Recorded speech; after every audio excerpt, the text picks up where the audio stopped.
Welcome everybody to day 2 of the 120-star LTA here live at Laurel, Maryland at Pace. I'm the Mr. Wah. Oh, I got a woo at the back. I'm the Mr. Wah, and with me we've got Collins, or Collins VG. Which one do you prefer? Either or is good. Either or. How you doing? Not too bad. How are you? I'm not too bad. You well rested, ready for a day, Mario? I got a lot of sleep last night. I'm really excited to see what we got going on for day 2. Cool. I wish I could say I got a lot of sleep. I was here for the 120-star, 120-person relay last night. Yep. That was epic, and if you missed out on that, make sure you go check out the VOD on that. Definitely. But we are here, day 2. We have our runners that will be running very, very shortly. They will have a set amount of resets up until 8 p.m., and then after that, whatever run they are on, they must finish out or call it a day. This is day 2, which means we have another day after this as well. We are also raising money for the Urban Arts! ! Donate in chat. I did put a challenge in there, so if we get all our donation messages, say a boba, up until we hit 20k. So hopefully we get that one. We do have a couple of donations to read out. We've got Gazdan Roulette. I don't know if your donation got read out, so I'm going to read it out again now. $25 about an hour ago. Thank you very much for that one. Good luck with your chance for Nintendo Switch OLED. And Anonymous, big supporter of the channel. Yeah, how does he have so much money? I don't understand. Probably, you know, one of the Nigerian princes. Oh. With a $20 donation, good luck with your HDMI modded Nintendo 64 console raffle. Which, as I said, we do have some incentives available with some raffles, ranging from a VHS of the 70-person, 70-star relay, which happened last Pace. Scott Pilgrim Comics and Blu-ray bundle. Signed SM64 Japanese cartridge in its original box, signed by the runners you see on your screen today. A signed SMB1 game cartridge, signed by the runners and everyone behind the SMB1. The HDMI modded Nintendo 64 console, which I mentioned as well, and a Nintendo Switch OLED. They're the things you can get entered in for. !Donate. It all goes towards Urban Arts. We've got a goal of 40,000. We managed to hit 18,000 last night during the relay, so that was absolutely fantastic. So yeah, it'd be great if we could get that going again, like get some hype in the day. Absolutely. No, I mean, $18,000 is a crazy goal to hit, so we're really glad we made it, and yeah, !Donate if you are interested. Yeah, and if you would like more information about where that money goes to, !UA in the chat will give you more information about Urban Arts, what it's all about, what it does, and all that fun stuff from there. So we have a $5 donation from Aboba with the comment, Aboba. And okay, so we're going to have a countdown ready to go for these runners. So runners, give us a thumbs up when you're ready. They're too busy practicing, I think. I think we're all getting ready right here, so we can actually probably begin to count it down pretty soon. All right, let's give you guys a countdown. Oh, wait, hang on. We'll wait till they're all sat down. There's always one.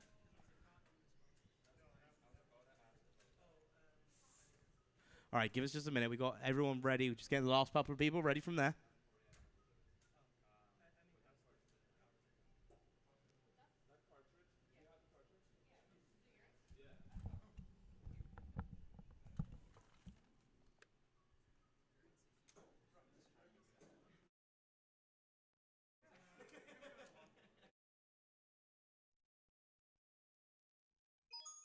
It's me, Mario.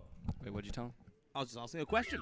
Okay, I think we're all ready now. So, guys, you guys can all get started in 5, 4, 3, 2. Oh, we need one more. Oh, I'm sorry about that.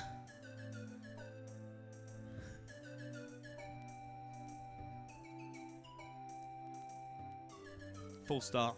We do like a full start.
again, shall we? So, guys, you're good to start in 5, 4, 3, 2, 1, go. All right. They're off. Let's do it. Mario. All right, so we do have a no reset until the upstairs so far, so these runners are going to be powering through whatever mistakes may happen. It is the first run of the day, so we'll see what they're able to do here.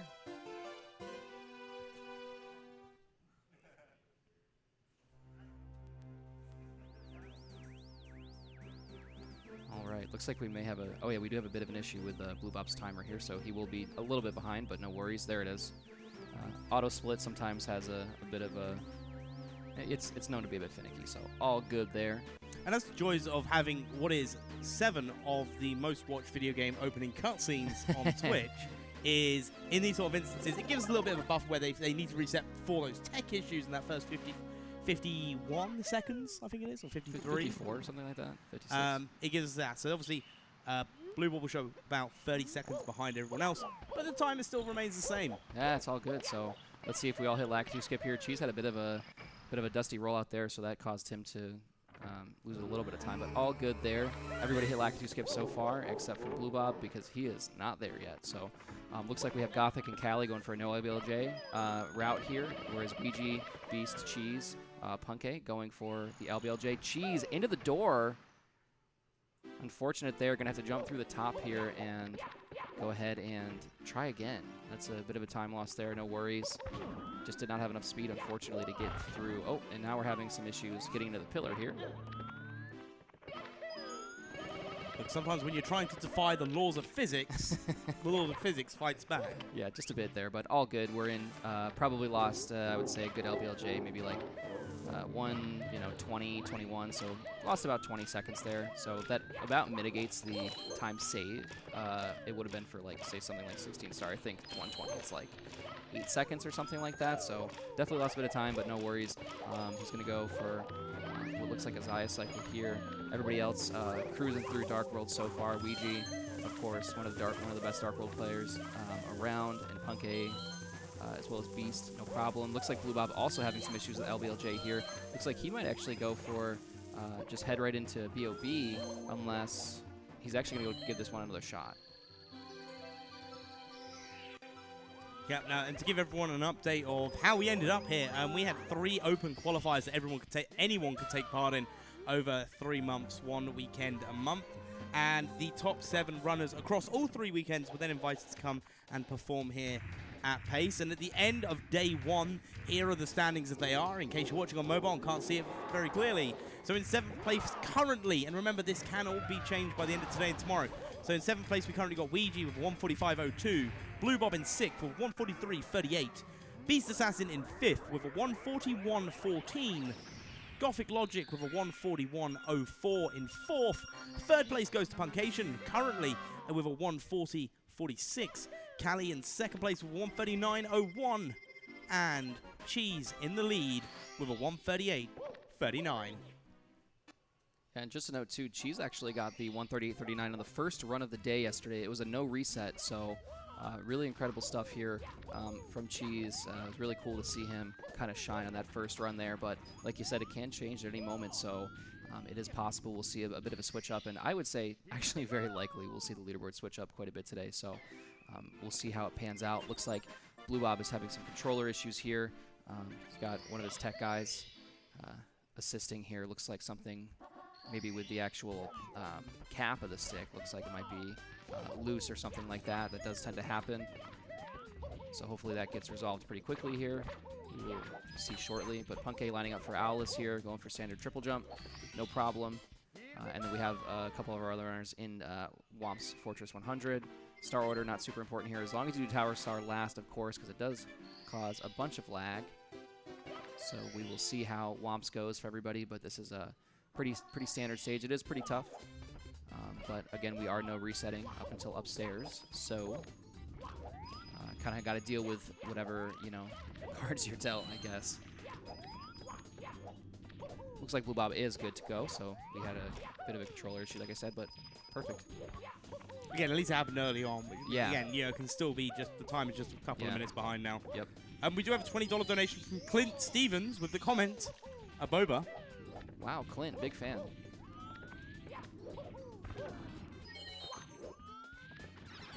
All right, Punkei actually missed. He fell off the platform there. Ended up getting a little half cycle, so loses a couple seconds, but no big deal as it stands right now. Just going to kind of power through, like we said. He does actually didn't really need that coin, if I recall, but all good. Oh, actually, he did because he's doing a slightly different route, more the pro route.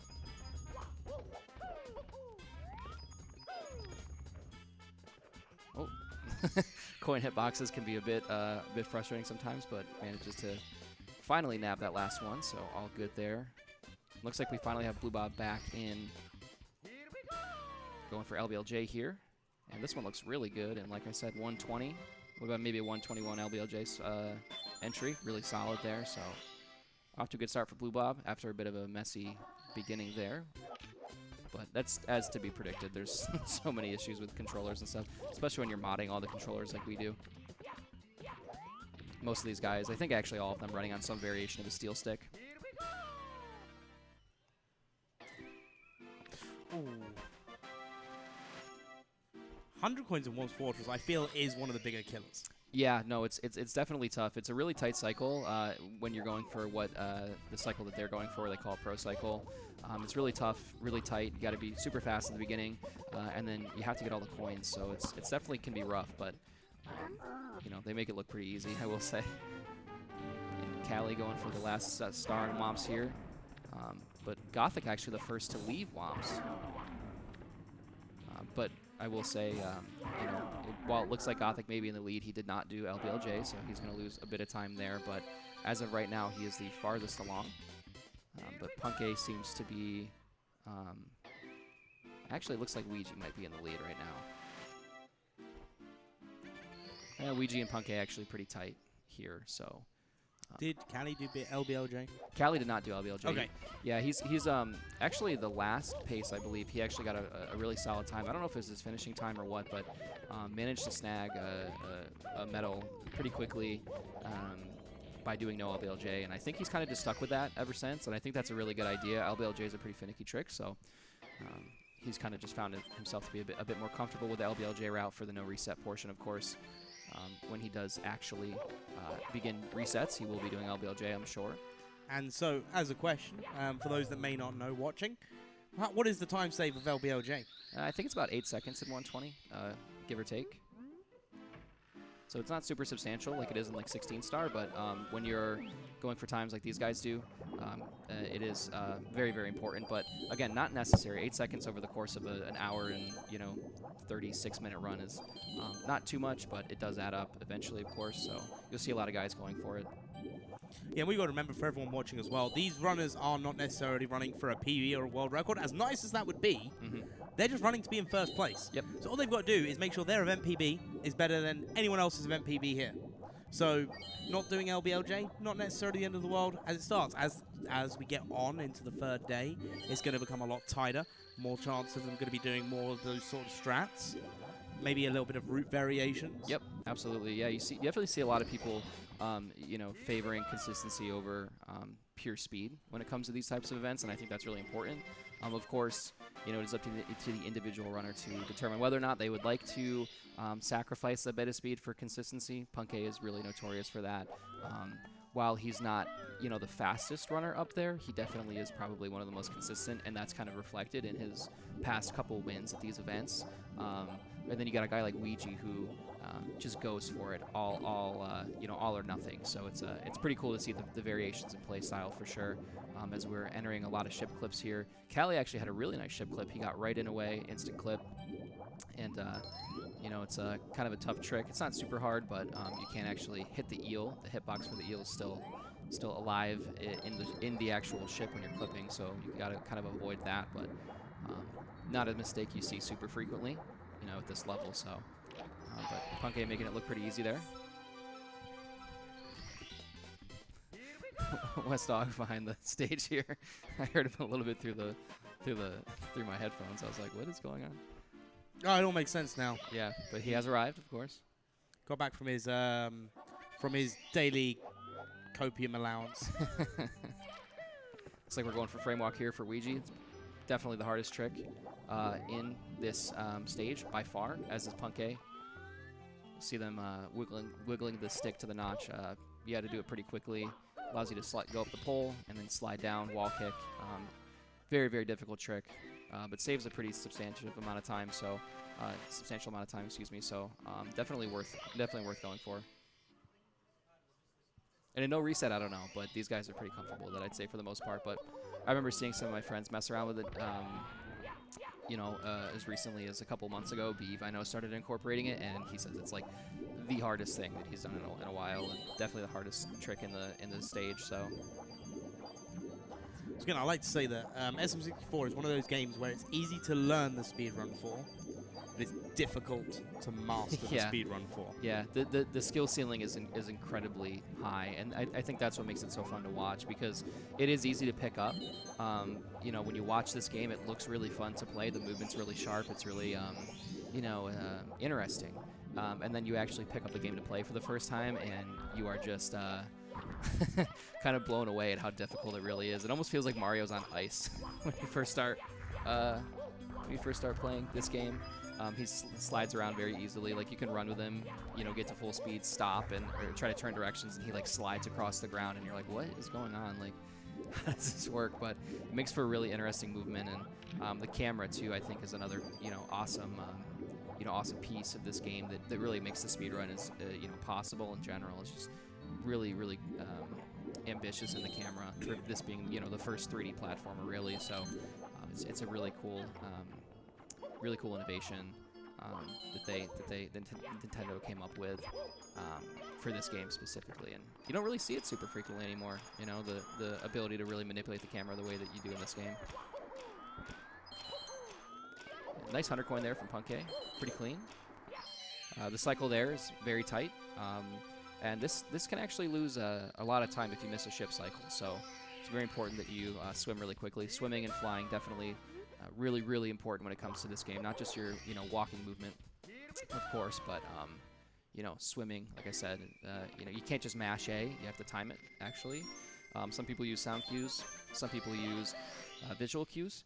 And it's up to the, it's personal preference, really. But yeah, swimming's very, very difficult in this game, and JRB obviously has a lot of swimming. So you can lose a lot of time here, but you can also save a lot of time here. Yeah, so I use audio cues for swimming, but I play on emulator. So audio cues are a lot easier for me to follow than the visual cues. Yeah. Whereas I assume in console, I would guess the visual cues are easier to interpret. Well, depending on obviously how the lag reduction strategies go. That's the thing too, is you got to consider when you're in JRB, specifically, there's a lot of lag, and there's a lot of reasons for that. But basically, the textures, and there's also a gigantic invisible floating ship in the top left of the map.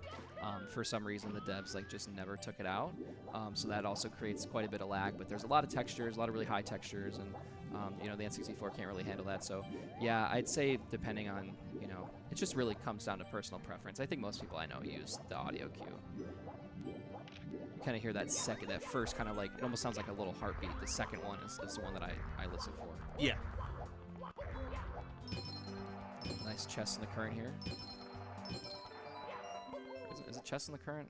I think so. I don't know. I can't read Japanese. We need someone in here that can read Japanese.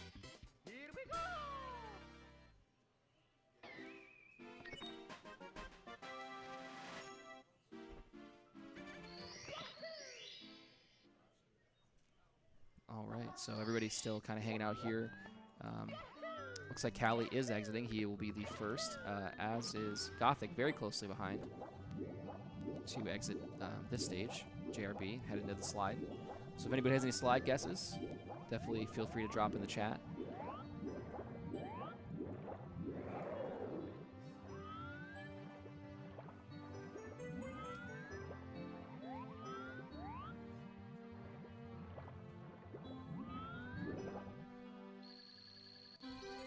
.12.6 out of Cali, really nice. We'll see what Blue Bob can do here. Oh, another 12.6, really excellent. It's a lot harder than it looks. Looks like Punkay may have gotten a gold JRB. Very nicely done. And I know he is comparing against his real splits here, so I believe that might actually be a real gold. So the golds are real, but the PB is the event PB. Correct. Cool. Yep. Yeah, we're comparing against the event PB, correct? Yep. Live split's such an excellent tool. Of course, like completely unnecessary if you really want to. You don't really want to use it, but man, such an excellent tool to use in these speed runs. You can really see your true potential. Of course, we're looking at best possible time being a 1:35.10. It is very early on in the run, but this is a pretty good start.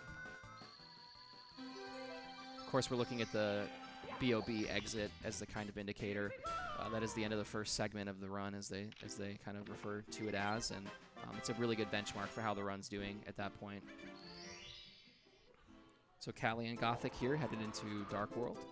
Again, they did not elect to do, well, Gothic will do one more slide star, of course, but they did not elect to do LBLJ, and Callie's going to have to go for this backup here. He did get burned, but Callie kind of is the king of backups, I will say. He has a lot of game knowledge and really practices these backups quite a bit, so looks like we're going for a little comfy Zaya cycle here, as he did get burned. When I say comfy Zaya cycle, comfy for him, but for anybody else, probably pretty difficult.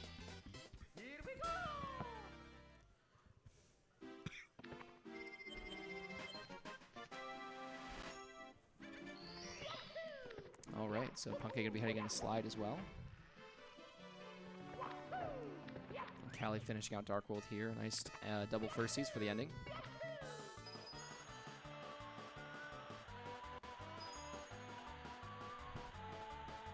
Love what we're seeing so far. Comparing against what it seems to be, for a lot of people, not PB splits. So what you're seeing is either compared to event PB, like we said, or Callie's just comparing to a 139, yeah, theoretical 139. So Callie, I think Callie was one of the first people that I remember doing that, actually, comparing against a theoretical PB. He helped me actually set up a theoretical 149 splits like 3 or 4 years ago, and I remember it was a whole process, and yeah, he kind of spearheaded that kind of idea amongst the community, so pretty cool. All right, Punkei headed into BOB. Gonna go ahead and do bomb clip here. Now this is, you'd think one of the easier stars, but no. There's a lot on the line when you're doing LBLJ, and it comes to BOB, and when it comes to bomb clip. It's a decent time loss if you miss it, so nicely done there. I think it's one of those things. It is the first thing you learn on anything that isn't 0 or 1 star. Yeah, I don't think it should be, though. That's the thing, is like bomb clip is like super unnecessary for the speedrun in general, really, especially for beginners. Like it's a tough trick, like legitimately it's not easy. And I think a lot of beginners would be better suited just to not do it, just ground pound the pole, or even use the box. Hey, like, go for it. But Blue Bob used to make tutorials back in the day, and his 16-star beginner tutorial, I think he got like a low 17 or like a mid 17 with just complete 100% beginner strats, like super easy, no box triple jump, no LBLJ, no bomb clip. So just to really kind of prove the fact that, it's your movement that really saves a lot of time, not necessarily the tricks that you do. So, it's the first thing a lot of people learn, but bomb clip, I mean, but I think it's kind of almost discouraging to a lot of beginners. So I always say just watch Blue Bob's run. Just watch the tutorial and go for it. See, for me, I was like, I refused to learn anything else until I mastered bomb clip. Yeah. And I still get it wrong now, years later. Yeah. But it was one of those sort of things, the first time you do it, especially if you refuse to move on to the next thing, it is a big motivator to keep you going, to be fair. Yeah. Well, that's what's so fun about this game, is you can really see the progression, and that's what makes it fun. Punkei with a really delayed long jump there. Held Z for a few frames beforehand, but at least had enough distance to make it work. Oh, this is also, by the way, guys, this is the stage where we will now see where everyone is at. They're all going to converge back at the end of BOB. So that's where we'll be able to see what sort of times people are at, see what time saves, time losses were made, based on if they did LBLJ or didn't do LBLJ.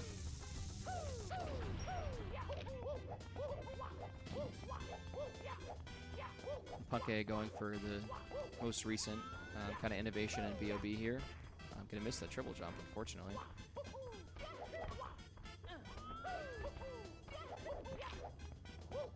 He's there just in time for the Koopa to arrive, so Nicely done there. And it's hard to say specifically, but it does look like Punkei is in the lead as we kind of are towards the end of the first segment of the run. And this still is a no reset, except for Blue Bob. It seems he had a couple controller issues, so he will be just a bit behind. So no reset till upstairs, I should say, for those just joining.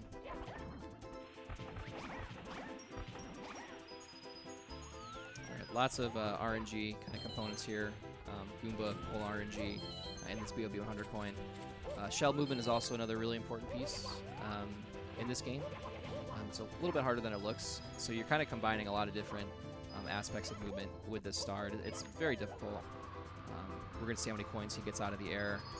Trying to navigate getting all these coins before the cannon is definitely tough. You have a lot of speed, and you can't really turn around and go back because Mario kind of descends over time.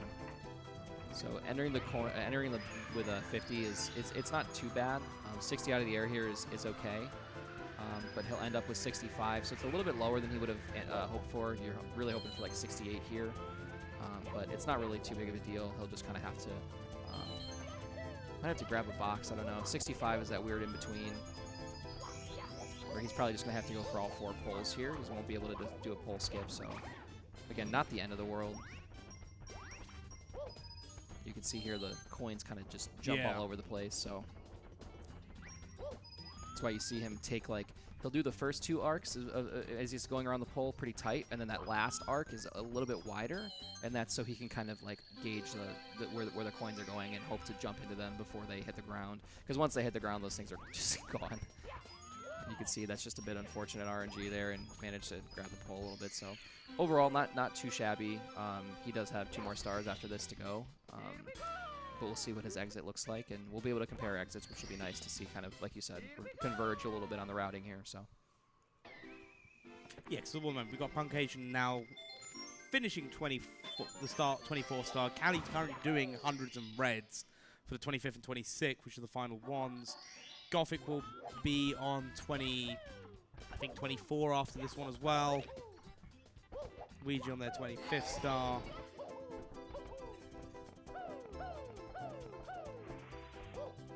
Oh, and Beast Assassin getting caught up here, unfortunately, on the island. That's not what you want to happen. He's going to have to just take the cannon back up here.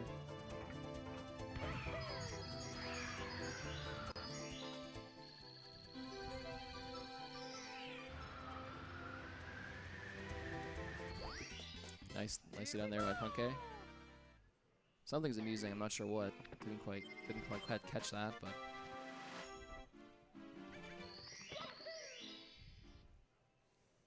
Oh, look at this! Look at the sync here for Cali and Gothic. Super cool. And if anybody has any GSA syncs, one of my favorite emotes. Look at that sync. Let that sink in.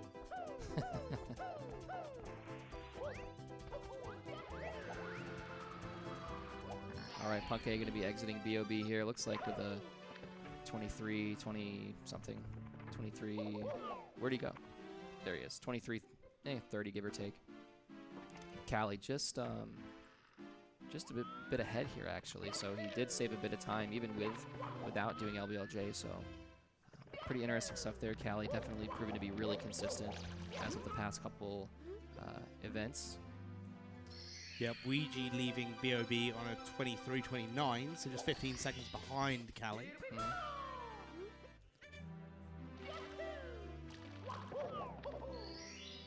Cali and Punkei, Ouija and Punkei, very, very close in terms of where they're at right now.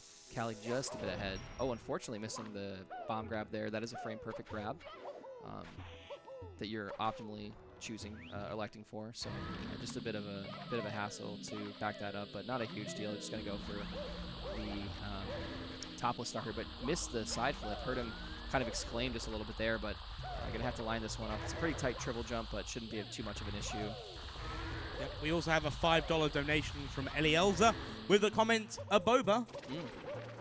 Good luck with your chance at the VHS of the 70-person 70-star relay. I wonder if Clint Stevens will donate again. I don't even know who that is. You don't know who Clint Stevens is? No, I actually don't. Oh. Oh. Oh, that's... Is that awkward? No, not awkward. I just am surprised. He's just a really popular... I guess he's more of a... He's like a speedrun streamer, but he's like big on YouTube.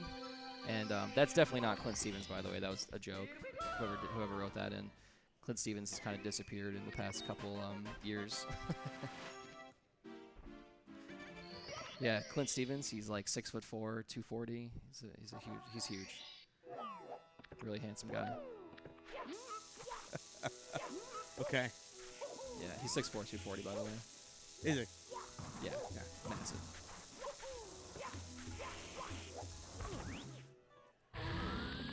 All right, Punky going for SSL Reds here. I love the movement for SSL Reds. Yeah, It's one of my, like, not to do myself, but to watch. It is definitely, oh! That's really unfortunate there. Punky taking a death on SSL Reds. Ouija just barely avoiding the death. He actually got a frame-perfect jump on the quicksand there, and it actually made him avoid losing a life there. That would have been a bit of a time loss. So, yeah, like you said, SSL Reds is a really fun star to watch. It's kind of stressful to do. There's a lot of intricacies, but the routing for that star has changed so much. Simply actually has a really great video on SSL Reds specifically. It's definitely worth a watch if you haven't seen it and you're curious about the history of strats and theory routing and all that kind of stuff. Well, I wasn't curious about it, but now I am. I feel like some memes are going over Mr. Wa's head. Yes. Yeah, Clint Stevens got a lot of people into this game.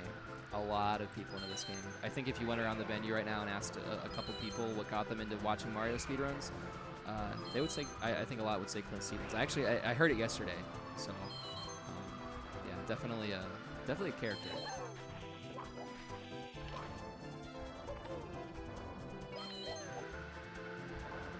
Actually, I think it's not just Reds and SSL I like. I think it's like the simplicity of the stage that makes it so interesting.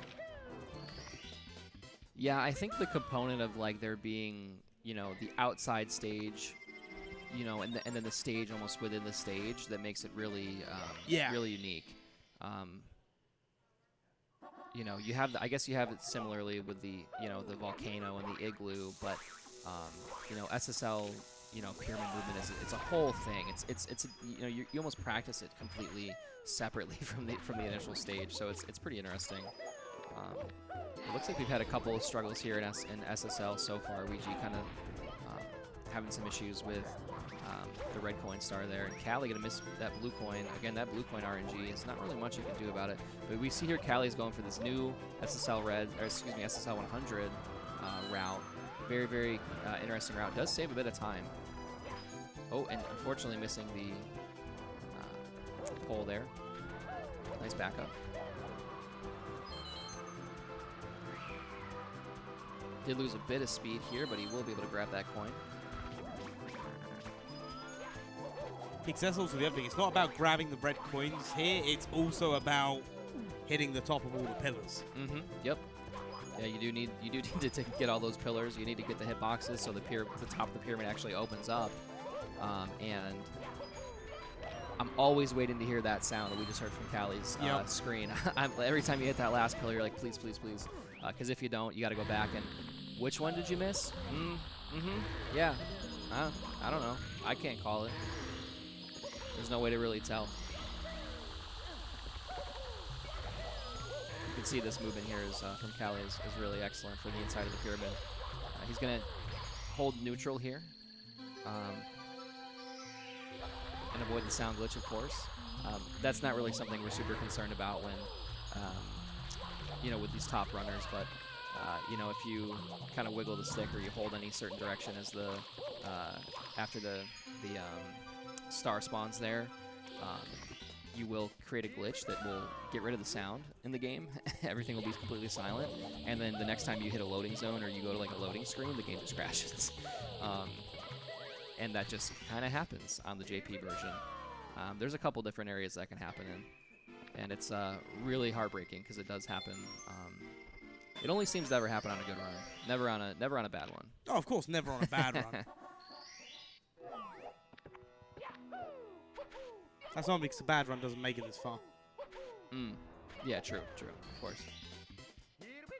Unless you're Ouija, then every run is bad and boring until it PBs. And even still, then it was alright. Even then, it's the worst run ever. Yeah. Yeah. See, I get some of these inside jokes, guys. Yeah, Just exactly. He's doing his best, guys. I'm learning. They don't really have much internet in England right now, so. I've got better internet than this venue has.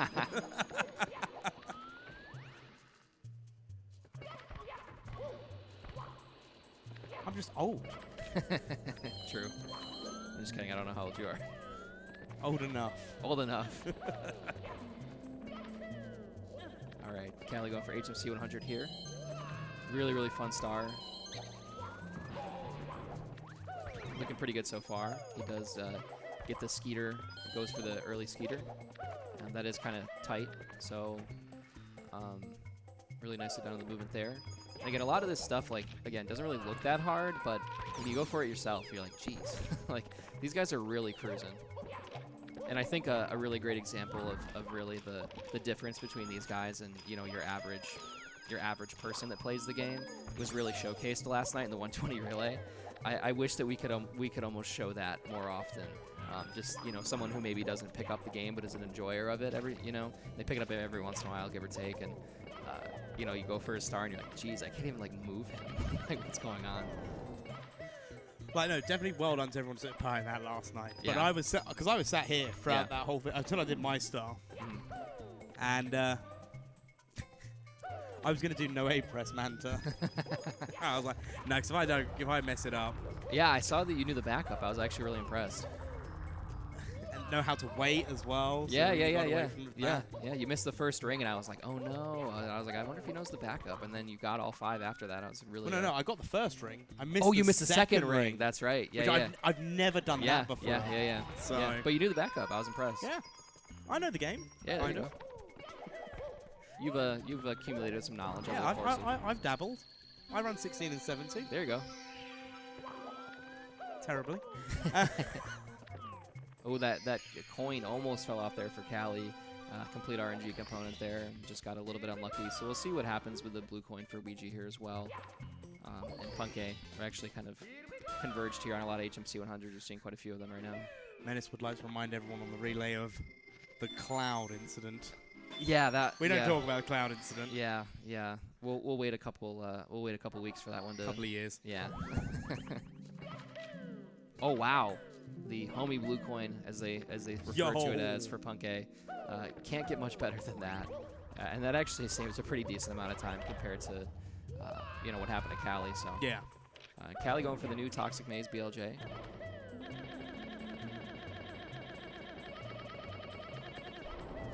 Nicely done. The Daily 24, as they refer to it as. Oh, Ouija, kind of Tony Hawk grinding a bit there on the ledge. Gonna go for this, probably Chris's Miracle backup. Oh, that's what we need. We need a Tony Hawk Pro Skater 1 and 2 LTA. That's a fun speedrun. That's a really cool speedrun. Oh, yeah. Nicely done by Punke there as well. I just had a from upstairs.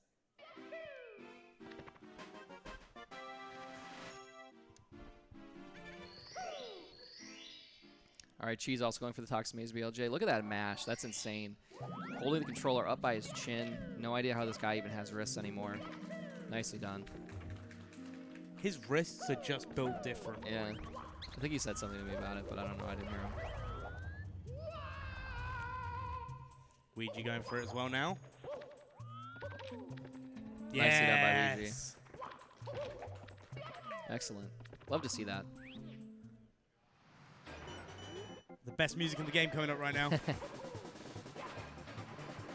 It is a banger, kind of certified. But I think the DDD and JRB music is better, I will say.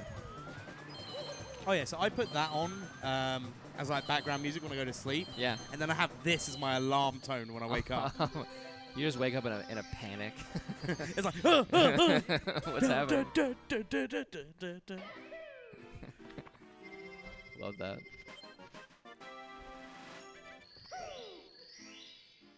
All right, so we're all kind of caught up here in HMC, except for Blue Bob, of course, again, with a couple controller issues, but no big deal. And Metal Cap going pretty well for everybody so far. Lots of blinklesses. Blinkless Eye. Blinkless Depodes. I don't know what the plural is. Luigi did not, unfortunately, or did not get that blinkless, unfortunately, but all good. Me searching, frantically searching my room for a giant underwater button at 7 a.m.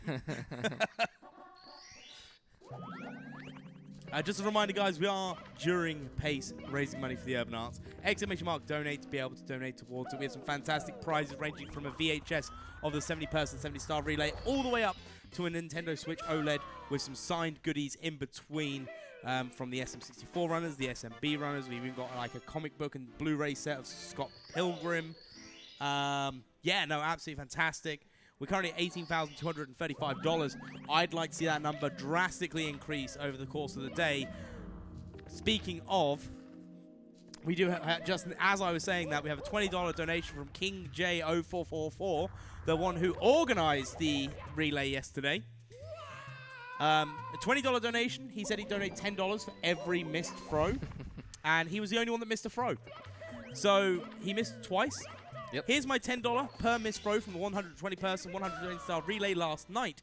I seriously can't thank everyone enough for helping out, doing their stars, and GSA for allowing me to put on these relays. I'm extremely proud of us for the sub-3 Boba. I was honestly very, very impressed. Everybody looks like they practiced their star quite a bit, and sub-3 is like really good, actually. That's faster than a lot of people's first 120 runs, like first solo 120 runs. And the fact that, you know, we were able to do that is really incredible. I was here for that last night too, and yeah, really fun stuff. So shout outs to King J for organizing that. And thanks for the donut. But yeah, no, as I say, I'd like to see that number drastically go up as the course of the day goes on. We've got a whole day of LTAs, plus I believe we've got the 70-star drum run after this one as yeah, well. yeah, CZR doing that. Yeah, 70-star drum percent. Yep. So yeah, we've got a big day of Mario up today, so it'd be absolutely fantastic if we can get this up as high as we can. Mario, indeed. I almost think we say it wrong, because I'm pretty sure in Italy they say Mario, right? Or maybe that's just Italian Americans that pronounce it like Mario. I don't know. I don't really speak to Italian Americans. I'm not here long enough. Oh, well, that's fair. I watch The Sopranos, so I'm pretty much an expert. Nice backup there by Cheese.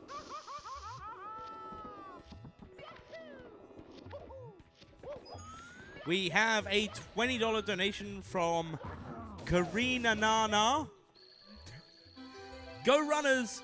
Go Mario! Mario. Mario.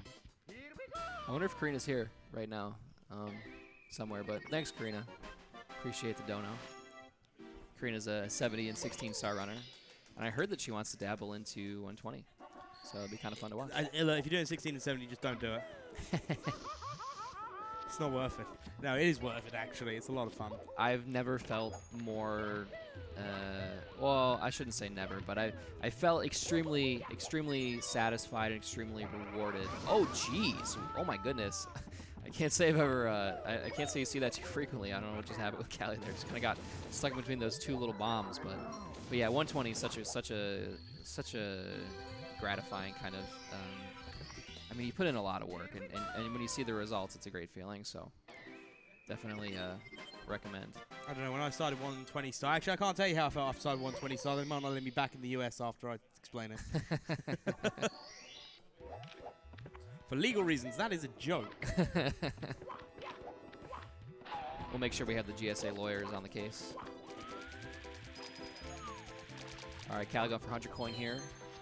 Very fun 100 coin star. Probably one of my favorites, to be honest, personally. Shell movement's really fun. It is a bit cycle based there, so it is a bit tight at the beginning. Can't make too many mistakes, but see Callie take this ring of coins here. Looking good. He does actually change the camera to lag 2 there to reduce a bit of lag, and got the eyeball to follow, which is always tough. Now the inside of the Volcano Movement too is super cool. We'll see that just in a second here, but he needs 80 coins, and we're good to go. It is some of my most favorite movement in the game. For me, this is the movement I practice a lot because I don't do lava boost in my 70 runs. Yeah. So I practice going up this volcano a lot. Yeah, it's really fun. And I enjoy it more. I'd gladly take the time loss of running up the volcano. Yeah, I don't do 70, so it couldn't be me. No lava boost.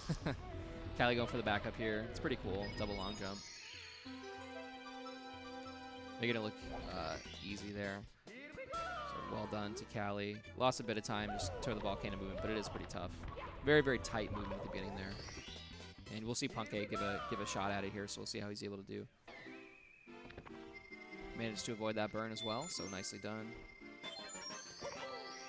We have Ouija just following very closely behind. Lots of lag here in LLL, of course. A bit of an RNG kind of component sometimes too to the lag. It's not super crazy, but not as something as much as like Ocarina of Time random lag.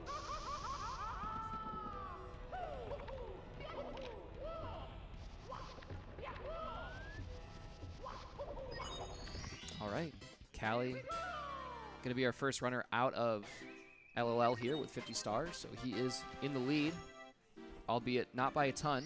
Ouija definitely made up some time there in LOL. Punkay very closely behind. Nice mouse grab there by Callie.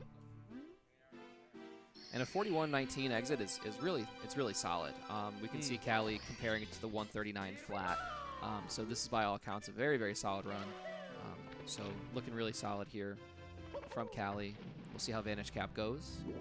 This split, like going from here to Vanish Cap, it's pretty much really not saving time. You're kind of just losing time, or if anything, you're losing time. So hopefully we can kind of just keep it steady here, unless there's a big mistake in your PB or whatever. But Vanish Cap is cycle based, so you're trying to hit the same cycle every time.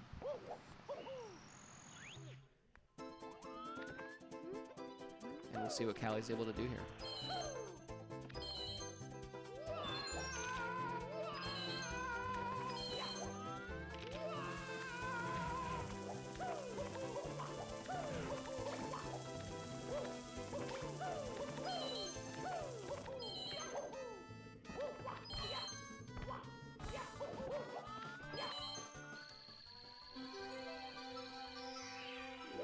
All right.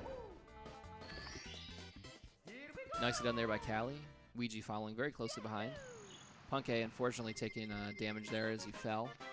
So he's going to have to take a... Oh, actually, he might... No, he's going to have to take a little bit of a different approach here. All right, Callie headed into CCM. We are officially, as of Vanish Cap, into the pre-up segment.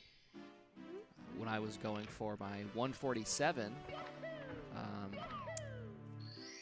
or was it my 149? I don't really remember, but when I was practicing a lot, Gothic actually really helped me out with this segment. So shout outs to Gothic Logic. Showed me it was really important. Taught me it was a really important segment. Lots of people lose time on this segment. They don't really, put as much time into it as say something like Tippy or Basement, but it is very important nevertheless. Can lose a lot of time. Maybe not to CCM, but definitely to BBH and DDD specifically. So very, very important segment. We'll see how everybody does with it. Callie off to a really good start though.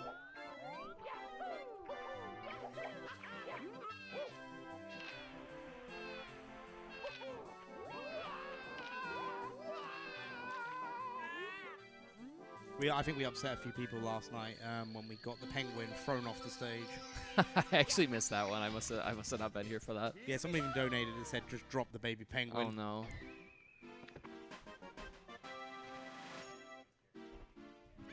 Ouija had to take a back up here. Nice moonwalk there. Little Michael Jackson action.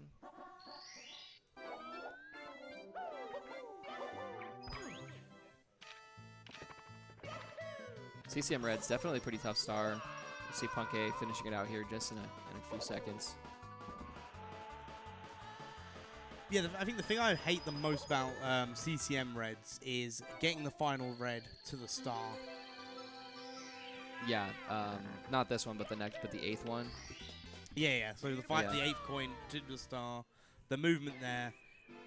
I don't know why. It just puts me on edge every time. Yeah, if you rub the bridge, like you're kind of done for. Yeah. But most people long jump, or a lot of beginners, I should say, and intermediate players long jump to that last red, or after the last red onto the bridge. But these top runners actually jump dive, do a jump dive, which is really tough. Callie's going for his own CCM reds here, giving us a bit of a Mario impression there. And I will say, I wish in Usamune there was a method to just stop Mario from talking, because there are certain segments that you practice where Mario does that like, wah, and just reset, like just hitting the save state button and loading it and just hearing that like wah, over and over again. Oh my goodness, it's like the most annoying thing on the planet. See, now I want to make a save state right before that noise and just reset it. Oh god, it's terrible. It's the worst feeling. It's the worst sound. It's grating, and it happens a lot on this stage because you do fall down the mountain like quite a bit. Yeah. If you're practicing wall kicks will work. Good luck. Good luck to your ears. You might as well just turn off your monitor sounds. Oh. Poor guy. For somebody as acrobatic as he is, He doesn't like falling. He really doesn't like falling, but he literally can't die, as far as I'm aware, from falling unless he's already on like critical health. So. I mean, I wouldn't be that scared. I mean, maybe it's incredibly painful for Mario to fall. I was worried about how that shell was going to survive there in Lethal Lava Land. Yeah, Gothic having some trouble here.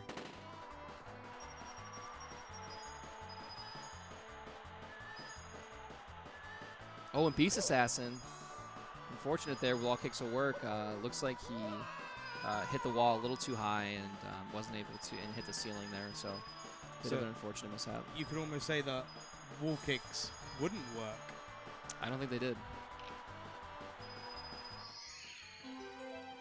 I love this ending here that Callie does, bouncing off the wall there. It's pretty cool. I mean, lots of people do it, but of course we're seeing Callie do it right now.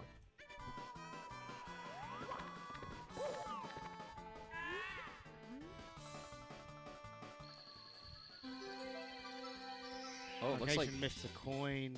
Yeah, so he actually doesn't have enough to finish the race. Yeah, 84, one coin shy. Yeah, so this is not very good. So he wins the race. But we'll have to race again. He'll have to race again. He'll have to get this backup red coin. That's nightmare fuel. We have a $50 donation from Vanya42nd. No comment, but best of luck with your chance at the signed SM64 Japanese cartridge in original box. Thank you so much for that. All right, Callie going for the snowman's, putting the snowman back together. I don't know what the star is called, but Callie actually does a pretty interesting route to get there. Doesn't save any time as far as I'm aware. I asked him one time, he just said it looks cool, so swag. Saving a bit of time there, too. This is shaping up to be a pretty solid run. And we have a lot of time save on this next segment, too, here in BBH.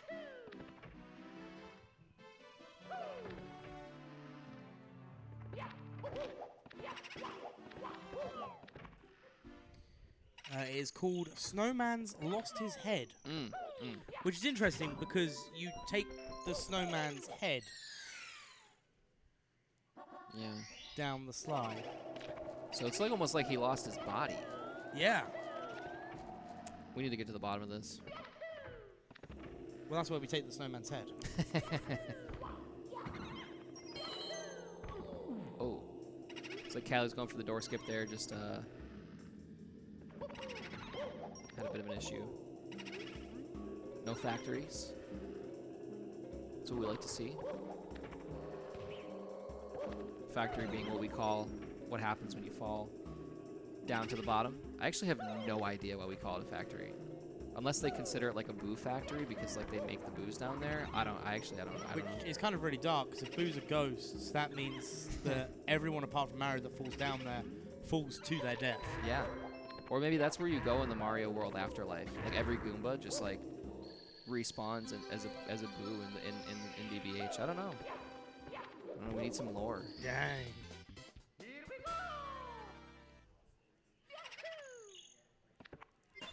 What's my purpose? Oh, you're gonna be ground pounded by Mario. Okay. Is that all? That's it. Forever.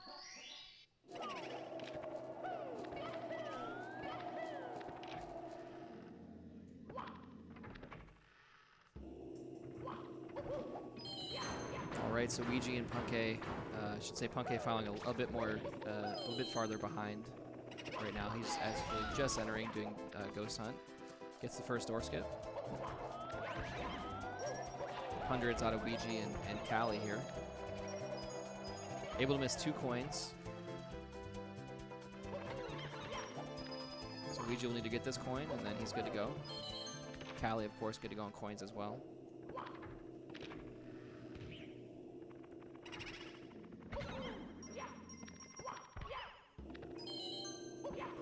Nice RNG on those blues.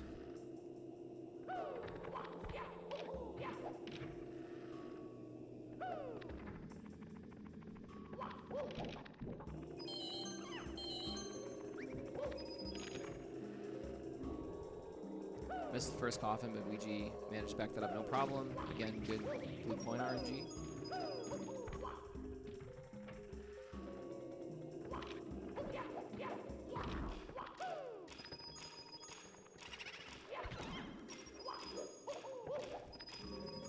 Looking good so far.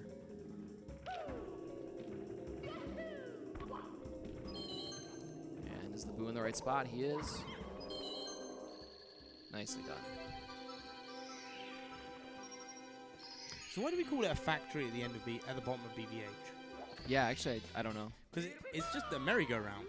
Yeah, Is what they call it in the level name. yeah, because like they're I don't know if they're like considered like again I don't know if we consider like the boo factory because there's like boo like being produced in the merry-go-round. I don't know. I actually What if they are just friendly boos, not causing any harm to anyone, just wanting to go on a merry-go-round?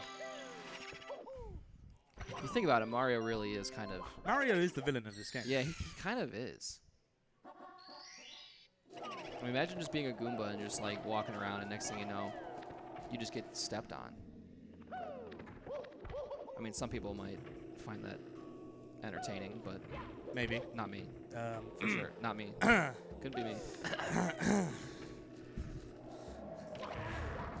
What's that, Milo? We're fired? Oh, okay.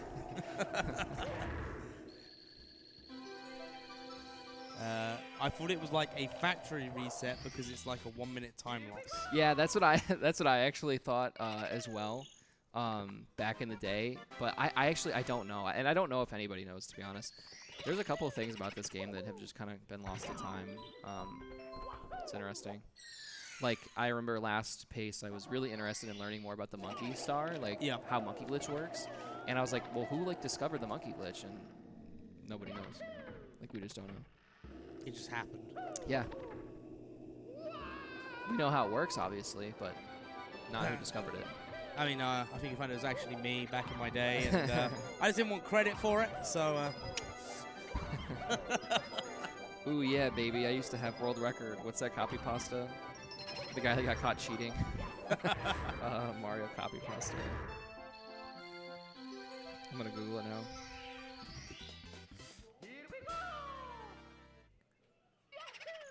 The story being some guy commented on like a YouTube video saying he had 16-star record back in the day, and then they like, you know, they went back and looked at his run and realized it was like super spliced. Gothic also having to re-race the penguin. Oh, that's unfortunate. Yeah, it was 1 coin short, missed the second coin, so gonna have to go for that rerun of that race. Mm-hmm.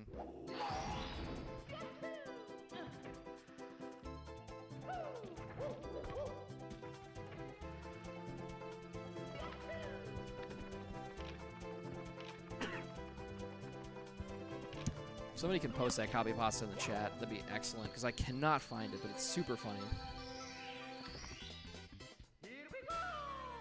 All right, Callie, 1 more star to go here. Same with Ouija. Again, you'll notice star order isn't like super important here as long as you Ghost Hunt first. Because if you do like 100 coin first and you kill the the big boo, the text box will spawn and you'll lose like so much time. Because then you got to go do it all again. You gotta do it again, exactly. Yep. Asking chat to post copy pasta is a bold strategy. It's a bold strategy, Cotton. Let's see how it pays off. Yeah, baby, you can play like Taz. Very impressive. Back in 2004, I held the 16-star record for several years. Holy moly. I want to like talk to the guy that like wrote that. Because how do you type that up and you're like, yep, great comment. Hit send. Welcome to the internet. Still amazes me to this day, and I've been on it since I was like 8.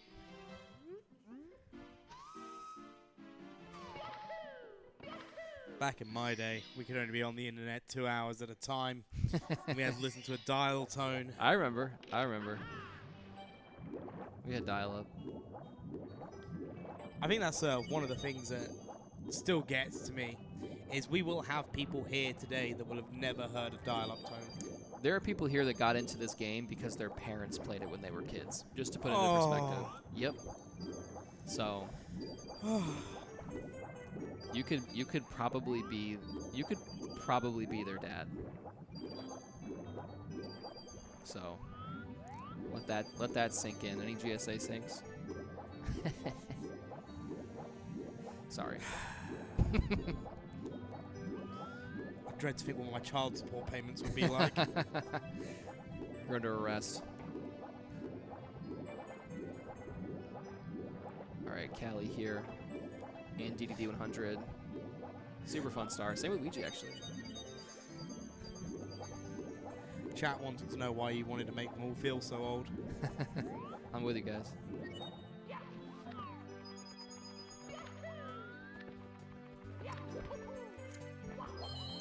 All right. Yes, this is Pokemon.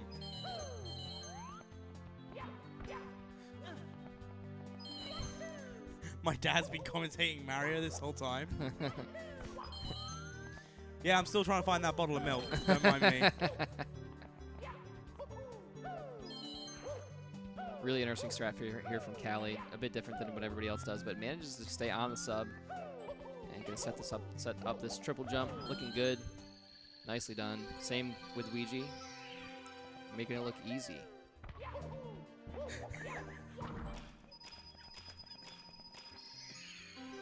Me.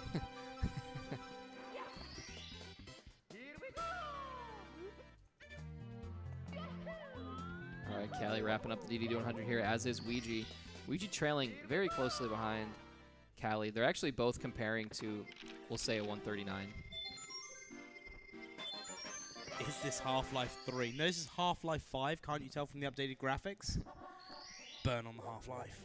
Isn't that the big meme? Is it like the new like Gabe Newell didn't put out the Half-Life like the next game or whatever? I don't remember if it was Half-Life or not.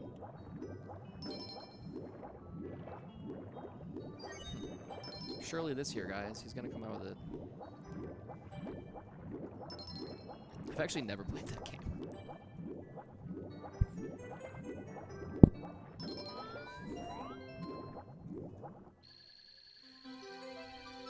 All right, Callie, good looking chests, as with Ouija.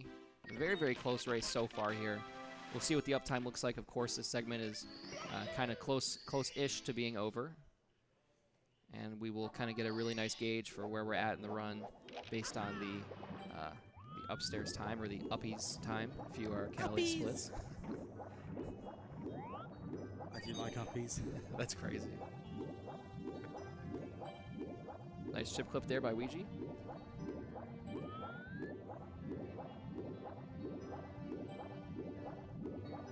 A couple mistakes here and there from everybody, but overall not the worst. Not the worst beginning for a few of our runners. Callie, of course, is in second place. Definitely possible to take first with this run, and take first. But really, who we're looking at is Ouija with an event PB of 145.02. He could shoot all the way up to first with this run. That would be a huge shakeup for the leaderboard. So we'll see what he's able to do with the rest of this run. Oh, and Callie with the accidental ground pound and fire seed. That's going to lose him both cycles, probably about 18, 20 seconds, unfortunately, there. Not a mistake you see super frequently out of Callie, but unfortunate there. Looks like Ouija is going to go ahead and take the lead here. We will see shortly. Oh, and missing the triple jump as well. Nice backup, though. Firstie off that little cement block. Got a message in chat from Z Seavid, one of our other comms, saying, Mr. Wild, did you know that TTM is the 3rd easiest stage? I learned that yesterday. Why Peepo happy? Yeah, I knew that, funnily enough. Did you know that? I think I've heard of that. Yeah. Oh, Luigi just missing the ending here, but actually backing it up decently. Yep. But taking first place right now, as Callie did miss the lava boost and early elevator cycle with a missed ground pound, or sorry, an accidental ground pound, I should say. Overall, not in the grand scheme of things, not the worst thing that could have happened to Callie.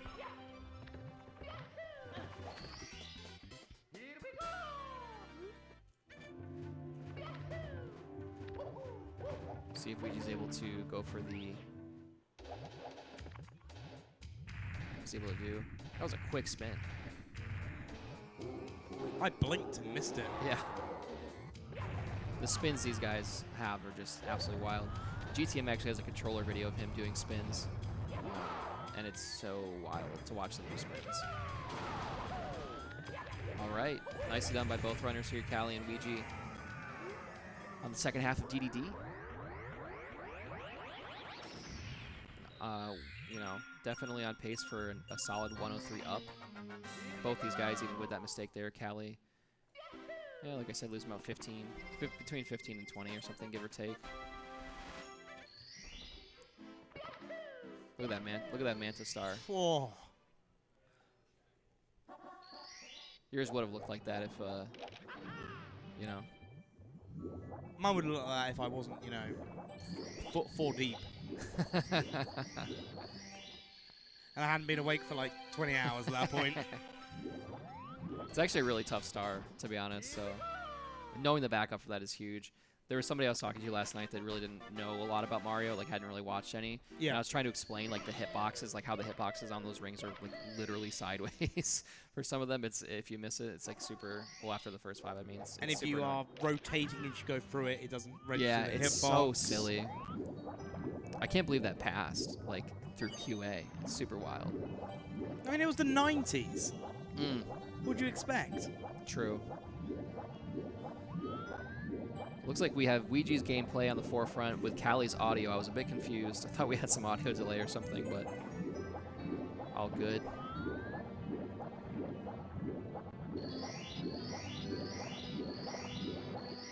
It looks like we're going to have Callie's audio for a bit longer here. No worries. It's all the same.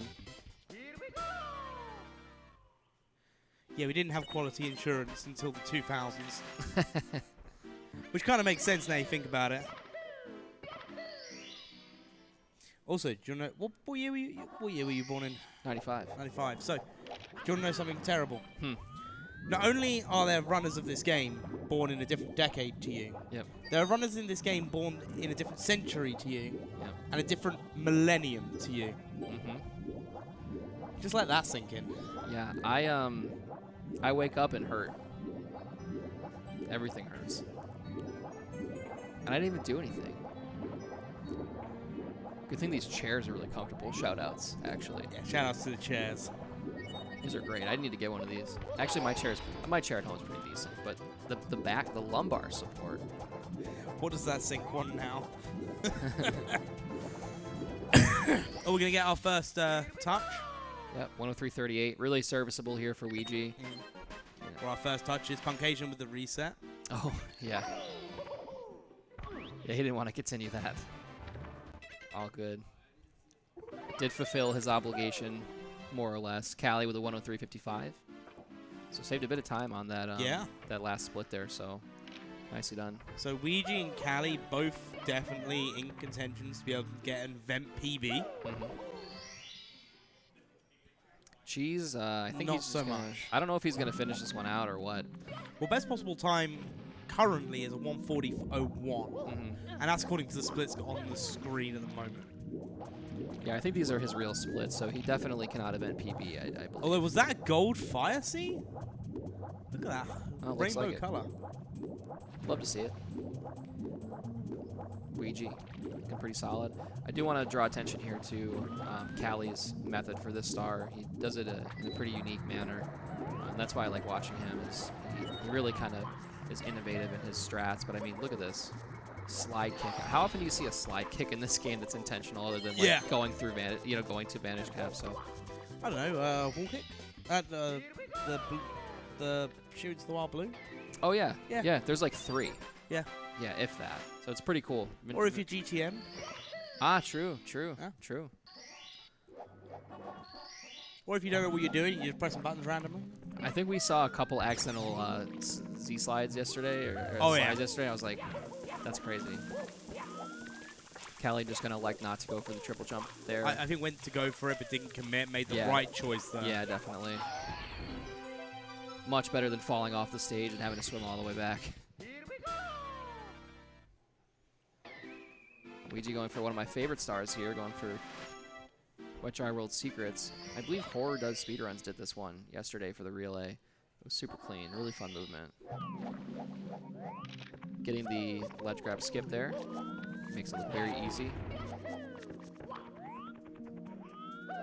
Can actually sound glitch here too, if you're not careful on the JP version. We saw that happen to one of our qualifier runners, Corey.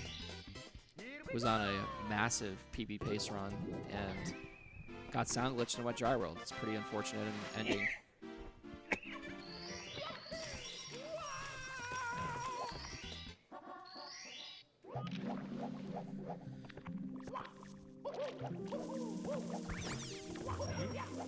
Yep. Nicely done there by Ouija. Callie going for his own secrets as well.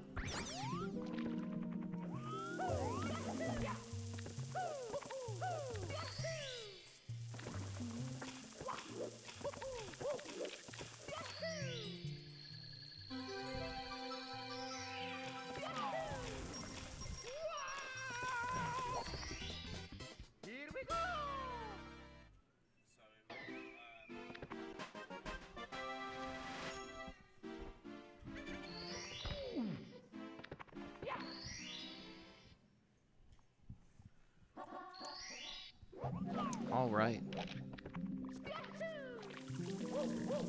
Seeing, oh, Ouija needs that coin. Wow, just barely stayed on the ledge there. Could have gotten a backup Skeeter, but that does lose a bit of time there. I think I'd much rather go back and get that one coin than Yeah. I would having to get an enemy. Yeah, exactly. Just a bit of unfortunate RNG. There's not really much you can do to save that one. Cheese going to be resetting here. Looks like he may be taking a bit of a break.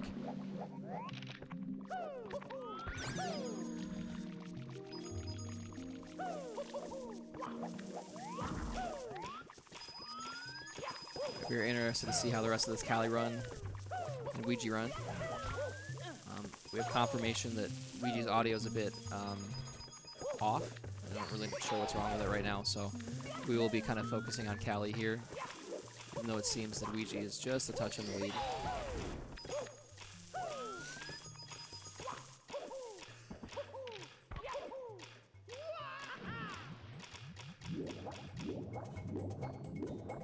All right, finishing up. The 100 coin star is Ouija. And one more to go. A little slide kick there for the fans.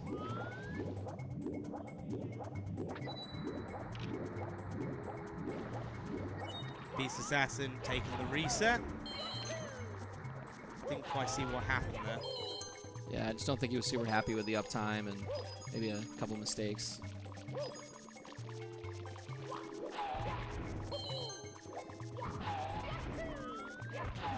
All right, Ouija about to exit Wet Dry World here, headed into THI.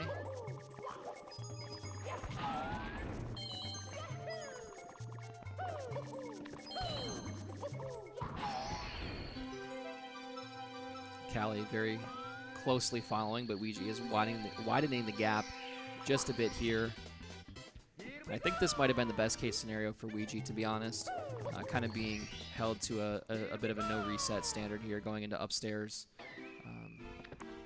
I just think that his standards are so high that it's tough for him to finish a run out.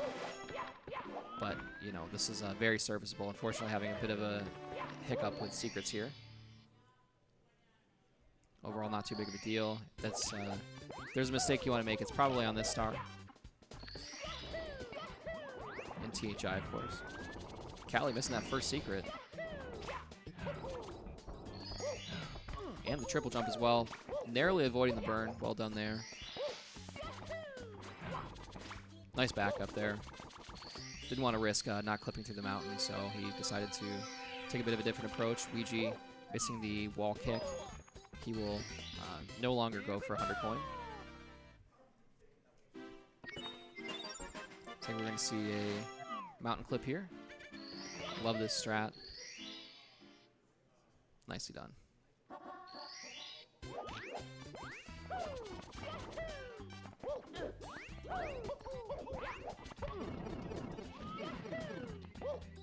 Looks like we will see a wiggler out of Callie.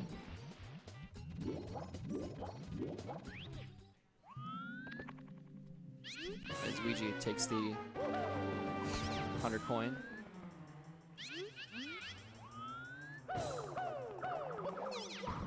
Bit of an iffy start here for Ouija, but overall not too bad on this 100 coin. As long as we can keep it together for the rest of it, should be good to go. As Callie is fighting the wiggler. Who had the wiggler impression yesterday? That was hilarious during the relay.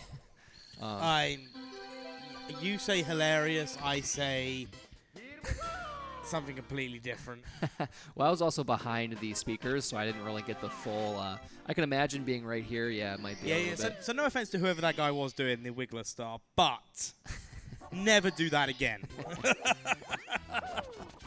Oh, unfortunately, the fly guy missing Ouija, kind of botting him a bit here. And he needs to get his attention one more time. Going to go for the triple jump ground pound. Nice backup there. Just got to power through this one.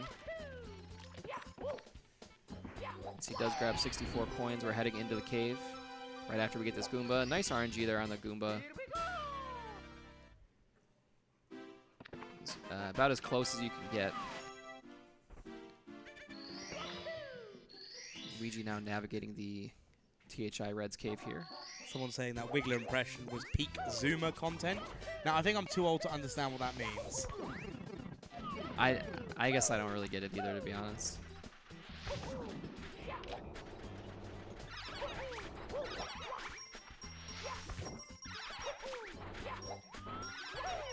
Nice piranhas there. During the relay yesterday, speaking of the relay, for some reason I only remember the things that happened in THI. But yeah, we had somebody fall off the edge of the piranha plant area there and had to get eaten by the fish. And the fish didn't even want him at the beginning. Yeah. Yep. All right, so now Callie's going for his THI 100 coin. Going to be a route difference here from what Ouija did. Callie's route is a bit more RNG dependent. But the guy just likes to have fun.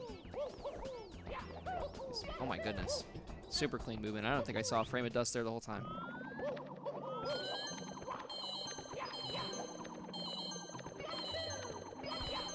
Let's go for Reds here. Then he will be doing his 100 coin.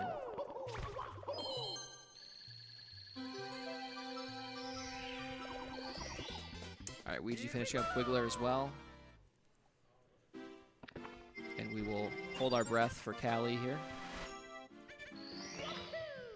As he goes for one of the tougher strats, routes, I should say. Callie typing in chat during the run. I had the relay on in my hotel room, and the wiggler impression woke me up. Oh, looks like Callie's actually going for the traditional. Oh, no, actually, no, he should not be here. Because he did do solo Reds. Yeah, he'll be going for his different route. A little bit of different route. That was really cool. Love that little rollout. Yep.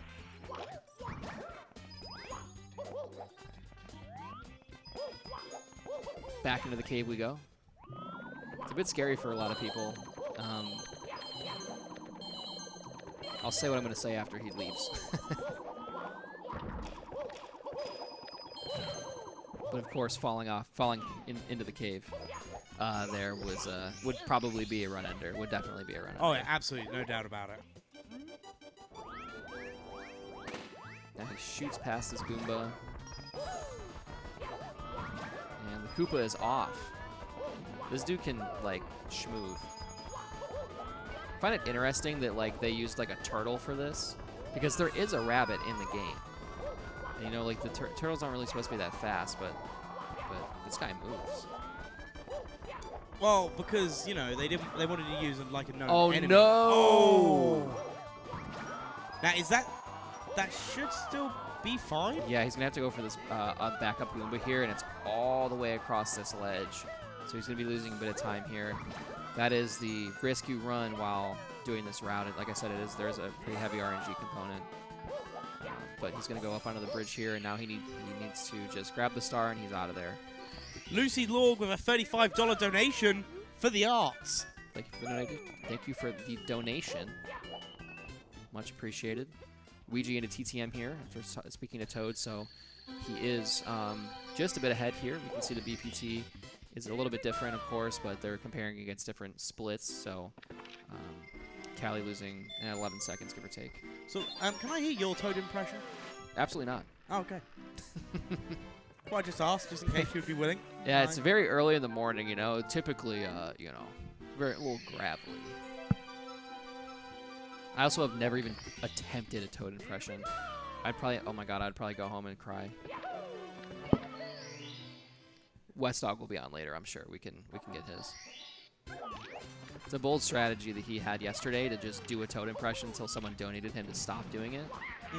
Nice hit flip there by Callie.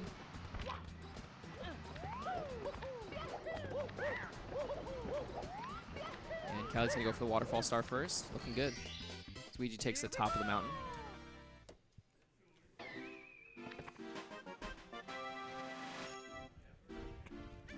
So Gothic taking a reset now, hitting the upstairs. Kind of expect to see that happening with the way the basement was going. Yep. We'll find out in a moment whether Blue Bob will see this run out or we'll go for the reset after hitting upstairs. Beast Assassin now back on another run as well. Luckily that blue coin RNG worked out for Beast Assassin pretty well. And Ouija with a nice monkey star there. He did have an issue with the monkey star yesterday, so glad to see that that was not the case today.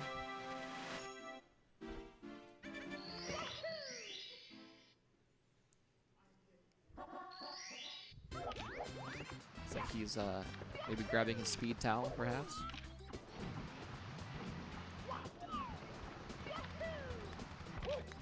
Looks like Callie's gonna go for his own monkey star here. Watch Callie's strat here, it's super cool. Wall kick off the star box. Grabs monkey, no problem. Super, super cool. As Ouija hits a nice breezeless there. Congrats to Ouija. Shout outs. Pretty tough strat, but made it look simple.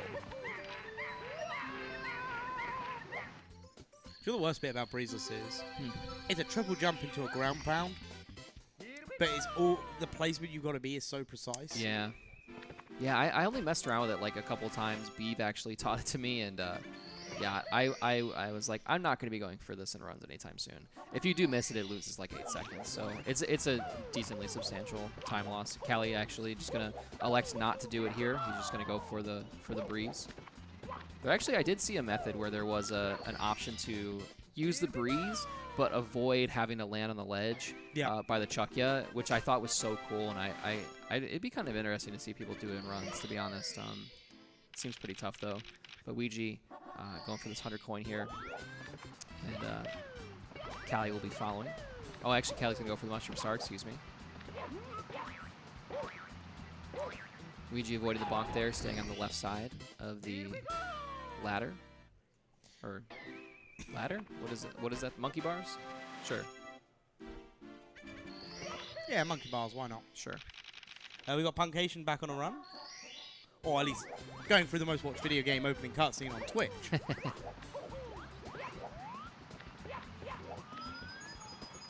Alright, Callie now on the 100 coin, following pretty closely behind Ouija here, but Ouija is kind of moving.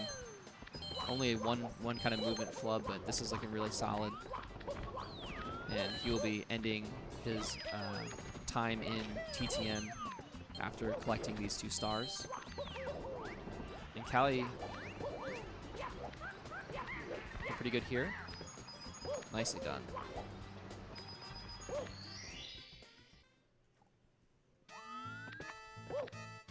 Callie is going for a bit of a different strat here. He typically does. He gets the 100th coin on the last red.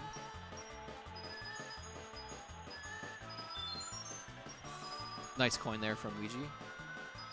I noticed Blue Bob hitting upstairs, electing to continue with the run. Looks like a 105.47 up, give or take, so not too shabby. Could 139 if he has a really, really excellent upstairs.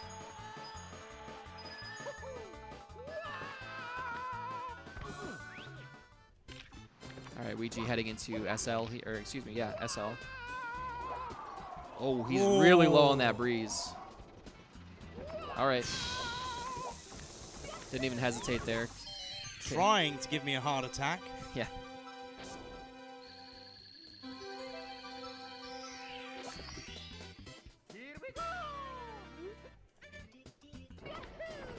All right, Callie. Saving a bit of time here in TTM. Really well done. On a pretty nice pace here, as is Ouija, as we see. And other than that, we really just got Blue Bob upstairs, and we're just kind of waiting for Punk A and Beast. Does not look like Cheese is doing any runs right now, and Gothic seems to be on pause here. So we will await shortly to see what's going on with that.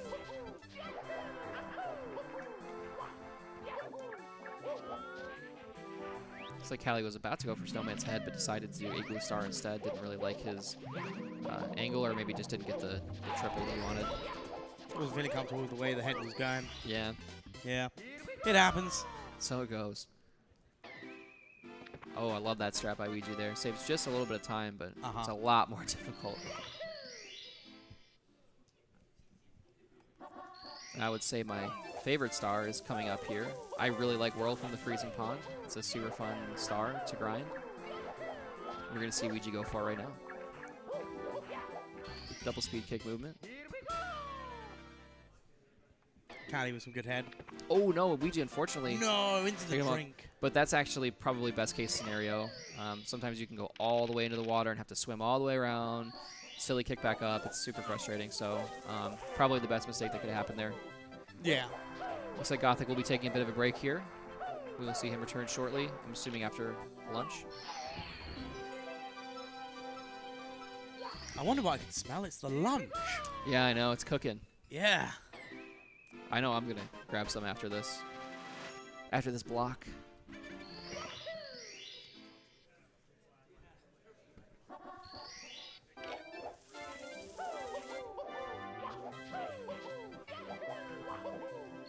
All right, Callie with his own.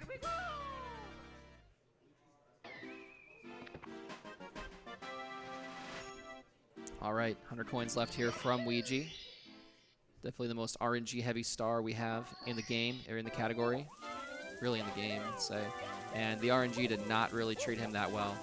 He's going to go for this coin, though. And that other coin is going to despawn, so he's down 1, but that's okay.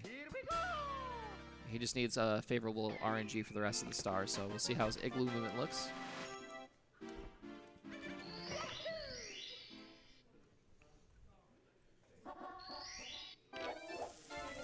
Kind of rubbed the wall there, but managed to make it work. RNG a lot better for Callie there. It's going to make up a bit of time over Ouija. And Ouija wants that last coin. I didn't even see that he missed it personally, so I'm glad he went back for it. Oh, just missed the flower thing. Spin. Do they call him a spin drift? Spin drift, yeah. I almost called it a spindle, but that's actually an old school RuneScape boss. Shout out to the old school RuneScape clan. Me and Jesus' clan is here. Shout outs. Just shout out to old school RuneScape. Shout out to old school RuneScape.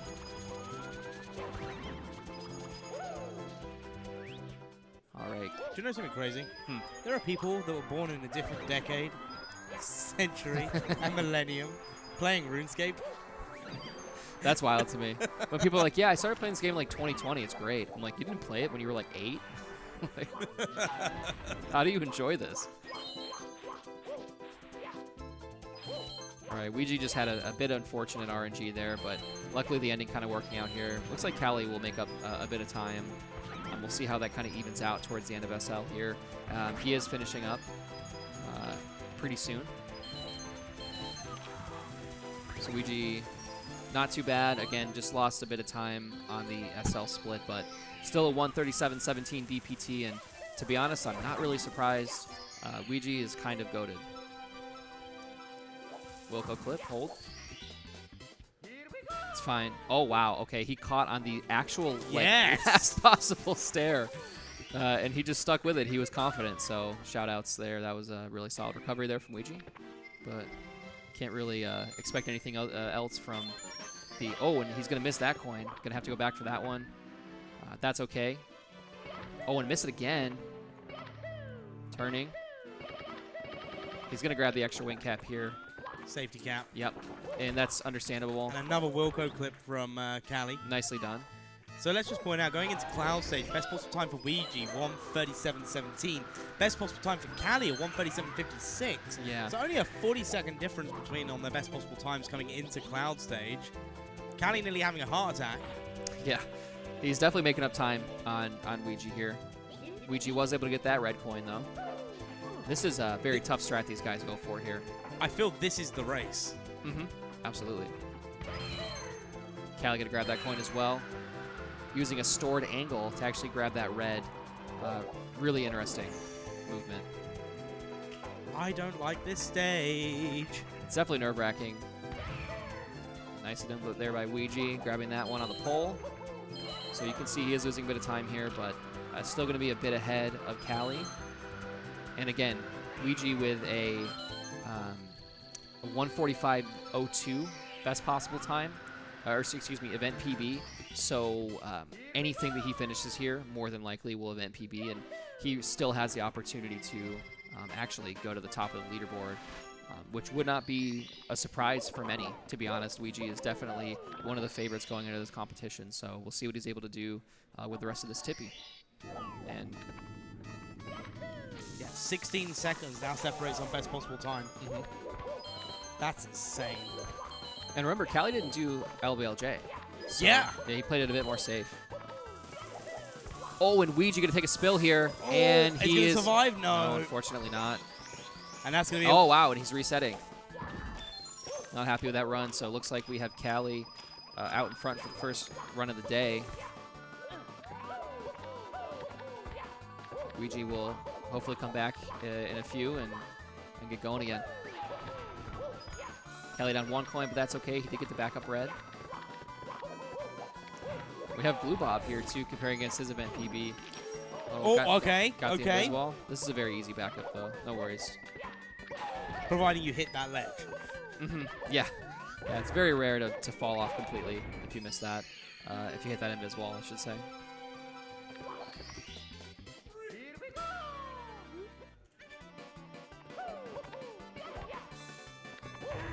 And Thwomp RNG cooperating with Cali there. So I don't want to be one of those people to say the best case scenario, but best case scenario for Cali, plays within 39 seconds of the golds, takes first place. It's definitely possible. It's doable. Yep. You just got to kind of lock in here, but Cali seems to have nerves of steel, so we'll see how it goes. I'm going to go for moving bars. Such a cool strat. Well done by Cali there. Saves a bit of time on the castle movement.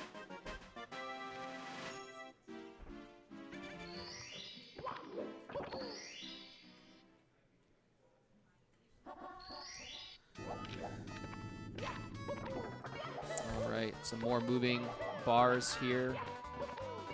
Cali. Gonna go. Nicely done. Looks like he was probably going to go for the other star, but kind of rubbed against the cog there a bit, so played it safe.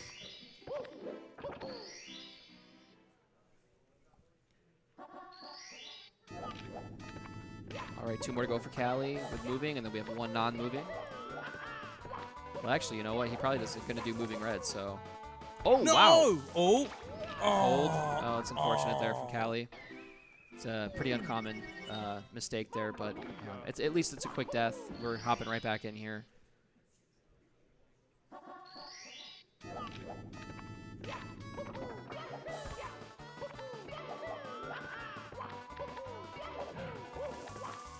Going for ape down here. Nicely done.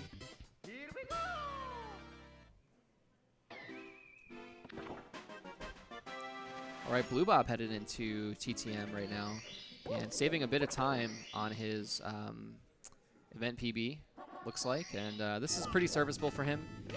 He's definitely able to realistically get third if the rest of this run goes very well. So, oh, wow, and Callie getting a bit of a bad angle there on get a hand. And Mr. Waz throwing things at me now for the commentator's curse. I have a stick, and I'm not afraid to use it. Yeah, Mr. Waz speaks softly, but he carries a big stick, literally. This dude actually has a big stick. Thank you. What was that, Milo? We're fired? All right, so Callie losing a bit of time here, unfortunately. But we're going to go for moving reds and hopefully be able to finish this one out. Looking pretty tight for him to event PB here, but, you know, still theoretically possible. Nice moving reds there.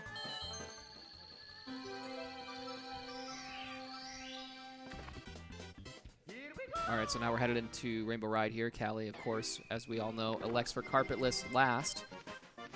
So we will see the beginning portion of Rainbow Ride and then our favorite trick at the end. It's fine. We'll just gold bits. Yeah, we saw that yesterday with Cheese. I was talking about how he golded bits for a world record, and then this dude just goes and gold bits again for the event PB on a no reset run. So pretty crazy. All right, what are we going to see first here out of Callie? Looks like we're going to see the Swing into the Breeze star.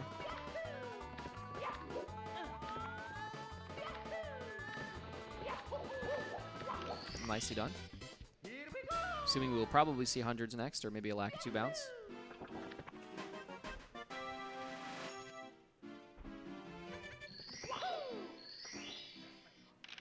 Oh, and Blue Bob taking a death on the mushrooms there. Unfortunate. Yep. Kelly going for 100 coin. Got one from the fly guy, so not too bad. Yeah, even with Blue Bob taking that death there on the mushrooms, yeah, best possible time at the moment TTM was still a sub 140. As a 143.38 event PB, Yep. so Definitely event PB possible for... yeah, even with that death. Yep. And Callie with a really excellent piece of movement. I've really only ever seen Cheese mess around with that. Maybe Callie's been doing it for a while and I just missed out on it, but triple jumping to the platform, really cool.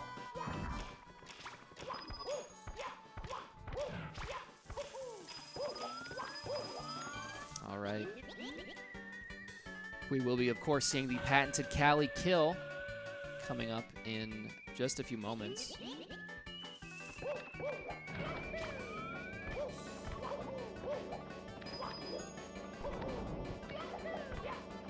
Gets the ledge grab, nice. We saw some issues with that portion of this star yesterday. Gets the attention of both bombs, gets the Callie kill, no problem.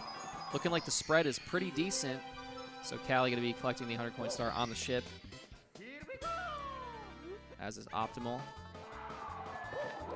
Side flips right into the cannon there. Easy day at the office for Callie so far in this Rainbow Ride. Looking pretty good.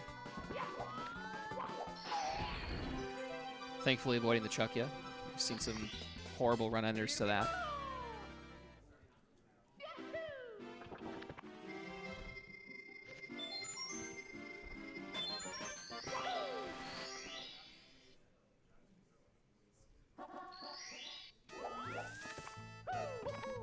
All right.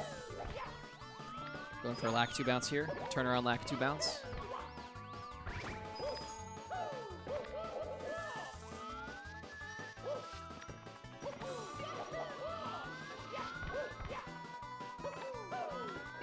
Nicely done there by Callie. And we also have Beast Assassin about to exit lobby. So that's another one to look at for our next block. But we're going to finish this one out with Callie.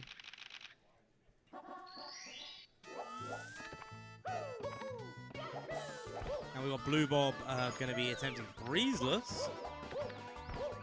Gets it. There we go. That's going to be DTM finish. Going to be finishing TTM. Only 1.7 seconds behind Event PB. Has best boss climb of 140.23. Yep. So definitely within range to Event PB. Yeah, I believe he did miss carpetless twice in the Event PB. So, yeah, it's looking pretty good for him right now, as long as he's able to hit that trick, of course, seemingly or hopefully first try. Definitely able to move up here in the leaderboard. Really, to be honest, a fourth place spot is not out of the question for Blue Bob if he's able to clutch this one out. Callie with a wall kick does not grab, unfortunately, so he's going to have to go for a backup here. It's a tough ledge grab to get if you miss the ledge grab. Tough one to wall kick, ledge grab, I should say, after you miss the initial ledge grab. Nice backup, though. Losing a bit of time, but overall still saving time on the stage. So next we have the trick, and we will see what he's able to do.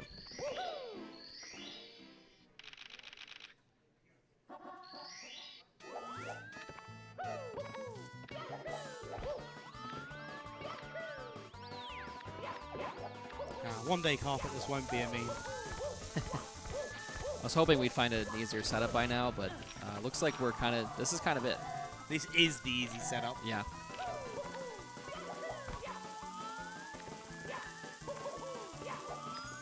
Hold. Gets the ledge grab. I swear that ledge grab is harder. Getting to carpetless is like harder than the trick itself, but we'll see what he's able to do here.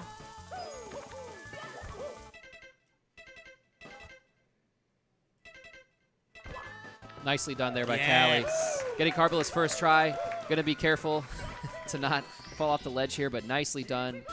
This one is definitely a finisher for sure. Callie will have the best run of the day so far. Not event PB possible, but still, nevertheless, a really solid showing from Callie on the first run of the day. I don't know, just, you know, got gold bits by 10 seconds. Yeah, easy. Yeah.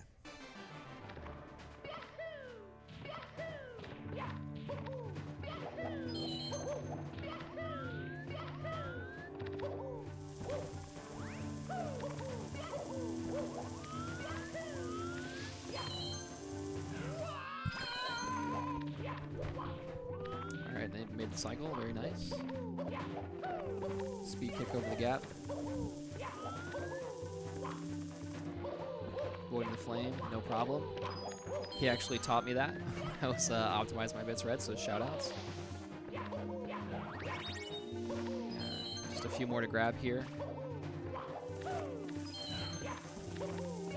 Love that movement. Instant pull grab. Very, very solid bit so far from Callie. Can he get the triple jump? Nice. Nicely done. That Goomba is not in a great spot, but not too bad. All right, dare I say this could possibly actually gold. Nicely done there by Callie. We'll see how these throws go as he is about to enter into the pipe at 138, 24, 25-ish. So we'll be switching to the Hori here. He's gearing up that spin, and hopefully we can go 3 for 3 on this one. All right, crowd, let's make sure we count them in as they happen. There's one. There's like 3 people awake right now. There's 2. There it is. There it is. Right, Nice one regrab. final one. As we get to close out this run for today. There it is. Nicely That's done. 3. Shout outs to Callie. What a great run. No reset to finish out the day. Low 139. Yeah. Maybe we can get a bits gold here. It's possible. It is, but here we Yeah, are going to be finishing up. that Callie last will text be box. finishing with a 1:39.08 With a gold bits to with clutch a it out. gold bits. Nicely done. Almost missed that text box at the end. You saw him kind of pause there, but Yep. really well done by Callie. What a way to clutch it out as he throws up some sort of gang sign, presumably. I think he's safe from the people in Laurel now from that gang sign. Yeah, So. yeah. Yeah, you know, I said gold bits by 10 seconds. Not quite 10 seconds, Not but quite still 10. gold bits. Yeah. Like, let's go. That's Yeah. amazing. Absolutely. So we've seen some fantastic runs. Obviously, we've got some runs still going on at the moment. We've got Blue Bob that's still been going on. But we do need to take a quick break. We're going to hear a bit more about what the Urban Arts is, what they do, and also as well, don't forget, guys, !donate to be able to enter in for a chance to win some of these fantastic prizes that are here that you can see right in front of us. Not that. That's my phone. Like a Nintendo 64 HDMI modded and Mario Bros. Signed by the runners, like a load of other stuff as well. !donate to go towards the Urban Arts. How much for the phone? The number's free if you chat them up a little bit after we get done here. So It depends. We'll talk. We'll discuss business afterwards. But yeah, no, guys, we're going to take a little bit of a break. You'll have 2 new commentators in the booth after the break, so we will see you later. thanks, guys.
Oh, me open, you open.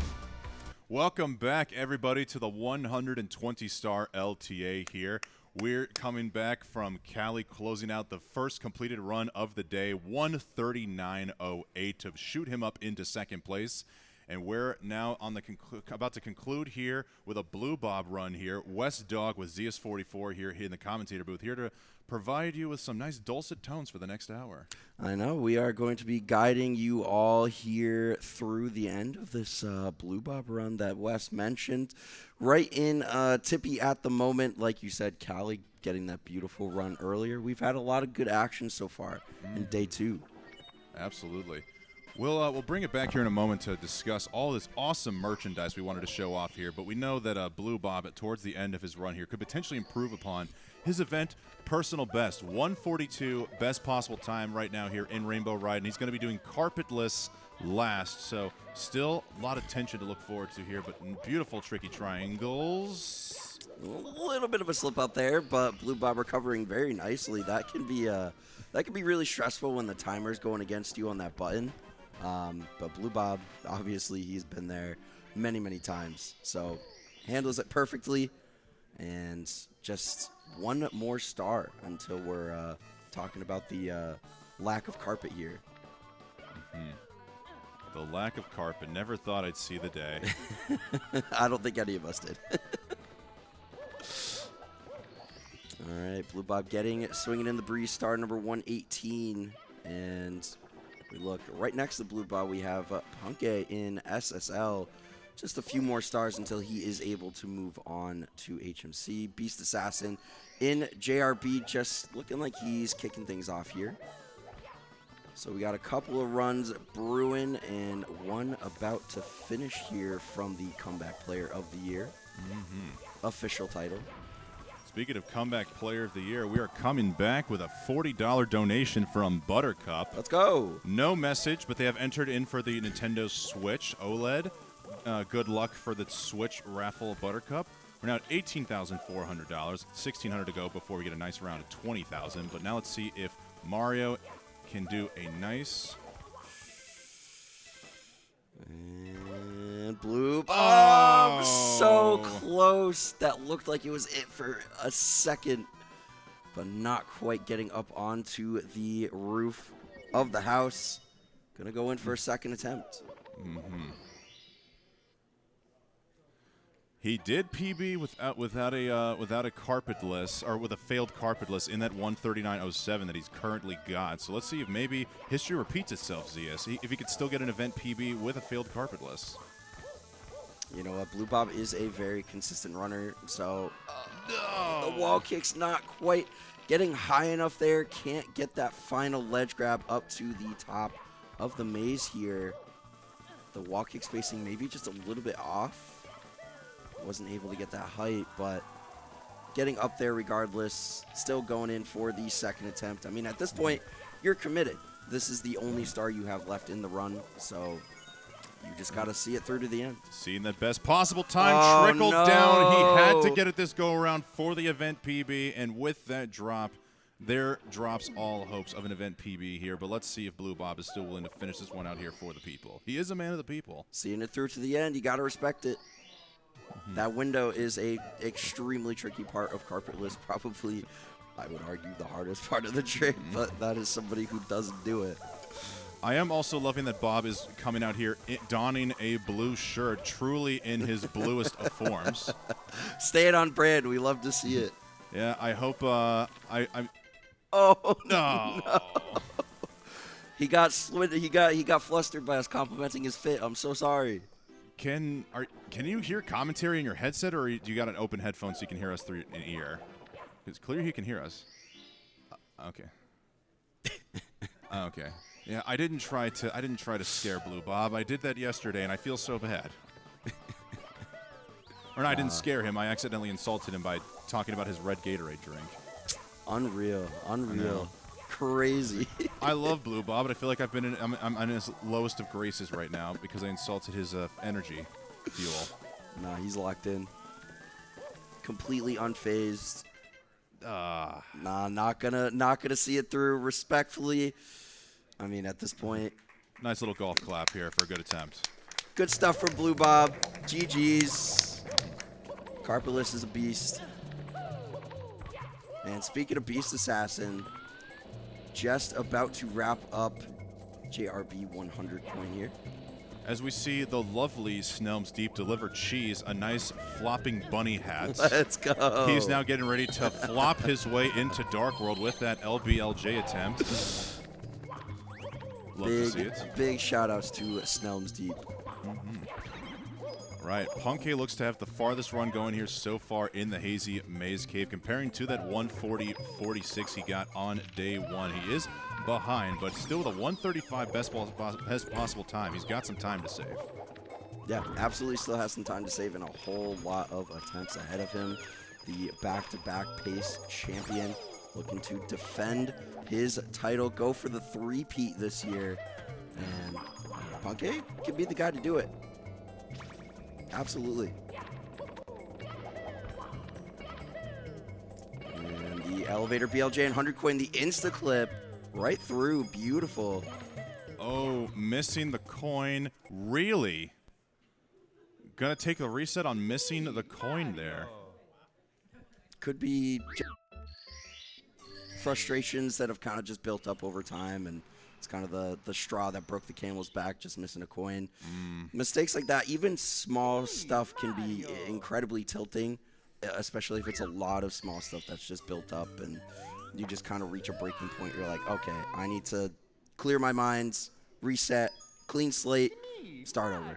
And, you know, we have all of today, all of tomorrow, plenty of time for resets. So if you're not feeling it or you're not feeling the vibes, reset, go again. I am feeling the vibes. If we are able to come back, we can show off all this excellent merchandise we've got here. We have since so we didn't much do it stuff in the beginning. We have so much stuff. We've got a signed Super Mario Brothers NES cartridge from all of the runners and commentators from the event we had on Wednesday. We have a Japanese cartridge of SM64 in its original box. The cartridge is going to be signed, not the box. Correcting myself from yesterday. So that is amazing. We, of course, have the Holy Grail, the HDMI modded N64 in a beautiful shell, transparent, translucent. Don't need a retro scaler or a retro tink to plug this thing into a monitor. You can just go straight for it. And more, if you're a Scott Pilgrim fan, we have the graphic novel series and the DVD on 4K and Blu-ray, I'm pretty sure. I can't believe people would want to donate for books, but I'm an uneducated fool, so. And lastly, the 70-star relay VHS signed by all of the participants. Yes, with from an last actual year. VHS It's in real. here. We're warping back to the 90s, just like Beef said yesterday. It's crazy. So if you want a chance at picking up any of this stuff, exclamation point donate in the chats. And you can go ahead and give yourself a chance to win any of those. The hottest commodity so far, I feel like, is the HDMI modded N64 for sure. A lot of people trying to pick that up.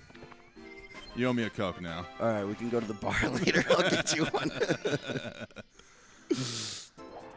And it's not up here, but we actually do have the Nintendo Switch OLED as well. That is true. That's being given away, so that is also one of the incentives. It is one of the newer incentives we've got.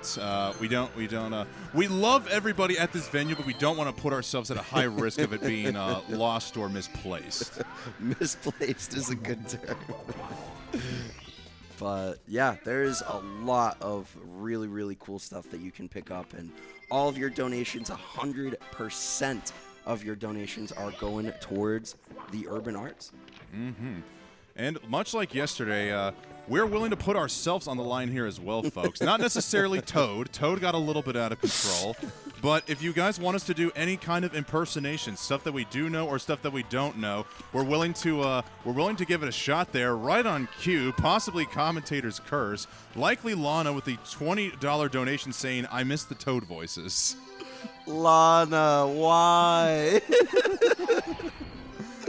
Oh my goodness. All right, wait, audience, what do you think? Should we do the Toad for like just a second? What do you guys think? All right. One second. All right. Wesley? Oh, no. My Toad is the worst of us all. I'm going to give it a shot, though, for the people. I'm the best. I'm the commentary booth. We're live in Laurel, Maryland.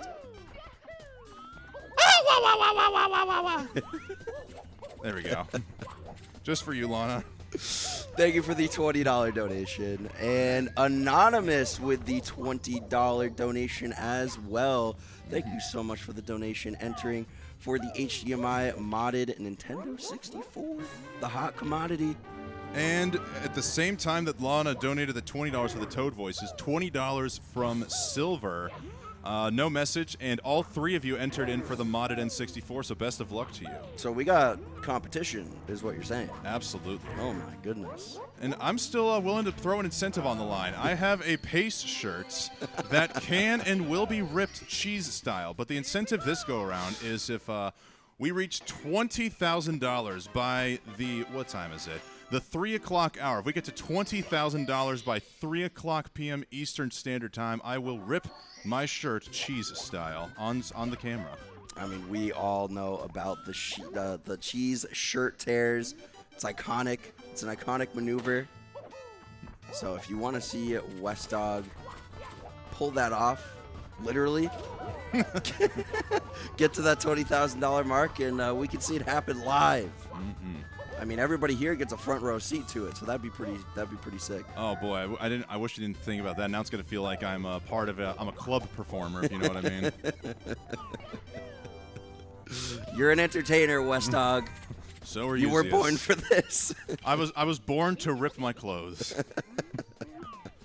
We found your calling, man. Oh, we boy. did it. Oh.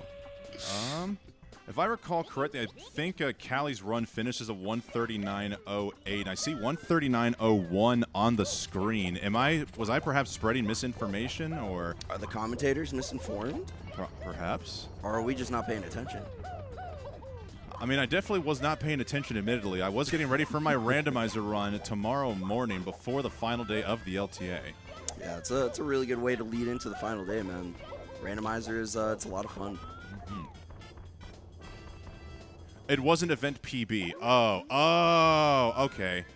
I didn't realize Callie had a 139.01 yesterday. I think that run happened when I was like out to food, so I didn't quite get to see it. But Oh my I gosh. remember tuning into the standings and seeing that Callie was like just about to finish a 139. I thought he still had only a 141 by the end of the day yesterday. Did he? Yeah. Well, okay. Callie's just letting us know in the chat right now. He's him. He's literally him, Himothy. Now, see, I remember there were some predictions between us and Gringo. Who was the one that said Callie's going to go for the gold this time? Was that Gio? I think that was Gio Gringo. Gio must be feeling pretty good about himself right about now. Yeah, I mean, Cheese and Callie are staying pretty tight to each other in the standings. I'm pretty sure all of us chose all of them to podium this year, but, you know, Gio feeling definitely good about himself. Yeah, now, funny thing also parallel between Cheese and Callie is that Callie had the longest lead in qualifier history when he brought out a 138.30 in his first run of the second qualifier set back in February. No LBLJ, by the way. No LBLJ as well, and that was the run that was in first place the entire time until on the final run in overtime, Ouija overtook him by 15 seconds to get a 138.15. It's looking like the same thing has similarly happened to Cheese. 138.3x, first run of the whole event, and nobody has contested it yet so far. Could this possibly be the longest lead ever in PAY's history? We would have to crunch the numbers on that. We need the statisticians, the mathematicians, the scientists in chat, in the audience to look into this. But, you know what? That's a really long lead to hold, considering the talent we have on stage. Like, that's impressive to hold on to that time. Yes. Yeah, for those wondering, if you are seeing runners chatting in the chat, they are running their own account. They are signed into their Twitch stream on the computers. They are running this on, and it's being broadcast through. So you are actually reading the voice of Callie. Yeah, just read those chat messages in Callie's voice, and then you can get, like, the full effect. Hey.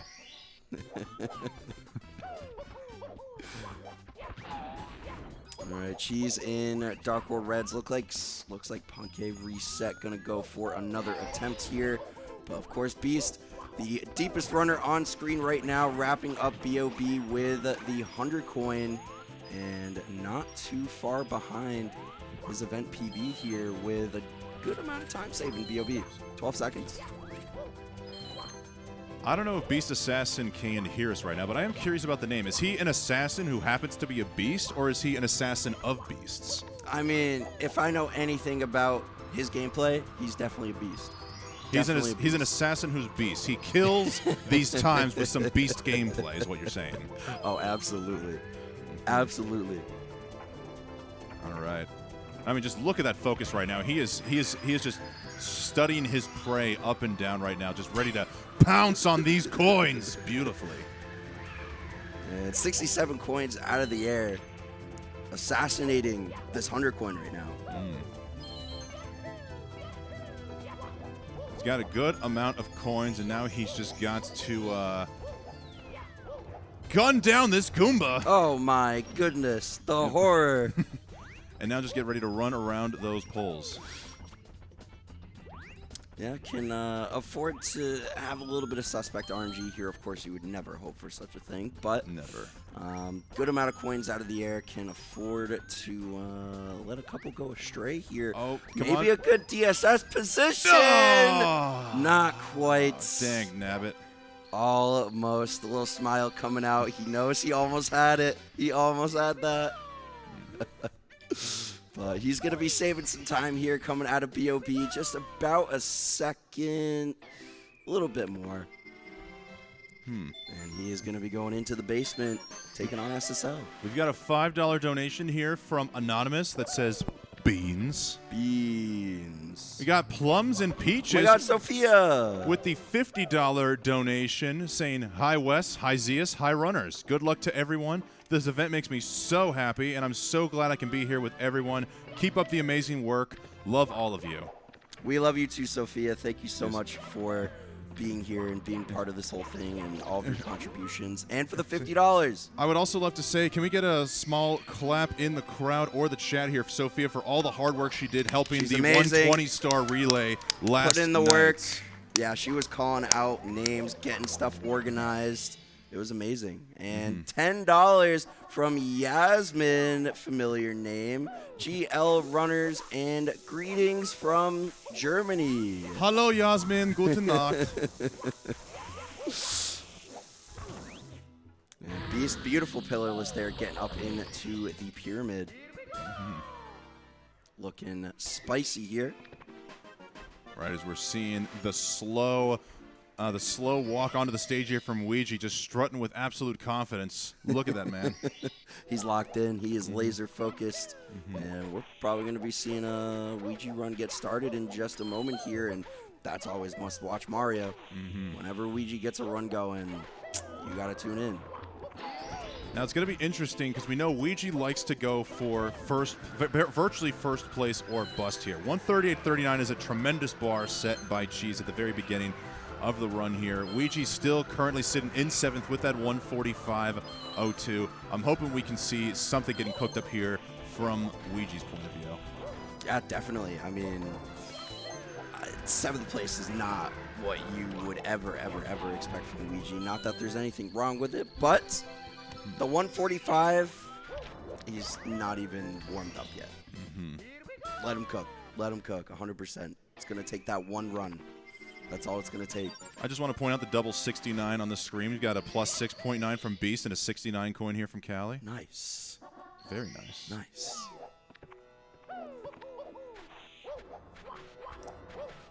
All right, Beast Assassin going in for the Talent Star. Nice high bounce there. Bopping into Klepto. Yeah.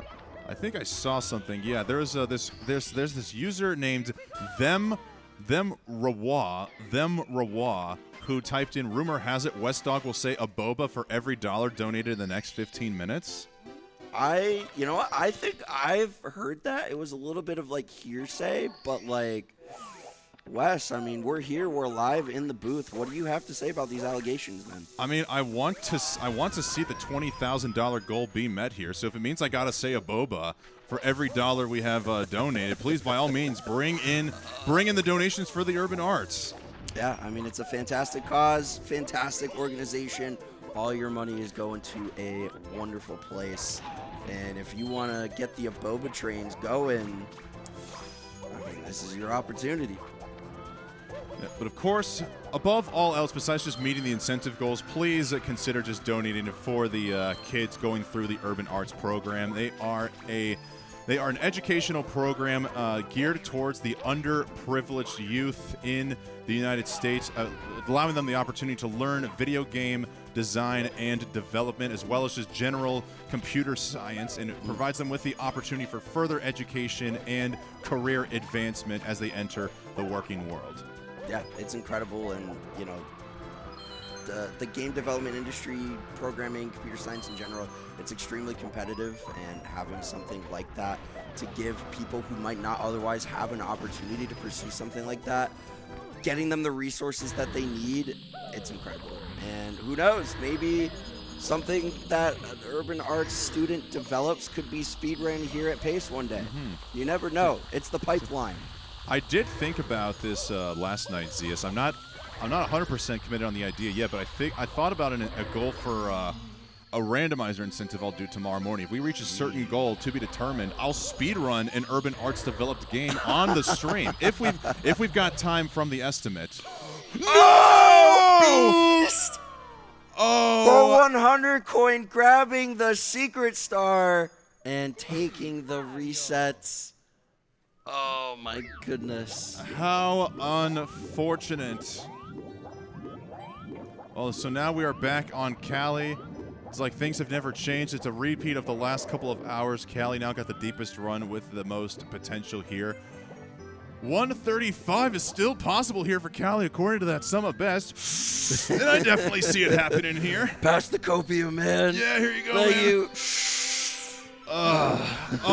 you. Wait, hold on. No, all right, yeah, copium is, I'm reading this correctly. It's a $20 donation from Carl1 Chris saying glorp. Do you know what glorp is supposed to mean? I think that's an emote. I think glorp is an emote. I don't know if GSA has it in the chat, but thank you, thank you, Chris, for the $20. Well, since we got a $20 donation, that means I have to do aboba aboba aboba aboba aboba aboba aboba aboba aboba aboba aboba aboba aboba aboba aboba aboba aboba aboba aboba Aboba. with a bonus one from Zeus.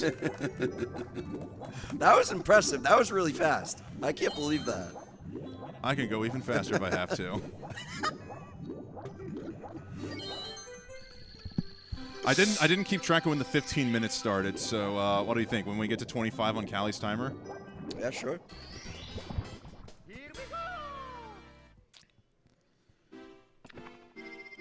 Yeah, Zeus now knowing what it's like to be a real professional commentator here. His voice getting absolutely hoarse and coarse from the Toad impressions yesterday. Meanwhile, I could just say aboba as many times as I want over here and still feel perfectly fine. Well, okay, it was a mix of the Toad impressions. I was getting a little hyped up for the relay last night.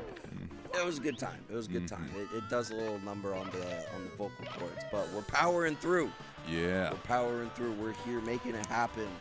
As are these runners on stage. They're here making it happen.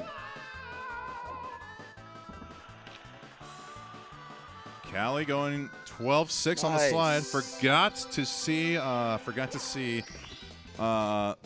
ask for slide predictions, unfortunately. Oh, we can get on the next one. Yeah. Surely. We have the technology. We're not cavemen. We have technology. And then, you know, production just cuts to us, like, smacking the laptop. Dirt. How does this work? Yeah, I don't know whose laptop this is, but I don't want to be necessarily responsible for breaking it. It's a cool laptop. It's sleek. It's got the RGB keyboard. It's nice. A little behind-the-scenes action for the folks at home. Yeah, we do have a quick prediction going in the next 10 to 15 seconds. What's Cali's next slide time going to be? 12-6 or better? 12-7 or 12-8 or worse? It's running out. Hurry up. Oh Not my much God. time. It's almost done. Hurry and get the gambles. No! Oh my God, 15,000 points on the 12-6. As we wait with bated breath to see what happens. I'm going to say 12-6. This is 12-6. 12-5! Oh, let's go. Beautiful. As we said, making it happen. Cali coming through for the believers. My goodness. I'm going to be the one here fueling all the gambling addictions in here. Yeah, Wes is going ham on these gambas right now. Like, I'm like patting his forehead with a towel. You guys can't see it at home, but everyone here is getting a show. Mm-hmm.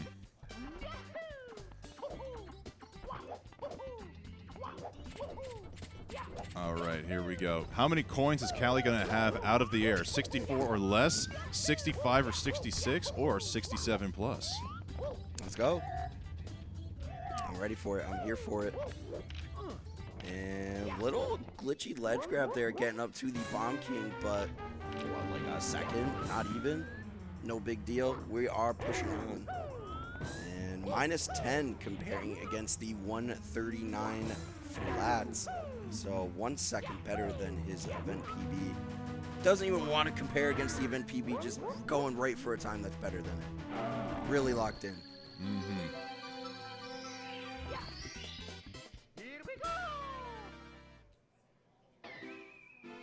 Punky getting a nice ship clip. Beast Assassin back in Womps. Cheese resetting, and Ouija sending out a text. Probably getting some DoorDash if I had to guess. What's the order, man? Leak it. Chipotle? I could use some Chipotle right now. I'm not gonna lie. Is there a Chipotle in Laurel? I think so. There's a Chipotle, right, guys? Perfect. I do know there's a Denny's close by, and I've got a coupon for 20% off the whole check, so I might want to go check to see if I can get some Denny's right after this. Man, we hit the Denny's, the young Denny's, right after the relay. It was kind of a cathartic experience. I'm not gonna lie. Wait, Denny's was open after the relay? Dude, it's 24/7. Oh my gosh! Yeah. People are pulling up to the Denny's at like 5 a.m. It's crazy. Speaking of pull up, Punky pulling up with a nice frame walk. Good frame walk from Punky there. Mm-hmm. Pretty important trick to get yourself deeper into JRB. One of those like kind of first hurdles of the split. I'm just going to say it right now to prove that I am not a curse. I believe this is going to be a completed run here from Punkation. Oh, calling it already. We're going to have to see in about an hour and 20-ish minutes.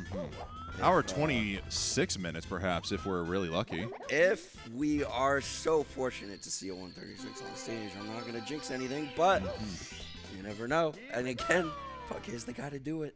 Do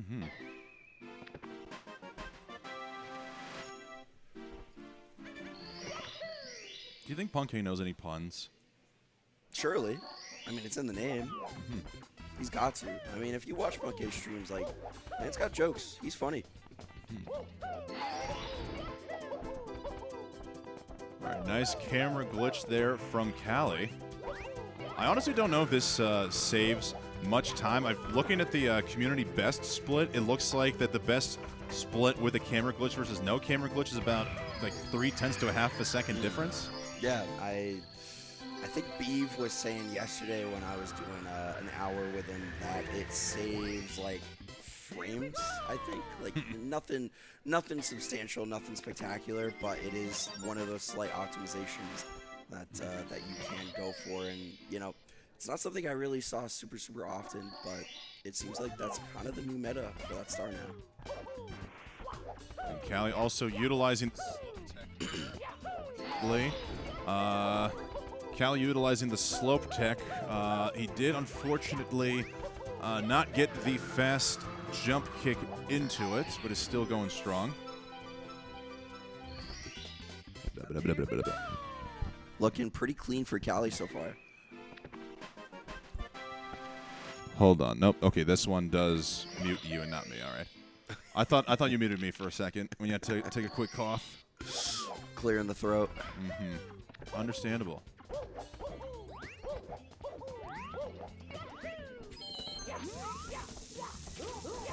All right, good bomb clip from Callie. The backflip bomb clip, very nicely done. And gonna be going in for the final 2 stars here, the 100 coin. Love to see it.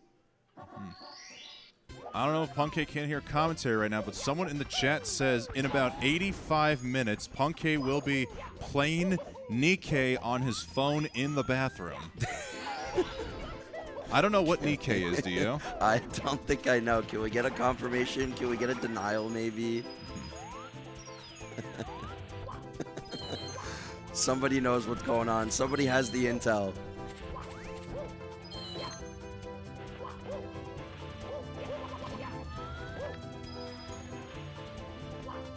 A good start for this 100 coin for Cali here. And remember, this is the prediction for coins out of the air, and it looks like 67 plus is narrowly taking the victory with 48% of the points.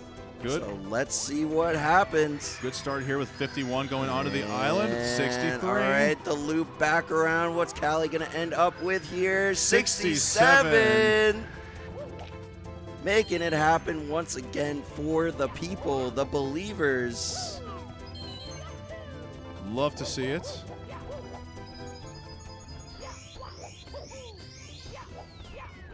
And praying for some good RNG here. Beautiful box break. Only getting that one coin. The coin kind of freaking out a little bit around the pole. Maybe scared of the Goomba. I would also be scared of the Goomba. I'm not going to lie. Goomba is a very scary enemy, that is for sure. That's why we made a category where we take out all the Goombas. Exactly.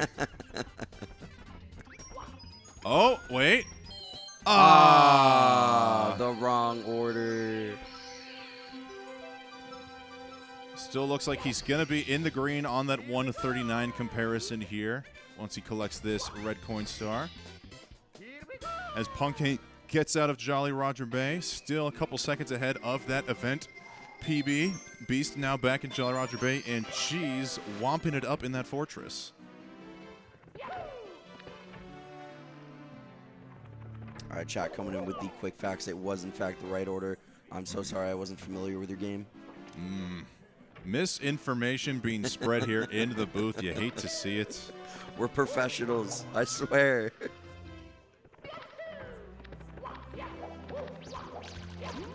Nice punch grab of the MIPS. Punkei getting a 12-7 on his slide.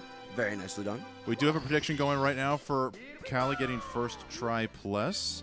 So I can't make another prediction right now for Punkei, but what do you think his second slide time will be? I'm going to say 12-6. Either 12-6 or 12-7. Kind of on the fence right now. Could you maybe sway me in one direction or another? Like, do you want to influence my vote at all? Unfortunately, Cali getting medium bomb there and did not want to take the risk, so decides to head into the pyramid and take on IROC. Punkei trying the button rollout, missing out on the star. Still a good wing cap. And now we're going to see combat. That is hand to hand. Oh, beautiful pun, Nintendo. Very well done. Very good. Good thing on the JP version we get to skip all the text boxes, but Yeah. It's moments like these I wish I read Japanese fluently so I could see what they're saying. 12-7 again from Punkei. nice. Beautiful. And now we're seeing the return of Gothic Logic. Let's go. Gothic season.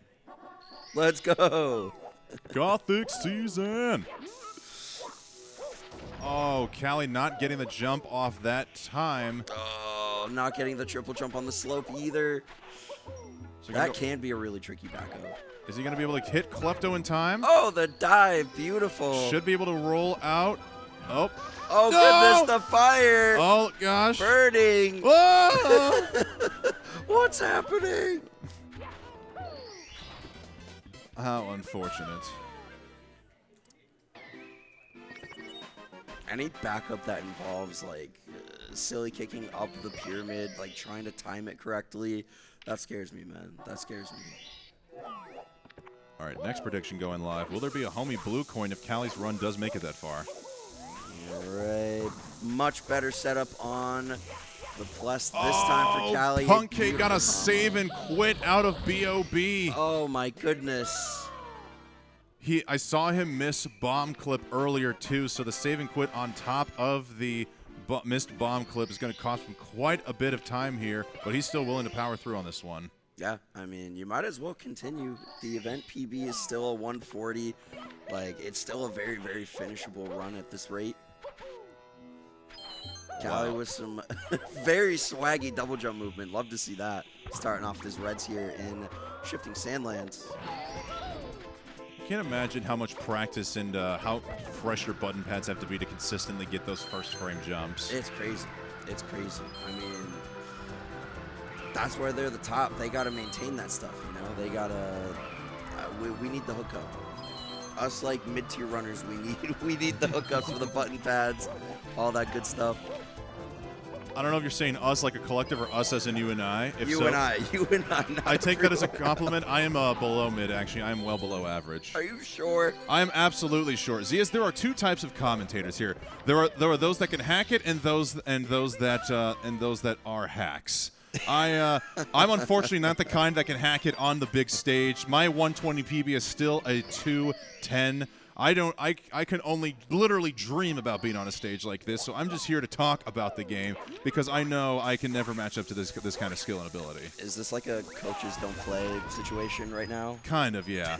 Commentators don't play. Like Stephen A. and Brian Windhorst. Do you ever expect them to play a day of NBA basketball? No, but they sure can talk about it. They can yap about it, that's for sure. My goodness. I mean, when's the last time you even grinded 120, like, seriously? Summer League 2 years ago. Exactly. You could improve upon that 210. That was also on emulator, so I think my console PB is a 211, so I could still improve upon that. Yeah, exactly. The key was, though, is I had my my pet dog next to me the entire run, and I don't know if he's willing to stay put for 2 straight hours again. It's the West dog. Yes, the That's West crazy. dog. Nah, man. Anyone can do anything in this game if they set their mind to it. All you people out there watching, you want to get into Mario speedrunning, don't say you can't do it. Don't say you're not built for it. You're built for it. Hey, I didn't think I was built for it. I mean, you aren't built for it. You play it upside down. You are quite the opposite of built for it, but you are learning to play the game with your upside down face. I'm just playing it on hard mode. Exactly. I couldn't complete a single star upside down, besides maybe Wild Blue if I wanted to. Hey, try it out. New category extension. I mean, I'm not biased or anything. Hey, there you go. I just want free world records. I'll come right out and say it. I just want free world records on the leaderboard. There you go. Have you ever thought about doing a 2-player, 1-controller speedrun with it being upside down? Oh my goodness, that would be a nightmare. I would obviously have to control the stick. Like, I would have to do the stick. Yeah. The buttons are, you know, they work the same regardless of the orientation, so I don't know, maybe we could make that happen. We still got time left here at PACE 2024. Callie having a little bit of problem with the end of this 100 coin here. Can't quite connect on the wall kicks, but able to wrap it up and going to be losing a little time on the split compared to the 139. We're about to end off this hour here, Zia, so I'm looking perhaps for a speed run related goal. For every $1 that we have donated here until we go to commercial break, I'm going to have $1 equals 1 chicken nugget speed run. Wait, how many nuggets though? It literally infinite. If we somehow got a $10,000 donation, I would eat 10,000 chicken nuggets. All right. We can make this happen in the next 10 minutes. Every $1, Wesley has to consume 1 chicken nugget as fast as he can. Yes. I will record it and post the proof. There we go. This can happen. Someone's about to drop a $100 donation. Oh, no. My personal best for most chicken nuggets in one sitting is 64. If it is 100, I will be a man of my word, but I will be very, very afraid. Just like we should all be afraid of Gothic Logic now coming back to the screen. Let's go. Going to show us all the proper British way of playing the game here.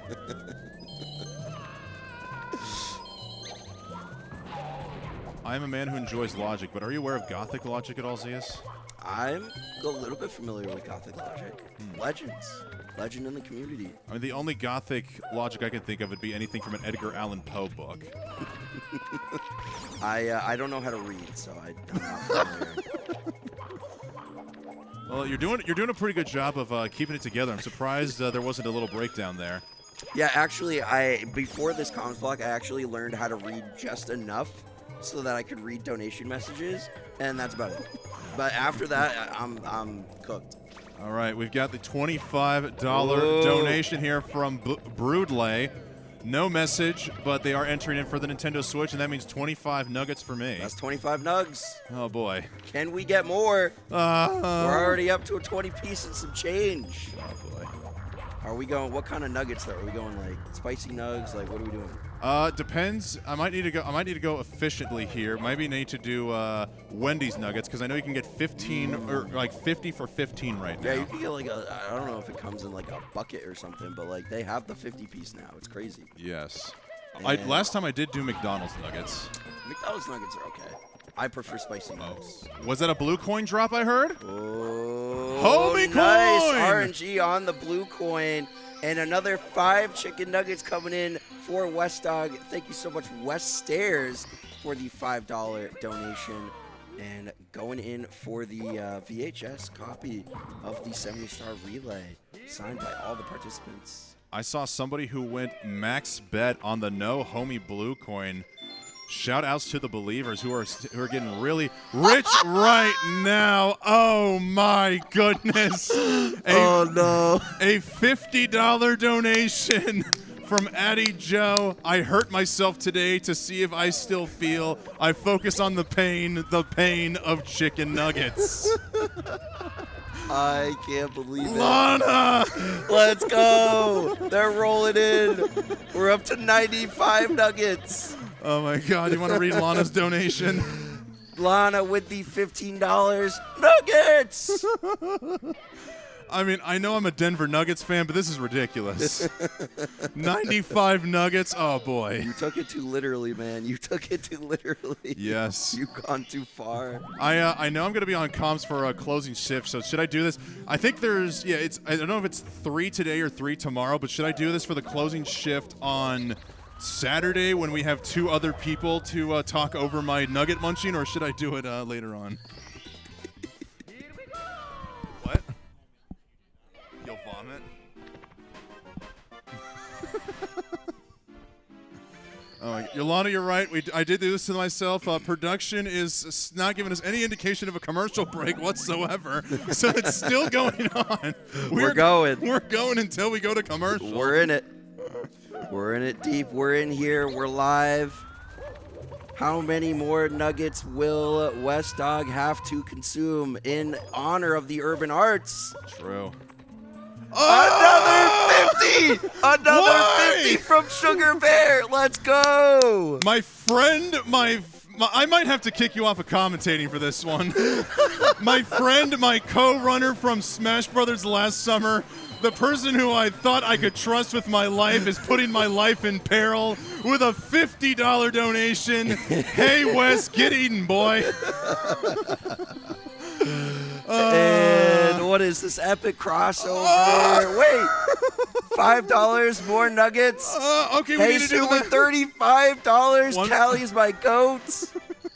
And Lana with a $20 donation from Lana saying, I love the bow, by the way, Wes. So we got 195, 145, 150, 170, 205 nuggets. Bro is so cooked. It's over. Oh, no. Oh, this is looking like it's going for you. Okay, this is tough. All right, Urka with the $15 and says, oh, goodness. Zeus, how do you respond to the four-stocked by Simply and banned allegations? Love you, homies. I got the unbanned, that's all I'm saying.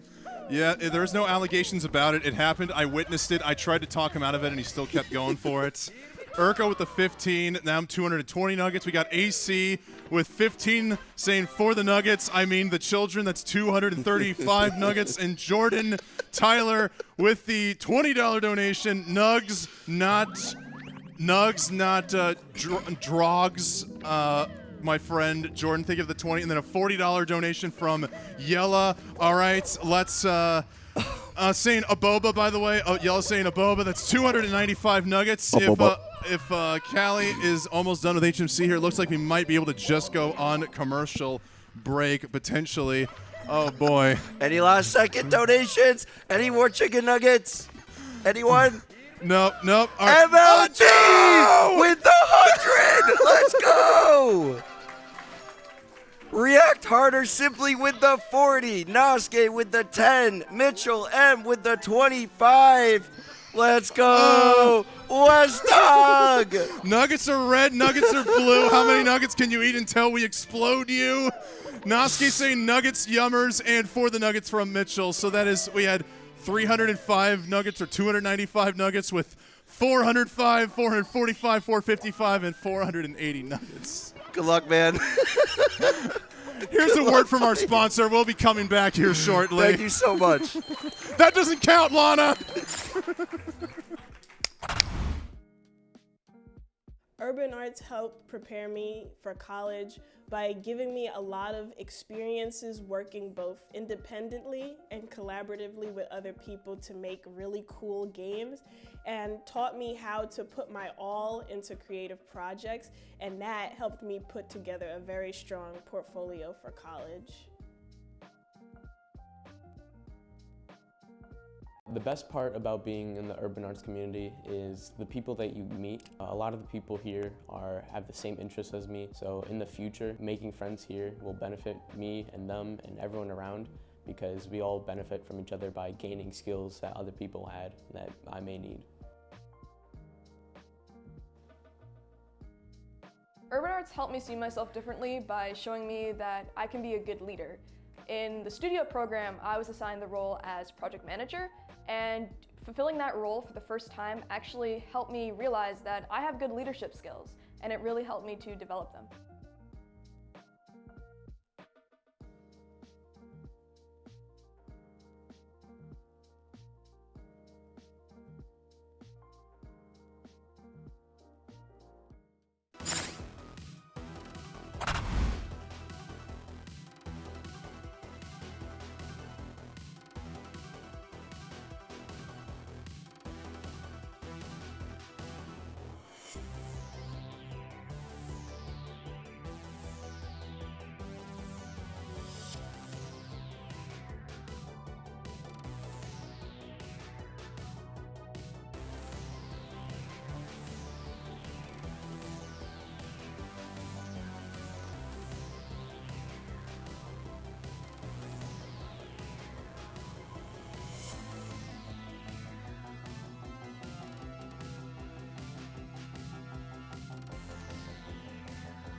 Welcome back to Summer Pace 2024. I am Z Seabeard, and I am joined here with a relatively unhappy West Dog.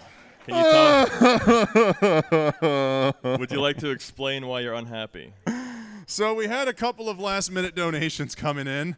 According to one of our moderators, Mr. Wah, we had a $25 donation from Drain Sow and Likely Lana for $25 and $50 respectively. So that tags on 75 more nuggets, which means we go from 480 to 555 nuggets. We did get 2 more donations after the fact, but since those did get processed during the commercial break, we are not going to count those. But we're throwing in a caveat, Seabeard. We do have a lifeline for Wes. For the next hour, every $25 donation, we can add 1 person into a relay to help Wes eat these nuggets. Please. So your donations could possibly rescue Wes from... So the question is, we have $95 of unaccounted for donations here. Do we count those for 3 lifelines and 5 away from the 4th, or do we just cut it off completely and say that's $95? I think that's fair. 3 lifelines. I guess we'll leave it up to the chat, maybe the crowd on this one. You guys decide, but I will line up with you, Wes. I will join the relay with you. The crowd says no. I guess we'll have to leave it up to the chat because Okay. I don't know if the crowd is thinking properly here. Crowd says no, so starting now. 550 nuggets, man. Yeah.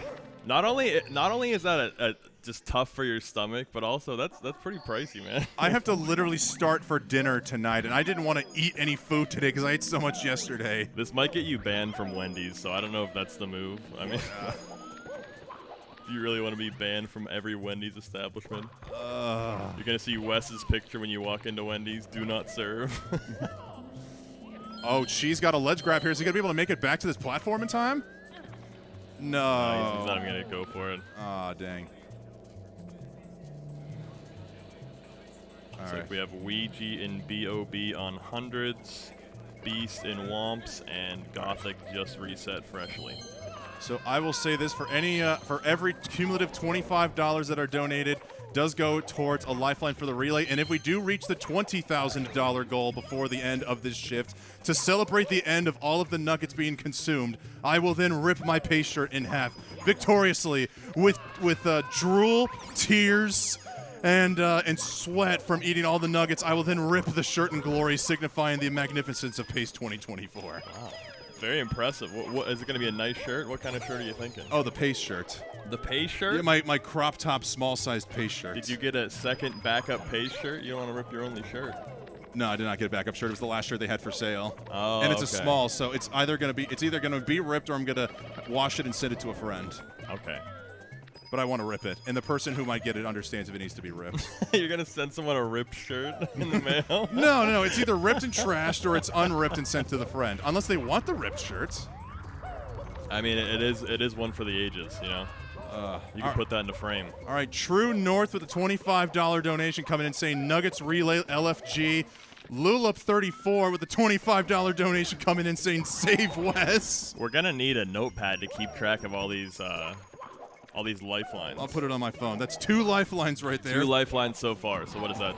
2 of us so far? Yeah, and the lifelines can eat up to, what did we settle on? Up to 50 nuggets each? Well, it's going to depend on how many lifelines you have. That's if true. you have 3 lifelines, we all have to eat 150 nuggets. So No. I'm still going to have the bulk here. It's just a matter of like how many nuggets would a lifeline be allowed to eat. we tried to set some rules within like 3 minutes in the break. So we're still working out We're still the working the details. rules. Lifelines are an option. The lifeline assistance is still to be determined. So don't let the 51 be truth. We are spreading misinformation here. That's what we do best, right? Yeah. Well, maybe you do best. I try not to spread misinformation.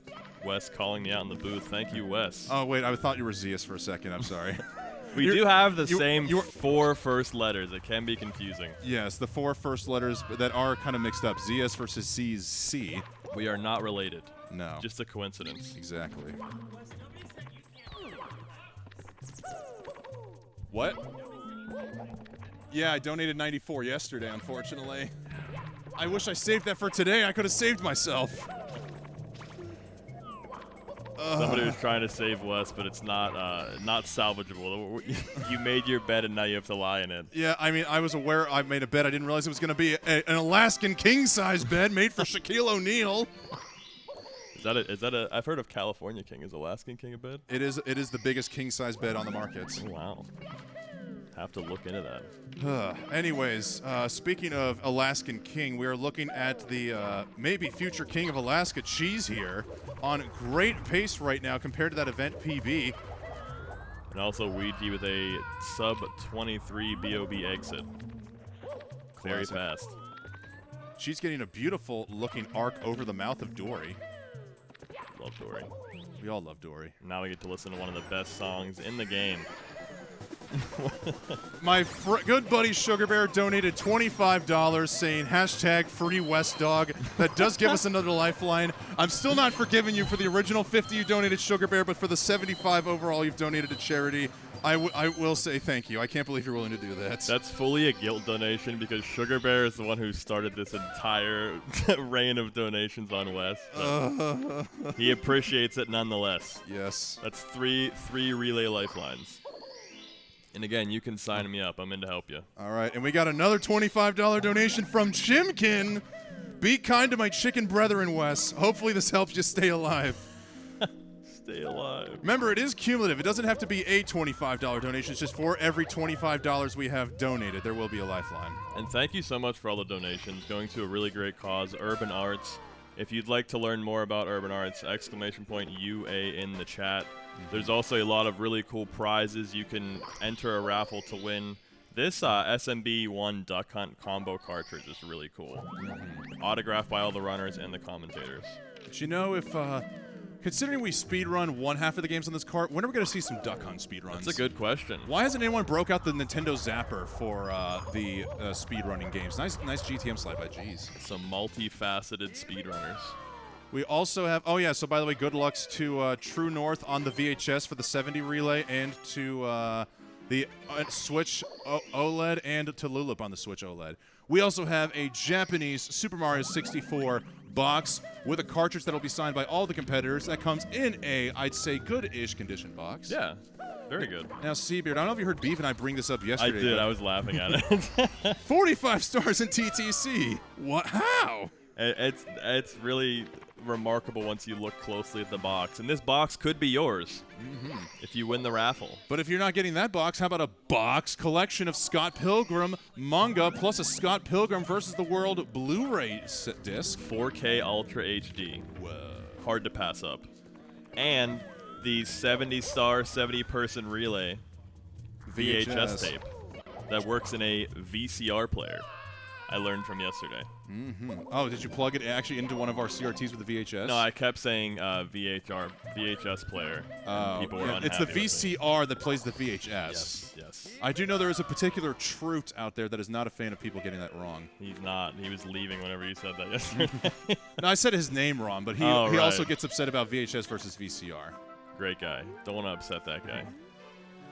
But speaking of VCR, we've got a very cute rambling there from Toad that is so adorable he blushes out stars. That's how you're going to say very cute run. Oh, that's also true. A very cute runner by the name of Cheese. True. And while we were rambling on about Nuggets, Ouija had an excellent 8 red coins in SSL. Hit the Z slide and everything. Very clean. Beautiful. And Beast is taking a break. We have Gothic, Blue Bob, and Punke. I am really trying not to scream, so I'm just going to talk really, really quietly to the mic. Why did we make a command? Why did we make a command? Curse you, Iris. Westdog has agreed to eat 555 nuggets, and for every $25 more we raise, we will add one more person to help him consume this feast. Exclamation point 555 in the chat. We got to make this an emote. Yeah. Somebody has to draw Wes with just a mound of nuggets like Patrick Star with all the snowballs going into his mouth. I feel like it's a Scarface scenario where instead of a table full of powdered sugar, I'm going to have a table full of chicken nuggets. I'm excited to see what comes out of this. Other attendees can apply to be a lifeline. Yes, the lifelines are still to be determined. We've got one in the books right now with Wii Super, fellow chicken nugget aficionado, as Cheese is getting fast side triple bully action. Let's go. Very nice. I'm also a lifeline. Okay, Seabeard is also a lifeline. I guess we got 2 lifelines. We got 2 lifeline spots filled, and we got potentially 2 more available. For now. For now. Oh, and I guess the deal is, unless we have an alternate account, like a GSA 2, I guess it'll be streamed on my stream. The people want to see the nuggets being eaten. Oh, isn't this adorable? I type in CC, and it's auto-corrected to your name. Oh. I'm very flattered. I made the autocorrect. Oh, Cheese falling off the elevator, luckily getting right back on. Same thing happened yesterday during the opening run as well, but good awareness to get back up there. Amazing backup. Most people they instantly lose their Mario there, but not Cheese. You can tell he's done it. You can tell he's done it quite a few times. He's at least a few times for sure. Mm-hmm. Oh, we've got a request from the chat here. If Cheese can hear commentary, when you get a break in the action, can we get a flap of the ears on the hat? Doable. Ouija getting early spider cycle. Yay! Getting early spider cycle, saving some time, and then unfortunately missing that red and immediately probably negating the save time. 2 flapping ears, let's go. We were only expecting 1 flap, but he gave us 3 flaps. Thank you, Cheese. Great bargain. That's why we come to GSA, you know? That's why we come to Pace. You never know what's going to flap all over. You never know what's going to happen. And the beautiful weather. It's a very nice day today. I encourage everyone, drink some water, get some fresh air, take a walk, and it's beautiful outside right now. All right. We are seeing, we did see Ouija now concluding Toxic Maze, did bonk off the ledge, getting a little bit nervous, but hopefully he'll be able to make it through on this BLJ. Instant clip right to the front of the grate, put him directly in front of the coins. As we've got a $25 donation from Zeus saying, I'm going to do this in an army voice. I will go to the trenches with you, brother. Make them spicy. And we've got another donation in here from this one. Well, you can read this one. A $50 donation from Snelms Deep. Hashtag Save Wes. Hashtag Good Luck Babe Coin. Oh my God. Whoa. And we've got a $100 donation from Pi. So sad that even after paying my Pace registration, let's get a clap for a $100 donation. I wasn't able to attend. Least I can do is this, supporting aspiring game devs and sending my support to these incredible runners. I wish I could be there. And another $25 donation from Egregious. Egregious DI the homie. I don't need a lot for Christmas. I just need West Dog to survive these nugs. Also, I volunteer Jack MP3 as lifeline. Oh, is Jack here? I haven't said hi to him yet. He is here. All right. Well, Cheese did unfortunately get squashed in the volcano, so did lose a little bit of time, but still very solid green. 137 capable here on this run. So is that 8 lifelines added? $200? Zeus up through? 75. Yep, that is 8 additional lifelines right there. 8 lifelines. We have to have a volunteer sign-in sheet passed around the venue. Oh my God, this is hilarious. With a headline, Save Wes. Yeah. You know, I'm just going to say this now. The minimum amount of nuggets I have to eat in this whole thing is 111. Okay. I have to eat at least 20% of the nuggets. 111. I can't let any one lifeline eat more nuggets than me. I'll be honest, the most nuggets I've ever eaten in one sitting was a 50-piece back in college, and I didn't necessarily feel full, but I couldn't stop my abdomen from feeling like I was flexing. So I don't know how you're going to do 111.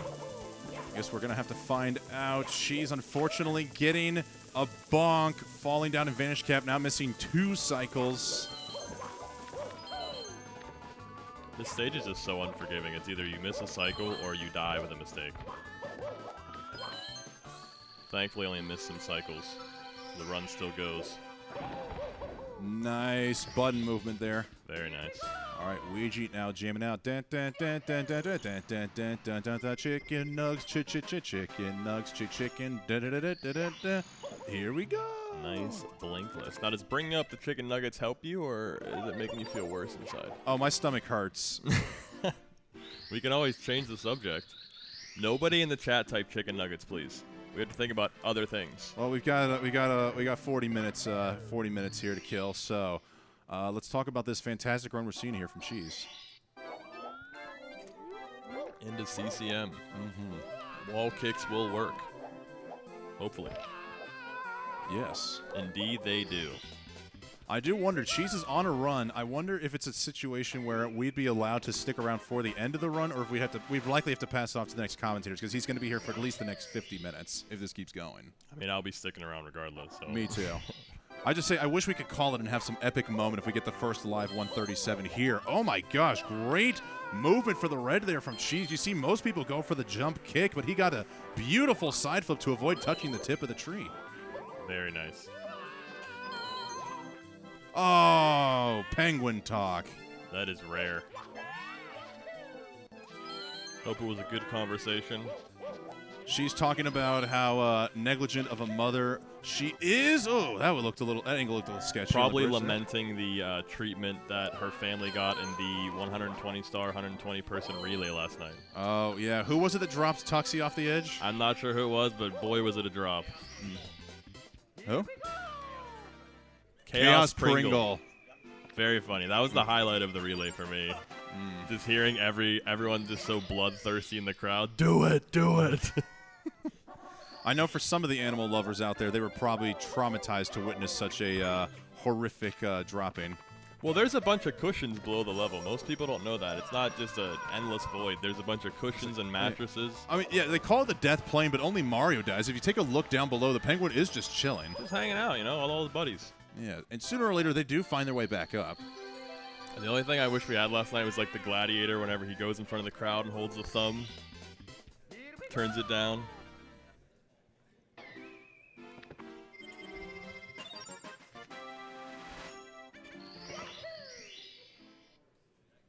Blue Bob finishing up Dark World here. Punkay entering the castle. Nice double firsties there by Blue Bob. Hey, Seabeard, I've got a radical suggestion. Let's hear it. If we do get to the $20,000 goal by the end of the time we're done in the commentary booth, what if I do decide to include the extra $95 we got in donations at commercial break? Sure. We'll tag on those 95 and make it from a 555 to a 650 nugget challenge. Yeah, that's fair. You're signing me up for more nuggets, but it's been a while since I've had some nuggets. That's okay. You know what? I mean, those donations are just sitting there. They're going to the Urban Arts, of course, but otherwise we know what they really wanted to go for, so we can make their nuggets worthwhile, but only and only if we get to the $20,000 goal. I wonder what the world record is for most nuggets consumed. In one sitting? Yes. Do we have a Guinness page for this by chance? I'm not sure. That's something I've honestly never looked up. Well, we got a search for most chicken nuggets eaten in 1 minute. 1 minute? We're not talking about Joey Chestnut here. We're doing a marathon, not a sprint. Speaking of sprints, we are going to see Cheese sprinting to the finish line here against the big penguin inside the slide. Gets a beautiful Adam pass slide skip. Very nice. Ouija also went for the right side bully strat. Had a little bit of trouble, but not too much. What's coming up there? Is that a video? It is a video, but I'm trying to figure out the most nuggets eaten in 1 minute. I don't know if I can stomach seeing someone eat. We're not going to watch it. We just need the information. It's loading right now. I mean, it gives me the headline. It just says breaks the record, but it doesn't tell me the number. Thumbnail. Yeah. Unfortunately, Ouija resetting. Could not make it through LOL. Yeah, tried to go for fast bullies, and unfortunately was losing time there and must have lost some more time elsewhere throughout the run to hit that reset button. So now it looks like we've got Blue Bob as the next deepest run, so all eyes focus on Cheese. This is still a great run. Going to wake up the snowman here. And again, I mentioned this yesterday, but I'm still baffled that how this star is set up. So there's not checkpoints throughout the race like a racing game. There's just one sphere. The game just checks to make sure you've passed through the sphere. Once you pass through the sphere, it's all good. So the record for the most eaten in 1 minute is 12.42 ounces of chicken nuggets, which is the equivalent of about 19. What's the standard size of a chicken nugget? Is this like a thing that's been measured? I guess they just plopped the nuggets on a scale, weighed it, and whatever the weight decreased by was the amount of nuggets that was consumed. Well, I'm saying it's average of 19 nuggets. I'm just wondering what they define as a nugget, you know? Yeah, I guess it's a McDonald's nugget, so whatever the average size of a McDonald's nugget is. That's the chemist in me. I'm sorry, I can't just. Yeah, no, I don't blame you. I'm a very numbers-based guy. We're focusing so much on the chicken nuggets here. It's important we get all of our facts straight before we get thrown into the hellfire. Speaking of hellfire, we're in Big Boo's haunt. Surprisingly, the least scary thing I've been dealing with this last hour. Gonna be doing the ghost hunt first. Very fun start to watch. Hopefully we can get some door skips by Cheese here. Nice. Very nice. What does the text box say? It says like ghosts must die or something. It's like, ghosts never die, can you stay alive? He. That is a good point. I don't think ghosts can die. Yeah. Which, actually, you know, Seabeer, I've been wondering, have we ever heard the wicked boo laughter in any of these pace events so far? I was thinking about that yesterday. I haven't seen it. I haven't heard it either. Unfortunately, missing the door skip there on bonking, but not too much time lost. Also, the door skip is only doable on the Japanese version of the game. Oh, all right, yeah, we're going to stop playing that video. I just looked to my left, and there's the person hunched over, like, rapidly eating chicken nuggets. Never a dull moment in the commentary booth with Wes. We may need to call in a Guinness World Record official here if we're going to be doing a most nuggets eaten in one sitting kind of thing. I'd love to be in the Guinness Book of World Records for something like this. If you want to be in the Guinness Book of World Records, I think you have to pay for it, so... Wait, actually? You have to pay them money for them to send someone out to verify your world record, and it's not cheap. Oh, that's just foolish, man. Why would anybody do that? Luigi just casually putting out a 2:43 Dark World exit.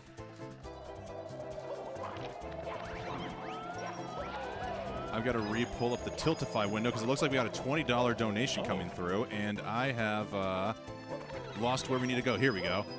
Let's go back in here. $20 donation from Kelsmott. Fun fact, it takes a giraffe over 15 minutes to regurgitate all the way.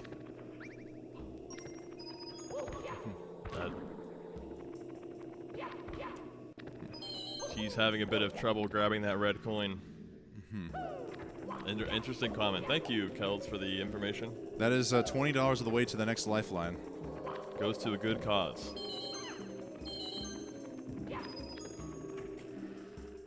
Moving to the most smooth part of BBH 100, if we can get the triple jump to work here. Unfortunately, the coins did not cooperate. In that case, what Cheese did is the best thing you can do. The Boo dodging the punch. Can't dodge the kick, though. You cannot. The cheese kick. Remember the cheese kick in Womps? I remember the cheese kick and Rainbow Ride. It was at the end of Womps hundreds. He would kick the wall after getting the 100 coin star, and it would knock him into the red star. Very cool. Smart, yeah. The one I'm thinking of is in Rainbow Ride years ago. I think when his PB was still in the 140 range, he was trying to get I guess, yeah, not a kick, but a wall kick. He couldn't quite connect because he kept going at the wall at the wrong angle, and he just goes, wall kick! I wasn't there, but it definitely, I could definitely visualize it. As we're seeing, the chickens just never seem to escape a Seabird. We saw Cheese give us the double chicken there on stream towards the Boos. Really frustrated. And, of course, when you're frustrated, you have to flash them the chicken. I very much agree. I've never heard it called the chicken before. I mean, chicken is a bird, so that is a bird. That is true. Very, very valid. And now we're hearing the undisputed best song in the game. In my opinion.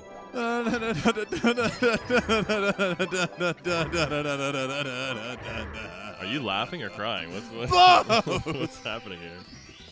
This is the music I'm going to imagine it's playing when I'm doing this whole ordeal. We could play it on loop. I'm sure there's a 10-hour version of the merry-go-round song on YouTube. There definitely is. Blue Bob moving through JRB. Unfortunately, Ouija just missed the Dark World throw. Gonna reset there. Yeah, we know Ouija was still capable of possibly pulling out a 139, maybe a 140 on the run. The fact that we did see a reset is rather unfortunate. It's just a frustrating mistake to make. At some point, you just don't feel like finishing the run. Totally understand.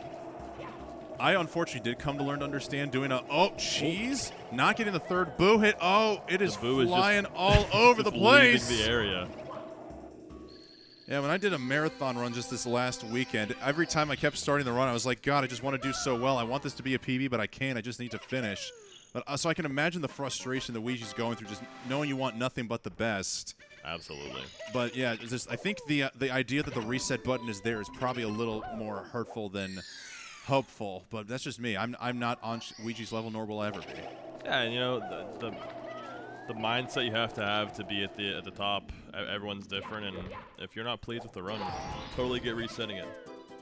It hurts our feelings, but our feelings are not important. His feelings are important. Yes. His runs. We all have feelings. We do.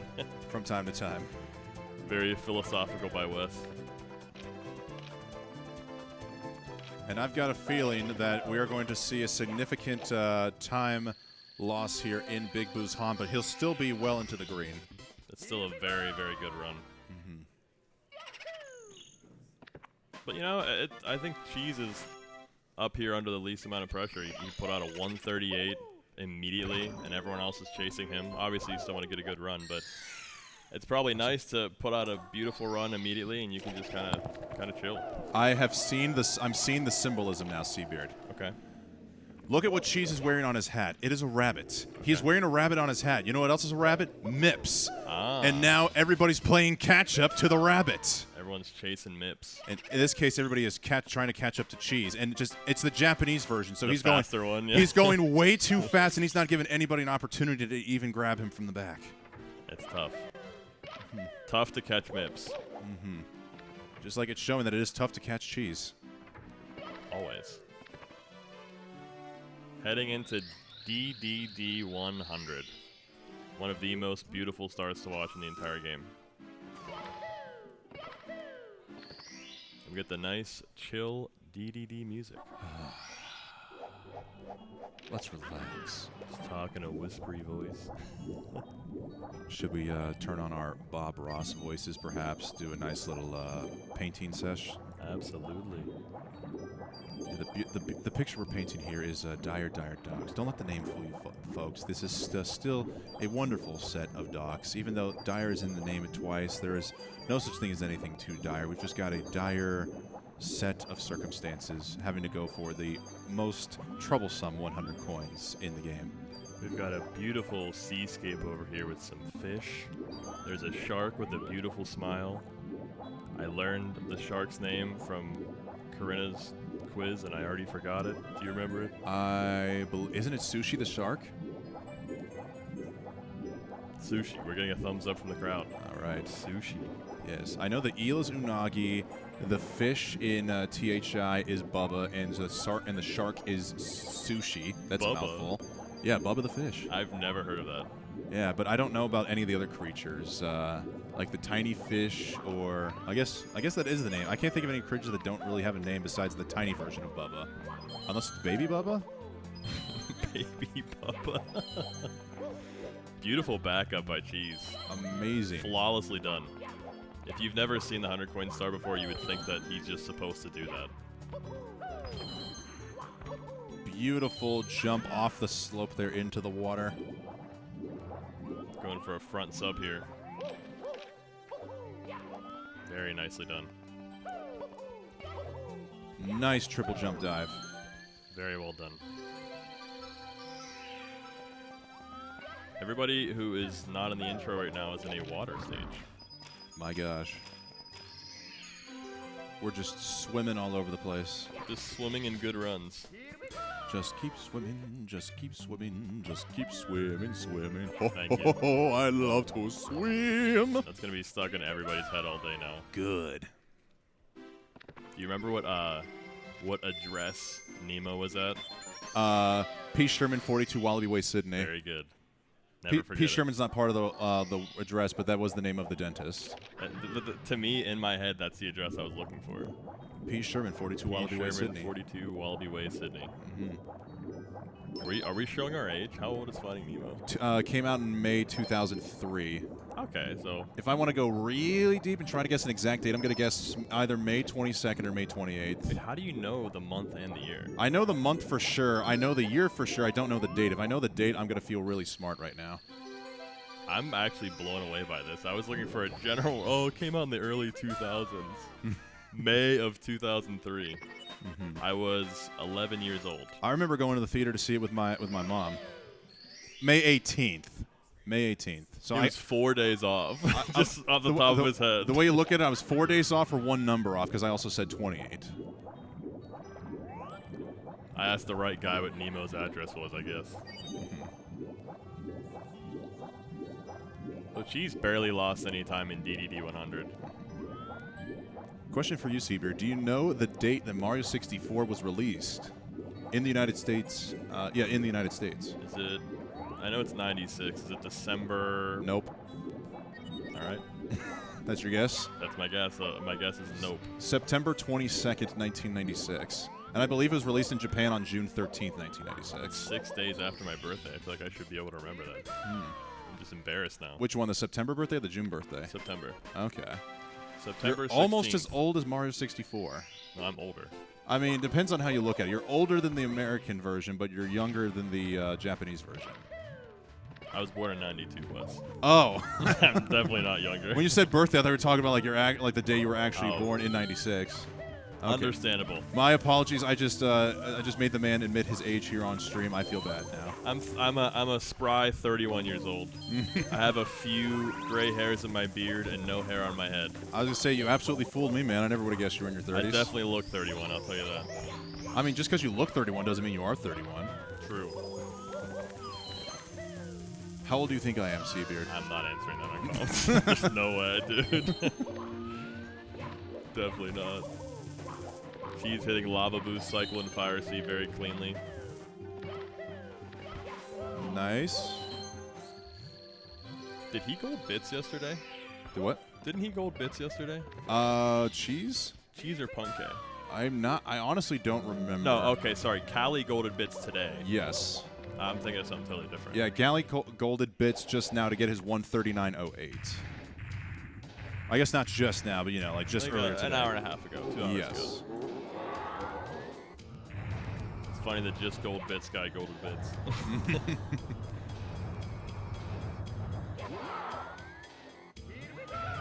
Nice tail grab, hitting the throw.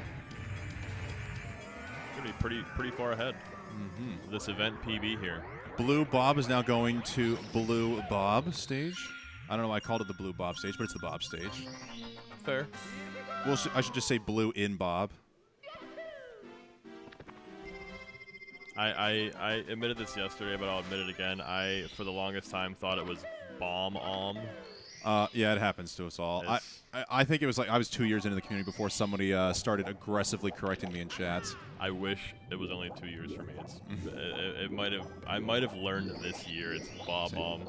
I mean, you could have just said you could have just kept saying you were misspoken because how could you Bomb and Bob are so close to one another. They are. Maybe one of these times I'll accidentally call the runner Blue Bomb instead of Blue Bob. Blue Bob-Om. Speaking of accidentally called, I almost called you Wesley Doggerson when I got in the booth. Yeah, that happens. The artist formerly known as Wesley Doggerson. Formerly known as West Dog, formerly known as Shrek Dog. That is true. I forgot about Shrek Dog. Yeah. Only the OGs remember Shrek Dog. When we first became homies. You had a wild picture on Discord, too. It's a good one.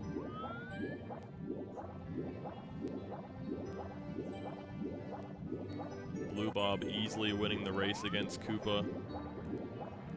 Do you think Nintendo is disappointed for how not quick Koopa is in the speedrunning community? Maybe in Bob on Battlefield, I would hope not, considering it takes him without like a minute and 4 seconds to get up there normally. In Tiny Huge Island, I'd assume they are a little disappointed, especially since Koopa says he bought a brand new special edition set of shoes exclusively to beat Mario. That's tough, man. What a waste of money. We just leave him in the dust. Koopa the Quick fans are eating, though, with the Cheese and Cali 100 coin route, because sometimes he can get a leg up in the race. And we got Blue Bomb there with a nice bob clip. Love to see it. Say that 5 times fast. Eeps, I might do a Shrek impression for perhaps a $5 donation because we still need a 5. Oh, here we go. We got a. Oh wow, we got a. Wait, no. Oh, wait, I'm scrolling too far down. We need to scroll back up here because I forgot I was adding a particular list of people for a word that begins with the letter S. I was going to add them to a list of people who are making my stomach absolutely miserable. So no donations, but a $5 donation will not only get us a lifeline, but perhaps some Shrek impersonations. Are you good at impersonating people from Shrek? I have never tried, but I could. I can't promise it'll be any good. Well, it doesn't have to be good. It just has to be. We have to try. I'll try. I'll try my best. All right. Anything to get you more lifelines, Wes. Can we get an update on the lifeline count? Yeah, we still need $5 more for the next lifeline. How many do you have? Lifeline count. Let's see here. 1, 2, 3, 4, 5, 7, 11, 12. That's pretty good. Yeah. I mean, that's less than 50 nuggets per person, so, well, depending on what you eat. Manageable, doable. We could surely get one more and round it off to a nice lucky 13 for lifelines, yeah, right? Absolutely. And speaking of lucky, Cheese has a 1:03.24 uptime. Beautiful. I think that could potentially be the fastest upstairs time we've seen so far. I would believe it.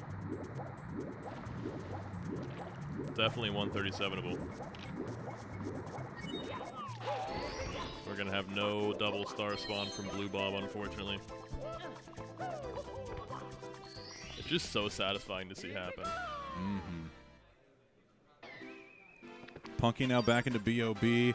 Gothic Logic getting on a reset, and Ouija reset as well. Now doing LBLJ. And we still have yet to see Beast Assassin and Cali for the last hour or so. I would love to see a Cali run. I didn't get to see Cali last night. I haven't even actually talked to Cali yet. My gosh. I mean, he has, in all fairness, he has been locked in. Oh, absolutely. Last year I showed up too late to pace. I showed up on Friday, and he ended up leaving the event early. Yeah. So.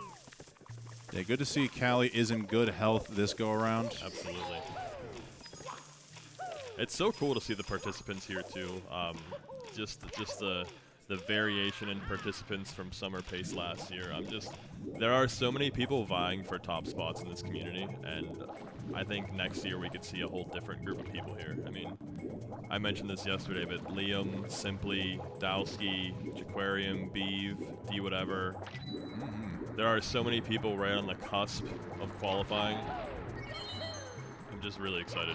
Obviously, I'm happy to be here now to watch those of you who have qualified. No disrespect. We're in a really good age of Mario right now.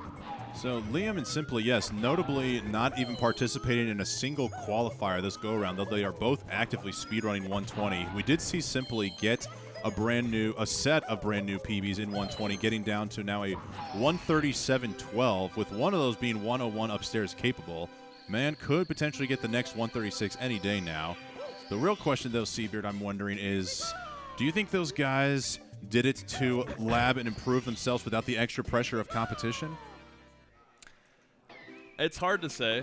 I would imagine Liam liking to be up late, doesn't enjoy waking up early for these events. Maybe he just wanted a break.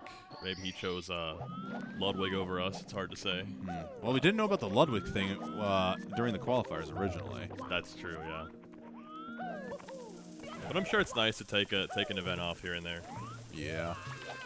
Even Cheese had to take a break. There was one event, I believe it was summer of 2023, if I'm not mistaken. He could have qualified, but on the final day of qualifiers, he just decided to take a backseat and have a break. And honestly, can't blame him. That's what Dowski did, too. I remember watching Dowski's streams leading up to the last pace qualifier this year. And he did a few runs the last day and just said, you know what, I'm not feeling it. I just changed my controller stick out. I think I'm just going to sit this one out. Now he's happily playing Minecraft again, so back on his Ocean Man speedruns. I do remember a Dowski follower in the chat mentioned that he had I think, been a little more mentally checked out because during the first qualifier he got his 139 PB, and so he started probably getting into the mindset of, oh, now I need a 138. Right. And of course, for every minute barrier you break, the harder it gets. And there's another minute barrier right beyond it. So we are now seeing no Gothic or Ouija in the chairs. We've just got ghosts. So we've now just got Punkay, Blue Bob, and Cheese. Three group of three. Very group of cool. Three. Yes. And 3 very fun stages, too. You have Punkay finishing up a BOB 100. You have Blue Bob doing Reds in SSL. I'm sorry, we got a donation coming in, and this is probably the greatest donation I've read all day. From Beast Assassin's mom, a $25 donation saying, can Beast have some nuggets? I don't see why not. If Beast wants to be a lifeline, by all means, bring him on board. Thank you, Beast Assassin's mom, for the $25 donation that adds another lifeline. And if Beast wants to participate, I will save that slot just for him. Yes, that's true. We got to feed the Beast. That's true. If any of the runners want to break from running tomorrow, you can help Wes eat some of these nuggets. Yeah, we're still $5 away from potentially another lifeline. That was $25 from Beast Assassin's mom. We could round it up to 14 lifelines if there's just $5 more willing to come in here. And just a reminder, if you want to see Wes rip his beautiful Pace 2024 shirt at the end of his nugget consumption, we need $470 more donated to Urban Arts before this block is over. I'm wondering if I should cap out the number of lifelines, because if we get $470 more to come in, that's going to be an additional 18 plus lifelines in. I'd say 15 is fair to cap it at. Okay, cap it up at just 2 more. Yeah, 15 is fair. Then every dollar from there will go towards ripping the shirt in magnificent glory. Magnificent glory. Except for someone who wanted a shirt and couldn't get one, and they're watching you rip yours in half. Yeah, true. Now, when you put it like that, now I feel like a jackwagon. I think it's different. We got a lot of tall people at the venue here. I'd like to think I spared all the tall people further embarrassment from purchasing this crop top. Yeah, because there's nothing worse than buying a shirt you want to wear, going home, and then it's nice on the arms. It's a nice width, but it barely reaches your pants. Terrible. I'm talking about you, Target. I can't wear any. Target's clothes are nice, but I can't wear them. They just sit right at my belly button. Blue Bob narrowly avoiding falling down the pyramid here on his 100 twin. All right. Blue Bob very nicely in the green. Love to see it. These are some nice runs here. I'm excited to see a Cheese THI 120. Yeah, I kind of like that we're just detracting the conversation, not too focused on the run, staying informed, but we're going to not be too attached here because while that best possible time does look appetizing, you never know what is going to happen in the upstairs and tippy sections. Blue Bob is absolutely determined to get these coins, and he does. Pays off. Good for him for taking the pacifist approach and sparing the Goombas. Sometimes you're just like, no, I'm getting these coins. Speaking of pacifist and Goombas, Cheese taking the opposite approach as we're seeing absolute genocide committed on the Goombas. Oh, dear. I mean, hide your Goombas. I know Sir Mix-a-Lot does enjoy the enlarged gluteus maximi, but I did not think he thought about them being used for Goomba eliminations. I was wondering where you're going with that. Hopping into the cave real quick to get some reds and some blues. Very happy to see him make it out of the cave. Staying on top. Nice ledge grab. Goomba not going to bully him off, fortunately there. Mario's forearms are probably very sore from all these ledge grabs. Oh, nice. Beautiful execution there for the jump into the ground pound. For those of you watching at home, that is a very tight window to hit that. Did not grab the blue coin, unfortunately, despite being a large coin, did not have a hitbox large enough to get Mario. Now you can see how quick Koopa is. You can't see me, I was doing air quotes. In these new shoes. Well, he's kind of speeding up. Oh, boy. Ooh. Oh, boy. Let's see if these Goombas are going to cooperate over here. Yep. You don't want a coin One's to fall cool. down. Oh, God. Oh, no. Living life on the edge. Nice. Oh. That was a nice blue coin. We saw Callie had a mean blue coin earlier.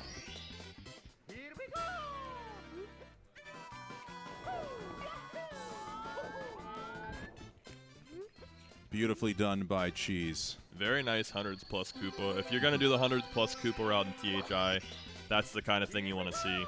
Gets scary whenever the Goombas go towards the edge there. The blue coins can veer off the side, but thankfully we didn't have to worry about that with this 100 coin. Take a look at the Blue Bob splits over there. Man's got almost sub 30 SSL exits. My God.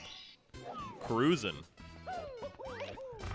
Come into the dreaded HMC 100 coins there. Meanwhile, Puncation is in shifting Sandland, about to take on iRock.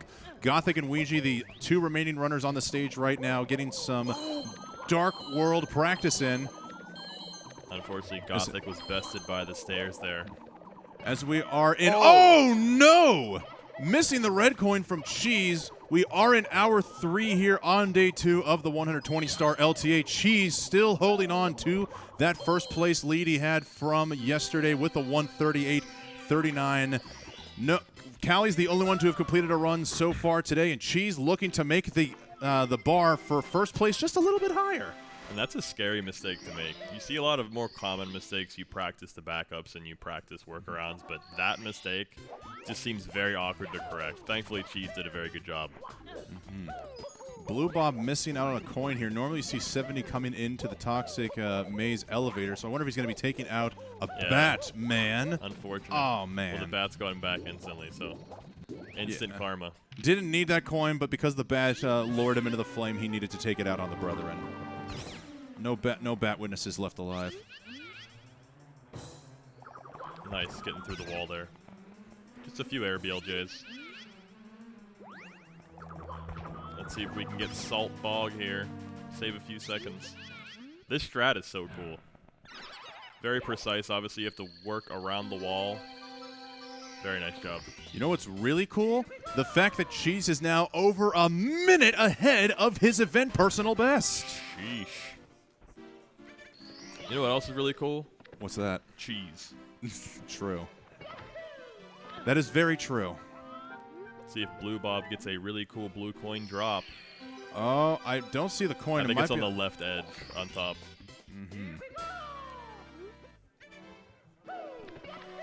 Right there. Not a homie coin, unfortunately, there for Blue Bob. But it could be worse. The coin could be hiding behind the pillar, so... Cheese, unfortunately, missing Breezeless. Going to back it up with Breeze full. Respect the Breezeless attempt. Respected. Just such a tough trick. It looks so simple, especially if you're not familiar with the game, but it's such a tight trick. Very specific angle and speed and height. Blue Bob going to visit Dory here. Or at least saying hi to Dory as he makes his way to the middle cap. Just a quick drive-by. Hello. I'm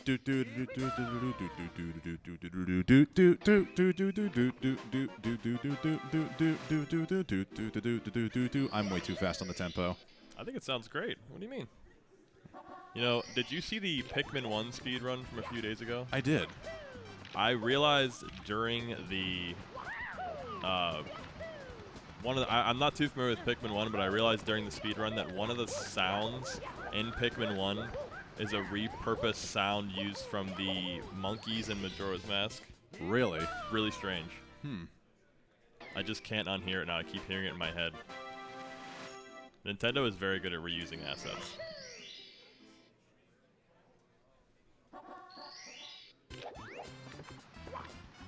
Right, Punky now making his way to HMC 100, saving a few seconds there in shifting Sandland. Ouija and Gothic taking another couple of resets. Blue Bob still looking good here in the Hazy Cave, and Cheese now all eyes on him, trying to set the bar for the first place. Good wall kick movement there into the monkey grab. Absolutely Monkey. Beautiful.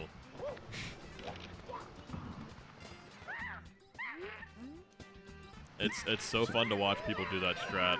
First person I've seen do that is Callie, obviously, but just a beautiful. Callie's just full of beautiful strats, man. You know, Seabeard, we still haven't seen a live 137 yet. We're not saying anything's going to happen, but what do you think the probability of a 137 occurring pretty soon is? I'd say roughly 68%. 68%? Yes, sir. My calculations. I'm willing to be a little more pessimistic and round that out. I'm going to say 32%. Interesting. Together, we're 100% certain that this run will be finished. Whether it's a 137 is to be determined. Well, now Wes is just putting words in my mouth. I mean, they're coming from my mouth, and wasn't trying to imply words coming from your mouth. That's okay. I support you all the way, brother. Thanks, brother. Now we have Cheese moving through TTM 100. It's just amazing to watch all the lag reductions evolve as we move further and further into this game being optimized. It's rare to go more than a few seconds without hearing a camera click or swivel. Look out for the ball there. That wall kick is still one of the trickiest things I have yet to figure out. It looks so simple, and yet you got to hit it in just the right spot to be able to get enough clearance and direction to go up and above to grab those coins. I also think it looks simple for you because you're very frequently watching the best runners in the world do it. Yeah. Especially in a setting like this.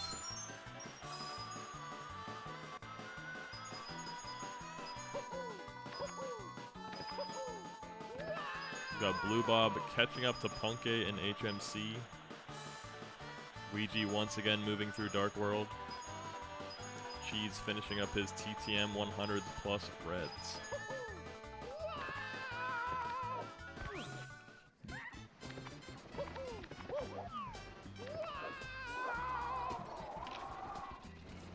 Just a reminder, if you'd like to see Wes Dog rip up a shirt and donate to a good cause. Oh my gosh. You've still got some time left, $470 before this window closes. Yeah, don't know how long the window's going to be open. And you get to donate to Urban Arts, a great She's foundation. Still saving time out of TTM, God. still over a minute ahead of that 138. Love to see it. Remarkable. Could be on a little bit of some arguable 136 pace as we go into Snowman's Land. Still got some time to spare. I Seaman, think you want to hit this? Smelling some I'm good. Okay. I have to drive later. Ah, that's fair. This is why I've got a DD. Very good. Make sure you have a DD. You plan on partaking in the copium. Yes, I do. I do enjoy the copium. And while you were hitting the copium, Cheese just had a very clean of your favorite star. Yes, he did indeed go to the top of Snowman's Head. He did. Is that your favorite star? It is one of my favorite stars. Can you explain to everyone why your favorite star is TTC 100?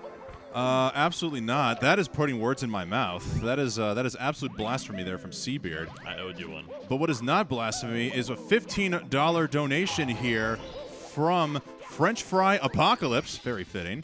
Amazing Saying, name. check this out. We've got the frog car spin emote. I've never seen frog car spin. Have you? Nor have I. Is this something that we want to add? Oh, absolutely. That actually looks pretty cool. Do we have the ability to do so? I don't think so. It's funny. I've only seen this once before, and it was my girlfriend used this in a VR chat room. So, I'm excited to see it. Frog car spin. Frog car spin, man. There it is. It is a thing of beauty. Frog car spin has been unleashed in the chat. Get out your frog car spins. Let us have it. The crowd here is a little bit confused because the TV chat has not been updated for 7 TV yet, so they're just going to see a whole bunch of frog car spins. You have to use your imagination if you're sitting in the crowd. And I wish Pando was here. He's everyone's favorite frog, and he could just be spitting in this chair. I think that's a very common phrase uttered at this year's pace. I wish Pando was here. What a guy. What a guy indeed. Yesterday, whenever we had we were trying to fill in some comms, I saw Pando say, "Put me in, coach," in the chat. And I was on board, fully on board. All right, speaking of on board, Blue Bob is now on board the shell, ready to go get some 100 plus top of the volcano in Lethal Lava Land. Still looking very, very green compared to that 143 Very event nice. personal best. Punkay still powering through here in the Hazy Maze Cave.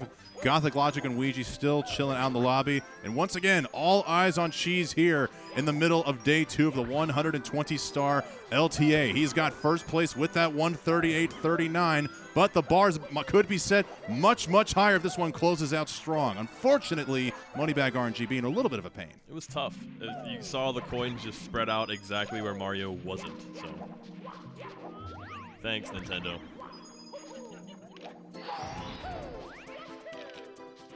This is day 2 of day 3. Day 3, the final day, will be tomorrow, same time, same place, twitch.tv/speedrun, and here broadcast in Laurel, Maryland.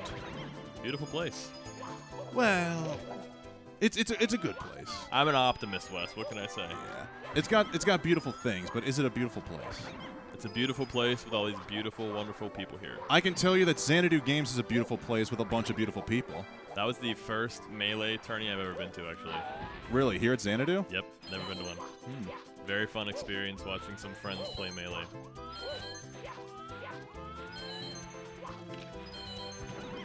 And you'll see people jump a lot with the shell. The shell has a speed cap on the ground, but if you keep jumping with the shell, your speed keeps going up. So riding the shell, it's very important to try to keep Mario going in one direction and keep jumping.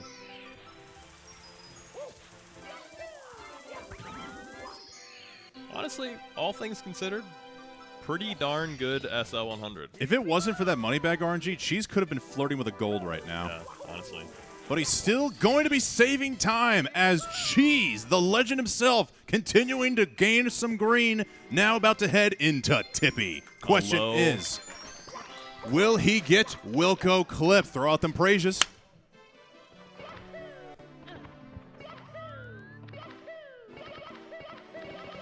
It sounds like maybe. Let's go! Let's go. Amazing. Love to see it. In a low 124 SL exit. Very nice. Absolutely 137able with a good tippy. Oh, yeah, still on Copium 136 pace. This might be hitting a little too strong. I don't know if I can take any more hits. That smells really strong, Wes. Yeah, I'm sorry.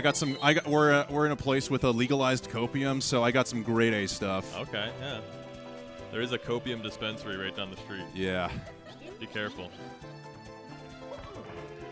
I know one of the people here at the venue has got a vaporized copium so they can hit it a little discreetly. That's something I may or may not be attending to a little bit later. Okay, well, just in moderation, Wes. Yeah.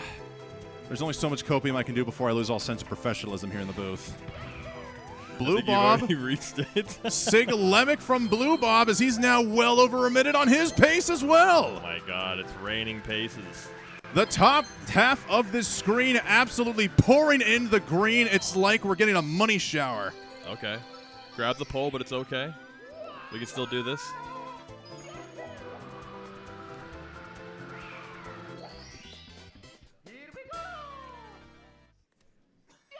At the next what? All right. Do we want to finish out this run? Because I don't know if we should go to commercial break right as we're in the closing part of the run.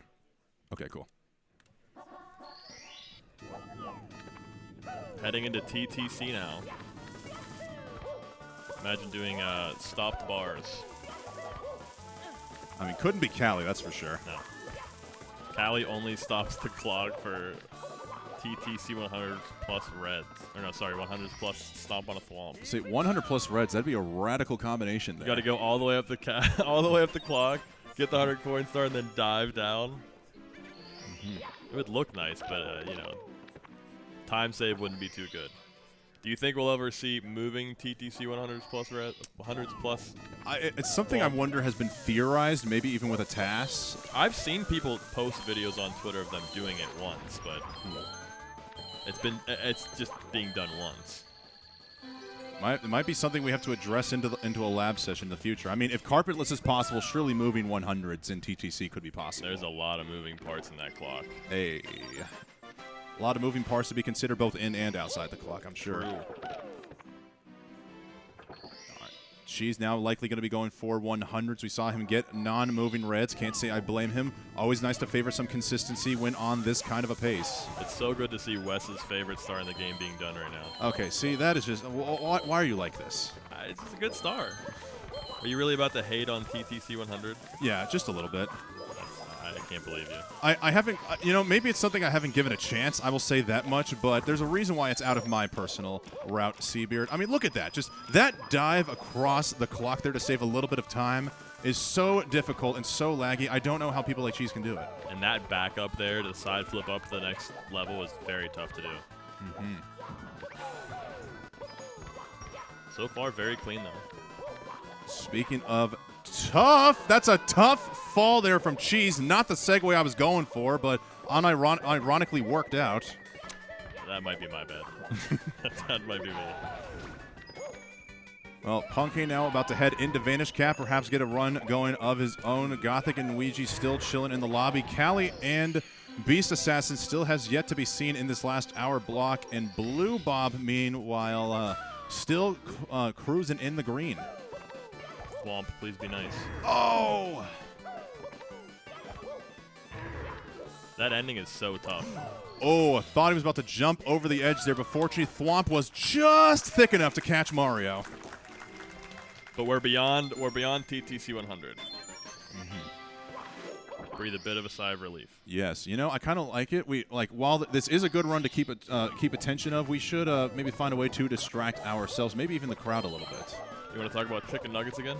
We could talk about chicken nuggets for the sake of pace. Honestly, we're still $5 away, I think, from maxing out the lifelines. I might need to do some quick math here.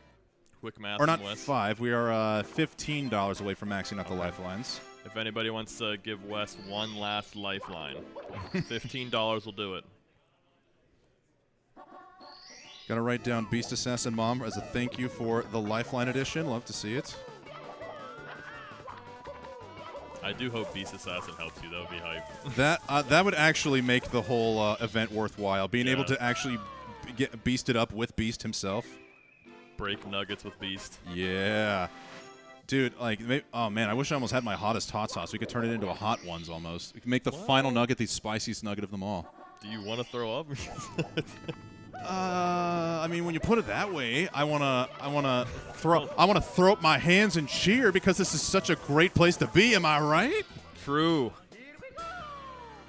All right, now we have exited TikTok clock. She's did lose a little bit of time there, but nothing to fret about yet. We now come to our final Toad Talk. Great place to be, Rainbow Ride right now. All right. Time to lock it in. I don't know if Cheese is a carpetless first or last kind of runner. We're about to see what's going on. We'll find out shortly. Mm-hmm.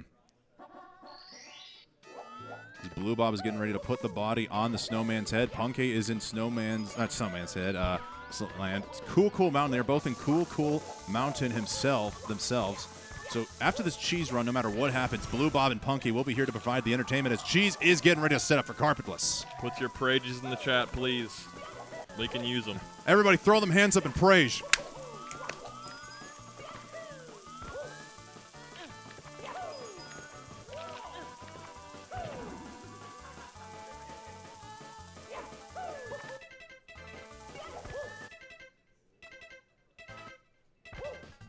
Let's go! Oh my God. Amazing. All right. Hard part's out of the way now, but we still got 6 stars left in Rainbow Ride. And it only worked because we all prayed. You Exactly. helped. Thank you, everybody, for throwing up your praises. Might need to make that a thing now. Just. It was cool to hear all the claps go off. All right. We're locked and loaded now as Cheese. Tried to set up for Assless, but looked like he was just a little bit off in the angle with a nice Amazing backup. Wow. Maybe losing a second, if that. Such a quick and efficient backup. Just like that, another star down. And just to be clear, Blue Bob is also on a heater of a run. Yes. Minus 124 out of CCM. Yeah, 136.44 best possible, and he got the second door skip. Let's go, God. Blue Bob. Very rare door skip here in BBH. That big boo never stood a chance. Not at all. Hitting the swag wall kick dive for the Reds here. Jeez. You know, it's BBH might have been stood for Big Boo's haunt, but does it really stand for perhaps Blue Bob's hot run right now? Blue Bob's house. Oh, Blue Bob's house. That's true. It is Blue Bob's house. Now they took out King Boo. He owns this house. And now he must protect this house at all costs. That's a dated reference. I'm just glad you get the reference. I do. I told you I'm old. Hey, that gives you an idea of how old I might be, because since you never guessed my age. I'm still not going to guess your age on stream. I'm going to tell you this. My age is less than the amount of stars that Cheese has. Fair. Cheese just had a very courageous coin grab there over the edge. Heard a few gasps in the crowd. Yeah, did go for one of the coins. Fortunately, not both of them from Fly Guy. It is a painful Fly Guy. Very nice. good RNG there on the Lakitu. Getting all the coins there from Lakitu, so it can still pull off the 100 coin grab on the ship. Two on that dive. Very nice. Don't know how many coins you can miss. I think up to 3 before you have to start relying on the Chucky for backup here. It's really nice we have the Chucky at the end of this route. Gives you a lot of wiggle room for missing coins here. Something crazy. I definitely did not want to bring anything into what's the word? Well, I didn't want to manifest anything, Seabeard, but there was a run that simply was on PB pace, and he missed a wall kick going up for those blue coins and fell all the way down. And, you know, it's probably the shortest blue coin timer of them all. If you fall down going for blues, it's over. It's scary, especially if you see people doing the lag optimization where they turn the camera and you can't even see where Mario's lined up with. As Cheese is going for Cali kill here. Beautifully done. Oh, 1 coin left. Nice. Very good. Now just has to take the cannon over to the star box. He's just got to shoot for the stars, or at least over to the other island and grab 117.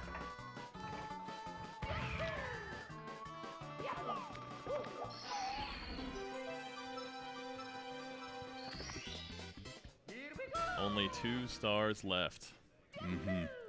Tricky triangles and swinging in the breeze. They can be tricky sometimes.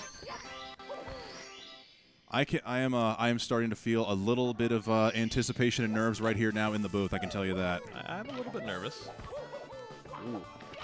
That wall kick was sketchy for a second. It looked low down, but it's no challenge for Cheese here. Tricky triangles, my butt. That looked quite simple. Beautifully done. Beautifully done. All right. Now it's just swinging in the breeze between Cheese and Bits. And just taking a quick moment to look at the other runners tuned in here. We got Blue Bob still on his heater in BBH. Punkay on event PB pace in BBH. And Ouija minus 20 seconds out of Womp's Fortress. Could we possibly see Ouija cook? God, I hope so. Well, there's anybody cooking right now. It's going to be this nice grilled cheese as we come out of Rainbow Ride, Seabeard. Look how close he was to gold, too. All right. Barely lost any time. Ladies and gentlemen, if you are watching outside the venue, it's time to come in. Get ready to pace, pal. We are possibly on the cusp of the first ever live 137. I'm so nervous. 137.30, best possible time for Cheese. It's now coming down to Bits. And he has a lot of time to play with, too. First coin, no problem. What? I can honestly say I've never seen that before. I've never seen that either. All right. Well, fortunately, I'm going to be optimistic and say 137 is still possible. He did not lose that much time dying that quickly in Bowser in the Sky, but now be close. We have got to see Cheese's plot armor come in the clutch here. We might need some more prages in the chat from you guys. You hear all the claps.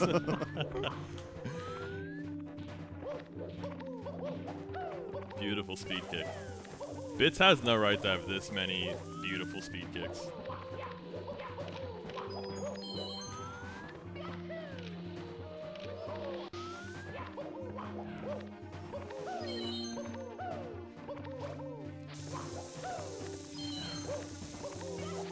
Just nice 2 grab more of the red pole. coins. 2 more.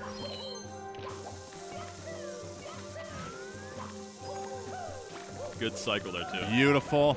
Just in time. Goomba locking him in face to face, but it's not going to kill this one. All All right. All right, I'm locking it in. Pragin. Still got to grab the star. There we go. All right. Guys, cows, and every other pace pals, this is it. 3 throws can potentially separate Cheese from not only a greater first place time, but the first ever live 137. Let's throw up them praises. And count the throws with us. 1. 1. 2. 2. One more. Come on, baby. Come on. Wind it on up. 3.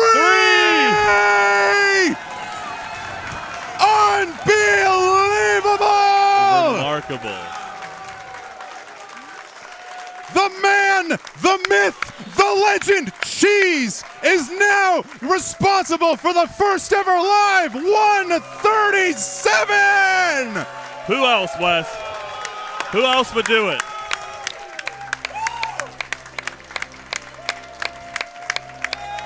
Yeah! Unbelievable.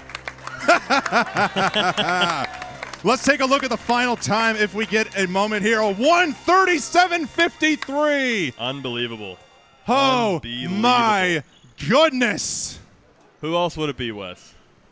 Who else would it be? Theoretically, any one of the other 6 we have on stage, but Cheese just pulls it off so many times in person. even with the death and Bowser in the sky, 137, Seabeard. Can you believe it? Couldn't have asked for a better run of pace. Whew. It's amazing. Crazy. I don't know if possibly Cheese may be interested in coming down and having a quick interview here for the crowd or the chat at home. I know he's getting an intense conversation right now. Huh. Where do we go from here? I mean, I guess, I mean, I know where I go from here. I still have a lot of chicken nuggets I got to eat, man. Oh, man. Well, don't go anywhere because Blue Bob is still cooking, Punke is still cooking, and we will see you guys after a quick break. Yeah. All right. I don't know if we were going to get that one-on-one with Cheese. It looks like he is enjoying the moment right now. Cheese, interview? Get on in here, big guy. Give it up for Cheese. Hi. How are you feeling? Oh, God. Give me a second. Yeah, let's just take a moment. I love how I'm like acting as if I won, but like it's not over yet, you know? Like that's the thing. It's still a big achievement. I was freezing cold. Like today is a lot cooler, which is a good thing. Yeah. But like in THI I was like I'm like shivering. So I got my jacket and I think that helped a lot. It's crazy But you I were cold was- because you were just cooking. I was very nervous. I was more nervous before TTC because I was on PB pace, and every time when you're on PB pace, it's like always a little bit more. Like it's just a bit more scary, you know. But then after TTC, PB was pretty much dead, which actually helped. I was like, okay, I don't know why, but I'm a bit more calm. I'm a bit more calm, but I don't know. Carpetless. I think because I've been good with carpetless lately, I was less nervous, and that might have helped. But I noticed that every time when I do get carpetless, I'm more nervous after carpetless. Oh, really? So you get it, and then I'm like, Lucky Do Bounce feels impossible because I'm like very scared. But so yesterday I remember telling somebody, I'm like, I'm gonna focus very hard on Lucky Do Bounce after carpetless. So this time I didn't mess it up, and that I think is what really did it for me, because yesterday I lost like 20 seconds just messing up Lucky to Bounce. So I got that, and I was kind of after I got Lucky to Bounce, I was kind of calm for the rest of it. I was like, I think I got the rest of this. Just like I think I'm fine. Yeah. That Bowser in a Sky Death, I do not know what happened. That was so strange. I think it was like I had a little too much speed, so I actually like long jumped too close to the little gap. And it like did that thing where it kind of pushes Mario. It like decides, all right, Mario, you're going over the thing, and it like pushed you through into the gap, and I died. I think that's what happened, but it was very weird. But I would yeah. What yeah. Well, congratulations! That's an amazing run, and you took a death, but it was a very quick death. Yeah. And it's kind of sick. I still got 137. 137.53. Yeah. You had some time there. Cheese, you have written history. Oh, thank you, Z-Beard. Cheese, you have written the history books now for the first live 138 at ESA 2020, and now you're responsible for the first live 137 here in 2024. Is it really the first 137? The first live event Well, 137, yes. Really? Yeah, That's and surprising. even if we include pace, Ouija got a 136 in the qualifier, so we never had a 137. True. Holy crap. So at the very least, it's I don't the feel first as good one- anymore. Well, hey, no, you know what? It's a live 137. No live 136 has happened. So the question, do you think you can get the three-peat and be the first live 136? Sure. Yes. I hope so. And just where do you even go from here? Do you want to retire, or do you want to just keep or not retire? Do you want to retire, like be done with the event, or do you think you can just walk away and not have to worry about another run? No. I mean, this time is very beatable. You know, this is not like it's very beatable. So I'm not. I don't even feel like I'm not even that confident that I'm gonna win yet, because the competition now compared to like a year ago is crazy. So I won't be surprised if actually I'm pretty much expecting somebody to beat this, but we'll see. So yeah, I still gotta make sure and get my runs in. One of the ambassadors for the GSA may have just leaked the script here in the interview, expecting somebody to beat a 137.53. Yeah, I think it'll happen. I do. Well, That's my prediction. We'll see. We do have 2 runs going with Punkay and Blue Bob, and possibly still Ouija, so it may come up here right after this commercial break. She's any closing words? I love you. Who is you exactly? You and all of you. Yeah. And chat. We love you too, Cheese. And, Congratulations. When you eat your nuggets, I want at least one. I just want one nugget. I'll make that. You sure you don't want 120? No. Well, yes, but over time. All right. We'll be right back after this word from our sponsors.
Hello?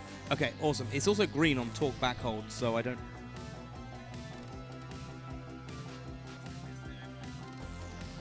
Okay, we'll need to hot swap in half an hour so you can come off comms. Just so you know. Cool.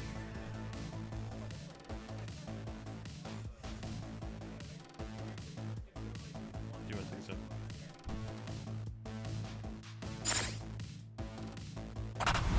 Oh my! Welcome back, everybody, to a 120-star LTA here at Laurel, Maryland for PACE 2024. Wow, we have just come off of an absolute hype moment, haven't we? I still haven't come off of it yet. I'm still feeling it. Yeah, I know, I can imagine. I was sat right there and I was just like, okay, here we go. And then I was like, okay, cool, here we go. So, yeah. Casters, can you give us a boba? You give yourselves a boba. You know what you're doing. But, yeah, no, we've still got some runs cooking. We're in day 2. We've got the 3rd day.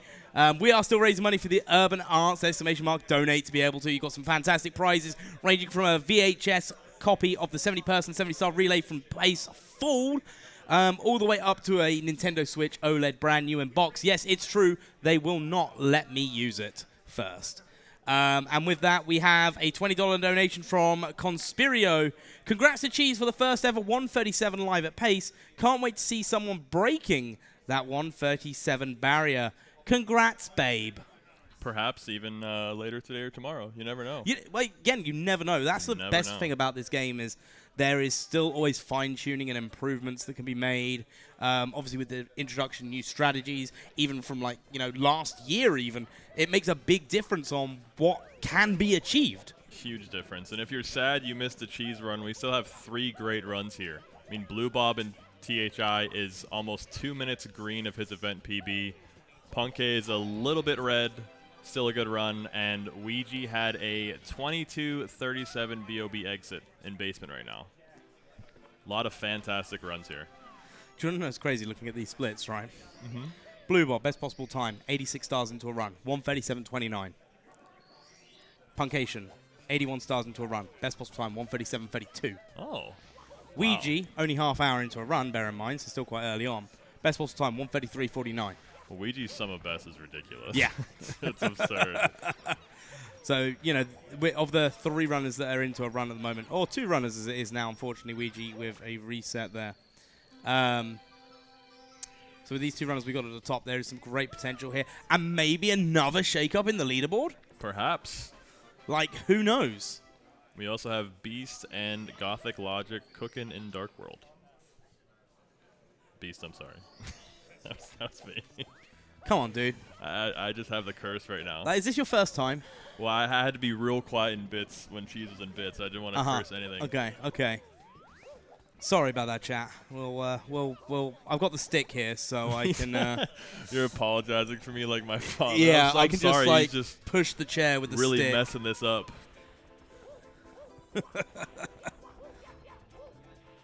But yeah, who knows? Even with the 2 runs we got now, if they play in their golds, if Blue Bomb and Punkation can play in their golds, that's a potential chance of that leaderboard changing. And to give an update for those who have not been watching the whole time, or if you're watching on mobile, or you can only hear what's going on and rely on us to give you information. If that is the case, firstly, I'd like to apologize. Secondly, here's the leaderboard as it is at the moment. 7th place is Ouija with 145.02. 6th place is Blue Bob with 143.38. 5th place goes to Beast Assassin with 141.14. 4th goes to Gothic Logic with 141.04. 3rd goes to Punkation with 140.46. 2nd goes to Cali with 139.01. And in 1st place is Cheese with 137.53. Have you ever considered being an auctioneer? Yes. We'll just leave it at that. Good enough. I am a jack of all trades. I'd agree. As Blue Bob is heading into TTM now, still extremely green on event PB. 3rd easiest stage. 3rd easiest stage. See, I know that now. Yeah, you know that now. I learned that yesterday. Yeah, we still need to add that to the 7 TV list. I'm going to have to study that emote. So next time I'm quizzed on it, I know. Blue Bob, unfortunately, failing the mountain clip. Thankfully, there are a plethora of backups in TTM, at least early in the stage. Backs it up with the Lonely Mushroom Star. The man, the myth, the what, and only. Thanks, Sidby Gaming. True. Nice mountain clip there by Punke. Nice by Blue Bob as well. Yeah. 2 different mountains, remarkably. There's a lot of mountains in this game. There is. I mean, as you know, with a platformer, you need to go up and down and round and round and round like you're on a racetrack. Interesting. I'm gonna get beaten up when I leave this venue. Oh, unfortunate Dark World death there for Ouija. And Blue Bob taking a death on hundreds of reds. I think it was hundreds. No, because we just mountain clipped. Oh, well, I'm not sure then. So unless the hundreds was the backup for falling down, maybe. Might have been. Either way, we do know he took a death, unfortunately.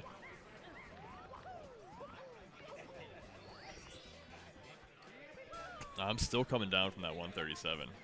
I still, as I've been in the booth, and I'm afraid to say this, but I have not seen a missed Bowser throw yet in Bowser 3. I've seen 4 or 5 people in bits, have not seen one missed throw at this event. I mean, I have, but it was only during the 120 relay, and that was that was happens, King you know. J, and you kind of expect it from him. Oh, dear. So, Shots fired. Beast with a reset. That was so fun to watch, too, that relay. Yeah, oh, so good. So fun. So many good moments. It was great as well, because I was sat right here where I am right now. I had my legs up on the chair you were on. Yeah, how are you doing right now? So, yesterday, Mr. Wah does the closing shift of the LTA. I think we did like an hour and a half. Yep. Little break. Commentates for the entire 120-star, 120-person relay. Yep. Goes home. Gets some sleep, I imagine. A bit of sleep. Bit of sleep. Comes back and does the opening of Day 2 LTA. It's one very, very simple thing. I'm British. Okay. I feel like all roads lead back to I'm British. Yeah, pretty much. I'm just built different, all right? I guess so.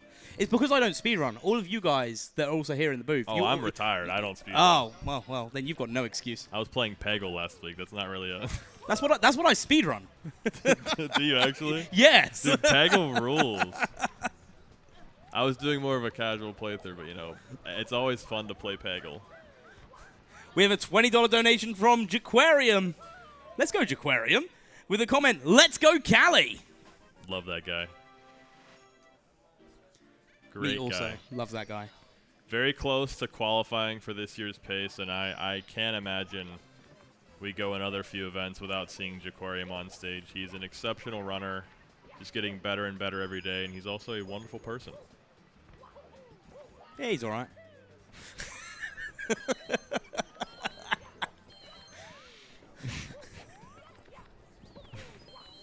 I will break you by the end of this weekend. Oh, man. I'm just going to focus on Blue Bob's 100 coin here. So far, so good. Looks like we have Punke getting ready to enter TTM. The 3rd easiest stage. Thank you. Ouija with the casual 242 Dark World exit. Ah, you know, just casual. You know, I still have not been on comms yet for Cali participating. Do you think maybe Cali doesn't like you? It might be. It's very possible. It I is, could be the yeah. problem. But then, what if no one's seen you or Cali on a camera at the same time? That is true. Huh. I'm not sure. What the theory goes out that Cali doesn't like me, and then all of my commentary slots tomorrow are canceled just to maximize maximize Cali being on screen. Yeah, maximize Cali time. Yeah, Cali's obviously a lot more important than I am, so I'll take the hit. But yeah, looking at it as well. Something else to bear in mind for those that are watching is, even if these runners aren't on a position to be able to beat their event, you know, move the leaderboard. So let's say, for example, let's look at Blue Bob, for example. Let's say, worst case scenario, something happens. Right? Touch wood, obviously. Oh, stick right here. Even still getting closer to that Beast Assassin time then still makes it more difficult for the people behind him to then beat the time. Right. Like, Cali could get a time and be like, okay, I'm on a 138 best possible time. You still go for that 138, even though you're not going to overtake G's, because it then makes everyone else's job more difficult to knock you down on the spot. So hopefully we'll see, and we have seen it sometimes where people will then play out those runs that aren't going to be leaderboard changing, but they will secure places, and we'll probably start seeing those at the end of today, middle of tomorrow. Of course. And it also helps with their motivation, too, to get through the entire game. I'm sure it's absolutely exhausting to sit up here for 8 hours in womps. So just getting through, maybe taking some mistakes and moving forward in stages, it's nice to see the rest of the game, and obviously it keeps you warm for whenever you do get that run into upstairs or tippy. You're more familiar with the environment. Yeah, no, absolutely.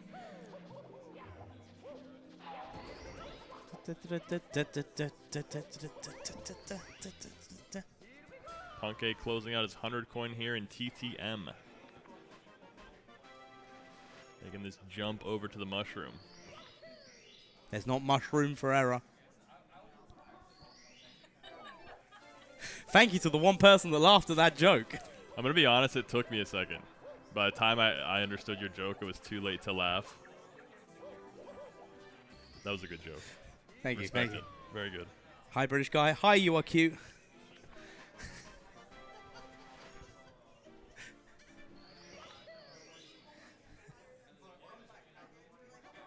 We've got Blue Bob looking like he's doing the fun speed kickstar that the name escapes me right now. Twirl over the freezing pond. That's Twirl the over freezing pond. one. Took me a second. It's fun speed kickstar sometimes.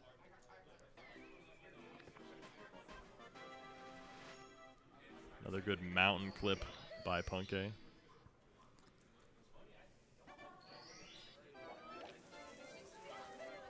Mario having a nap in the bottom right of the screen. I just heard some yeah, and I don't know where it came from. It sounded really close. Somebody's BLJing near us. Is it the drums, maybe? Someone BLJing on the drums. Could not tell you. Can you do that? Oh, you can do that. But You have to, yeah. all right, guys. We are coming up to nearly the 4 o'clock mark. Runners have until 8 p.m. to reset today. Now, is there any chance, chat? Can you guys do this? I can't promise nuggets because I have common sense. We've seen what happens when you promise nuggets. Yeah, exactly. None of us will make that mistake. So, well, maybe I don't know. There's some things I could do, but I'm not going to talk about that. But can we hit that 20K in the next 15 minutes? I think we can. That is $415.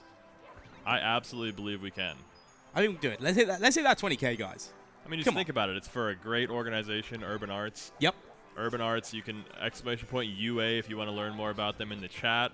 And every time you donate a certain amount of money, you get to enter yourself into a raffle for some very cool prizes. We've got a 70-star relay VHS tape that's played in a VCR. You mean a VHS player? VCR. You can enter into that. There is some Scott Pilgrim comics and Blu-rays here. Yep. We also have a Super Mario 64 Japanese version in the box. And it will be signed by the runners. Signed by the runners. We've got a very cool Super Mario Bros. 1 and Duck Hunt cartridge signed by the runners and the commentators of that LTA. We've got a Nintendo 64 with an HDMI adapter. Very convenient for this modern day and age. Not very many TVs have the RCA inputs. And last but certainly not least, you can win a brand new Nintendo Switch. OLED. OLED. Yeah, and as someone that's just gotten an OLED, it's very nice. I do like it. It's a beautiful console. It's a little bit larger than the old Switch, and it's very bright. No. And as someone has said, are we doing Warner Boba per dollar again? Yeah, do you know what? Of course. Yeah, we'll say a boba for every dollar. We'll still do that. Even though Mr. Wah is a certified boba hater. I am. It is true. But do you know what? I'm not a hater of beans. And Super Stinky Burp with a $5 donation with the comment, beans. Wow. Beans! Feels like a setup. That was a setup. Do we have any Aboba donations to counter that beans? Any Aboba fans? You can't type in chat that you donated $1,000. You've got to actually donate it. That sentence makes no sense in any other era. Any Aboba fans. Just right here, right now. Do you know the amount of people back home? We'll go clip maybe. Oh. The angle was, yeah. That was tough from the beginning. That was a scary angle as well. How many people from back home? I have to explain what a boba is, and I didn't even know what it was until the end of last fall. You know, last night my girlfriend asked me what a boba was because this TV over here doesn't have the emotes visible on it, and if you're not sure what a boba, you're just seeing a chat message. So I showed her a boba. Now she is Team Aboba. So she was Team Beans last night. Yeah, we need to change back to Team Beans. We have to at least get you a Beans emote in the chat to represent your side, you know? The problem is, I don't have a bean. I've only got pancake emotes. You don't even have a Beans emote? No, I have pancake emotes. Team From when I ate 100 pancakes in one sitting. Team captain of the Beans team doesn't even have Beans emote. I don't have a boba. Oh, okay. A $15 donation from Crab Storage. A boba B baba. Team Aboba, thank you for your donation. Good luck in your raffle for the cartridge. Yeah. Somebody who's an Aboba fan is going to win that Mario cartridge, for sure.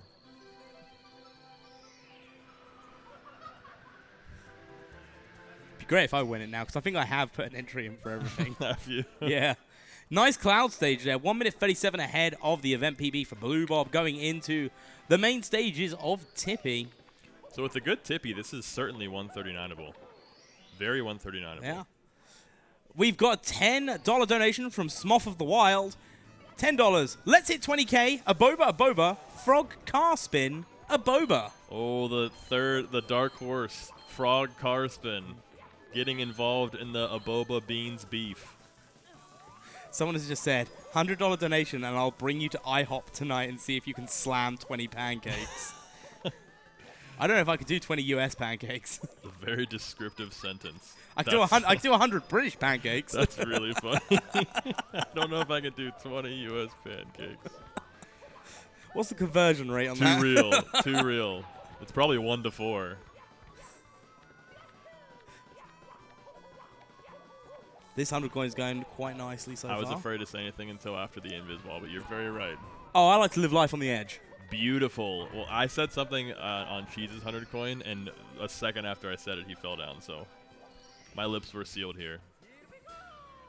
I've already had my fill of commentators' curses for today. So you think. Opting to go the safer route, not going to rely on the thwomp. Very smart. Beautiful 100 coin by Blue Bob. Looks like Punke is leaving SL on good pace. Are we going to see a Wilco clip? Oh. Yeah, that should. I think that connects. Yeah, it does. Very good. Nicely done. Nice bit of time save there. As Blue Bob rolls into the cage.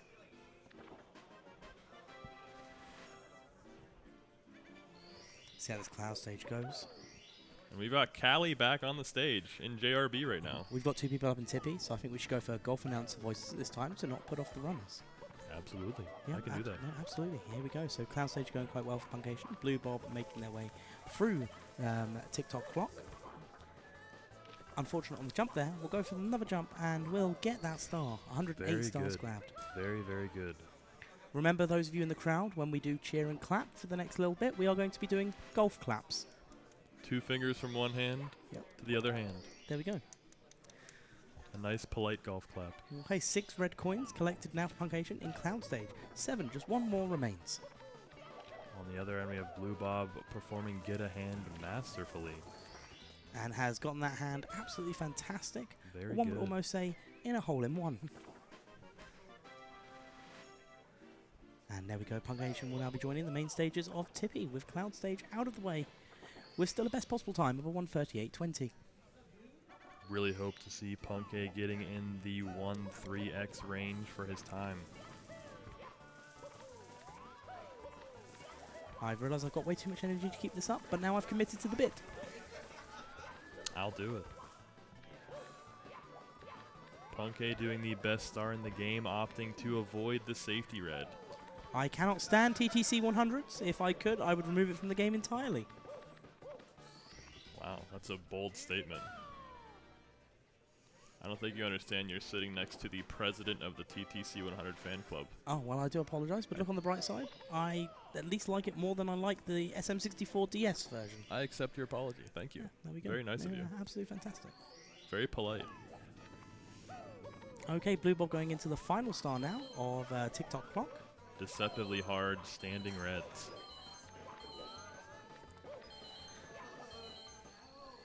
Punke getting invis-walled, unfortunately.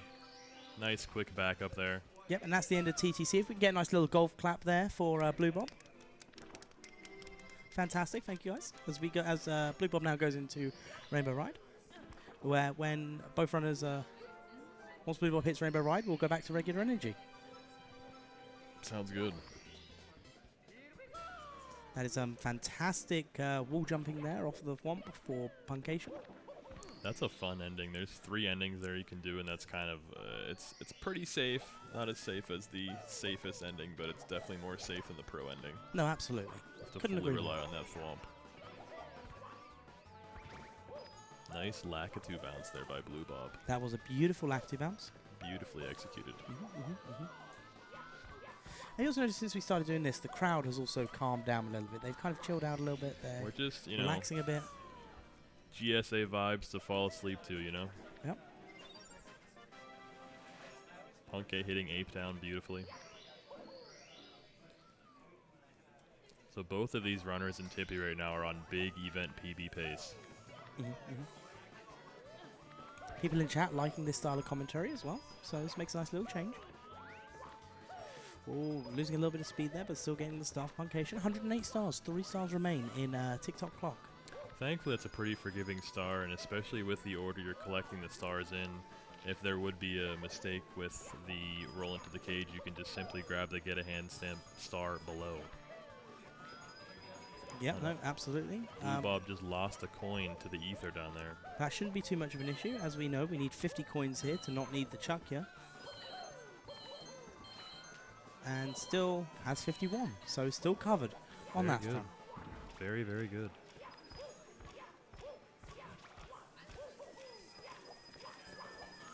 Having a nice, pleasant conversation with the Bob-omb.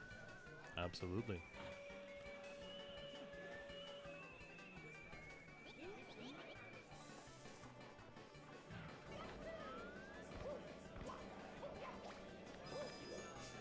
I think they want us to go back to being louder in the chat. Once Puncation's out of TTC, we will go back to being our regular loud selves. We'll turn the ASMR voices off. Yep. Ooh, going for Cali kill. Very nice job Beautiful, by Blue Bob. beautiful. Excellent. Thankfully, the coin RNG was very agreeable there in allowing that Cali kill to be executed. 1 star left for Puncation in TTC. And I believe it's just the red coins remain. So we'll see that play out. Hardest star in TTC. Keep telling yourself that, buddy. Keep telling yourself. Hardest for me. All right, that's the last star in TTC for Puncation. Let's get a nice little golf clap. All right, we're back. Welcome back.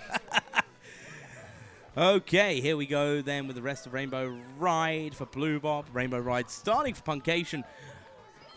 We Got have 2 hot runs in Rainbow Ride. We do. We've got Cali in the middle of JRB at the moment, and Beast Assassin also on their way to JRB. Jolly Roger Bay, my favorite stage. Oh, I could see that. It's a very laid-back stage. Yes. The explanation is I normally do bingo runs. And JRB is a okay. very big staple on doing like a lockout bingo and stuff like that. So Speaking of big staple, Punke is performing the newest big staple of the 120-star run, Carpetless. So if you could offer up some prages in the chat, we'd appreciate it. I hurt my hand doing that. Here we go. Secured the wall kick. Very good.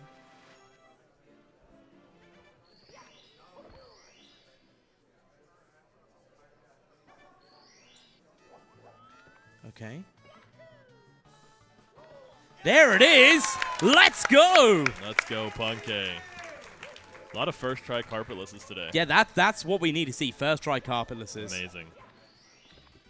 And as Punkade now has just done their carpetless, we're going to be seeing Blue Bob's carpetless attempt.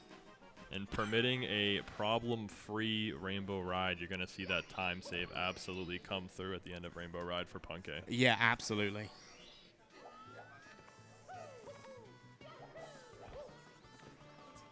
Okay. Nice lag 2 bounce by Punkay.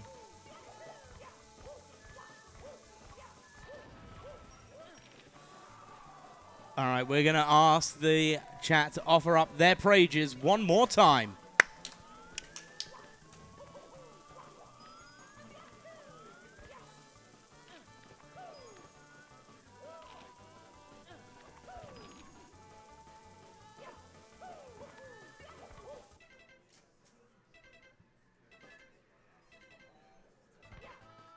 There it is! Massive time save here for Blue Bob. These runs today have been so exceptional. Just like that, all Blue Bob has to do is get through Bowser in the Sky, has a chance to change up the leaderboard and take away a third place time.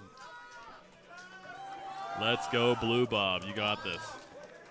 With this will put Puncation down into 4th, but again, could all change straight back afterwards in like a couple of minutes. Yeah. Let's see how this goes. Get a good picture of this leaderboard. Ground pound for good luck. It could change very much in the next few minutes. Opting for safety over speed here, very smart. A spoon falling to the ground could break the tension in the audience today. Apart from that one person talking loudly. That was very British of you.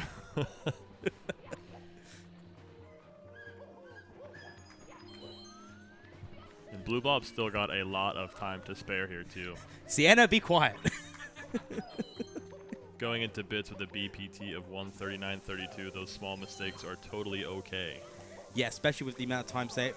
That's it, you grab that bomb. Oh no, the bomb bully! These bob-bombs are jerks. They really are. We want to see a Blue Bob 139. And again, still possible. Very possible. Opting to just wait for that cycle, very smart. But again, even if we don't get the 139, we still have the change up in the leaderboards possible. Absolutely. I mean, there's a pretty big Gap there with Punkay's 140.46. Thank you. Yeah, you're welcome.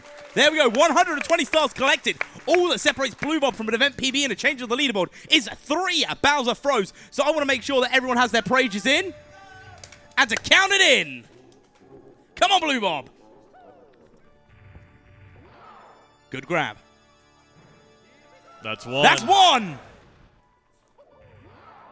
Here we go for the second. 2. Yeah, that's 2. One more separates him from a 139. Oh, yes! Oh, any more to the right, and that would not have connected. That was the very edge. And just like that, the leaderboard has changed. Blue Bob from 6th place with a 143.38 will be finishing out this run with a 1 hour, 39 minutes, and 44 seconds. Give it up for Blue Bob. Go on, Blue Bob. Give a bow to your crowd. And that's less than 40 seconds off of his PB. An incredible run. No, absolutely incredible run. Like, wow, 139.44, third place. But, guys, we've gotten excited for Blue Bob. We now need to get excited for Puncation. Just pulls off Cali Kill. Now, in our experience, we have had commentators curse Puncation in the final stage of the run. Like West Dog. We didn't say any names, Wes. So we are just going to stay silent when we get to Bowser in the Sky to not risk that again. What, so we're done now? I guess we're in there now. 119 stars collected. Okay, guys. Let's see how Bowser in the Sky goes for Puncation. Will we see yet another change in the leaderboard?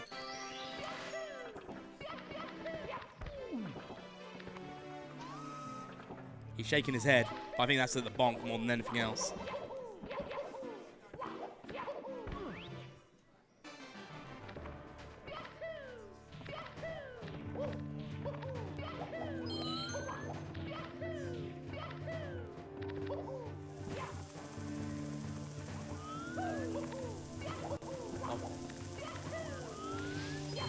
swap after this one.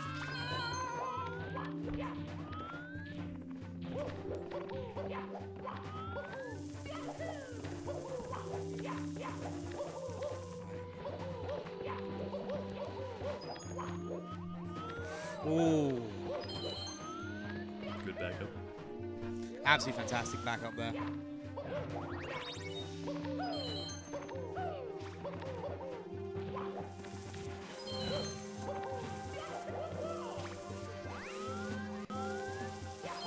Good grab on the pole there.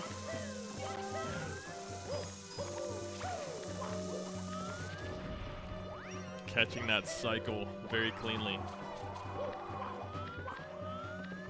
Okay, the 8 for a coin has been collected. Okay, I think our cool. silence paid off. Our silence has paid off. Has paid off. And that's it. 120 stars collected. 3 Bowser throws. Separate. So what do we do here? I mean, you were doing it with Wes earlier. What do we do? What was it Prage or something like that? Yeah, why not? Remember to count them in.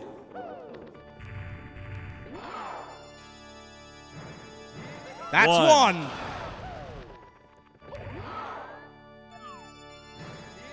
That's two.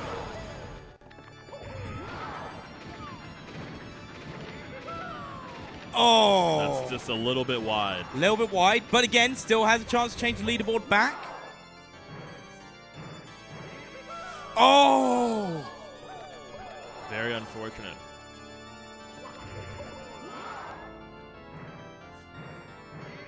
There's 3. And he's going to take that 3rd place right back from Blue Bob. Yep, that's it. Even with those 2 missed Bowser throws, Punkation is going to go from a 140.46 in 4th place, was just put there a few moments ago, to a 139.35. Give it up for Punke. Absolutely fantastic. And with that time, 3rd place has been reclaimed. Just like that, 2 leaderboard change-arounds happening back-to-back. Absolutely fantastic. So 2 hours ago, we had a 138 and a 139.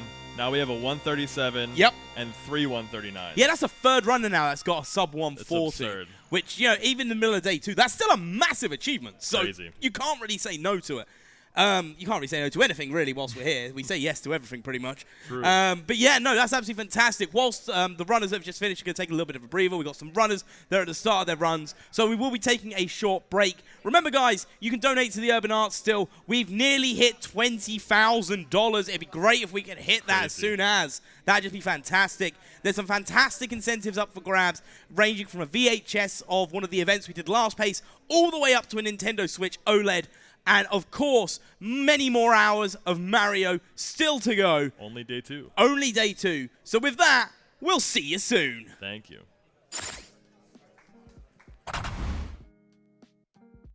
Urban Arts helped prepare me for college by giving me a lot of experiences working both independently and collaboratively with other people to make really cool games, and taught me how to put my all into creative projects, and that helped me put together a very strong portfolio for college. The best part about being in the urban arts community is the people that you meet. A lot of the people here have the same interests as me, so in the future, making friends here will benefit me and them and everyone around, because we all benefit from each other by gaining skills that other people had that I may need. Urban Arts helped me see myself differently by showing me that I can be a good leader. In the studio program, I was assigned the role as project manager, and fulfilling that role for the first time actually helped me realize that I have good leadership skills, and it really helped me to develop them.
Welcome back to PACE 2024. We are in day number 2 of 3 of the Mario 64 120-star LTA. I am the ACMI alongside the Mr. Wah, who led us into a commentary booth. This was such a mistake. Well, they've been doing it for the last 3 events, so somehow they keep making the same mistakes, you know?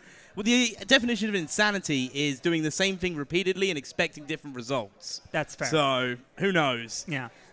In any event, the results on stage have been fantastic. Cheese with that 137 earlier today. We just closed out 2 139s about 10 minutes ago for those of you just joining us.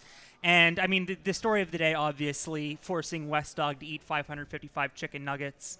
I spent most of my afternoon figuring out how one human being can eat 555 chicken nuggets. And I got to say, good use of an afternoon. It's definitely a use of an afternoon, but all that money that was raised to do that did go to a good cause. It went to Urban Arts. We have some fantastic prizes up for grabs. For example, with a $15 donation to Urban Arts, you have a chance to be entered in. This will be signed by all of the runners. It's a Japanese cartridge in its original box. A $5 donation sees you a chance to win the 70-person relay done at full pace in 2023. Redemption from yesterday from shining this directly into the light. Yep, no, absolutely. And then for $10, there is the Scott Pilgrim comics and Blu-ray film. Yep, because I was trying to make sure I didn't say video or VHS by accident. $20 for a HDMI modded Nintendo 64. I almost said Nintendo Switch. And then also as well, another donation incentive is the SMB1 cartridge signed by all the people involved with the SMB1 that happened on Wednesday. And a $25 donation gives you a chance to win a brand new Nintendo Switch OLED, still in box. Yes, it is new. They still won't let me open it after all these times of me asking. It's so new, it hasn't even been made yet. That's why we don't have it. Yeah, That's what I'm exactly. going with. Exactly. No, fantastic. All right, so let's head up on stage. I did see some resets during the break, but it looks like Ouija currently on a very solid run. I mean, he has been absolutely cracked in lobby this week. I think that this will be like his 4th or 5th insane run out of Bob. Say that again. I was saying that Ouija, like this is like his 4th or 5th insane run out of Bob, but right now he's the only run still going as we did have some resets during the break. Yeah, no, we have had some resets. And again, as a reminder for those that are watching, the way this works is they have until 8 p.m. each day over the 3 days, yesterday, today, and tomorrow, of which that they can reset as many times as they want to try and get the best run. The best time over those 3 days that they post is the times that are on the leaderboards as you see at the moment. And with that, that is their corresponding place. Once it hits 8 p.m. Eastern time, by the way, for anyone wondering. So for those in the UK, that's 1 o'clock in the morning. Yeah, I'm going to be tired. Thank you, British people. They have to finish out whatever run that is. So that event, it means we might see Mario runs all the way up and through till about 9:45 Eastern. Or, again, for those of you in the UK, nearly 3 a.m. We do have a $20 donation from Anonymous. No comment, but best of luck with your entry to the HDMI modded Nintendo 64 console. And, as I said, with the runs we just saw before the break, the standings changed again, and changed one more time. So in 7th, we still got Ouija, 145.02. Ouija just wants to make sure the time that they put up is a good one. Now they have that ability to reset. Beast Assassin, 141.14. We know Beast Assassin has got some good runs in there. We just got to rip it out of him.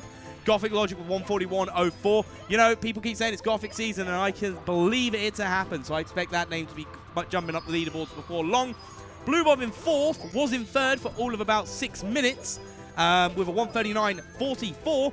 Puncation remaining in 3rd, securing that spot back after losing it to Blue Bob with a 139.35. Callie in 2nd with a 139.01. And Cheese in 1st place with our first sub 138. First live 137 with a 137.53. And that means we now have 4 runners with a sub 140.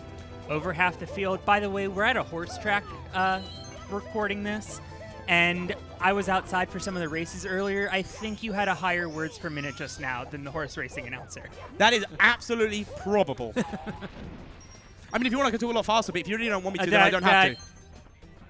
We still need you to have a voice in an hour. Oh, don't worry. I can do this all week. That's true. And you will, I'm sure. Oh, absolutely. Looks like we have Callie also working on Womp's Fortress Hundreds. Beast Assassin heading into Womp's right now. Of course, Ouija, all eyes on him. I think we're running Beast Assassin's audio, actually, in case you guys are... Wait. Okay, we're having some kind We're of... running an audio that's not on Yeah. our screen. Yeah, or it's just Ouija's that's really distinct. That could also be possible. All right, while we sort that out, Ouija heading into the basement, another cracked pace, 22:45.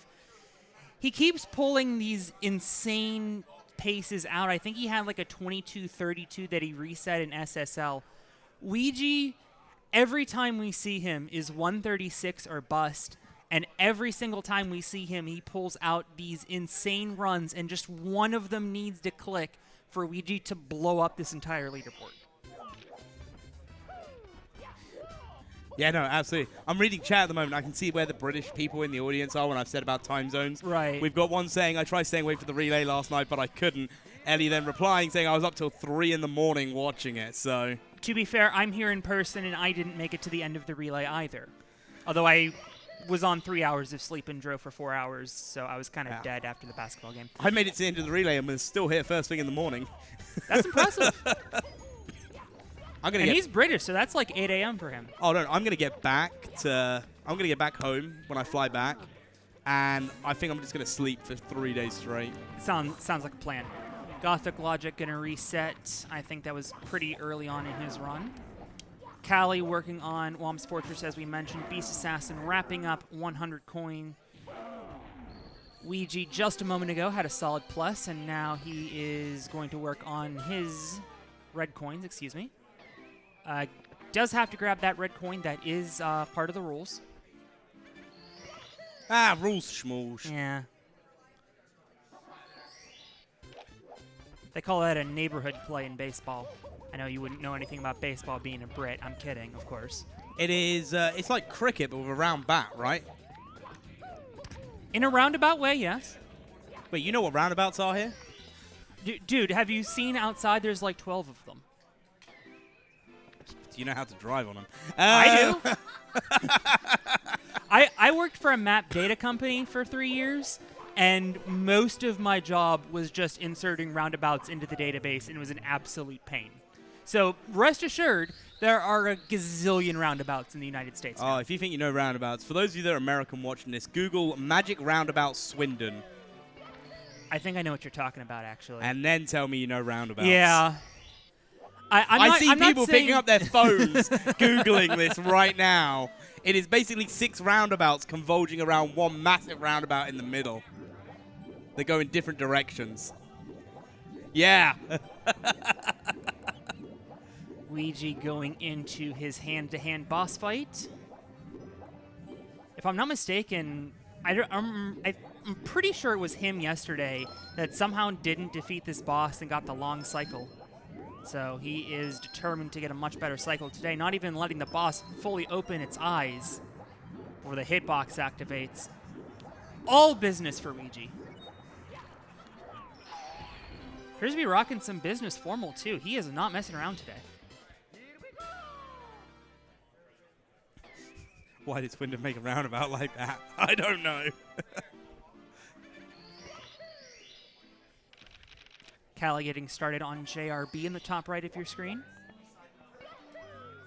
We do still have the other 3 runners AFK, so these 4 runs that you see are the only 4 runs ongoing right now. Cheese has been inactive since finishing out that 137 about an hour and a half ago. Yeah, I think that's also one of the things, especially when you have a big run. And, you know, I can't really talk. You know, I am not good at this game. Sure. I can talk about this game till I'm blue in the face. That makes 2 of But us. once you get a good run, and we saw it, you know, with Cheese in the interview afterwards, it's kind of like, you know, he's going to get back and do more runs. Oh, yeah. But you need to take a break. Like, you can't go from one absolute pacer into another. I mean, you could, but you want to have that moment to decompress, to put yourself back in the mind frame, to then go, here we go. Let's get back into it. Let's have some fun with it. You know, you've got that 137 on the board if you Cheese. You know, any other of these runners are capable of doing the same. Yes. But also, you've got a bit of breathing room. For sure, and I mean, putting up a 137 is no easy feat. I definitely think we'll see some 138s by week's end.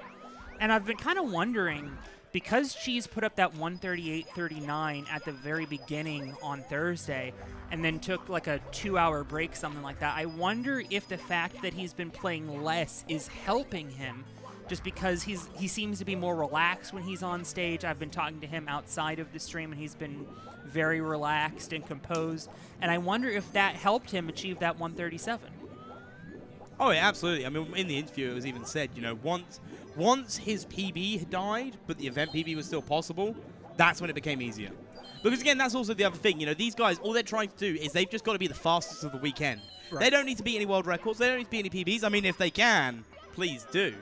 But I'm sure some people on stage are trying. Oh, absolutely. But, again, as long as you get the fastest time you know you can do consistently over the weekend, you should be in with a shoo-in for a fantastic time. Ouija with a nice top of the pyramid.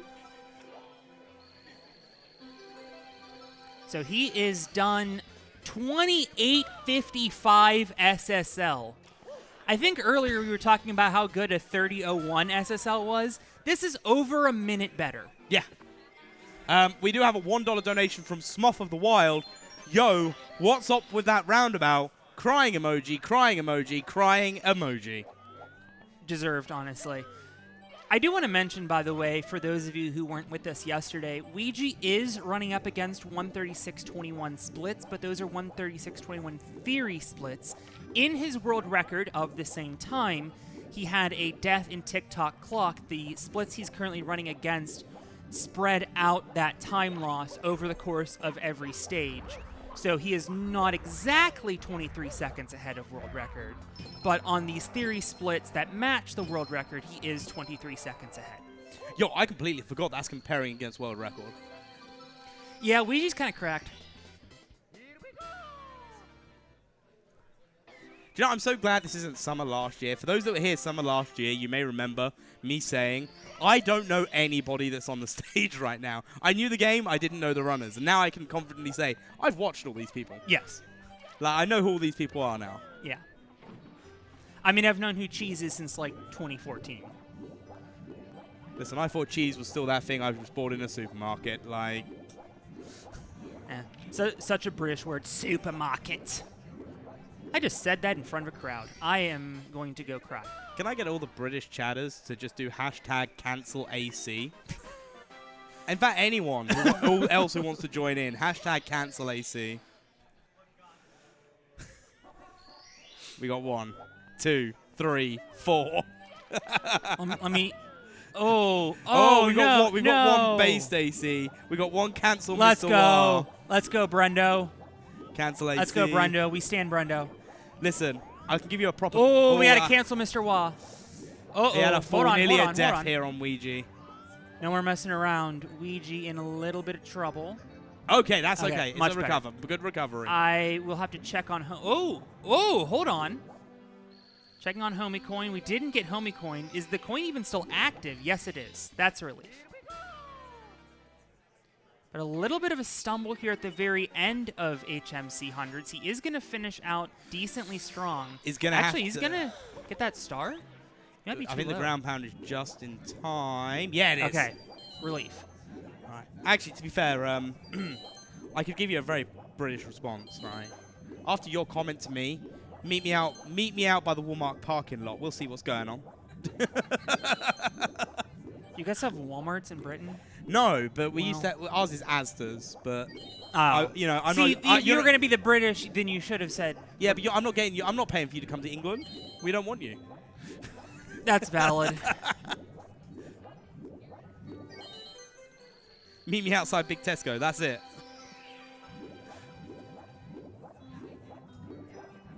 Ouija gonna go for his Hazy Maze BLJ here. Catch me outside. How about that? Yeah, exactly. And he gets the BLJ. Well done to Ouija. 37 stars for him. Well ahead of Callie and Beast Assassin. Callie finishing up his JRB and is about to swish a 12.7 in the slide. It's a shame to see all that time loss go on Ouija's, but still has a great best possible time. Still in the first third of the run. Obviously, a lot of these runs are still early on, so there's not much we can really talk about. Right. There's stuff we've seen countless times over the weekend already. And we'll see countless times again as we are absolutely. only about halfway done with this entire event. That's a 12.7 for sure. And Sorry, what was that? that is absolute robbery. That's an absolute caster's curse if ever I've heard one. See, I usually don't believe in casters' curses because they can't hear us. It is entirely possible that Callie can hear me because he doesn't have any earbuds in. Cal, if you can hear me, blink 5 times really fast. Okay, caster's curse is real.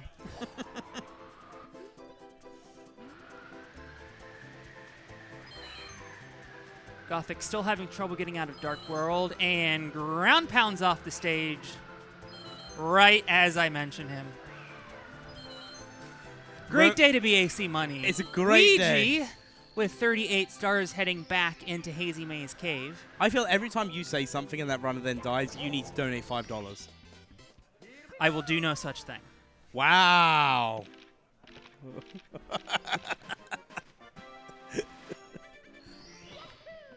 The problem is if I did that, I'd be broke. Ah, It's yeah, not that's a that good I don't point. love Yeah, the yeah. children. Yeah, good It's point. that if I did that, I'd be broke. Yeah, the caster's curse isn't real, eh? Well, also, the last time somebody made a donation incentive on this stage, they had to eat 555 chicken nuggets. Good point, actually, yeah. That's a fair shout. And then Callie just gets a 12-6 after I don't acknowledge a slide. I want to make it very clear. I don't hate AC Money. I want to make that very clear, guys. I'm not so sure. 555 nuggets for West Dog. Jeez. Yeah. Split across now, I think 14 people. So. Yeah. There was one girl we talked to who said that she could take 150. So, if that's true, she's like, I can definitely do 100, maybe 150. I'm like, No, you go, it was girl. definitely 100, maybe 120, and then it was like maybe 150. Actually, no, 120. Okay. 120 nugget, 120 person relay next year. Oh gosh. No. So to give a bit of a recap for anyone watching, what happened was West Dog, in all of West Dog's glory, decided that for every dollar donated before the commercial break, he would eat a chicken nugget for Which was every like dollar. 10 minutes. Which was like 10 minutes. So when we got to, I don't know, maybe about 250 nuggets, I went back there and I informed Tech about this. And Tech went to we'll go to a commercial. And then I whispered in Tech's ear and went, no, wait, hold, don't go yet. And eventually they went. But yeah, I think me personally, just by doing that, added like an extra 200. See, I donated 15 because it was like $30, and I'm like, oh, I'll make Ouija eat 40, or Ouija, oh my god. I'll make, because somebody was talking about Ouija in chat, and I wanted to respond to it, and now I've completely forgot what they said. I'm like, oh, I'll make Wes eat 45 chicken nuggets. That'll be funny. And then there's like $200 donations coming in. I'm like, oh, geez, what have I done? Yeah. So I think we're all a little bit culpable. I would be happy to eat 15 chicken nuggets for the record. But anyway, let's get off the nugget talk for a minute before everyone gets hungry. Look, even here, I want chicken now, see? Lethal Lava Land looks like it's going to be going okay. Saved a bit of time on the Fury splits for the regular HMC for Ouija. It was a very clean HMC Yeah. other than that 100 coin. And even then, at the very end of 100 coin, although I love seeing this composer out of Ouija, getting it right out of his head and continuing the run. I love to see that. We have a $60 donation from Hey. Johnny349. No comment, but best of luck with that HDMI modded Nintendo 64 console. And with that, we're on $19,696. Can we hit 20K by the top of the hour? Ouija with a fast triple bullet kill. Yeah, announced that Travenoid, the Cooper does run faster once you finish the race. So going back afterwards, you've still got to wait that same time anyway, so you might as well optimize it by finishing race, go back down.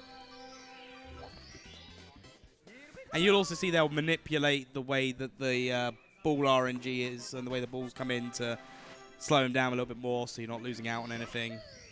There's a whole thing about it.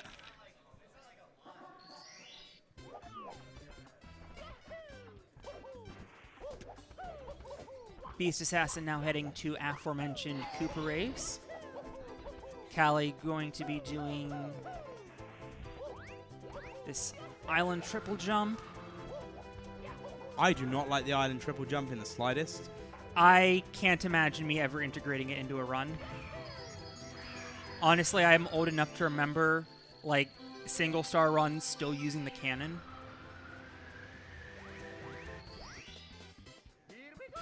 Kind of a simultaneous star grab.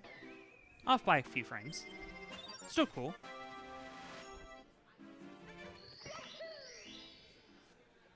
That was kind of interesting there, seeing Luigi and Callie menu side by side, and Luigi getting it a little bit quicker. Just an interesting observation. Callie going to be going for that same triple jump again. Luigi up onto the elevator. Looks like he's saving 100 coin for the end.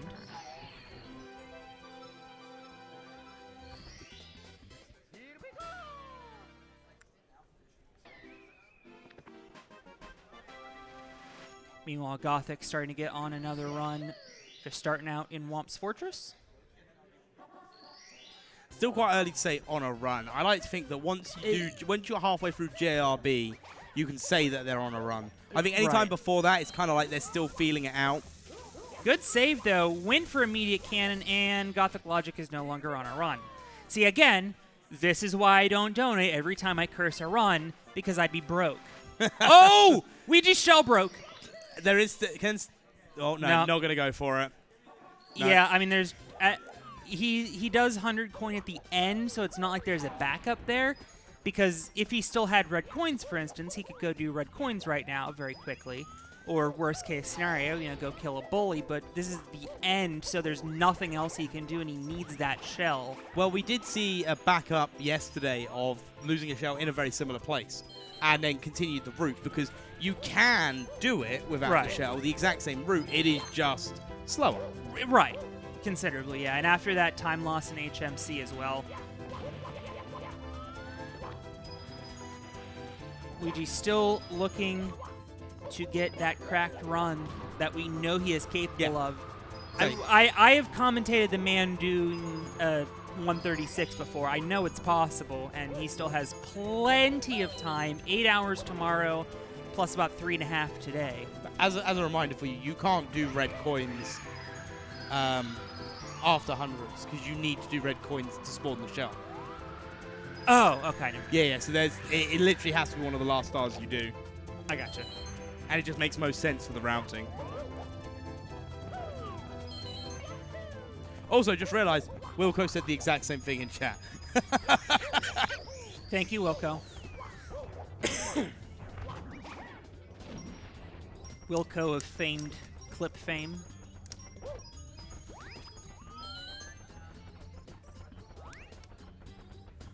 Callie wrapping up his Bob 100 coins here. He is now the furthest along, although Beast is catching him. Beast is on 24 stars himself. Luigi right back into a run after taking a moment to compose him. Yo! Oh, double star spawn! Double star spawn! It finally happened! Took a day and a half, but it finally happened. Callie with the double star spawn, one of the coolest tricks in this game. So now Callie has to get a sub 137 to have our live 136. Sorry, it's in the script now, so. Okay, if this run dies, your fault now, not mine. I'll allow it.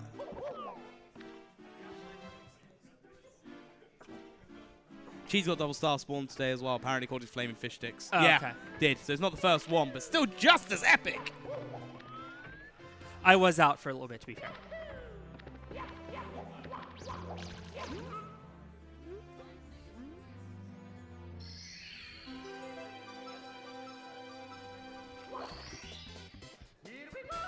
Beast Assassin with a very solid 100 coins so far. Got a member in the chat with a really hot take. The hot take is Wilco sucks. See, that's not a hot take so much as it is just a factually incorrect take. First run of the day and drop the mic again. Had a few resets before getting it, so. Callie with the plus. Good start. Let's see if Beast Assassin goes 2 for 2 here. That would be incredible. Look at that focus and determination. Oh, just missed it.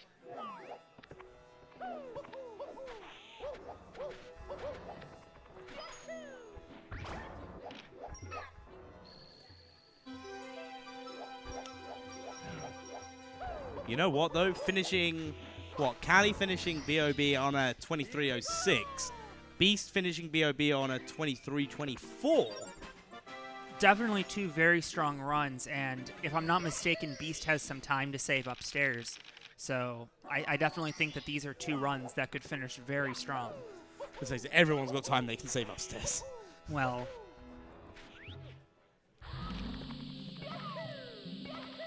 and Callie also running against 139 splits.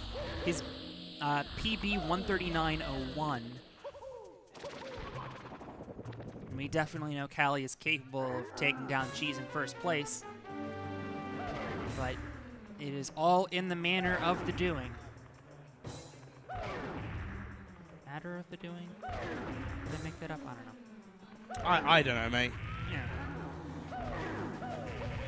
Beast Assassin, he's got a nice Tama Plus going.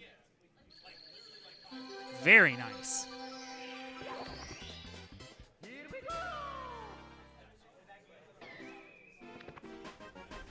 Gothic a little bit late there on the rotating platform on Womp's 100 coins. Gets a couple out of order to wait for that platform to come back around.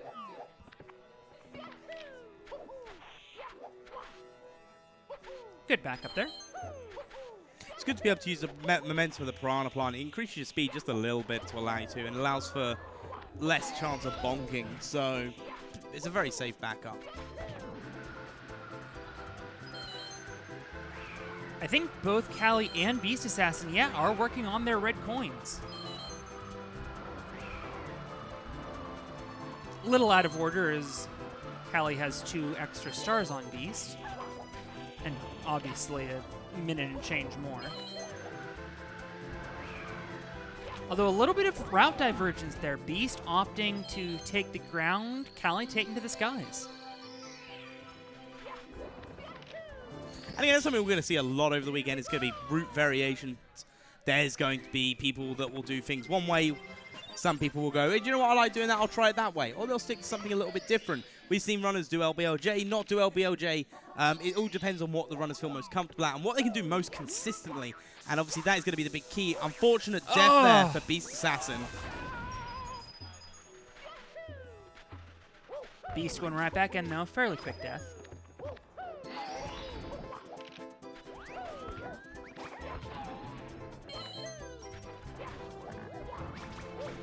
And he is going to recover to get that Fly Guy star. Ouija going to reset again. Gothic still working on his King Womp in the bottom center of your screen. Beast Assassin up to 30 stars, 1/4 of the way done with the game. As I will let you know is... One moment. Good, you carry on with what you're saying. Oh, sure. I'll let you know what I'm thinking in a minute. All right. Callie continuing to work here on 100 coins. Beast Assassin just starting his. I got a little bit excited because I saw Blue Bob step onto the stage, but he just grabbed his wallet for lunch. So, I'll take some chicken tendies if you don't mind, mate. Nah, I'm joking.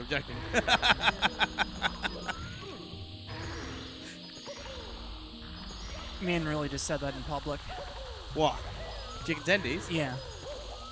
Come on, who doesn't love some chicken tendies? Hey, audience, if you like chicken tendies, shout a boba. Thank you. That was like 6 people. That was more than 6. You need to learn to count. No wonder you don't get all the 8 red coins. What? Because never mind. Callie gonna have to get this backup coin here. You gotta be careful because sometimes that can spawn in the ceiling. You don't want to collect that coin too high. I've definitely seen that come back to bite runners, but Callie, a veteran of this game, knowing how high he can jump there to grab that last coin and collects 100 and Pyramid Puzzle. Beast at 70 right now. Gothic is swimming. Ouija, so dedicated to the bit that he reset during the intro cutscene. Actually, I think he might be having some tech issues. We'll let him sort that out. In fact, I think Gothic might be done. I didn't see what happened. He must have missed a red coin or something.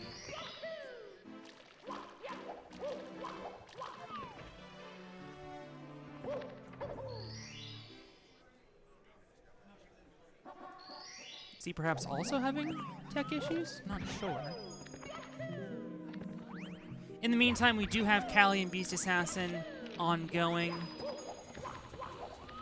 Looks like we do have Punkation about to sit down, try some more runs. Punkay currently working on a 139.35. He has been kind of flip-flopping between second and third throughout this event. Punkation normally great at pulling out a final time. He's going for the trifecta of victories with this pace. So, yeah, a lot of pressure. Defending champion. Won both pace LTAs last year. Certainly could do it again. Both our open and our invitationals, so...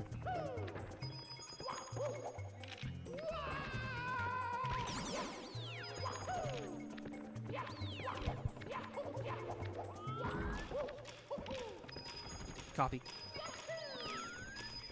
Beast Assassin did get a slowdown there on the hand fight, but continuing on with this run. Callie about to hit his BLJ. Let's take a look at this.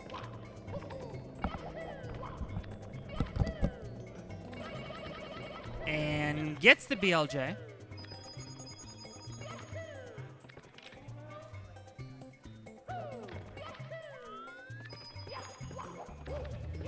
Beast Assassin getting the top of the Pyramid Star.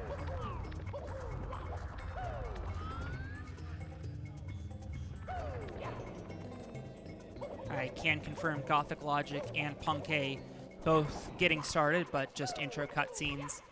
If those runs start to pick up any momentum, we will certainly let you know.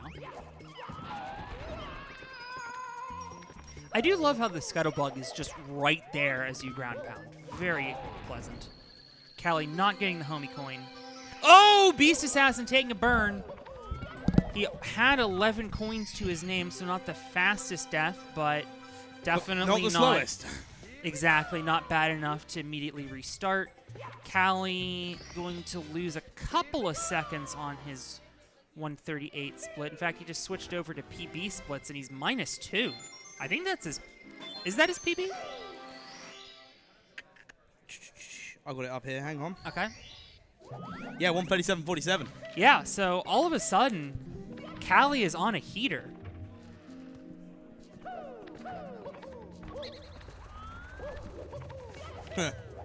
Peepo pace pal arrive. Nice. We're still in the first third of the run, guys. Chat likes seeing green numbers. I don't know what to tell you. Oh, didn't get the BLJ. That's okay. There's backups. Green number gives dopamine. But whilst we're going through HMC here, just a reminder to everyone, we are raising money for the Urban Arts. ! Donate in the chat. We haven't, we've got a little bit of time without, and I'd like to see that number hit that 20,000 mark. We are $304 away from hitting $20,000. That's an absolute massive number to be at. If we can hit that in the middle of our Friday LTA, that'd be fantastic. Remember, guys, there are some great incentives ranging from a VHS copy of the 70-person 70-star relay all the way up to a Nintendo Switch OLED and some signed goodies in between. Urban Arts does some fantastic work with underprivileged children. Give them a chance in video game design and development, and definitely a worthwhile cause. So if you can donate, use that !donate now. We'll read your messages out in chat on stream. Callie. Yes, Callie, good job. Sorry, you can continue. I just want to make sure we acknowledge that BLJ. Oh, we were going to acknowledge it. Don't you worry about that, sunshine. But yeah, no, absolutely great cause.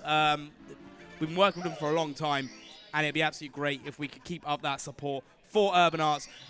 Ellie Elza with a $5 donation. A boba. Because of course it is. Good luck with your entry for the VHS of the 70-person 70-star relay. And just like that, less than $300 to go. Nice. Beast Assassin getting absolutely robbed of homie coin. Gothic Logic missing Lakitu skip. And just to briefly go off of what you said, STEM skills so important these days in so many different lines of work. Obviously game design, but those are skills that can be transferred to so many different opportunities. So it's definitely great that we have been supporting the Urban Arts as much as we have. Beast Assassin saying hello to Dory, as is Callie. In fact, gonna jump over. We found Dory. It's over. Film's over. Let's go. No, Yeah. There we go. Yeah. I just try to wipe Disney sequels out of my memory because they're never as good as the originals. Tell that to Cars 2. Yeah, I will tell that to Cars 2. Thank you. Oh. Oh.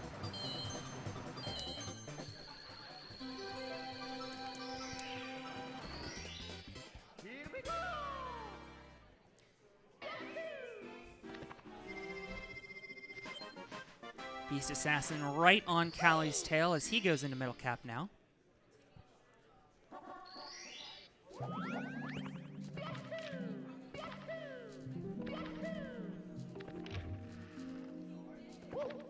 One third of the way done is Callie. Nice up slide, nice boulder RNG.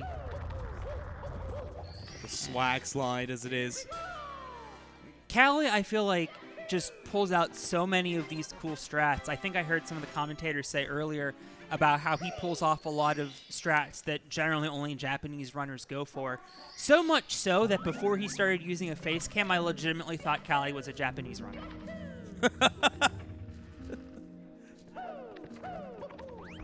Callie very good at this game. You can see there, 137.47 PB, and he's only 2 seconds off of it, so tracking down Cheese for first place definitely possible, and even without it, improving on that 139 would be crucial because I can't imagine we're not going to see another person get 138. Oh no, we're going to definitely see some more 138s before the end of the weekend. That goes without saying.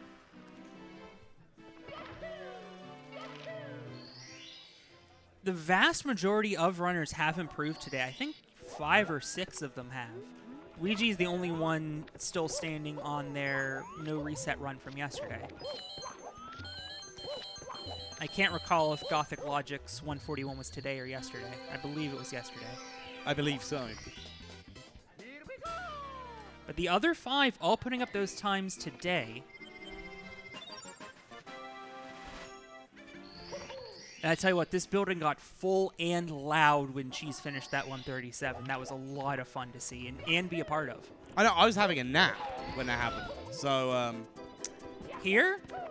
Oh, you know how many naps I've had at the venue? And you that didn't wake you up? No, it did. That's what I'm saying. Oh, okay. I follow now. You were no longer having a nap when that happened.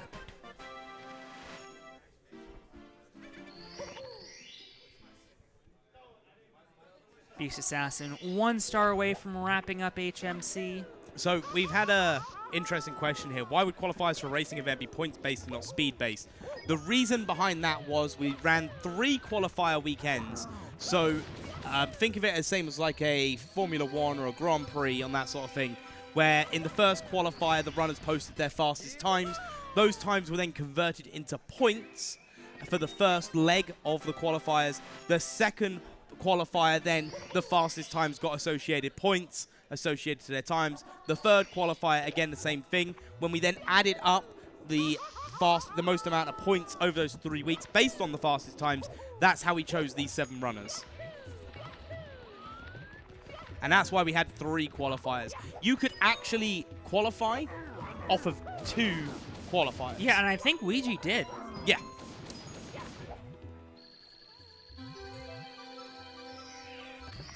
Yeah, first place gets 20 points and it cascades down, and I think usually like the 25 to 27 range is enough to qualify, having seen enough of these.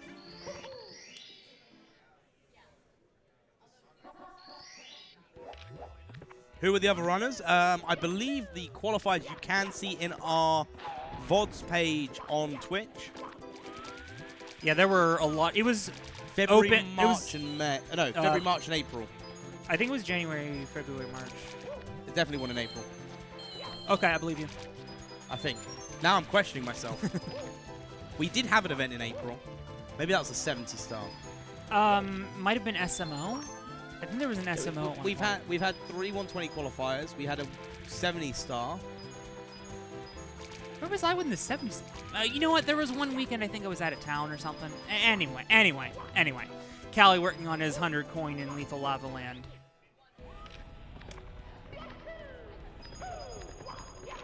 And not doing it last, I might add. No, but it's done red coins first, at least. True.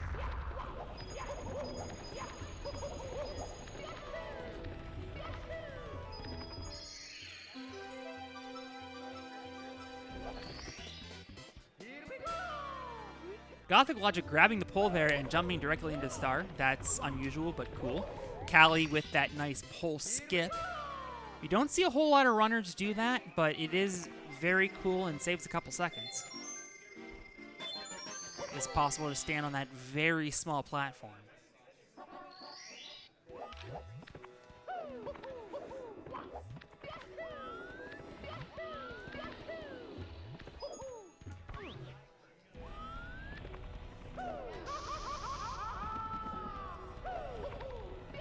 Beast Assassin finishing up his bully stars. Callie going to the top of the volcano. And he is all wrapped up in Lethal Lava Land, saving 5 seconds on his PB. 40-48 through 50 stars. And still a 135 in his BPT.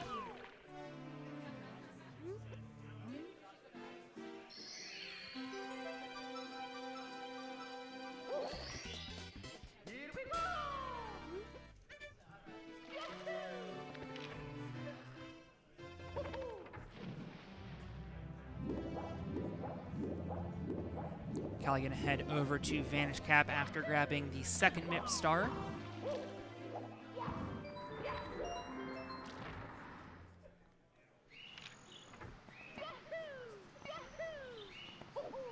And Beast Assassin still with 1 left in, 100 coins.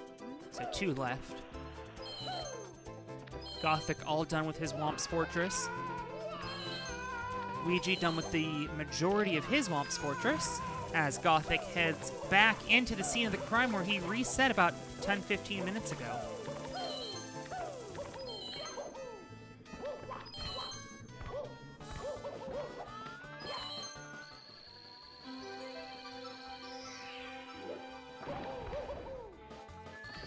And Callie getting the Siglemic, of course.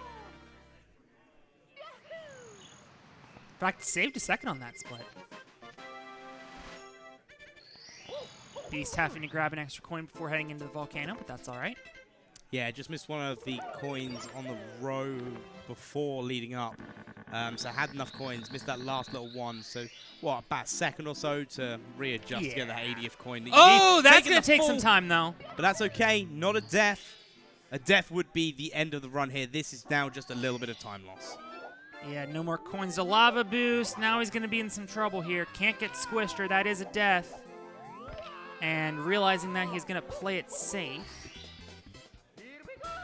He did miss this coin the first time, and that's what started this. There we go. Now just the 5 on the bridge. Okay, yes, I've lost quite a bit of time here to Lethal Lava Land. But will be finishing still with a best possible time in the 137 range as we come up to the 50th star of the run.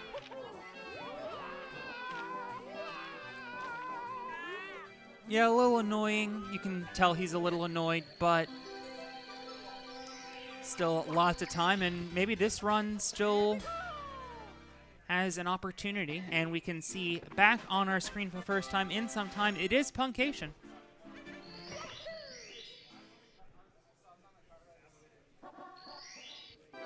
Ouija missing a red coin in Secret Aquarium. That's unusual. Sticking with it, though. Only lost it like half a second.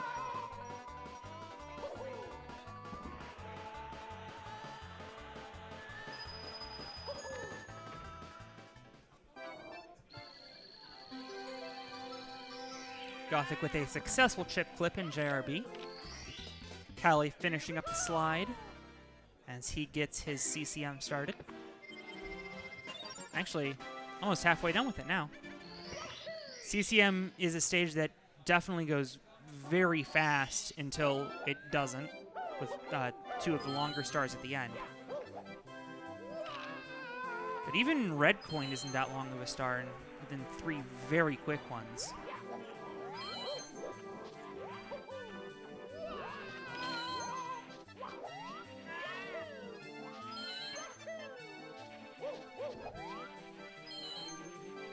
Beast Assassin wrapping up his VC.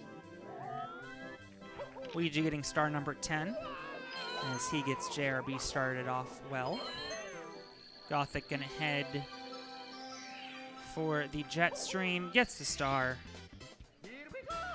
Kala gets his star as he goes up to 56, approaching the halfway point. Punkei yet to string something together into Dark World, but that's all right. Ouija frame walk. Very good. Had to do the ledge grab blind as well. So great game mechanics by him.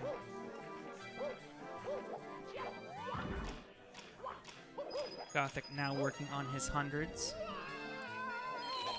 Callie working on his hundreds while Beast works on reds.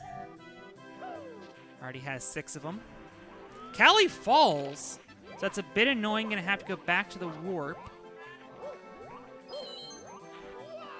Now, also to note, he collected 2 extra coins on the way down, so he is 2 extra coins ahead.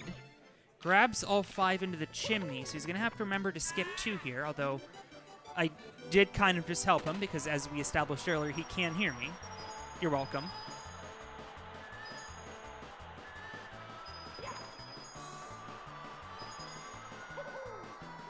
Goes for the skip.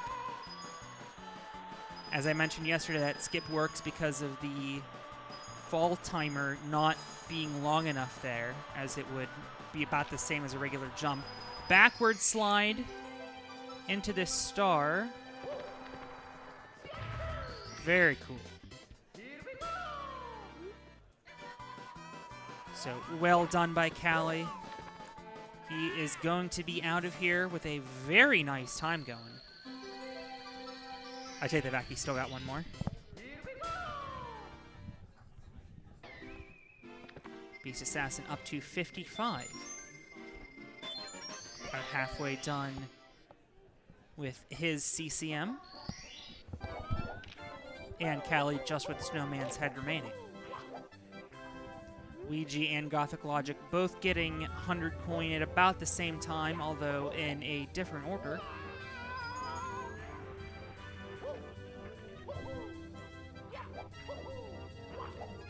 Yeah, well, so we're just going to see the end of this CCM.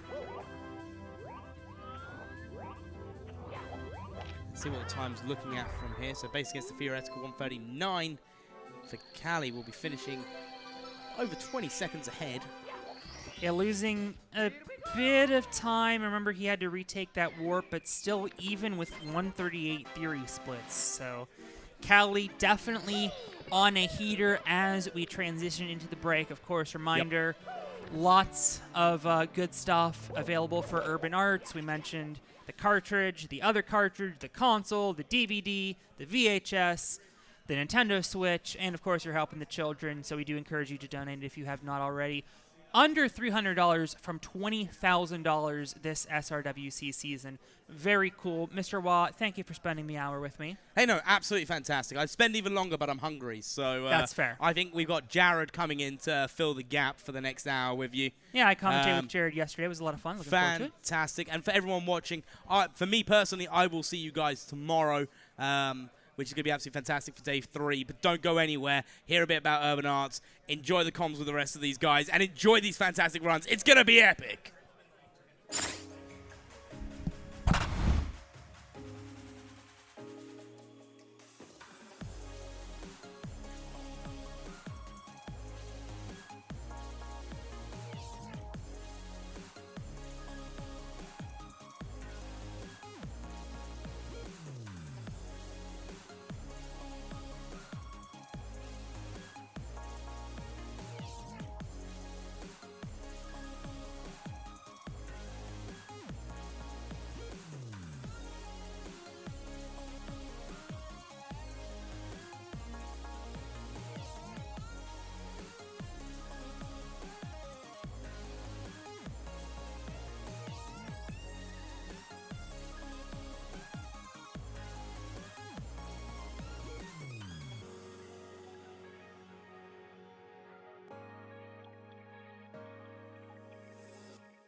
Hello.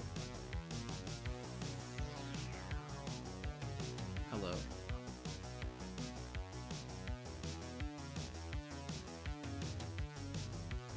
Is this coming? Is this coming?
Welcome back, everybody, to day 2 of the Super Mario 64 120-star LTA benefiting the good folks at Urban Arts. My name is ItchJared97. I'm joined here in the commentary booth by the real AC Money. I thought we established I was leading in.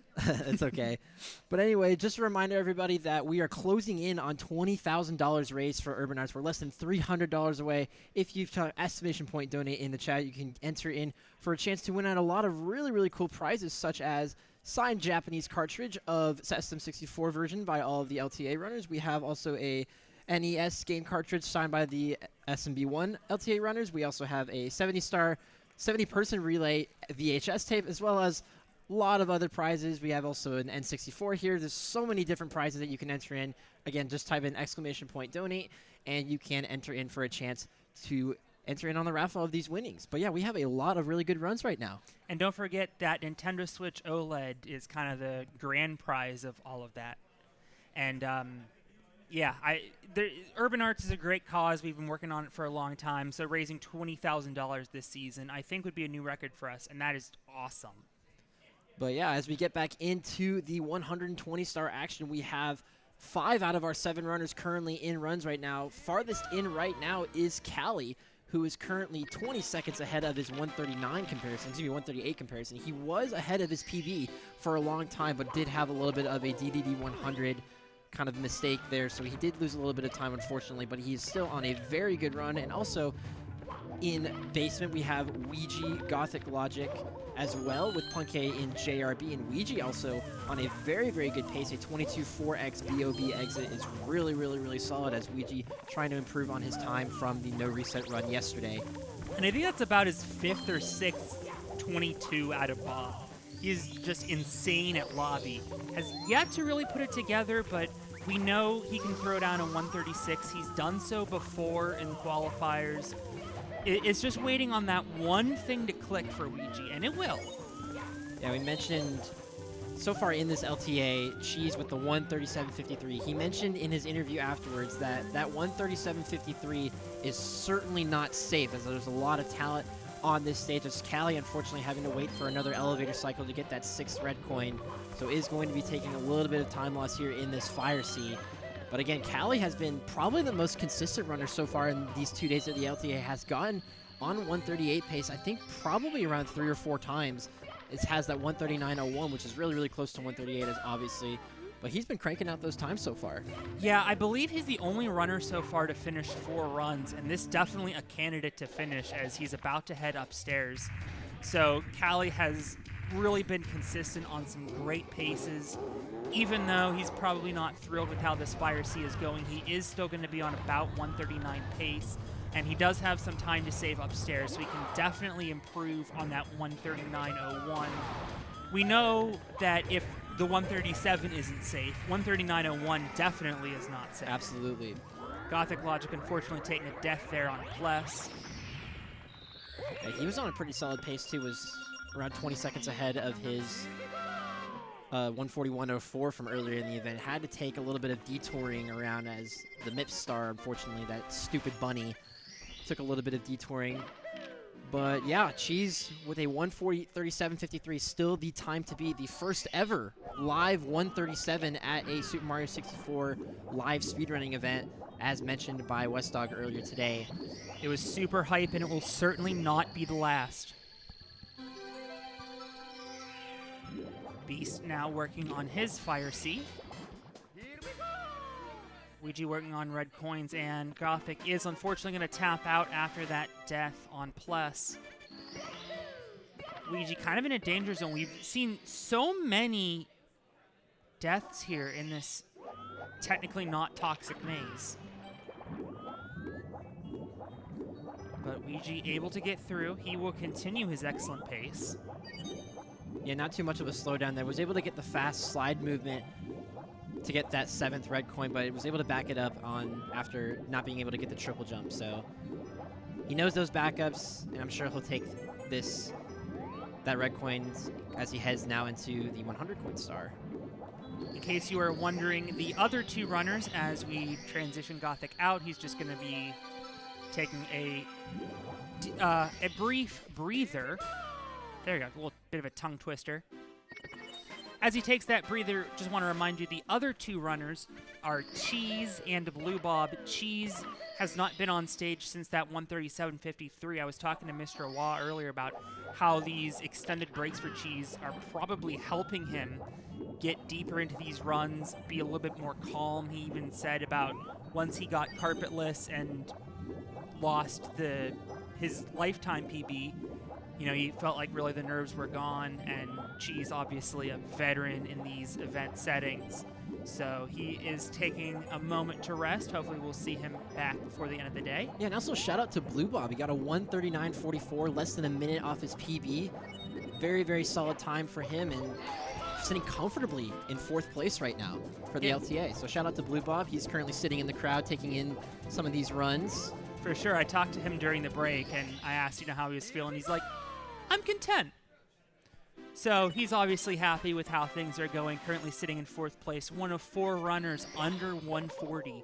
Something that just a few years ago would have been unthinkable, but the way this game progresses is incredible, and I have no doubt that we're going to see a 136 live on this stage. If it's not this summer pace, fall pace, I would be very surprised if on January 1st there hasn't been a live 136 yet.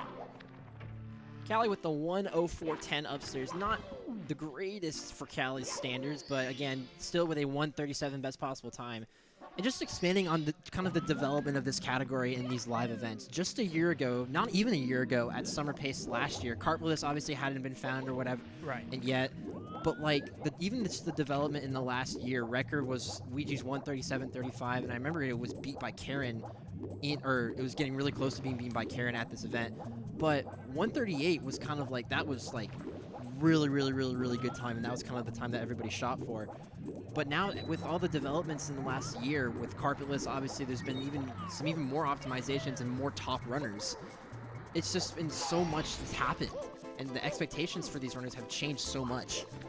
And even though there are, you know, only a couple of 136s, there are so many runners that are capable of getting 136s. They just haven't put it all together yet. Yeah, that just goes. There's probably about, I'd say, maybe close to 10 runners in my opinion that I could potentially get towards that 136. Obviously, only right now, Ouija is the only one here with the 136, with obviously the 3 other runners being Japanese.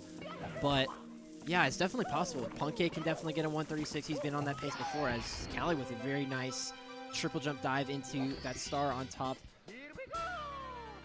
I know he practices that star a lot, so very nicely done there from Callie.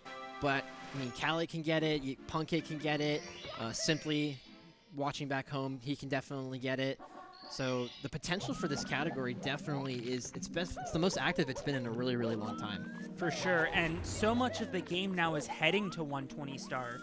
You know, partly thanks to Suiji perhaps killing 16 star by his own admission. Suiji is here, by the way. I think he's at the buffet. Oh, I'm not 100% that's sure. right, yeah.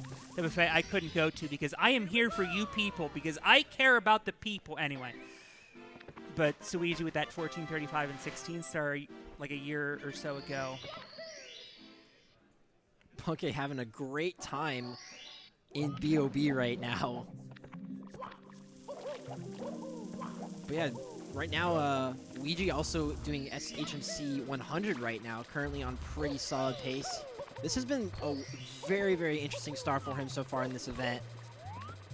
Has killed a lot of really good paces, but so far looking good as he collects these last couple red coins.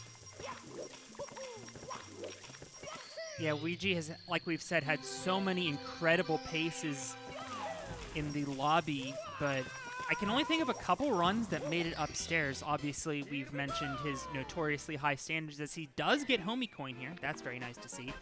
But again, SSL, HMC just haven't yet clicked. Maybe this is the run. Things going good so far. Looks like he is going to lose maybe a couple seconds, but even then, minus 10 on theory 136 splits. Yeah, still was able to get a sub 230 HMC 100 split, which is very, very solid. And of course, a lot to improve on, as we know that he is capable of much greater than 145. We've seen it. I've seen it live. I called his 136 at pace, or the qualifiers, excuse me, back in February. Sometimes he does it at the very beginning, sometimes he does it at the very end, but you know, one of these runs, Ouija is going to break out and do something amazing. And I think that is Exhibit A. Well, obviously the Toxic Maze BLJ, very cool, but I think Ouija, you know, still not putting together a run to his usual caliber is a lot of why Cheese is saying that that 137.53 isn't safe. Obviously, the world record holder coming in would be the favorite.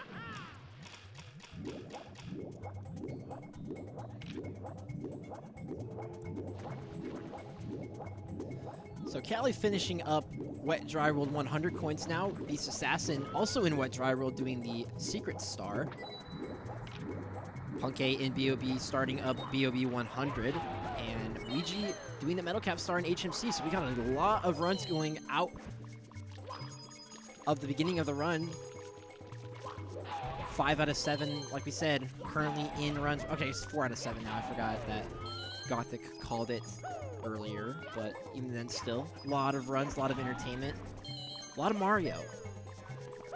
Definitely, and the nice thing about LTA is it does allow runners to take some breaks. It's not necessarily, you know, all of the runners always at once, always in the same spot like a lot of races are. But honestly, that makes this more interesting. Sometimes races can get lopsided. Sometimes you have one-on-one races where, you know, somebody moats and it's like, well, this race is over. What am I going to do for the next 57 minutes? And that's a lot of why I honestly prefer the LTA format. It's definitely a really, really unique environment with all these, they're all right next to each other on a stage. They have a large crowd gathering in, crowd of their friends, people from other communities. It's definitely such a unique event, such an awesome thing put together by GSA. And we can see there is a crowd starting to form here. We see Callie on very good pace. Below 139 splits, looking to close the gap or perhaps even take over Cheese for first place. He would need to have a really, really good upstairs to get a 137, but again, even a 138 is still very on the table for Callie. He's been on this pace in this event so far before, but Tippy has been very, very difficult. It's obviously such a gauntlet with TTC, Rainbow Ride, and not even the Cloud stage that has been causing some problems. Tippy has been a nightmare for our competitors. So many strong runs, so many 137s, 138s being lost to Carpetless, being lost to Lackey 2 Bounce, being lost to TTC 100s, being lost to Moving Red. So much has gone wrong for these runners in Tippy. Hopefully they can get it out of their heads, stay composed, maybe even come in with a little bit of a revenge mindset and show Tippy who's boss. Yeah, Callie's actually one of the best Tippy players in the whole community. For a long time, he had the best signal segment Tippy in a run back when Carpetless was first founded. But even then, he's still very, very experienced, very, very good at the late game. A lot can happen. And that's excellent news for him. He is on 137.21 BPT, so he has the ability, certainly, to overtake Cheese. Does have to play, you know, pretty close to BPT for the next 27 minutes, which is not the easiest thing in the world. Unfortunate bonk there from Callie, but is able to get the backup and the clip first try. So not too much of a time loss there for Callie. Yeah, still relatively clean.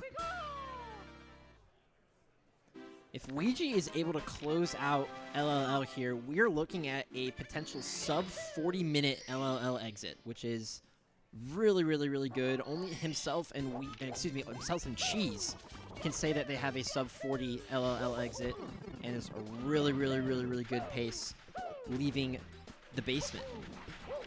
And it should be noted, by the way, he has switched away from those theory splits that spread out the TTC death and has gone to regular world record pace where he is 0.6 ahead after HMC.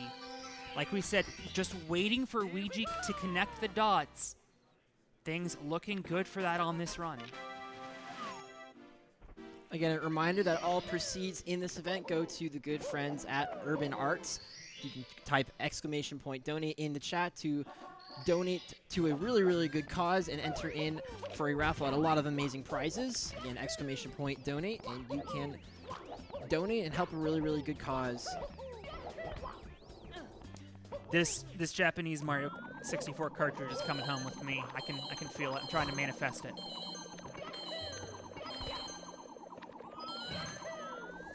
I understand that that's not how that works, but Hey, if you donate, how much for the cartridge? 15. There you go. Gothic back on your screen in the bottom right, and Punkay working on basement, coming in 15 seconds ahead of his 139.35. We know Punkation has won many a live event and many a tournament in the past, so definitely someone who is capable of taking down that 137.53. He's the 2-time defending Pace LTA champion. Won the Summer LTA last summer and the Fall LTA as well. Very, very experienced at these live events. So Callie now, moving on to THI 100, you get to see some of the different route that Callie goes for. Also toss the Chuckya there instead of going for the 100 plus reds route. Also goes for the Koopa towards the end of the star to close out this stage. A lot of differences from Callie from the rest of these runners, but still at the top of his game, trying to get it that 137. His PB is a 137.47, and he's been on pace to beat that at this event. So Definitely capable of doing it. And Callie is slowly, actually, maybe perhaps quickly, becoming one of my favorite runners, or maybe my favorite runner to watch, just because of all of those alternate strats you mentioned. yeah, and A lot of the time, you can't tell if you don't have a face cam who's who. Callie, you can definitely tell from his strats, and that makes him a lot of fun to watch. Yeah, he's been on a grind lately. Oh, loses no. the coin, but that... Oh, what? He could have backed that... No, he couldn't have backed that up because he tossed the Chuckya. And that's the backup, isn't it? I think you Or could is go there back. You could another go back to get 5 more big coins, but goomba? it is a little bit of a unfortunate time loss, and obviously he couldn't have gone back to get those 5 coins because he took a death. So Callie, unfortunately, right as we were talking about him, his run comes to an end. But again, he's been on those really, really solid paces multiple times in the event in upstairs. So I'm I'm very certain that Callie will get back on that kind of pace. But it looks like, actually, he's going right back into runs. Good for Callie. Yeah, Callie was on pretty good pace there, and, you know, after that mistake, I think he realized that 139.01 was probably out of the cards. And that's another thing about these live time attacks is once you get a good time, you can really ramp up the aggression. That was a nice backup there from Beast Assassin. Narrowly avoided taking a death there with a nice wall kick to back that up. And Ouija, on the top right of your screen, closed out a sub 40 LLL exit, a 39.54, barely green. That is on his world record. A sub 40 time is more than enough to be on world record pace. And he's heading into the Vanish Cap Star on excellent pace. A dead heat with the literal best ever 120 star run. I just want everybody to think about that for a moment. Of course, Ouija not necessarily needing a world record or even a 136. A 136 would be incredible, and I think we would, you know, maybe burn down Laurel Park if that happened from noise reverberations. But nevertheless, he still has, you know, a minute and a half to play around with if he's on 136.21 pace in order to take over first place for Cheese! And yeah, I'm starting to become a believer in the commentator curse. That's 2 in a row. Man, that was a really unfortunate input. He was going for that wall kick off the wall to get towards that last red coin, and unfortunately ground pounded and fell to his death. So unfortunately, Ouija now back in the opening cutscene. That was a really, really, really good run that unfortunately sees its end. And that would have been a pretty long death, too. While he probably could have reeled that back into 137.53, number one, we know Ouija is the most aggressive of the 7 on the stage. And number 2, the odds of it getting 137.53 are far less likely, especially if he were to go on to miss carpetless. And I was going to point or out, any of the other things that There's could so happen in the many. second There's half so of the much game. left in that run. Again, it was a really, really good pace. Sub 40 LOL is definitely something to cheer about, but there's still so much left in the run. But now we can shift our focus to Beast Assassin, who is currently finishing up TTM. Actually, he's not finishing up. He's just starting. Plus 37 on his 141.14, which I believe does have a carpetless miss. Yes. So still on pace for a very, very solid time. Beast Assassin, no stranger to these live events. He has been to pace before and has competed. He ran in the summer LTA last summer and has since improved his personal best by nearly 5 minutes since last summer. Beast, definitely an up-and-coming player if you've been out of the scene for a couple years. His growth has been very fun to watch, and even his growth this weekend started with, I think, like a 147 in the no resets, and he's improved that, I believe, twice. He's definitely capable of placing very, very high on the leaderboards, has a 137 under his belt. Very, very capable, very, very talented runner who has improved a lot in the last year. Definitely someone to watch out for. And I think that's the second firstie that he's gotten on that long jump on the log there. Usually this weekend it's been Punkay getting cursed with the firsties. Yeah, it's definitely not that bad to get a firstie in this scenario, but it is risky because if you get a wall kick any frame earlier, you take a death. Right. There are a lot of times you want the firstie because it provides additional speed, but there are a lot of times you don't want the firstie because it provides additional height. Oh, look at that. That is my dad. Hi, Dad. Thank you for trying to help me win the SM64 cartridge. Much appreciated for your $15. And that puts us at $19,716, getting ever closer to hitting 20,000 by the end of the night. That would be amazing to see. That's pretty cool that your dad got in on the donations. He's paying attention. Yeah, hi, Dad.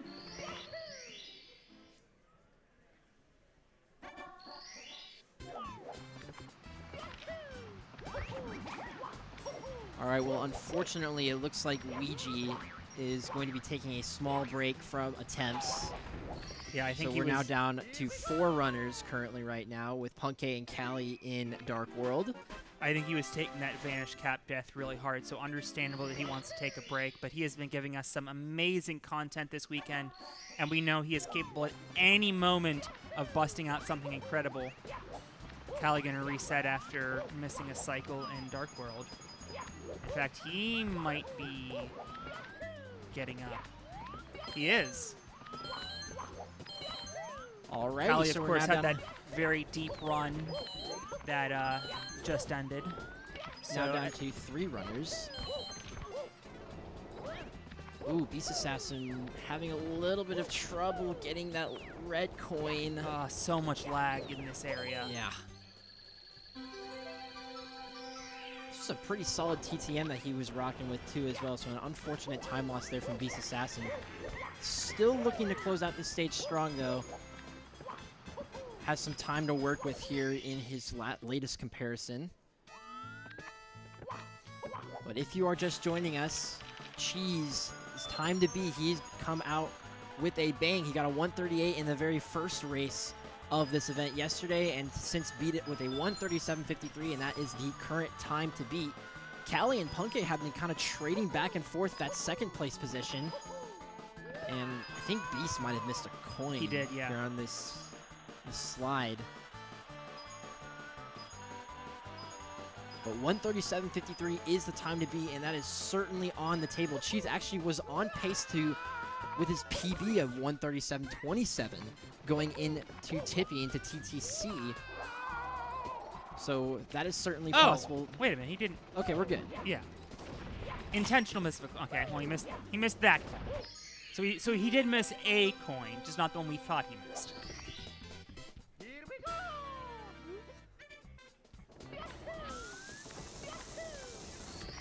No invisible wall there, thankfully.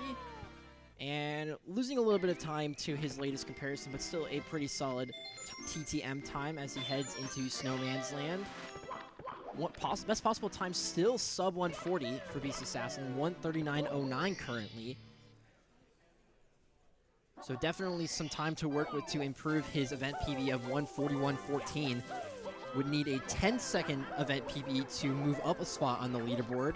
Gothic Logic currently in 5th with that 141.04 that he got late on day 1. And that's definitely doable with this run for Beast. Gothic gonna head into the slide. All right, I think I figured out my problem here. 12-7. Ooh, that was a good hit. I think that's 12-6. Oh, there you go. Oh, 12-7, right on the money. Someone buy him a lottery ticket.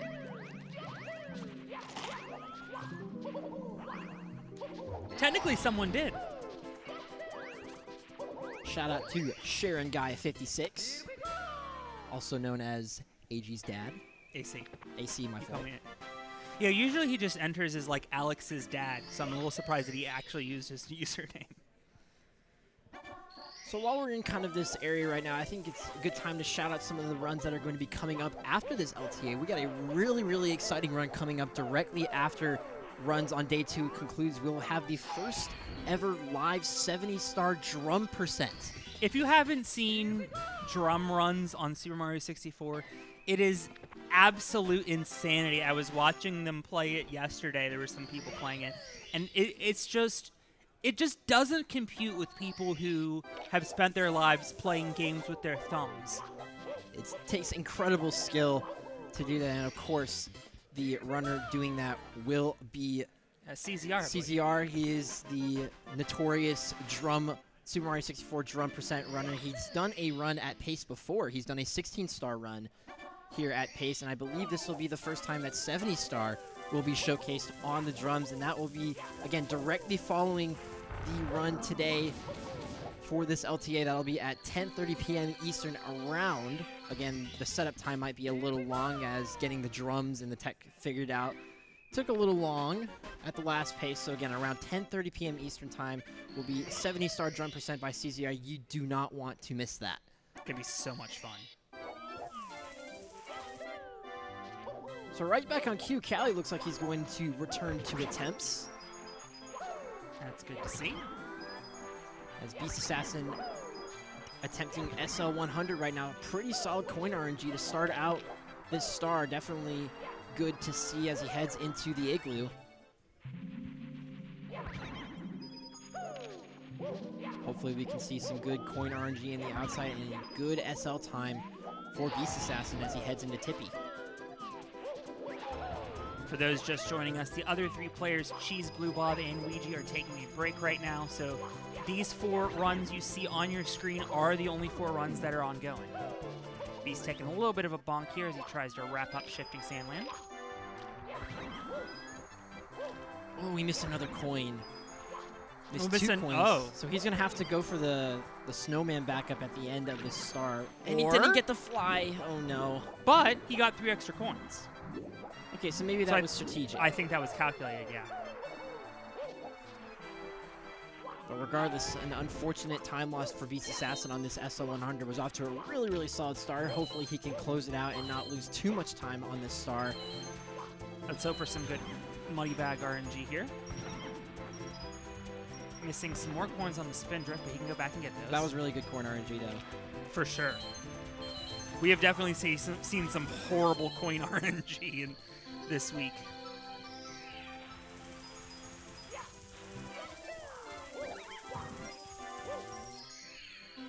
More good coin RNG as Beast Assassin able to wrap up that last spin drift very easily. And look who has just rejoined us for the first time in quite a while. It is Blue Bob. Bottom right of your screen, he is back on runs. That one didn't quite pan out, but he is back in the groove. We're waiting on Punkcake, Callie, and Blue Bob to get something clicking past Dark World. I'm sure they will in no time. Gothic currently working on Bob on Battlefield. He's about to grab star number 21, a little over 1/6 of the way done.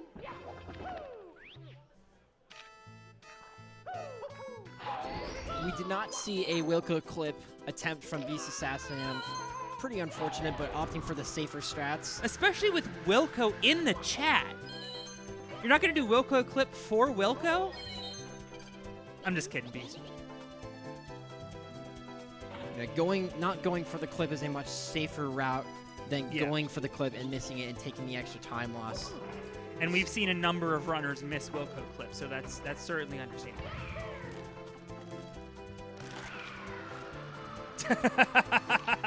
Wilco just commented, if he gets 139, then I'll forgive him. Well, you heard the man. Certainly a doable task and really, really close to that rollout not working, but Beast closing out a pretty solid cloud stage if he can just get that last red coin, and he does. A pretty solid cloud stage from Beast Assassin, not losing too much to his gold. Yeah. Very, very good, saving a little bit of time to his latest comparison, and now heads into the gauntlet that is TTC. 139.20 BPT.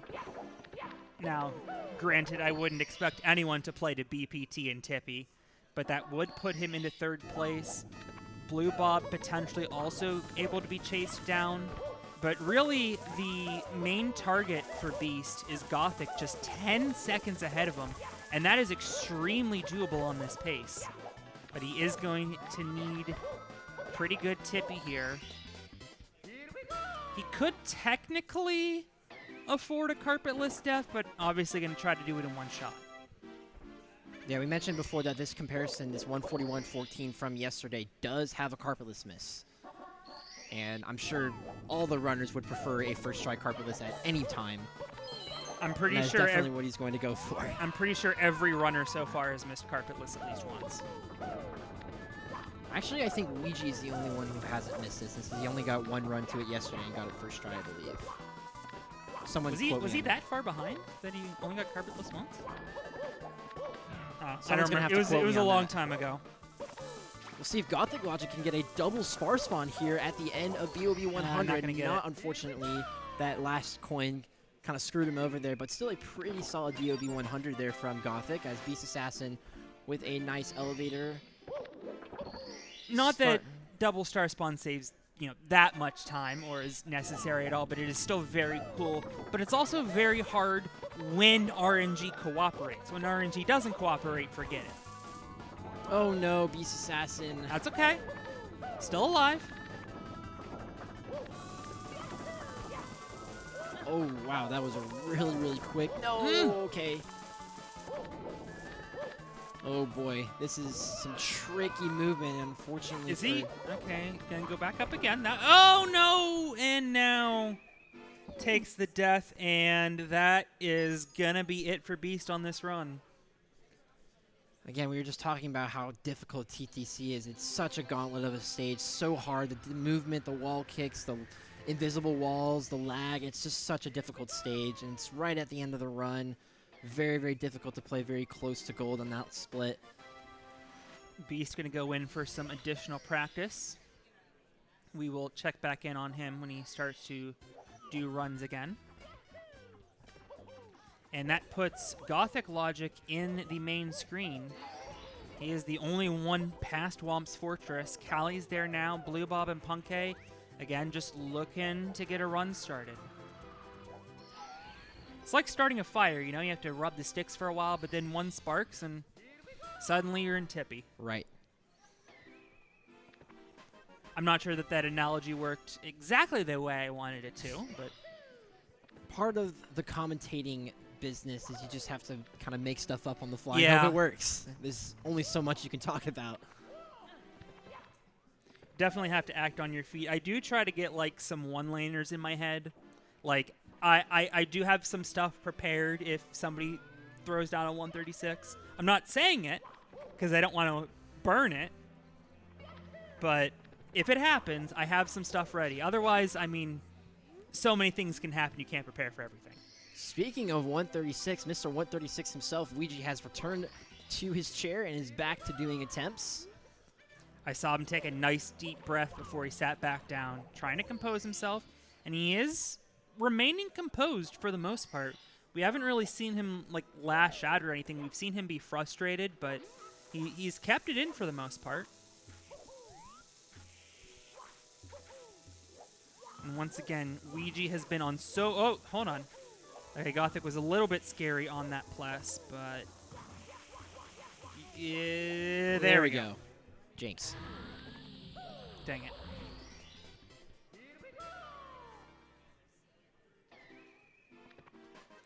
Blue Bob now finds himself in Womp's Fortress, getting started there. Callie about to wrap up. Blue Bob going for texture setup. Personally, this is my setup of choice. The other one, there's like 17 things you have to remember. This, there's one line and you hold down. It's a little less reliable, but I personally prefer it. Believe it or not, I actually learned the texture setup today in the practice room for the first time. Was able to execute it without save states for the first time. So a little bit of a proud moment for myself, not to flex or anything, because I am a little bit of a beginner in this game. Sure. Yeah, I mean, I've only gotten it a couple times myself, so although I haven't really played this game a whole lot lately, I've been more focusing on the commentary end.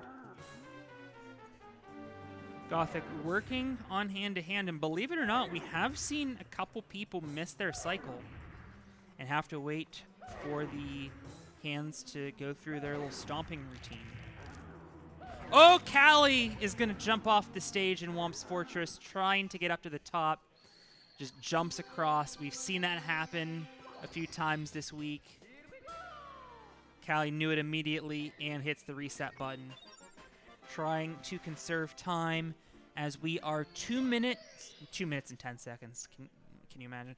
2 hours and 10 minutes away from the no reset call. That'll happen at 8 p.m. Eastern Time, 5 Pacific. Or as Mr. Wall would want me to let everybody know, 1 a.m. UK time. Can't forget about our European folks. Thank you so much for tuning in. We definitely appreciate all of you wherever in the world you are watching.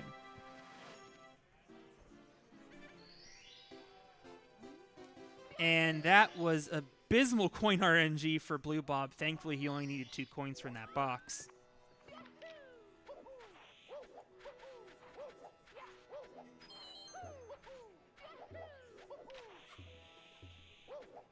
Just kind of touching on, I guess now that we're talking about Europe and all that kind of stuff, the diversity at this event has been really, really, really amazing to see.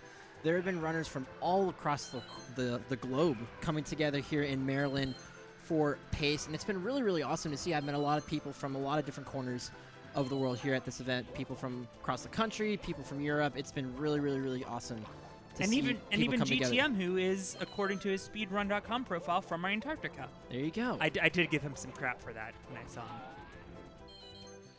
But I completely agree with you. It's so cool to see where everybody's been coming from. I thankfully was able to, make a long drive in and not have to make a flight, but a lot of people are flying in for this event, largely for the community. There's, a lot of practice room action going on right now, a large diversity of games, mostly Mario 64 right now because we have the Mario 64 crowd coming in at the end of the weekend. But I've been seeing a lot of Donkey Kong, a lot of Mario Kart.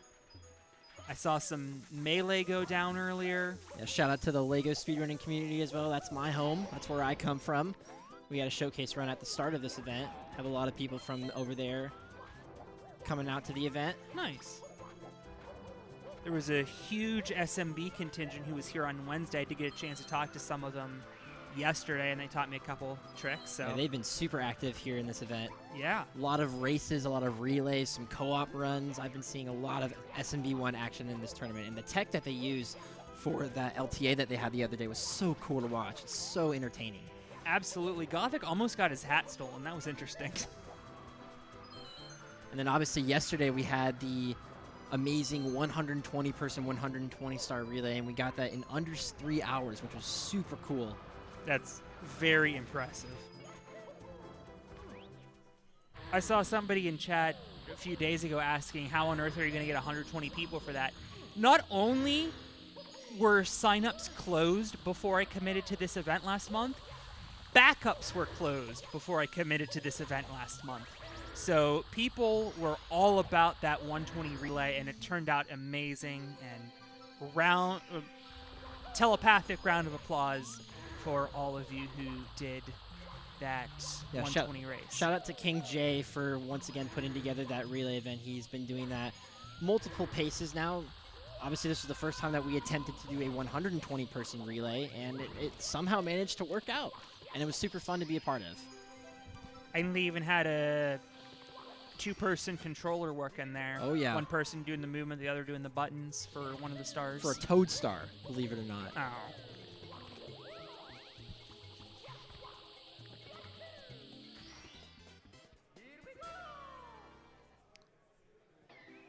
Alrighty, Gothic now closing out this SSL. He's got 1 star to go at the top of the pyramid. Blue Bob has some green early in his run, about 4 seconds ahead of his run from earlier. Gothic. I'm sorry, go ahead. Go ahead, you can go ahead. Gothic running against 141.34 splits, so 30 seconds behind his current event PB. Did lose a little bit of time in SSL against those splits, but is 2.5 seconds ahead. So definitely could pull that back. There's a long way between him and Blue Bob at 139.44 for the next placement up. But if he's able to do that, he could be rewarded with an additional place beyond that because Punke is so close. Right.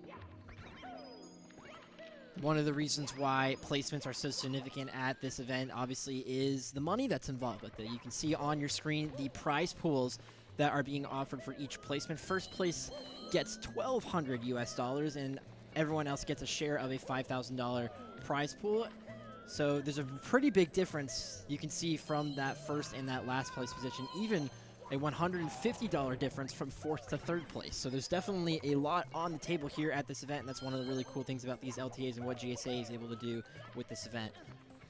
And those placements are very often decided by only a few seconds.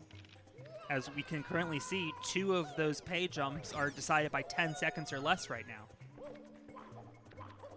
Heard some cheering going on in the practice room. Wonder what's going on. There's so much stuff going on here at this event. That's kind of what's cool. What I think is cool about having everything kind of in one room. Yeah. I've really enjoyed, honestly, just kind of walking around the practice area. I've obviously got the opportunity to play a couple different games myself, but just walking around the practice area and seeing masters at their craft has been a lot of fun. Yeah, there's been so much action happening, so many different games being played as Gothic Logic with an insta-BLJ there. Nicely done there. These runners have gotten so good at that BLJ. It just seems to me like every time somebody does that it's wizardry, and I just expect people to lose runs to that all the time. I think I've seen maybe 1 fail of that this week. Which is not to say that that's an easy trick. It's a difficult trick, but these guys are just that good. For sure. Gothic now closing out this HMC 100. We'll see if we can get a very friendly blue coin drop in. Unfortunately, it did not fall down, but it is in a pretty okay spot. Should not be losing too much time. As he's trying to find it, it's been a little bit of difficulties trying to find that blue coin, but is able to get it and should be closing out a pretty solid HMC 100 split. No disasters, which is certainly what you want. Lucky2 does like occasionally being malicious. He did lose about 3 seconds there while he was trying to find that coin, but that is quite all right. Still on pretty good pace and a lot of runs still to go. There's a lot of people over there, actually. Gotta check that out in a little bit. We are coming up on the top of the hour, at which point we will take a break and allow I think you're still here for the next hour, and I'm then not. I'm getting. Okay. I think we're having a complete commentary switch. Go get some food here at this lovely venue. Yeah, I'm not sure if the concession stand is still up here at the racetrack, which, by the way, there is a horse race happening all day to this weekend at the venue. It's definitely a cool thing to check out if you're here and have really nothing to do. You can go check out a horse race. I've watched a couple of them, and I gotta say they run so much faster in person than I expected. Yeah, people here in Maryland take their horse racing very, very seriously. Oh, no a lot kidding. of people betting a lot of money on these races here. I had to withdraw money from the ATM to get a shirt, and it wanted me to withdraw in increments of hundreds. And I gotta tell you, there were a lot of people that seemed to have high emotional investment when I was watching the horse races earlier. Definitely.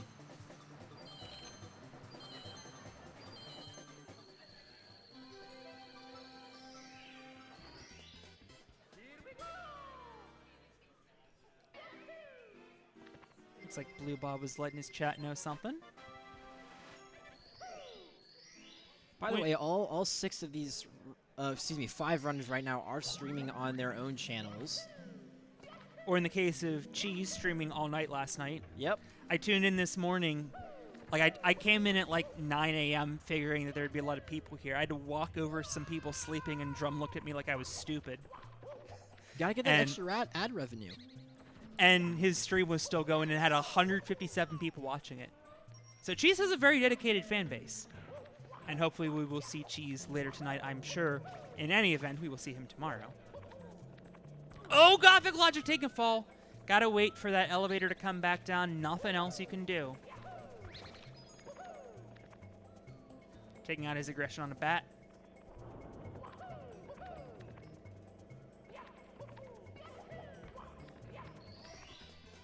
Yeah, not going for that.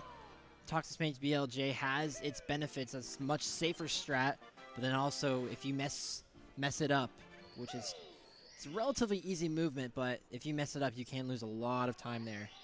And unfortunately, the same is true with the BLJ because the backup is Christmas Miracle, which is usually a very quick star. And if you do the BLJ, you still have to wait for the elevator to go up and down. Nice frame walk there from Callie. That was very, very quick setup. You could see the aggressive mashing of his controller to get those walks. Very, very difficult trick. Very, very controversial trick. Has had a lot of controversy throughout the years. But now it's become the meta. I feel like all top 120-star runners go for frame walk. I think every single runner here at this event, with the exception of Blue Bob, go for that trick. I believe you're right.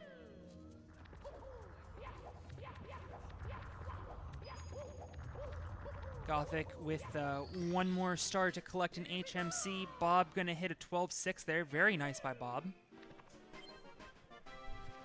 Still got it.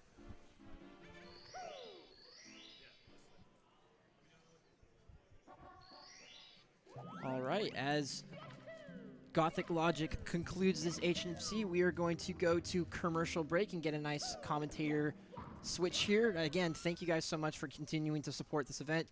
We are closing in on $20,000 raised for the good folks at Open Arts. Again, type !donate to find out more information about all the things that you can donate and all the things that you can win here for joining in on the raffle just by donating a minimum of $5. But yeah, any closing remarks? I mean, I've really enjoyed commentating here on day 2. I've obviously had a lot of fun here at my first pace, and I'll be back for a little bit tomorrow. So always a pleasure commentating with you. For sure. All right. Don't go anywhere. We still got a lot of 120-star gameplay to go.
Welcome back to PACE 2024 in the summer division, I guess you want to call it, because we had a fall and a summer. So now we're here with summer. I'm here with Zeus, and it's Beeve.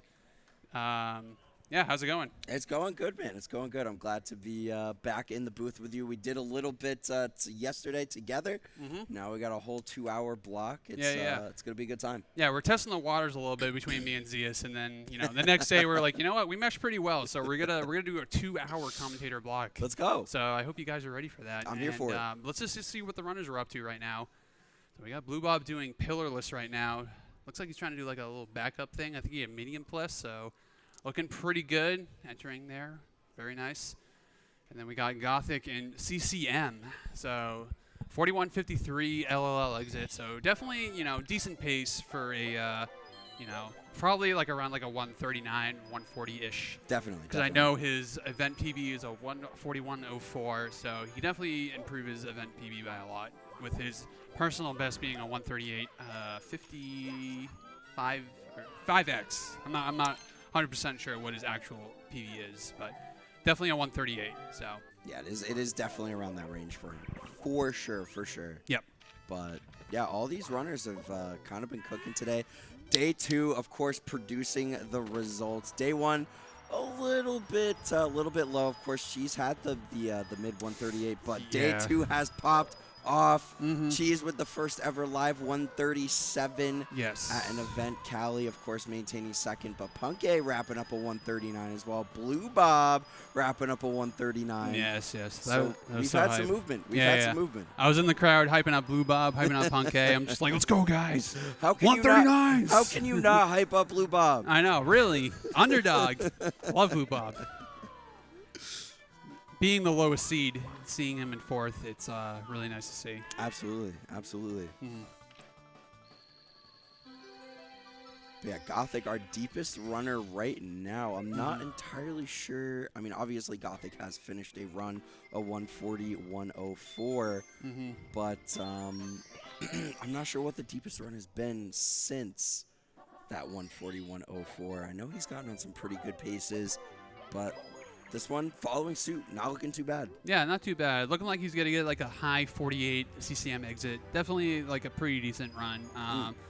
Probably landing him, like, if he keeps up this kind of pace, like a low 104 up. Yep. And then we'll see what he does upstairs. I know a lot of these runners, their upstairs is really, really solid. I think, you could practice lobby, you could practice basement all you want, but like really what it comes down to is like knowing how good your upstairs is, and like a lot of these runners do up RTAs for days. Oh, absolutely. 4 days. So it's really really separates the men from the boys here. Yeah, I saw a lot of upstairs, just like RTA preparation from, I feel like a lot of the runners coming into this. So yeah, you know that they're feeling that they got something to compete for here. Yes. All these runners very, very capable 100% of getting some really good times on the board. Cali with 69 coins in the air for BOB 100. So Nice. definitely a really, really good coin count. Because typically you see like 68, 67, but 69, you can just get the 3 pulls and you're good. Oh yeah, you're chilling. You don't have to worry about anything else. Exactly. Combined with those 2 reds. Yeah, you just got to react to the RNG that the game gives you. But, I mean, we all know about that. Yeah. Cali trying to go for the DSS there, not quite timing it properly. Looks like he was about like a frame or 2 off. So If you're about like 1 frame off for a double star spawn, it actually still saves time if you're 1 frame off. Yeah. But it's like minuscule. It's not like 3 to 4 seconds like when you get double star spawn and your chat pops off and you're like, oh my god, double star spawn again. But yeah, 1 frame off, you can still save a little bit of time.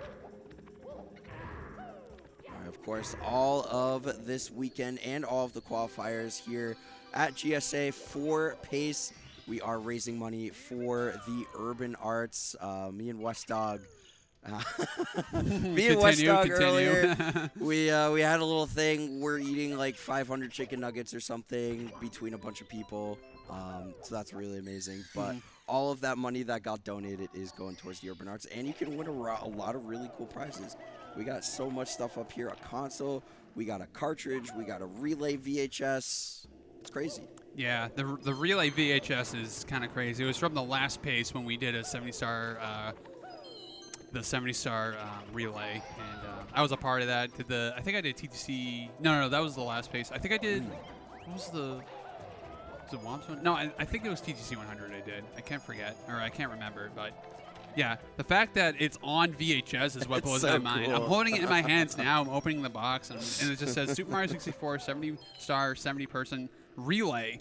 I'm looking at a VHS. I'm transported right to the 90s. Look at this. Look at this, CS. It looks so legit. Yeah, it's so it crazy. It really does. Yeah, it's so legit, so cool. I'm holding it in my hands. I'm just like, I kind of want to put into that. So even I don't even have a VHS player, and I kind of want that just for the novelty. It's so cool. Just for the keepsake, exactly. Just for the novelty. It's exactly. Such a cool item to have.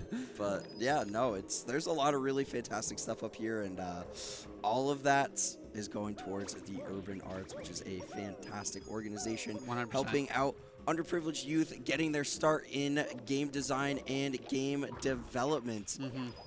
So all of that money is going towards a very, very good cause. Chilling at a clean $19,716. Very nice. So, It'd be really cool if we could see, 20,000 by the end of the night, or maybe even for a little further than 20,000. If we could get 20,000 by the end of the hour, that would be fantastic. All right, chat, you know what to do. Get those donations in. We want to see the 20,000 mark within the hour. That would be fantastic. See it going. Blue Bob taking a reset, unfortunately. I think he had a mishap with HMC 100 and bled a little bit of time in SSL. Basement's kind of one of those parts of 120 where it's super difficult to kind of do mechanically. I think it's the hardest part of 120, excluding nerves. I mean, for sure. Including nerves, everyone agrees Tippy is the hardest. But mechanically speaking, I think basement's the hardest. Excluding nerves. It's kind of it's like an interesting dichotomy. I don't know if that's the right word, but I don't know. I'm not an English major, but it's an interesting, I guess, juxtaposition, comparison. I don't know. Throwing out these big words here. Someone please tell me the right word. I'm struggling out here. Yeah. But yeah, it's so interesting that basement is so much more mechanically involved, but the nerves really make so much of a difference. Yeah, they really do. Tippy, I feel is kind of straightforward in a lot of ways, but for the most part, yeah. I mean, if you make one run step in TTC and Rainbow Ride, you're losing a bunch of time regardless. So Exactly. It definitely is precarious, but some of the stars are a bit straightforward. I mean, we got carpetless, but most of these runners are very comfortable with carpetless. They practice it all the time. You see them in the practice room practicing it. You see them before the LT even starts. They're practicing carpetless. Yep. That's just the one strat that you cannot mess up. That's the coup de grace, We saw Punkit grinding carpetless attempts for a better part of an hour yesterday during a block. Was it our block? It was our block. Literally, Punkit was practicing carpetless for an entire hour. So that's the level of dedication that needs to go into carpetless. That's what you need. That's what you need to practice. You need to get all of those setups locked into memory. 100%, yeah. Punkit unfortunately taking the reset for HMC 100. Mess up the BLJ there. It's definitely a really hard BLJ to do, especially if you're trying to get the insta clip going. Definitely. Callie unfortunately missing a red there during SSO 100. You definitely don't want to miss any coins here. Even throughout the entire route, if you were to miss one coin, you have to get a backup Goomba. Yep. Callie down 3 coins, unfortunately, so he has to get all 3 Goombas at the end if he doesn't miss another coin going through. But yeah, it looked like he missed another coin going up that first pillar there from the box break. Yeah, Callie looking like he's doing the Ikori route. I mean, that's what I call it because I saw Ikori do it. So all of us call it Ikori route, but we'll go with it. Yeah. So it's kind of like a new development with SSL 100 where you take the right pillar first instead of the left pillar when first doing the beginning 100 coin. Yeah. So that way, when you activate it, it's on the pillar where it's the third pillar of the original 100 coin. Yep. And it's supposedly, from what I was told, it saves about 1 to 2 seconds. Oh wow. Yeah. So that's considerable. Yeah. For 1 star. Yeah, it's a pretty good time save. I was looking into it myself a few months ago. I started doing it, and then I started losing runs to it, Yeah. literally immediately because it's pretty precarious. Because if you mess up that dive onto the pillar or if you like bonk or something, you just die immediately in the quicksand. So it's pretty precarious. But if you're able to get it consistent and you can save that 1 to 2 seconds, it's definitely a really good little piece of time save you can do. Definitely. Man, it really does seem like every single day something's getting optimized about this game. Yeah. That came out in 1996. Things are still getting discovered. Oh, yeah, 100%. It's really cool to see that, like, even, like, this past year from October to November when Carpal was discovered, there's still, like, even more strats being discovered. Definitely, so definitely. It's super cool. It's only up from here. Up, you know.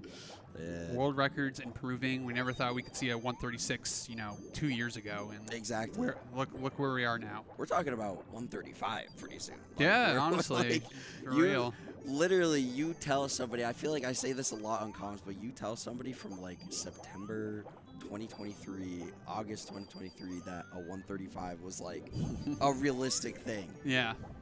Huh? Yeah, you never say we'll never get a 136, we'll never get a 135. And like things are just gonna happen, and you're gonna find just like strats that are gonna save exorbitant amount of time. And Carpalus was just like the big one that really kind of pushed 120 to where it is now. With that though, Callie unfortunately ledge grabbing the elevator, so gonna have to ride it a little bit. But, recovering and taking a little bit of time lost there. As long as he gets his red coin here, which he does. But he's not good at the spider cycle, unfortunately. Spider cycle basically is dependent on how fast you do the second room where Callie is in now, where the red coins are. Yep. And that kind of depends how fast you are to where if the spider sees you or not. By the spider, I mean the scuttlebug. So, unfortunately, with ledge grabbing the elevator, he's going to have to like grab the red and then grab the spider. So it is what it is. Just a little backup strat you have to do. Missing that coin there. He's going to have to grab a bat here, I believe. Yep, there's the bat right there. You cannot miss a single coin during... Avoiding the fire. Yeah, that was really close. Definitely can't miss a single coin in HMC 100. There's a few hundred coins where you have some insurance, where you have to like mess with the... where you have some, wiggle room, but HMC 100 is not one of them. Callie messing up the BLJ, unfortunately. So I'm going to have to try it again. But definitely a healthy pace for a really good run here. I mean, a low 29 is very, very, very good. Absolutely. All right. Getting that insta-clip. Yeah, getting that insta-clip and then getting the little, like, hugging the wall there on the left. Sometimes you get shot in the back of the room there, but you're on the left there, so you can save a little bit of time. I feel like that's like, I want to say it's like almost RNG dependent.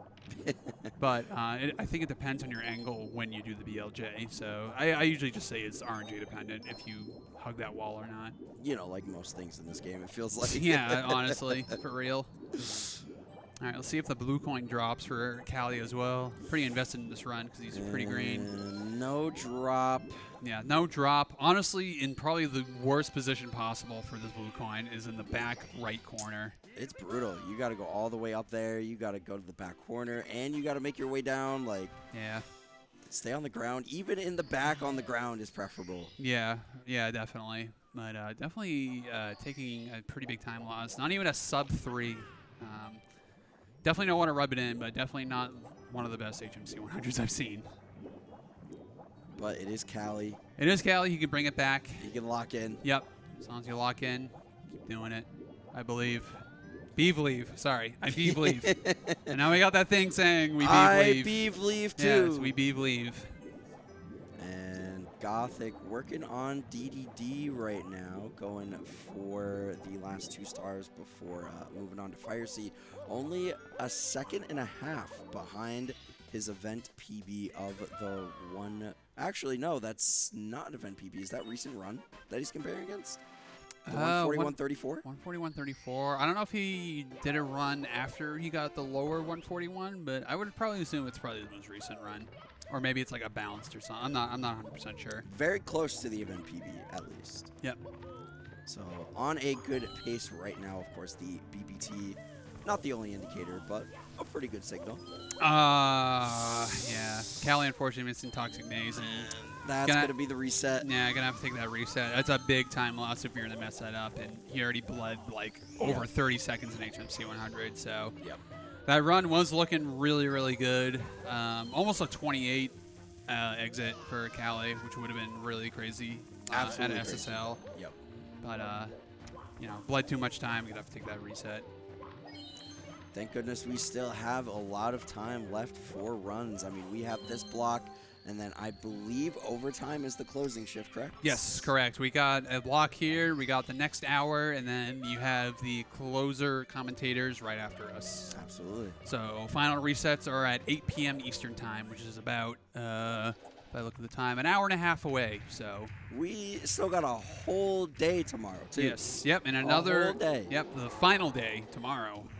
Can't believe it's the final day already. That's crazy. Pace has really gone by a lot. I know there are a lot of day zeroers in the crowd, people who were here on Saturday. Yep. I got here on Wednesday, but it really has flown. And Gothic missing that Fire Sea throw, not the Bowser throw you want to miss. No, that's absolutely the worst Bowser throw you don't want to miss. But gonna have to keep it going. Little head shake there. Yeah. It's frustrating. It's a frustrating miss. Any Bowser stage is a frustrating miss, but especially this one. Yeah. I mean, missing a bit throw, it's like whatever. You're like right at the end, you're gonna finish it out. But like Fire Sea throw, it's like one of those throws. It's like the bomb's right there. It's not that hard to miss. But like these players are playing in an environment where they're not used to, so they're probably not used to the kind of throws and the timing they're used to. So definitely. It's definitely going to happen, sort of environment where you miss a throw, you mess up a strat that you've practiced so much. You're in a live environment, you have the live crowd, you got the live audience in the chat. You got us commentators commenting on it. They're probably listening to us commenting on it. And as soon as they make a mistake, you hear, "Ooh, yeah, I don't know about that one." Yeah. And then they're just like, "Come on, shut up! I'm trying to do the run. I'm trying to lock in." Yeah, exactly. So I could definitely feel the pressure from these runners trying to do what they need to do. No, with everything happening around. So it's so much different. It's so much super different. And in fact, all these runners being on console as well. I know when we were doing the LTA for the weekends for the qualifiers, they definitely had some VC players on there and emulator players as well. But like only the console players qualify because that's the way Mario 64 is intended to be played on. I know that's a hot take, but like I'm a console player as well. So you know what? Now that I am on the console grind, I can officially say it's the intended way. Yes, a very intended way. Even though it's the slowest way to play the game, it's the most intended way because it's on N64. It's original hardware. You're doing the lag reductions. It's super cool. Shout out to the emulator Andes though. I was an emulator kid for 2 years. I can't sit here and act like I wasn't. Right. I love my emulator Andes. But console, something's different. Something's different about it. Yeah, and I know it's a super expensive hobby to try and get into when you buy the console, buy the retro tank, or buy a monitor, etc. Yeah. Buy the capture card. There's a lot that goes into it. Buy the controller especially, and then if you want to get a steel stick, there's many vendors out there you can get a steel stick from. You get a steel bowl. That's $300. So it's a big commitment to time, money, etc. You gotta like this game. Yeah, you really need to be like, okay, am I gonna like or Mario 64 or am I gonna like SM64? It really comes down to that. It depends how serious you want to take it. But nothing against emulator. If you're first starting out and you want to try out the game, there's nothing wrong with doing emulator. There's nothing wrong with doing Virtual Console on the Wii. Nothing wrong with the Nintendo Switch Online as well. So if you want to try it out and you like it, then by all means keep doing what you're doing. But if you want to take it a little further, a lot of people ending up on the N64 console, which is what I did as well. You did as well. Yep. I was on Virtual Console to begin with. Oh, let's go. Yeah, and then I switched to console. I got my childhood N64 from my parents' attic, and I'm just like, nice. I texted my mom. I'm like, do we still have our N64? And she was like, I don't know what that is. So I'm like, it's in our attic. I swear. Trust me. Yeah. But we ended up getting it, and then I was running on that ever since. So, awesome. And I have not looked back since I switched to console. Hell yeah. It's such a good experience. Oh, it really is. like I said, there's just something so much different about it. It just feels like maybe it's a nostalgia factor. You know, Yeah, the yeah. N64 and SM64 was the first game I ever played. Oh, really? So it Okay. feels really cool, like playing the game in this context. And Yeah. playing it on the original hardware. Yep. And there's just there's a certain like satisfying element to being able, like, there's so much customization, like customizing your buttons on your controller, customizing your shells on your consoles and your controllers. Like, That's right. It's really cool. Yeah, it is cool. And it's like, it's the way the game's supposed to be played. You know, that's what it was released in 1996. So I think it's like a super cool factor that you could just plug and play, and then you just go. And that's it. You know, Definitely. no additional accessories, no like homebrewing your Wii U to try and get the WAD channel. It's really cool. No online subscription to Speedrun Mario Yeah, 64. yeah, exactly, exactly. That money adds up over time. Maybe it's more expensive than a retro tank at some point. Think about it. True, Think about it, folks. true. I'm planting the seed. Planting the seed, you know? The N64 market is about to boom after this commentary. That's right. I really hope so. Stocks are rising. Get your Invest money. right now. Yeah, invest right now. So we got Gothic here. I think he got like a higher 104 up. Definitely like 138able, but it would be kind of tough to get a 138 with the kind of strat. But definitely 140 capable for sure. Comfy 140 pace for definitely 100%. Anything that is an improvement on the current event PB is pretty much what you're aiming for after that first no reset. Yeah, 100%. Looking like he's a 138.06 best possible time, but we are in Wet Dry World, so we got about, roughly 35 minutes left of the run. So we'll definitely see what happens. Hopefully no mishaps happen with Gothic Logic. I know he's when he was trying to get back into runs when I was in voice call with him, he practiced every single segment for 120 every month. Like, he would do basement RTA for a month.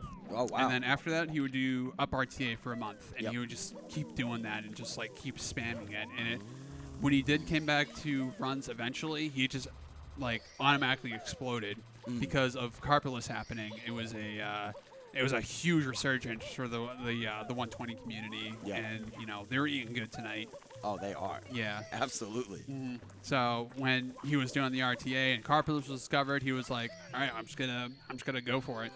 And then Gothic Logic, actually the first person to get a personal best with Carpulus. That is very true. Yep, he was the first person to do it. I consider Gothic the Carpulus king.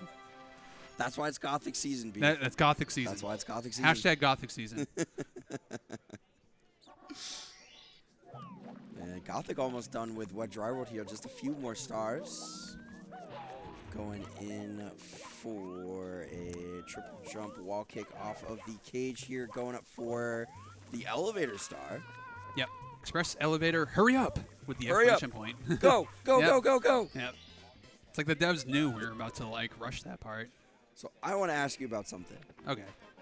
The elevator clip in Wet Dry Worlds.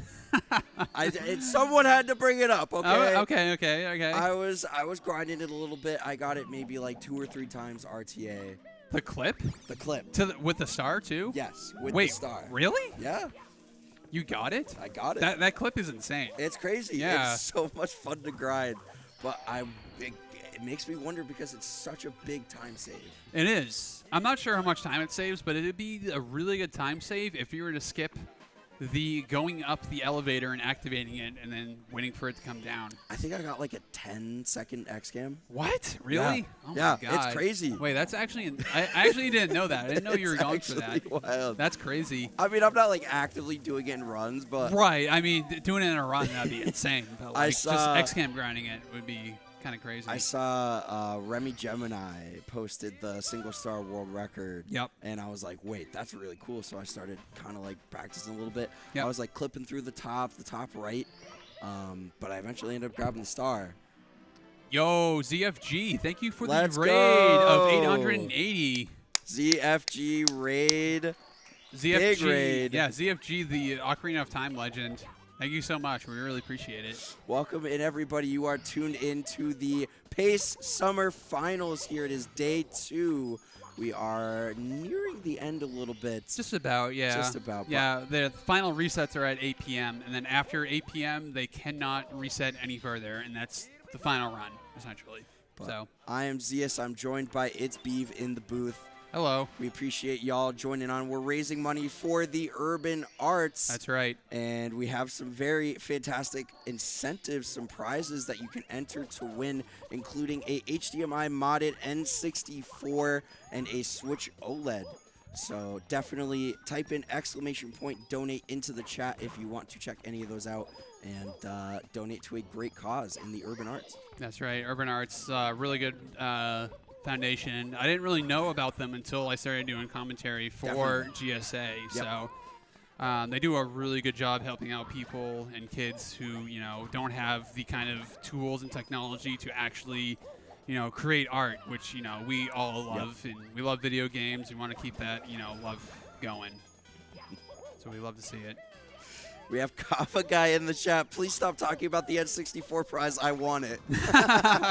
Well, if you keep donating, I don't know if the raffles stack, but you can just keep donating. Maybe that console will be yours. It is a hot commodity, you could say. That's right, because you can it's a plug and play with the console. You can just plug it into your monitor with an HDMI. No retro tank needed. No extra cables. It's just a plug and play as if it was like an Xbox 360. Yep. I'm sorry, I just dated myself. An Xbox One. Wait, I just dated myself again. An Xbox Series X. Whatever those things are called. The Xbox technology thing kids call it nowadays. My newest console was an N64. Yeah, it really was. Literally the last console I bought was an N64. I'm dating myself so much right now. Oh my goodness. All right, decent Tiny Huge Island 100 coin from Gothic Logic here. Yep. Very, very nice. And we got Ouija here in Bomb on Battlefield finishing up lobby. He's got 2 more stars left right at the end. Punkay just starting BOB. And then we got Blue Bob and Secret Slide just heading into BOB. Callie doing some LBLJ to get the run going. Cheese right in the intro. He just got back to runs after finishing off his best live time of Ever. 120 with a 137.53. The first ever live 137. Very, very hype. I saw it on the live stream. I went and ate lunch. Yep. So I didn't see it live, but I definitely saw the crowd afterwards, and everyone was jumping up and down, clapping. Fantastic energy. Yeah, Cheese was flapping his ears. it was a good time. Wait, Cheese, where's the hat? Where is it?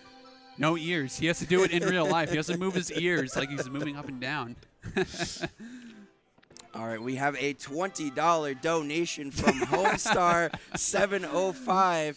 And the message says, this goes out to Beeve and his Catan tactics. Can never truly trust him again. Yo, Homestar. Holy.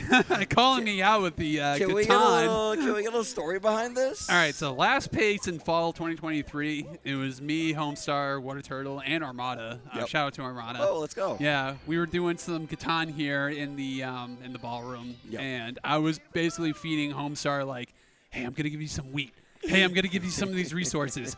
Hey, don't worry. We'll be good. We'll be good. And I stab him right in the back. No. Because that's just how the game is. You really need to, come up on top, You really need to get your resources to build those settlements. That's the thing. And get those points. You just really need gotta to do get it. those. You have to do it. It's high stakes. It really is. I need to win, You see how competitive I am. I run 120 star, Exactly. I need to win.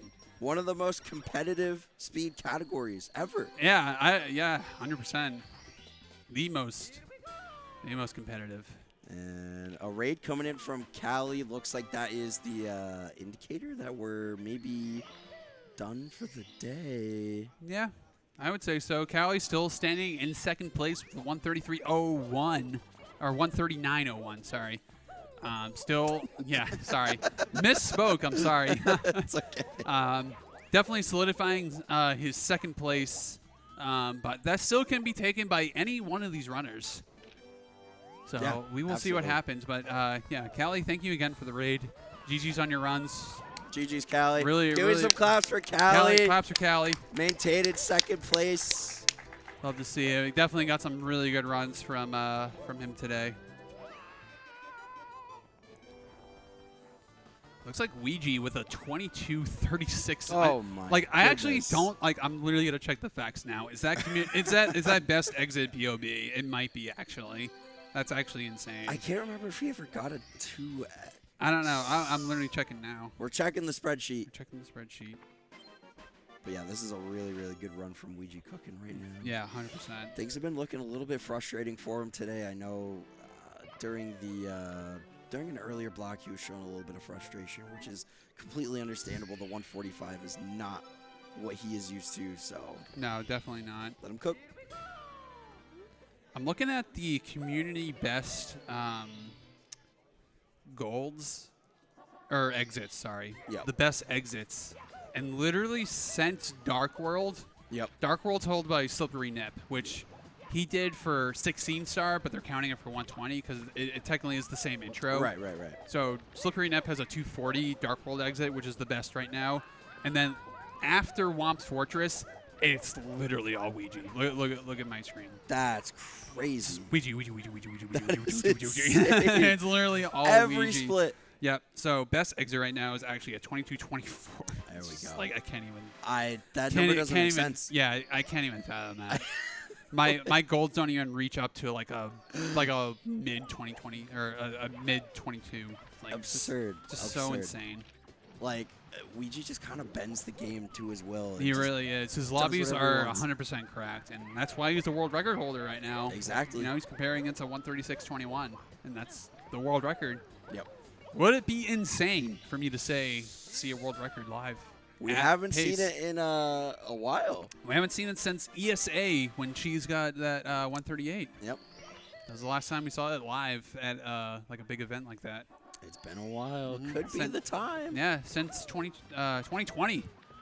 That's a long time ago. Yeah, it's 4 years ago, which is That's actually before I even started getting into the community. That's yeah, crazy. Yeah, me too. I started getting in the community around like 2021, like Yep. mid 2021. Yep.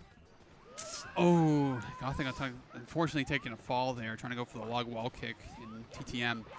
You know, TTM third easiest stage in the game, but you That's know, what they say. Yeah, that's what they say, but you know, it's a meme of the community for us to say that. But TTM is secretly, you know, one of the hardest stages in upstairs, if you know, I had to put it frank.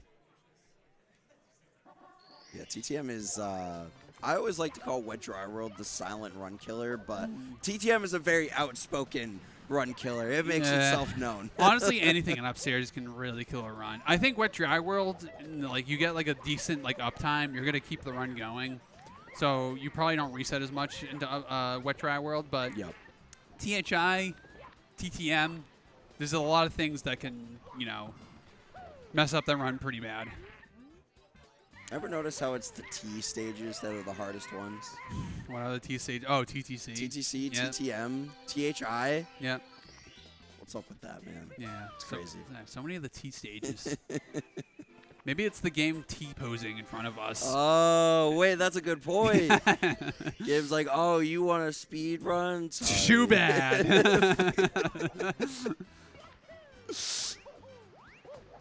All right, Ouija wrapping up SSL 100 here. Going to be 1 star short of moving on to HMC 100.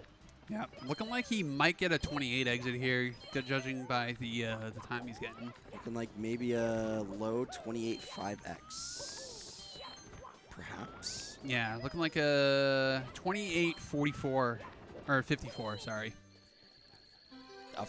I mean, ridiculous exit time. Yeah.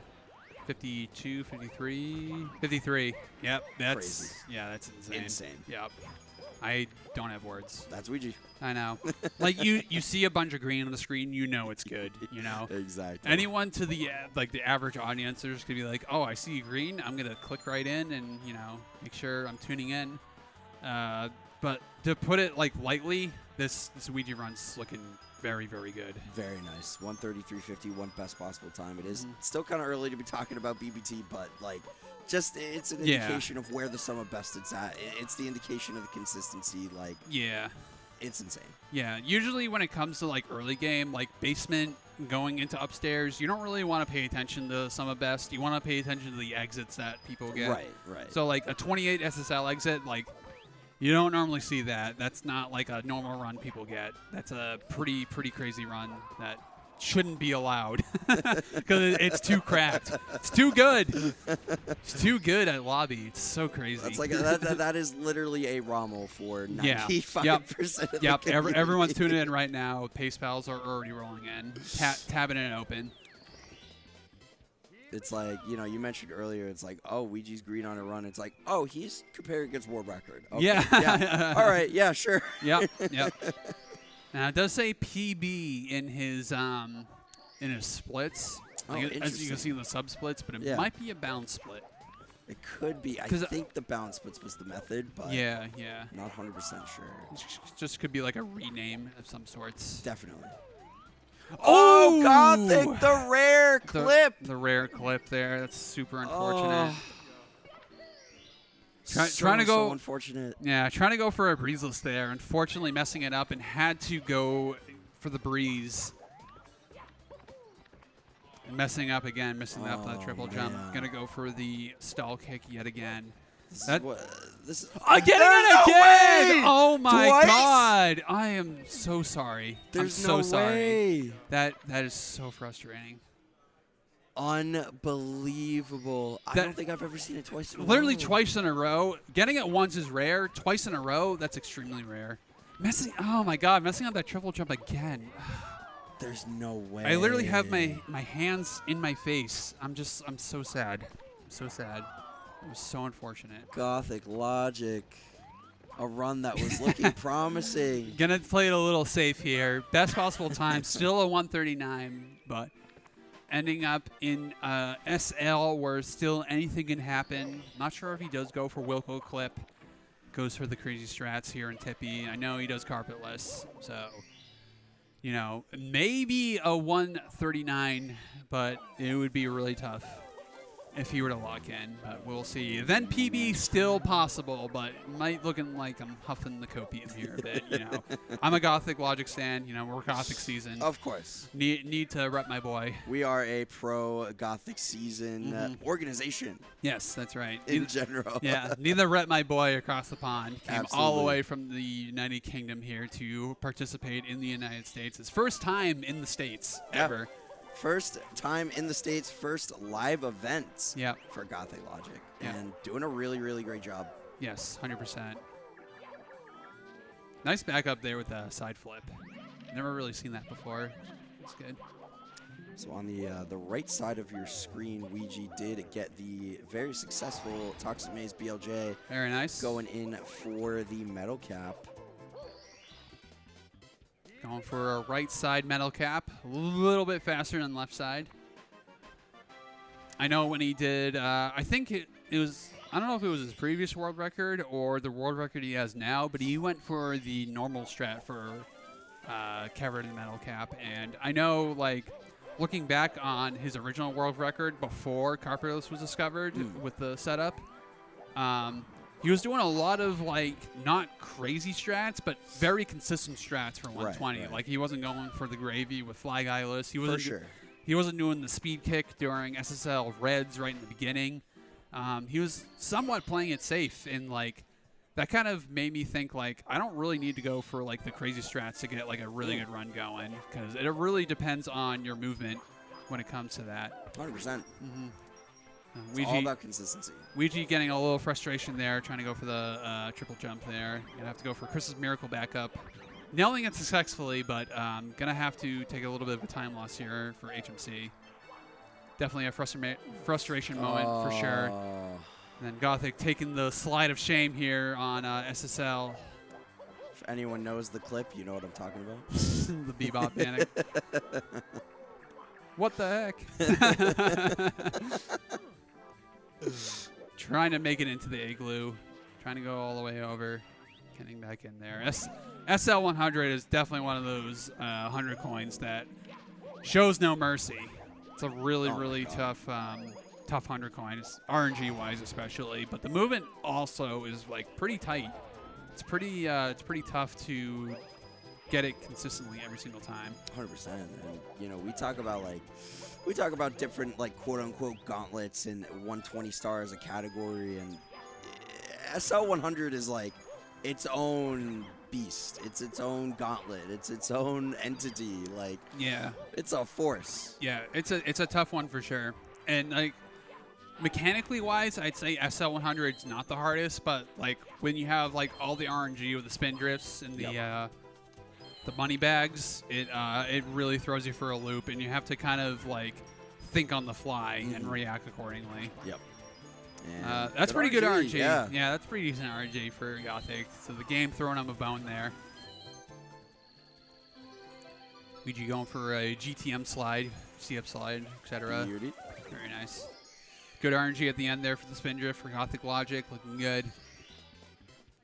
All right, so a couple more stars in SL for Gothic. Potentially could be making up some time here. I think he switched the comparison after that TTM.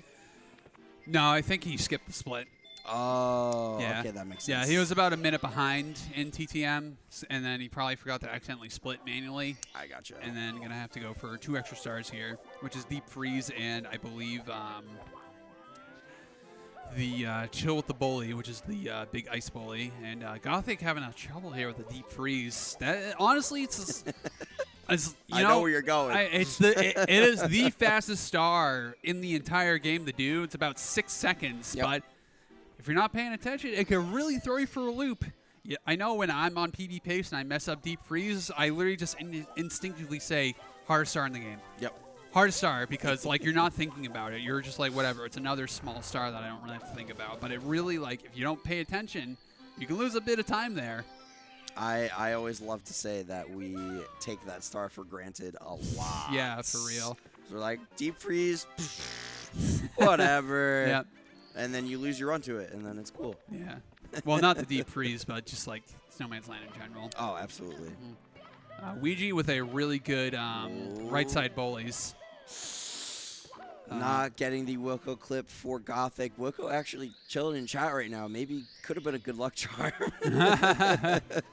Wilco here, shout outs. Big shout outs to Wilco.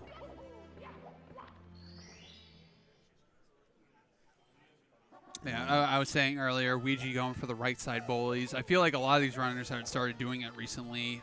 Ouija, Punkay, and Cheese all started doing it. Yep. Normally I saw it in 70 star, but now the 120 runners started doing it, and it, like, I don't know if it saves about a second, but it's probably a little less than a second. But the movement's a lot harder than it looks. It's very, very tight. It's so tight, so precise. Like, I'm pretty sure that first like long jump, you have to get it on like the last pixel of that corner. Like, no. Fortunately, not getting the right frame wall kick for the window, and gonna have to take a reset there. Definitely bled a lot of time in Snowman's Land, bled a lot of time in TTM, and not going to waste his time with that strat, given that final resets are in about an hour. Absolutely. So definitely can't waste any time. Definitely can't waste time. It's day 2, and I know we got way more runs ahead of the schedule going into day 3, but these runners want to cook, you know? They're cooking. You gotta let them cook. That Blue Bob, unfortunately, taking a reset in HMC 100, I believe. Don't know what happened, but definitely unfortunate to see. And we saw Beast Assassin coming back up on stage just a moment ago, so maybe trying to get in some last attempts before the final resets here. Yep. Not sure if Gothic Logic can hear me, but his timer did not reset, so you may want to reset again if you can hear me. Oh, no. Oh, okay, maybe. He knows. Yeah, he knows now. Okay. I just noticed that. Somebody asking what happened to Ouija splits, maybe just switching to a blank comparison? Yeah, he doesn't want to know the pace. Comparing against nothing right now. So, but we know that he's green, but he didn't want to be less green than when he was before. Or maybe it's a tactic where he's like, okay, this run's good. I don't want to get too nervous. But given Ouija, I feel like he's not like kind of the nervous type. You know, he's pretty confident in his movement, and whatever happens, happens. Ooh. A shell to the face on that bully. That bully's going to have to go eat her and, you know, go. Oh, missing the coin. Missing the coin. He's going to have to turn around here and grab this. That was a cool camera for that coin, though. Yeah, that was interesting. Almost taking a burn there. Yeah, almost taking a burn there too. That was actually really really cool movement. I didn't know that movement was gonna make it there, but it did. So I'm gonna have to, Peppo G. Yeah, Peepo G. I had to write down that for my own runs. Peepo G. Yeah, very, very good backup there from Ouija. The contingency plan in place obviously is practiced. Oh, 100%.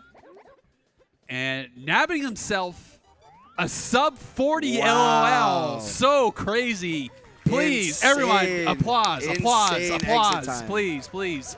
So insane. Very good run. Yeah, very insane run. Like, a benchmark for a good run is a 40 LOL, but a sub 40 we have not been seeing until lately with Ouija and Cheese. Yep. The only two people who have ever gotten a sub 40 LOL. And we're seeing history. We are. We're seeing history. We really are. A sub 40 LOL. Crazy stuff. I'm not exaggerating. It's actually crazy It stuff. is actually very crazy. Like, you might think we're hyping it up a little bit. I am hype. We're the Listen to me. commentators. I'm yelling. I'm not the yelling kind of type. This is a big deal. This is hype. Huge. This is so good. We're seeing things we ain't ever seen before. Ain't no way. Ain't no way. I'm literally a skeleton. Dang. Ouija unfortunately getting that in Visual. Someone call up Pan and Coic and give us a 5-page essay on how Invisuals work, because ain't no way. Ain't no way. Ain't. Yep. Got to go for those risky wall kicks there, saving a little bit of time, but going to bleed a bit here. Going to take... Oh, no. Missing the Siglemic, unfortunately. But not too bad of a time lost, about 9 seconds from his gold. So That's actually kind of insane that it was only 9 seconds. Yeah. I mean, he grabbed Mips pretty fast, so... That is true. Wasn't too bad. Still cooking. Yep, definitely. G's definitely on a decent run as well, comparing against a Theory personal best, a.k.a. bounced PB. 16-20 slide exit, so definitely going to nab himself a 22 if he plays his cards right with BOB. Yeah, if everything goes according to plan here, could be looking at a nice 22 exit. And pro wall kicks from Ouija, they do work. Yep, working here. Beautiful. I love pro wall kicks. It's a fantastic strat. It's a good one for sure. I may have taught a few people and ruined their lives with grinding. They know who they are. She's going for the glitchy cam here. From what I was told, it's actually a lag reduction over the normal strat. Yeah, if you remember that from last time. Saving a few frames, that's what you said, yeah. Yep, saving those lag frames.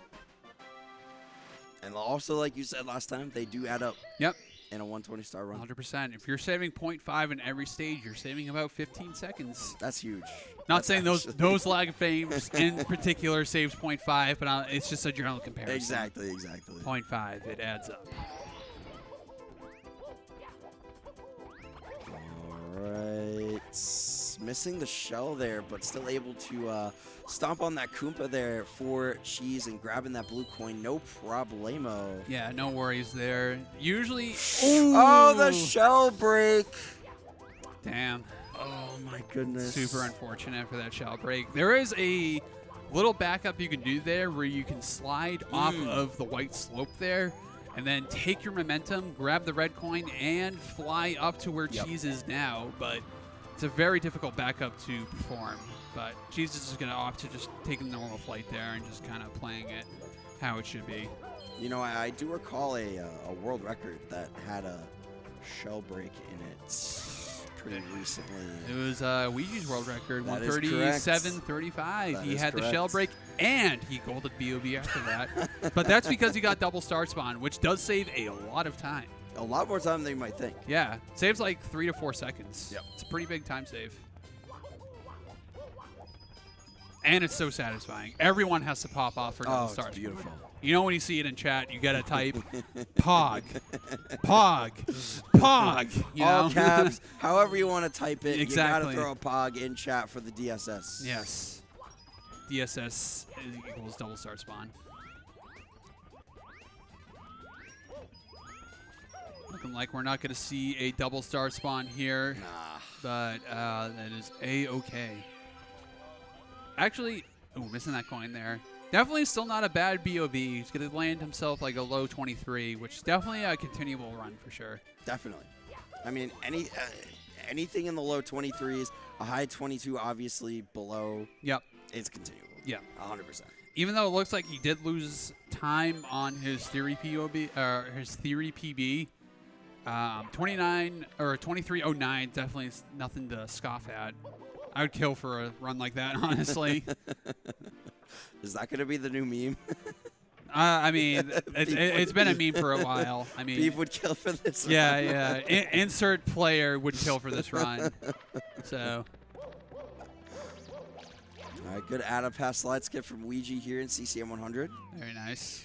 Adam pass route, very sketchy in a way. You can't miss a single coin in the route. You go for the blue coin switch, and what you do when you do the Adam pass route, you actually rubber band the penguin to finish the race faster. So even though you're grabbing the blue coin switch and the coins, it loses time there. But when you do the slide skip, it makes the penguin think like, oh, crap, I got to hurry up. I'm about to lose the race. And by the time he thinks that, he's going to,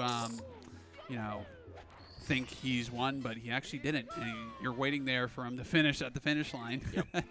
Nice little timing manipulation there on the penguin race for sure. Yeah. Saves about a second or two. Yeah. It's pretty cool. It's a fun strat. It is fun. It is fun. It's not too bad to do, but the slide skip definitely is a little tricky. She's doing a Tama Plus. Messed it up on the first go around, had to go shining top of the pyramid, but getting it a second time successfully, which is nice. The Tama Plus was looking good for Cheese, but when you are doing Tama Plus and you land on new ground that is not a slope, you cannot touch that control stick at all. Otherwise, the bomb will explode in your hands, and hands-free mode is obsolete. And that's how that works. So, unfortunately, Cheese moving the control stick a tiny bit during that part, and the bomb did explode. But able to get it a second time, which is good. So, not the worst time loss to do. Hi, Cheese. Hi, Cheese. All right. Ouija with a 46.51 CCM. Friggin' crazy. Just to put it on my in perspective, my best exit from CCM is a 47.59. Wow. And I was shaking. Wow. I was sweating. I was nervous. So for Ouija to be almost a minute ahead of that is cracked. I know. Ooh. Unfortunate Boo RNG. There's nothing you can do there. That Boo will either come towards you or will jettison to the right. Unfortunately, nothing you can do to control that RNG. It just happens. The game is the game, and that's just basically how it works. Yep. Gonna have to roll with the punches. That's kind of what this game is all about, though, right? Yeah. Just rolling with what the game throws at you. Basically, yeah. Might get door skip here. Unfortunately not.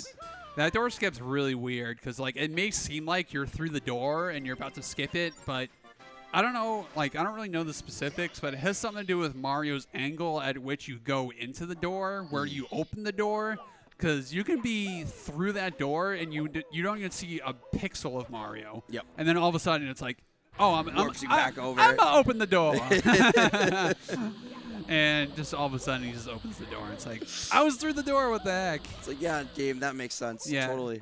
And that is a Japanese cartridge exclusive glitch to clip through the doors, because during those small little text boxes in cutscenes, most things are intangible and you can phase through them. But on US, they fixed that. Yep. Interesting enough. That is actually interesting. Yep. So it's a JP exclusive trick. So interesting, the small differences between the two versions of the game. Yeah, it really is. You can't play on the US version. The US version loses you about 3 seconds due to the one of the stars in JRB being in a box, which is the pillarless star / blast to the stone pillar. Yep. It's in a box which has an extra cutscene. And on the JP version, it's out in the open, and you can just grab it, and you're good to go. That's usually the general rule of thumb when we say what the time differences are. There's other things that come into play, but when it comes to, a time save in general, we usually just say it's the box and JRB. Yep. That, saves the most time. All right, Ouija still working on BBH 100 coin here. Cheese working on SSL 100 coin. Looks like Blue Bob and Gothic are in the intro, and Beast Assassin cooking up something here in JRB.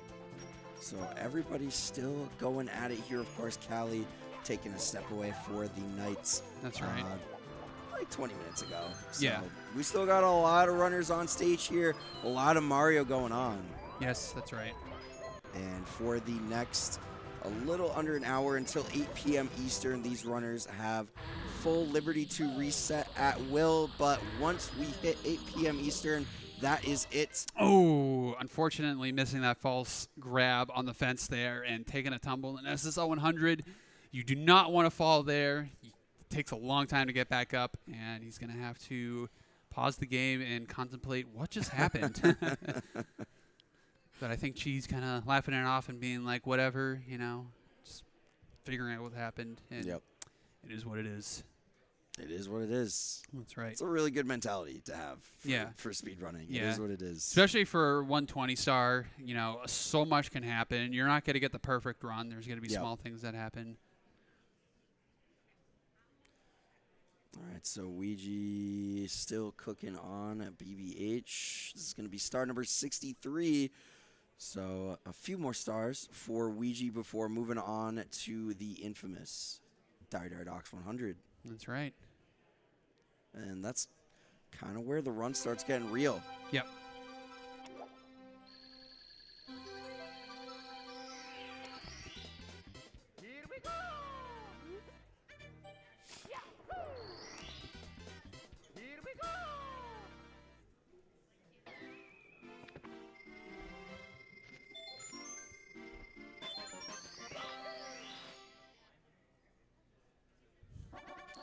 Taking on the King Boo here. Ouija going up to the balcony.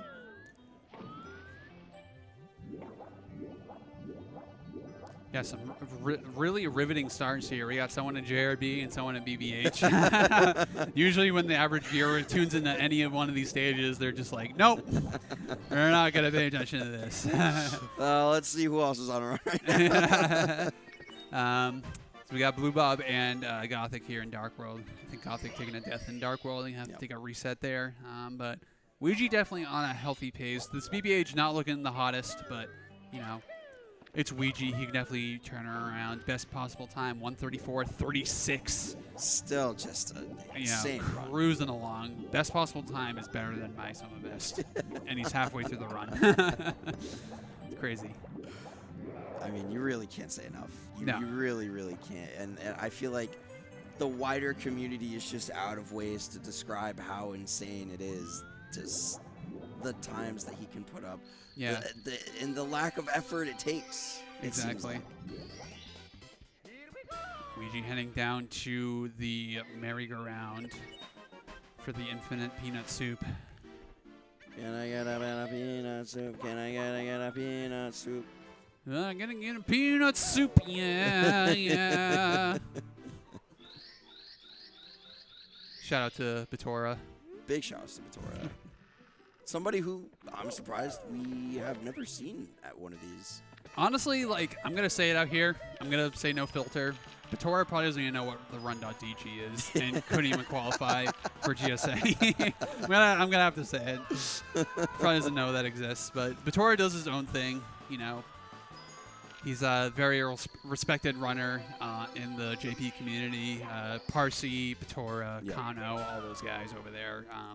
Very, very, very good runners. So shout outs to all of them. Yeah, Batora's just in a league of his own. It seems like it's it's insane. Yeah, I know he was grinding it for a while, and when Carpulus setup came out, he was starting to do some more 120. He ended up actually getting a 137. And I remember back when he was trying to get world record, which he did at some point in 2021. he was trying to originally he was trying to go for a 137, but as soon as he got world record, he kind of like stopped the grind because he was just like, I'm on top. I'm just gonna keep just gonna keep it at that, and it is what it is. But for Carpelus coming out, he was just like, I just keep going. I definitely got some really good runs. He got back in the swing of things. It did take a little bit, but that's just how this game is. When you perform at top level and you take a break, it's definitely going to take you a few weeks to get back in the swing of things. 100%. You're not just going to get a PB right out the gate. Although it is, it is with doable. Yeah, with Mario 64, it kind of is like riding a bike. You don't really forget what you learned going through the game, and you plug in Usamune, you plug in your cartridge, and it's like, okay, let's see how, Dark World goes, and you just do it flawlessly, and that's just usually how it is every time. So it's a beautiful game in that, right? Ooh, Ouija doing the triple jump fin.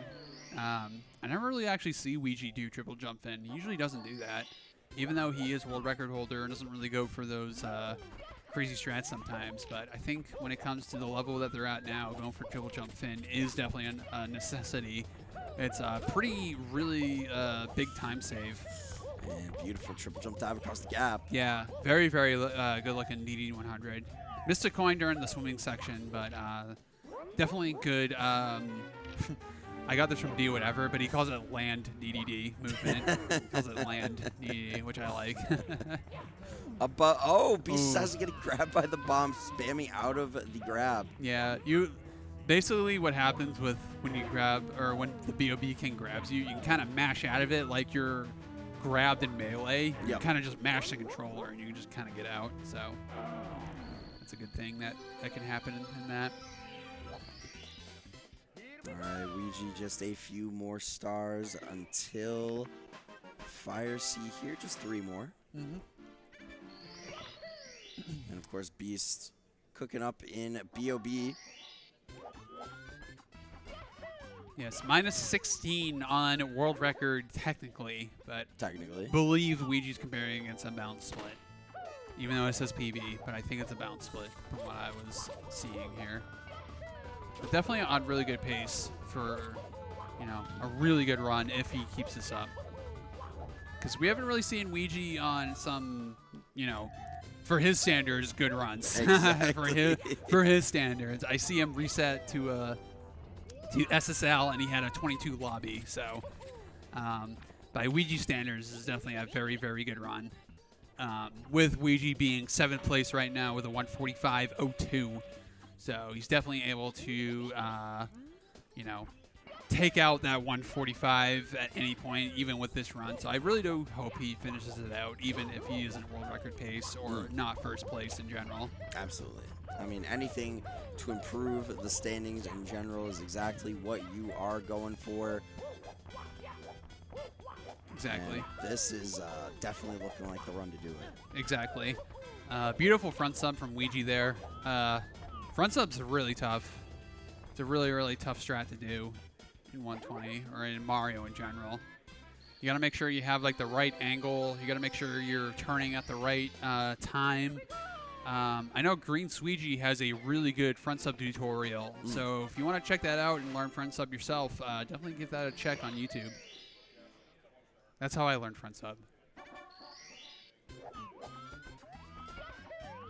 And Ouija getting the lava boost cycle here in Fire Sea Reds, which is honestly kind of impressive that you are still able to get the lava boost cycle when you don't do the wall kicks between the platforms. A little too actually fast for the cycle. That's crazy. Yeah. The game, getting amped too there. That's crazy. I've honestly never seen that before. Unfortunate. Yeah. Unfortunate timing. Really good backup here, though. That was good. Good backup. It was like a little ultimate Fire Sea movement there. Yeah, just about going for the wall kick there.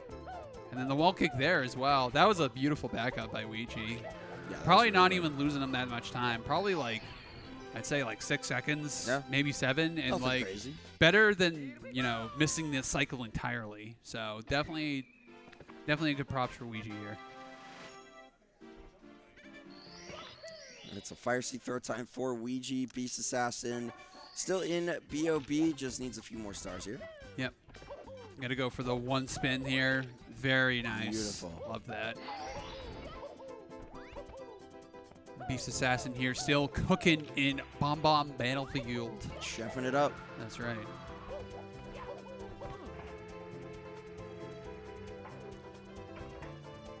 All right. Minus 9.8 for Ouija on the balance splits here. A 59-45 Fire Sea exits.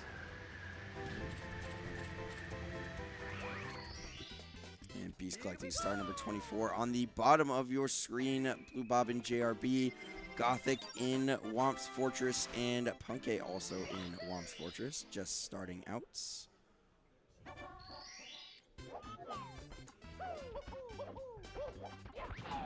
But looking like a pretty good potential for maybe a 102.2x upstairs time for Ouija. Yeah, I would say so. It's probably right around there. 102, like a low 102, maybe a 102 1x, given he doesn't mess anything up, like a chip clip or something. Might be like a 102.19, probably, if he matches his gold pretty well. And it has been crazy with the upstairs times that Ouija has been getting. Yeah. The sole owner of, I believe this is the case, the sole owner of both 101 upstairs times Yes. that have ever been achieved. Yeah, Ouija's the only person who's gotten 101 upstairs, which didn't even seem like a thing that could happen. But it did. Liam came very close pre-Carpetless. There was that one run he had, I believe, a 102.11 with a missed MIPS grab. Wow, really? So there was potential that Liam maybe could have been the guy, but not quite sealing it. We know where you're coming with chat. Liam chatting. Let's see him. Liam has to be mentioned during this LTA at least once. Put the chattings in chat. Liam chatting. Liam chatting. Liam chatting. Yeah. We know.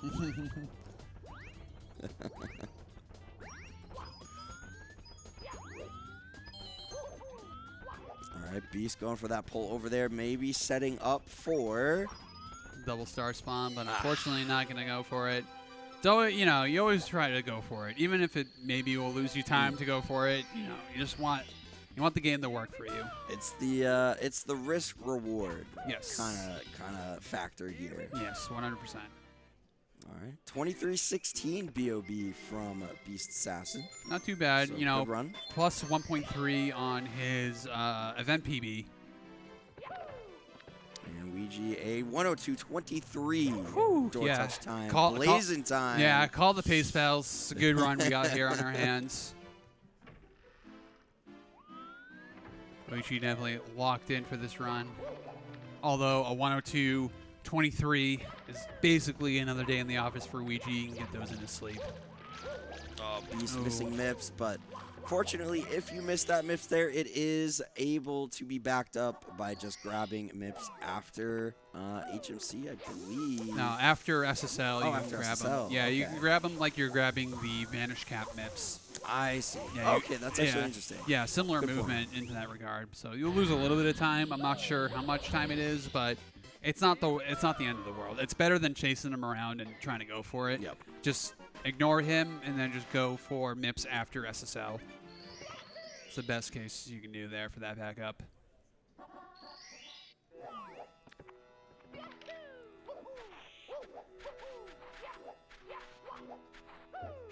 All right, SSL Reds for Beast Assassin. Nice little kick there to make sure he gets over that hill. That hill can be a little precarious if you're not high enough to jump over it.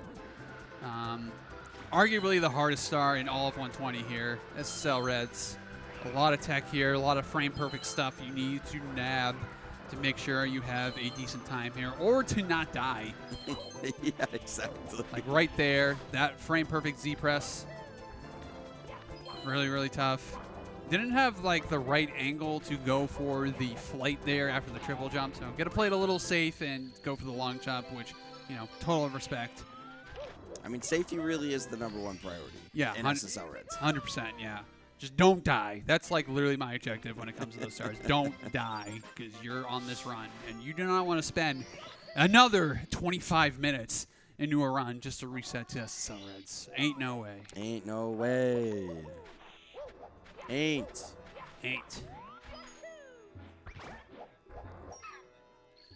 Ouija having a little difficulty here with Wet Dry World. I saw him flubbing up a bit during Secrets. So let's see if he can clean up here right at the end. The rest of these stars are pretty much 70-star exclusive, which Ouija did have 70-star world record at one point. Once upon a time. Yeah, back in 2022. Beat the legendary 56-59 by D whatever by second. 1 whole second. 1 second with a missed throw. That's crazy. Yeah. Run was definitely ahead of its time.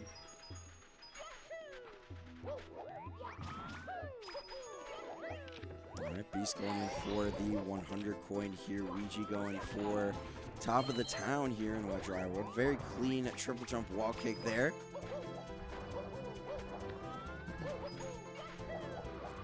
Yeah, I agree, Josh. That record was way, way ahead of its time. That record was literally like beginning of 2020 got the 46. Yep.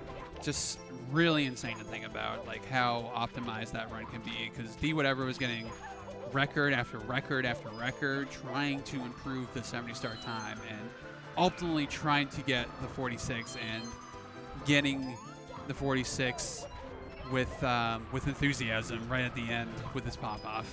A very legendary pop-off that a lot of people still reference to this day 4 years later.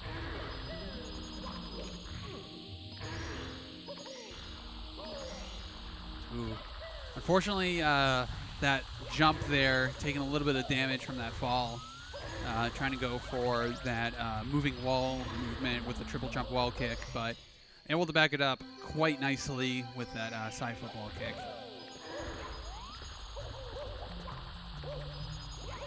Nice, going for the, this is what I heard from the Wikipedia, that is called the Yale jump. Is it actually? Yeah, actually called Yale jump when you do the jumps there.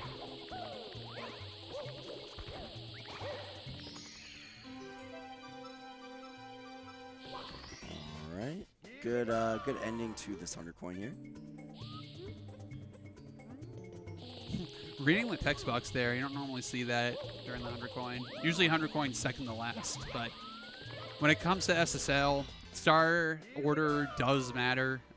You definitely don't want to do SSL 100 or SSL Reds on star 3, 4, 5, or 6 because extra tornadoes spawn while you're doing the star, and for some reason the developers only put a few tornadoes for star 2 for some dumb reason. So I don't really understand the tornado logic, to be honest. I'm not really too keen on that. If anybody has any sort of indication as to why the developers did what they did, let us know. Yeah, there's a lot of weird things that they put in this game. For instance, like when you do Dark World and you go to Basement and you go back to Dark World for whatever reason, even though you completed it, there's extra 1-ups you can grab in Dark World after you complete it.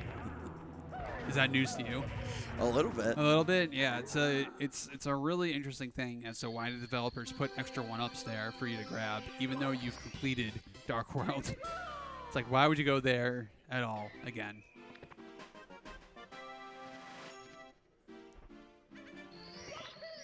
All right, THI Secrets for Ouija not quite connecting on that clip there. The little Goomba trying to say what's up. Yeah, Tiny Goomba not saying what's up to Ouija. Basically trying to go for the bro fist. Ouija ignoring him. Left the little Goomba hanging. You got to do what you got to do when you're on this kind of pace. That's right.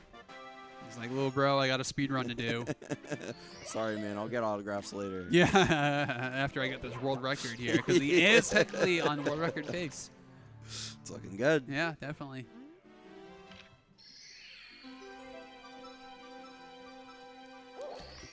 All right, B's going to be headed on into HMC. And Ouija going up for the mountain clip here in THI, but our other runners looks like Blue Bob is currently green in BOB, minus 2.3 on the event PB. Very nice. And Gothic once again cooking up in Wingcap, Punke in JRB. So everybody's got a little something cooking up here. They're cooking. Let them all cook. Let them all cook. Every single one of these runners on stage, let them cook. That's right. And just for reference, this is an LTA format. We're going until 8 p.m. for final resets, so these runners can just do as many runs as they want up until then, which is in about 35 minutes. So if they want to get those final resets in, they better, keep cooking, because final resets for day 2 are approaching. Got to keep the heat on. That's right. The heat is on. Looks like we got an Aboba train going in chat. A boba train? A boba train. Interesting. How long can we keep this Aboba train going? Yeah, can we just get all Abobas? Can we go Aboba mode How right far now? can we Aboba? Let's see it. Come on, chat. You guys got this. Let's go, let's go, let's go. Aboba, Aboba, Aboba, Aboba. Let's see it. Aboba. I'm saying it so much. I'm not supposed to say it this much. Come on, let's Aboba it.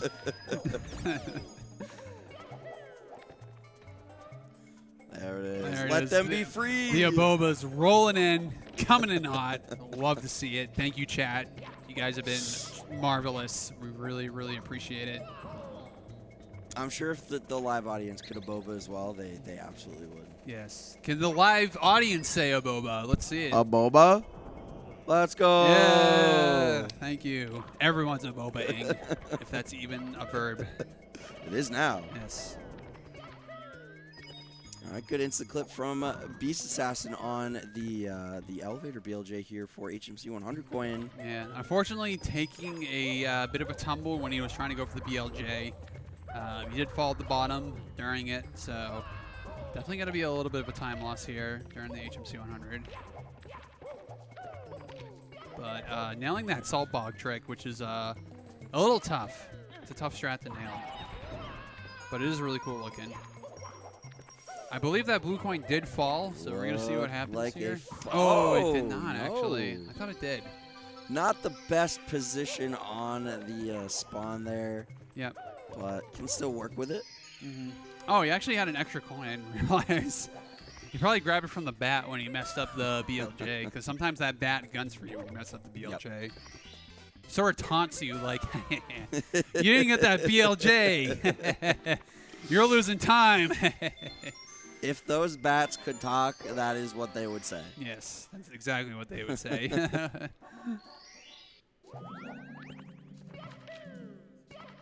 So Ouija got 2 more stars left in THI. He's got Piranha Plant and Foot Race with Koopa the Quick.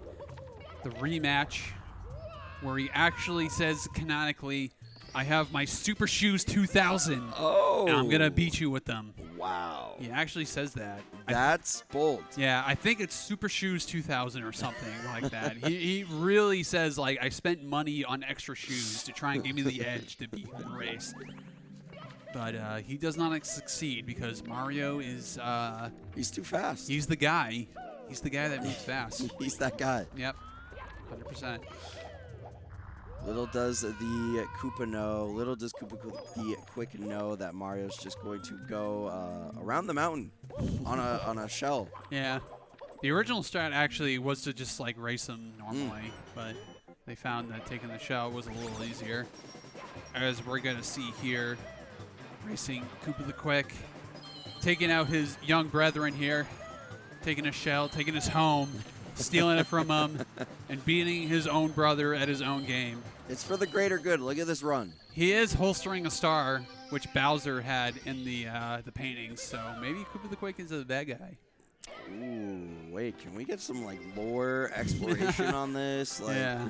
Is this something that we can look into? Cause it's definitely weird because like Koopa the Quick seems like a friendly guy, but he holds the star which Bowser gave him, and the 3 Toads also in the castle holstering a star and just being like, "Hey, I found this." But did they really find it? I think they're putting up a front. Yeah, I think they're secretly working for Bowser. They need that paycheck. The Mushroom Kingdom is in tough times where they need to earn an extra paycheck to pay that rent to make sure they're living and you know rent's expensive in the Mushroom Kingdom. Yeah, exactly. Yeah, inflation is going up in the Mushroom Kingdom. Oh, Beast. Wow, I've never seen that bonk The before. rare bonk from Beast Assassin. GTM with the drip walking up in front of the stage. My goodness. Crazy. Shoutouts to GTM with his match later against Jesus at 12 a.m. Yep. It's going to be right after CZR Drum's 70-star drum percent run, which is actually coming right up after this LTA is done for the day. Yeah, right at 8 p.m. Eastern time. Definitely taking a bit of time loss here for Beast Assassin. Falling down twice on the elevator. Definitely not the place I want to be if I were to do a speed run. Looks like Blue Bob here with a 23:29 BOB exit. Very nice. Not too bad, you know, middle of the ground. Definitely a run continuable to beat his event PB for sure. And Gothic here in BOB along with Punk A starting out the Cooper race. Let's see what these runners got. Ooh, Gothic trying to go for the double star spawn. Fortunately, the yellow coin being too close to the red coin. In order for it to work, you have to be, I think, 4 frames apart from double star spawn. I feel like I always get it wrong. I want to say 4 sounds correct. But Yeah, I'm not sure if it's 3 or 4. I'm not 100% sure, but it is a frame perfect strat where you make sure that the coins are, you know, just about right next to each other for you to spawn the double star spawn. Close, but not too close. Yes, exactly. And we have a $15 donation from JFlow Unknown that says, I heard there was an Aboba convention in town. Oh. Seems I came to the right place. That you did. We're a pro Aboba convention. That's right. We love our Abobas. Please. If we have not seen more Abobas, we need those Abobas. We need Please. them. Thank you for the $15 towards the Urban Arts. Once again, just a reminder to anyone who might be joining us fresh here, we are raising money for the Urban Arts! Donate if you want to throw some cash towards the Urban Arts and maybe win yourself some cool prizes that we have up for grabs, including a HDMI modded N64, a signed cartridge of SM64, a signed SMB1 and Duck Hunt NES cartridge. Some really cool stuff we got here. Yeah, signed by the Mario Brothers 1 LTA that happened on, I believe, Wednesday. Yep. Which was super cool. They had the they were all playing on original consoles, and they had some program. I asked GTAce about it, and he was like, I have no idea what's happening, but it looks cool. They basically had like all the Marios kind of like a ghost race where they're all kind of racing each other on one map, and you saw like where all the runners were. It was super cool.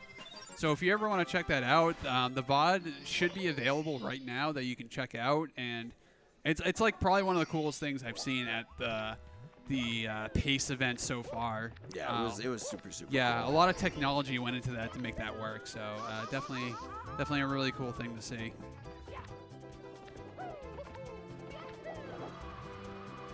Ouija in the end of TTM here on the slide for TTM 100 is going to be his last 2 stars in the stage.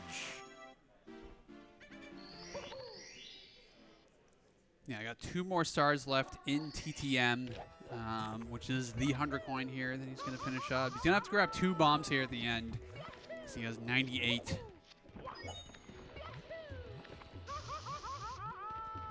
And hopefully that coin RNG is kind to him. Yep. Sometimes these bombs can fly in different directions. Oh, and, very nice. Yeah, not too bad RNG. We'll take that for sure. All right, and is this going to... No, it's not a gold, but No. definitely a sub 5. Very close. Yeah, a 459, I think. Yep. 459. Yeah, very, TTM. very insane TTM. Put it in perspective with my run, I have a 503 gold, so Ouija casually beating my gold by 4 seconds in a live event. That's the way she goes, man. That's the way she goes. That's right. It's the way of the road. Any Trailer Park Boys I enthusiasts know Blue out Bob there? up there. Hell yeah. Yeah.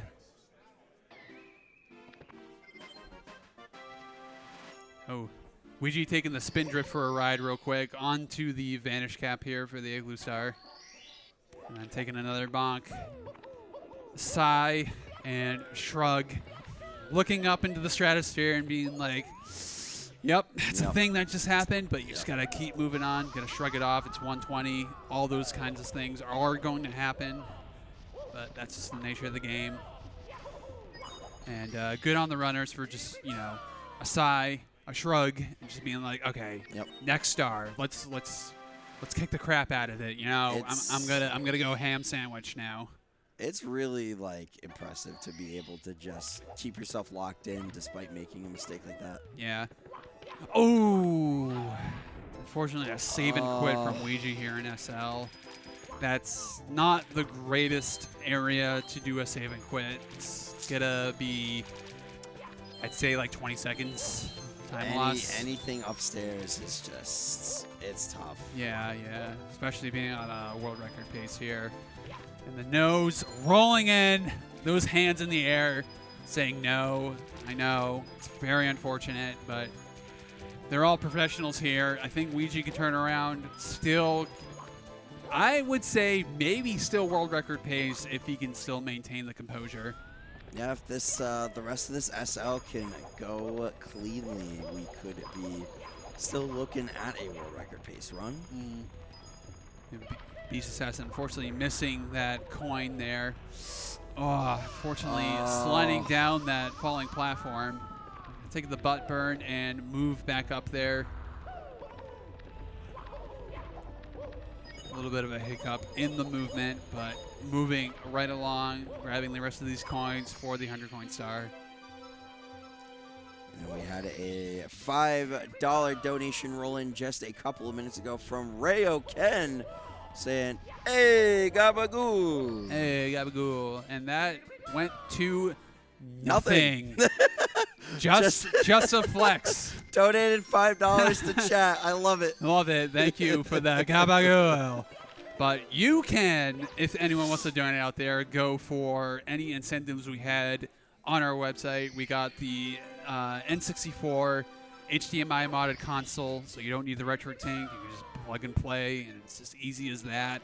We got the SM64 boxed version of the JP version out here as well that you can earn. We also got a 70-star person relay on VHS from the last pace.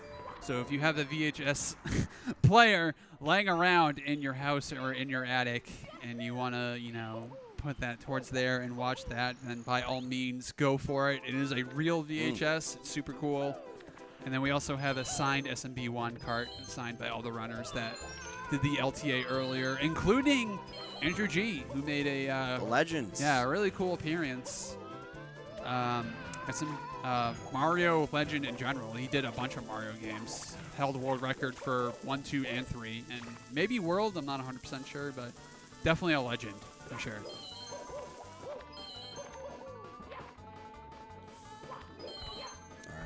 Ouija working on SL 100 coin. We are kind of just waiting with bated breath to see the damage of the save and quit, as Punky likes to say. Show me the Carfax. Does he really say that? Yeah, I think so. Is he really saying show me the Carfax? Not sponsored, by the way. Right. Yeah. It's just funny for you to say that. Oh, searching around for that coin. Moneybag not doing him any favors as he's bleeding time, heading into the red. Best possible time looking like a mid 136. But can still get first place. Absolutely. This is still a heater of a run regardless, even if world record is maybe not on the table at this point. And, 136 is still kind of in discussion. I would say it might be doable. It's a little tough, especially with Tippy, in the live setting with the crowd and everything that's been happening. It'll be a little tough, but, I could definitely see Ouija maybe personally pulling out the 136 live, which would be crazy. So for us to see a live 137 and a 136 would be crazy. Ouija nailing the Wilco clip, nabbing himself an extra 6 to 7 seconds to his time here. It's definitely a big time save here. Gonna go for the stored ankle strat. If what I'm seeing here is correct, which he is. He's going to do a ground pound with that angle. And when that happens, it stores your angle in flight. So when you get shot at the cannon, you get extra angle and storage. And that's why it's called stored angle, for you to skip one of the cannon shots here so you can save yourself about 3 to 4 seconds. But it's a very precise shot. It's a little scary right here, but definitely has enough height to make that work. Yeah, it's some really, really cool tech. Yeah, it's super cool. It's one of those things you don't really think about when you are going through the motions for Mario 64. All right, Ouija wrapping up this cloud stage. Very in nice. Just a moment. Yeah, that red coin off the pole, definitely really, really hard to do, especially doing it first. It is a little bit faster than going for the cloud and then the pole. So definitely props to Ouija getting himself a 123 cloud stage. Even though it looks like he is red, 123 cloud is very, very impressive. So good job, Ouija. And we had a $25 donation as we are going into TTC from Jack MP3 that said, let's freaking go. I'm pogging. Am I pogging? Am I let's go? Am I doing all of that? Because commentators always say when they're in between sentences. Oh, Ouija! The blue coin switch, not enough distance off of the jump and getting the glitchy ledge grab. As I'm saying, I'm fumbling on my words as Ouija fumbles in TTC 100. You hate to see it. Still, though, first place is still on the table. Incredibly so. And his world record for 120 does have a death in TTC. True. So I will say that with confidence. All right. Not getting the fall from the blue coin switch this time. Looking like a much cleaner 100 coin here from Ouija on the second go-around. Ooh, going for that. Oh, my goodness. Going for that kick strat there for that box break. It's a little risky, but I think you have a lot of more insurance if you go for the safety red there. But it is definitely a little bit faster to do. Ouija trying to go for the double side flip there to make sure you grab all those coins for that box break, but missing that second side flip. Missing the triple jump, unfortunately. Going to have to go to the left side. Trying to go for the first wall kick. A lot of backups here. Literally, I just saw 3 backups in one right there. But unfortunate with that death on TTC. We're going to see what the damage is after Ouija finishes up TTC.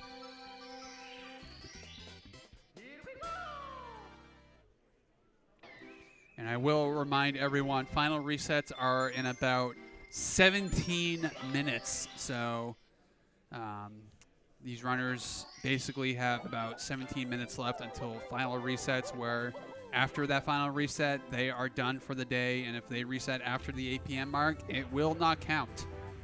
So if those runners want to get that final run in where they think this run is not as good, they can reset at any point within the next 17 minutes. So better get those runs in. Better get those resets in, rather.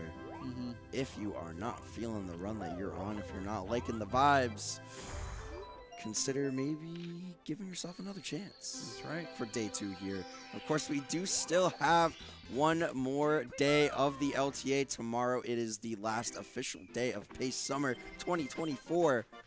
Wrapping up the LTA and wrapping up all of the other runs for the event.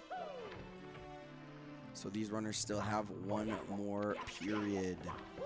Ouija trying to go for a moving reds, but going to have to go for a backup star here. Moving through all these moving elements of TTC. Very tough, especially when you mess up moving reds. Usually people save moving reds for last. But since he had some extra backup stars he can go for, he just went for another star. Because doing moving reds as a backup is it's very tough. So here's a take 2 on Ouija here, trying to go for moving reds. All right, looking good so far as long as he gets this. Yep, looking very good. Good moving reds from Ouija there. Round of applause.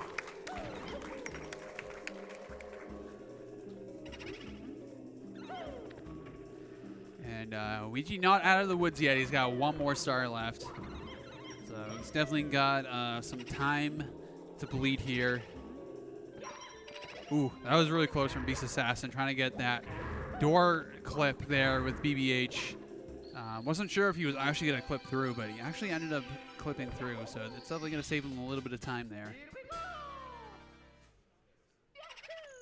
All right, even with that death and that moving red's mistake, honestly, still like a 446. It's like not bad, honestly, for like all those mistakes. What a benchmark for a good TTC is around 4 minutes or like sub 4 minutes. So losing around 40 seconds with that death and the moving reds mistake, I honestly think that's still impressive for Ouija. Yeah, it's looking really, really good. And the BPT about 22 seconds behind the current first place time. Yep. So could we potentially see the second ever? Yep. 137 at a live event? Yeah. Getting that ledge grab, very scary. Gearing up for carpetless. Some of these runners have a carpetless skip or a carpetless split that is separate from the Rainbow Ride split. So get your pause champs ready. Get your parages in chat. We're gonna see if Ouija is going to nab the carpetless here. His carpetless is pretty crazy looking. All right. Far to the left, it's fine. That looked like a fourth frame. Beautiful. Nailing it, a two pause, very, very clean. Ouija's really so nice. consistent with that 2 pause carpetless, making it look so easy. Yeah.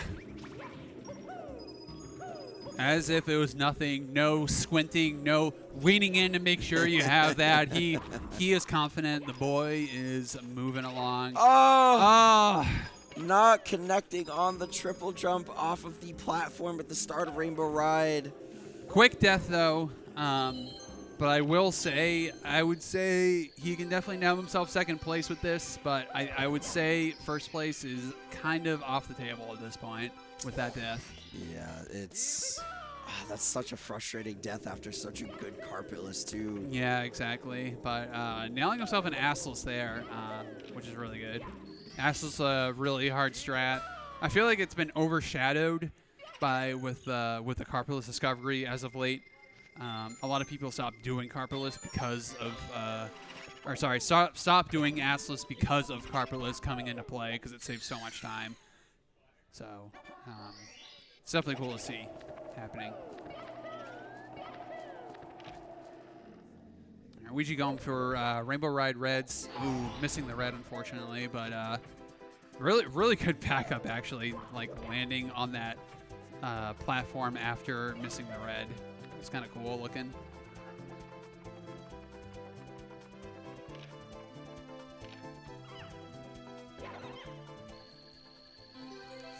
All right, just 4 more stars here for Ouija in Rainbow Ride. Obviously going to see this one through to the end. Like Beef said, a very healthy second place time on the table here for him. Yes, definitely a little bit scary. Yeah. Good on holding back. Getting the wall kick there, not quite getting the ledge grab. Gonna have to go for swinging in the breeze as a backup here. Yeah, didn't look good with that spacing there for that, but had to go for the ground pound to make sure that he wouldn't die. But good backup there. Definitely thinking on the fly to make sure he doesn't die and make that situation a lot worse than what it should have been. So when it comes to 120, it really, like, you can nail the strats all day long, but like when you're doing the run, it really thinks about, like, you really have to think about like what my backup is going to be when I mess up the strat. I think 120, you really need to know your backups, and it really comes with experience. And like even with players with 10 years experience, they'll see something and be like, I don't know what to do. Yep. Like you really are just like, people still think like, I don't think this is going to be like a thing that can happen, and it still does happen. So it's pretty crazy to think about.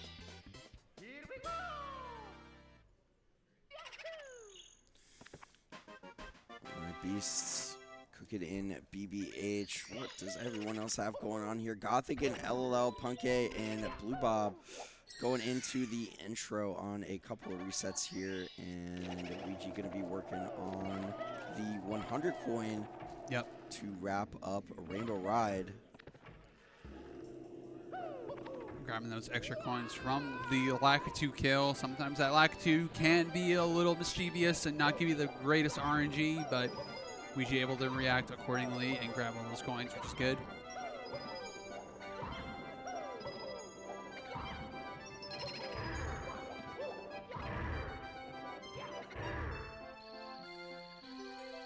We're going to have a quick chat with the Bomb here. Yep, because there's no way for you to get to that little island where the star is without the cannon. If only there's a way. I think that's the next discovery. Perhaps. There is a way, but it's the A-button challenge. You know about A-button challenge? Of course, of course. Yeah, so they were able to like manipulate the fly guy where you can just take the fly guy to the island. And oh, no kidding. Yeah, and not go for the cannon. The cannon requires you to press a button to do that.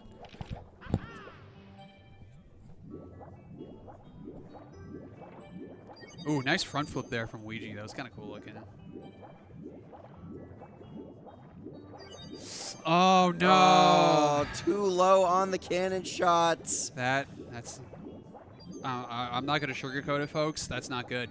That's not great. You don't love to see that. Yeah. You do not love to see that. That's like 2 minutes time loss. So I think we're kissing second place goodbye with that, unfortunately. Unfortunate. Again, still going to see it through to the end, regardless, I feel like, of what happens here. It's going to be an event PB for Ouija, so might as well finish it. Yeah. A good assless to back it up, though. Got to go for the cannon shot again. This time a little higher than what is anticipated. Well, I would say he could still get second place, but it's gonna be tough. Especially with his 210 gold. He has to play out of his gorge to make sure he nails that. So we're going to see what happens here, folks.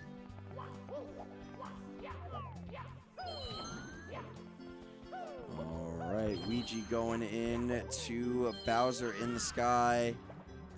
By the way, when I did say 2 minutes time loss, I didn't realize he grabbed the 100 coin. So that's my fault. He probably lost about like 30 seconds, maybe.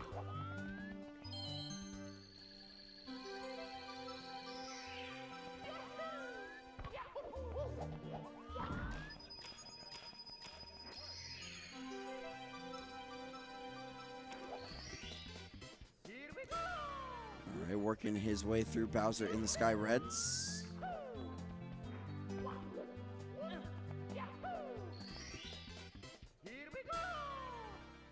Ouija going for that triple jump strat. A little tight there, going for the triple jump here. Instant pull grab into the pole. Beautiful. Very nice. Love to see it. Nice, comfy triple jump here for the elevator skip. Very, very good. Going for the ledge grab there, but no worries. That Goomba is going to try his hardest, but he is not going to catch up to Ouija. No worries. Ouija just a little bit too fast. Just a little bit. It's going to look really tight. I think it's going to be super close for second place here. Yeah, going to need some very, very good throws here, but Ouija, of course, can do that. Yep, get your pause champs in chat, get your prages. And let's count them down. There's the one. And throw number 2 for Ouija.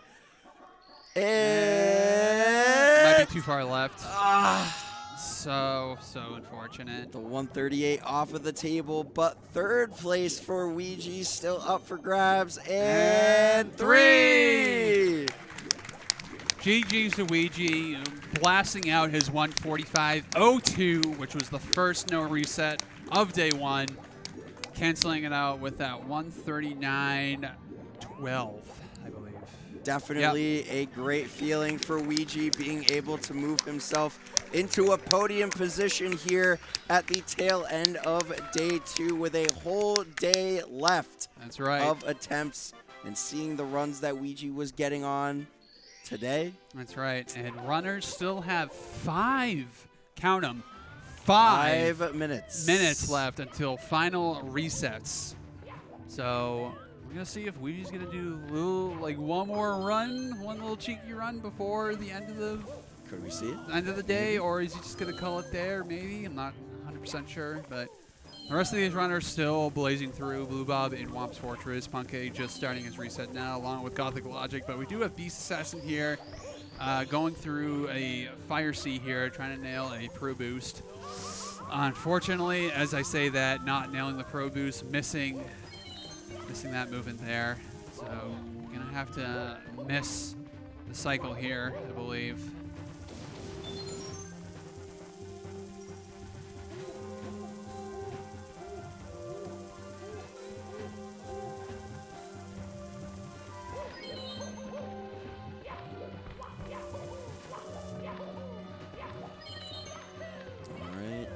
Punkay in the intro, Gothic in Dark Worlds.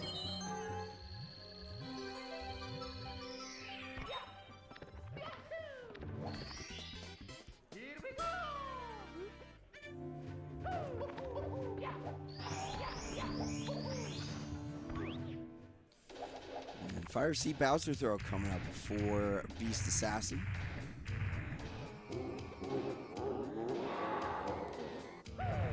So could still potentially see some overtime standings mix-ups here going into... Unfortunately, Beast Assassin missing the Fire Sea throw, so that's definitely going to cost him quite a bit of time.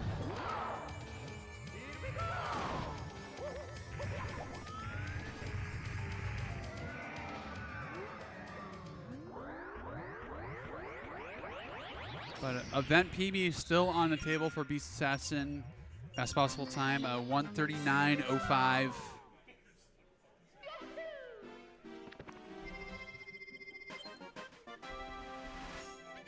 Still looking pretty good to beat his event PB here. Yes, definitely. Gonna keep trucking along.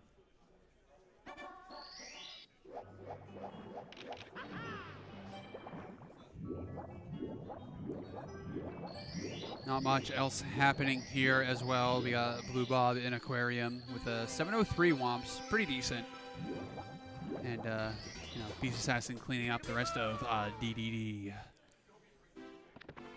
So going into the final day, Beav, is there anything that you're kind of like maybe expecting? Is there anything that maybe you want to throw out there? Just a bold prediction, anything at all? Bold prediction. Bold predictions for day 3. I'm expecting a personal best from someone. Someone's gonna PB tomorrow. Someone's gonna PB tomorrow. We're seeing a PB tomorrow. You heard it here first. Personal best tomorrow for one of these runners.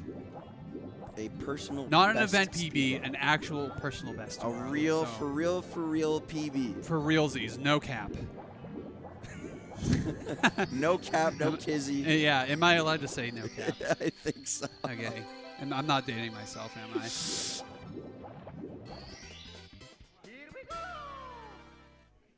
And 2 minutes until these runners are no longer allowed to reset. Beast Assassin taking advantage, maybe. Taking a quick reset here for Beast Assassin. Wait, he looks confused. Oh. What just happened? What happened? Cartridge tilt? He doesn't know. All right. The console maybe not liking what the time was when he was going through it. But he's going back in? All right. That was strange. That's actually very unfortunate. I think I've seen an instance where the console does reset itself, like with some runners. That's incredible. And it has nothing to do with touching the reset or anything. It just happens. I think I've seen it once, ever. I mean, what can you even do at that point? I don't know. Especially like in DDD, that just is just so random. I mean, we are dealing with technology from 1996 Not gonna. It's pretty primitive hardware. You know, we still got cartridges, and we got like battery saves and like all this crap. So like, it's definitely pretty old technology, and you know. I was born in the 90s, so I'm allowed to say it's old, you know, for sure. And with that, 8 o'clock p.m. Eastern Time, runners do not have any more resets left. This is the final runs that you are seeing on the screen now. It is what you see is what you get, and that is basically it. Yeah, we are locked into the final runs here. This is it for day 2. Whatever happens, happens. Yep. And we are going to be headed on into day 3, same time tomorrow. But these runners still get to finish out what they're cooking up right now.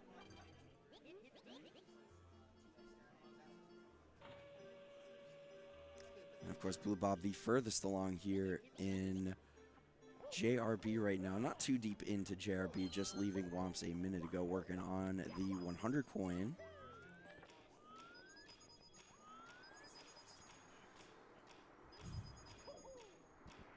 And not quite getting the right ship cycle for that movement.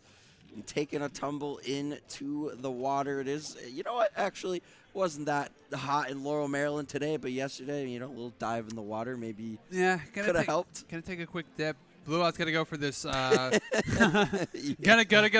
go for that hard backup. Get some claps for Blue Bob. Blue Bob ultimately gonna end his run here. He did get that 139 earlier, 139.44, which was super hype. You know, I'm really proud of my boy Blue Bob from Canada. Absolutely, love to see it. GG's once again to Blue Bob. Really love to see it. All right, so 3 remain here on the stage, actively doing runs. Punkegg, Gothic, and Beast. Yeah, just in the beginning of these runs. So maybe these runs will finish towards the end. You know, you never know. We'll have to see how everything plays out. Lobby, of course, is it could be a pretty big reset heavy point. Yeah, especially Womps. But both the runners are all the runners are past LBLJ. So.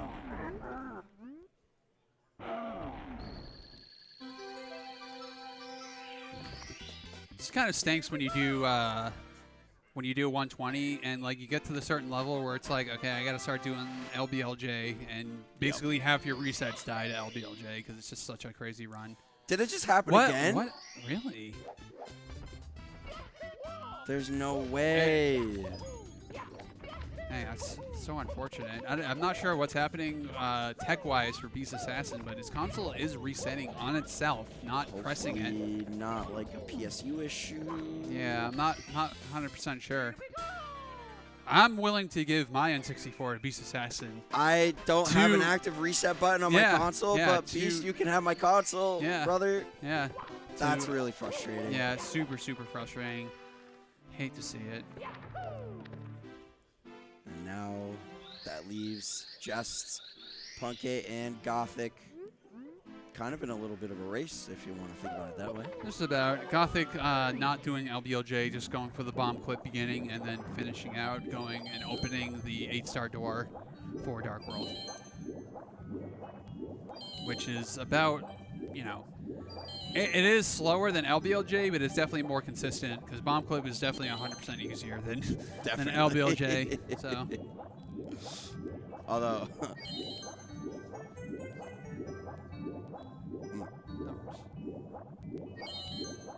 Yeah, I mean, no, depending on the bomb clip, it could be easier than LBLJ. I mean, I've been in both spots before. LBLJ, bomb clip. I'd rather take bomb clip all day than LBLJ. Sure. LBLJ, I'm pulling my hair out, man. Like, you have no idea. I mean, maybe you do. I don't know.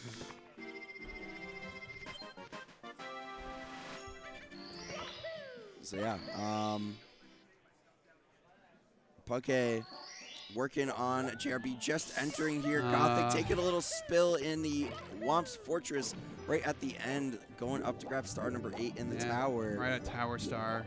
Still able to get that triple jump movement, but I think missing just one cycle there. Now, I think the tower spawns as soon as you see it in vision, so it's still the same cycle than how you see it, so it doesn't matter.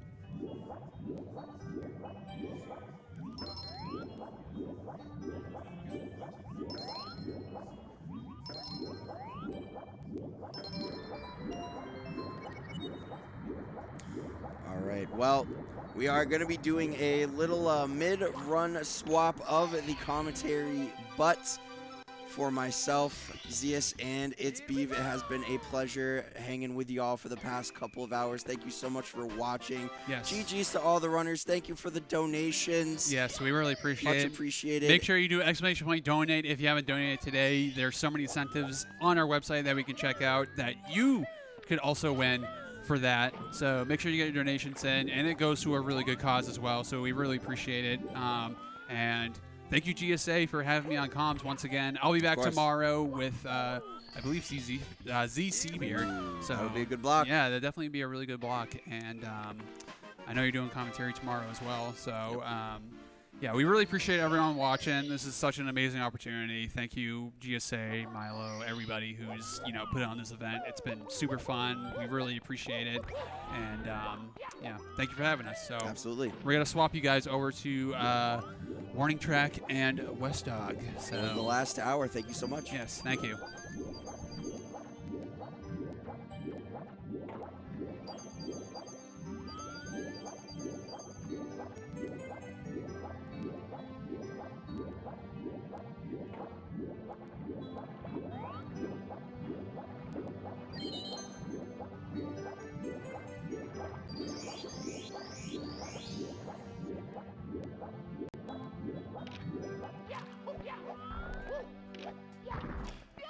And unlike our last couple of commentators, I am frankly not thankful of all the donations. I can't believe I'm about to suffer from this warning track. I don't know if you know what's going on here. No, actually, but I know that every time I come here, there's like 4 or 5 ridiculously cool prizes. Oh, Do there's you maybe want to like fill me in on some of those? So there are all the prizes, but so you know, I did commentary with Zeus earlier this afternoon, and for the final 10 to 15 minutes we had together, I said for every $1 that's donated, I would eat 1 chicken nugget, like per the dollar.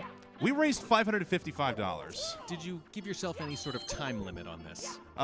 It's going to be tomorrow through the end of the day. But fortunately, a follow-up bonus was for every $25 we raised in the next hour I had with Seabeard, I got a lifeline. So I have 14 lifelines, or 14 other people to help out with the consumption of nuggets, including the legendary CS44. And, yeah, that's crazy. I can't believe we did get money raised for charity, but I also am in terrible fear of what's to come. So you say lifelines, you mean like kind of like a tag team thing. Tag someone in for whatever number of nuggets. Exactly. Okay. But 14. I'm doing the math in my head, and it's still not great. Yeah, there's still a huge average number of nuggets to be had. But what is not average is this commentary duo team. Hello, everybody. West Dog and Warning Track here in the booth. We do have some great prizes for those who want to continue donating to the charity. We have a signed Nintendo Entertainment System cartridge of Super Mario Bros. And Duck Hunt by all of the SMB runners and commentators we saw here earlier this week. An actual VHS of the 70-star 70-person relay from last year.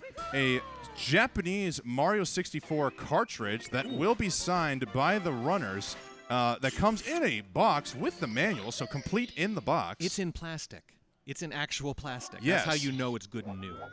And then also a Scott Pilgrim vs. the World 4K Ultra HD and Blu-ray disc with the complete manga series and a HDMI clear shelled console.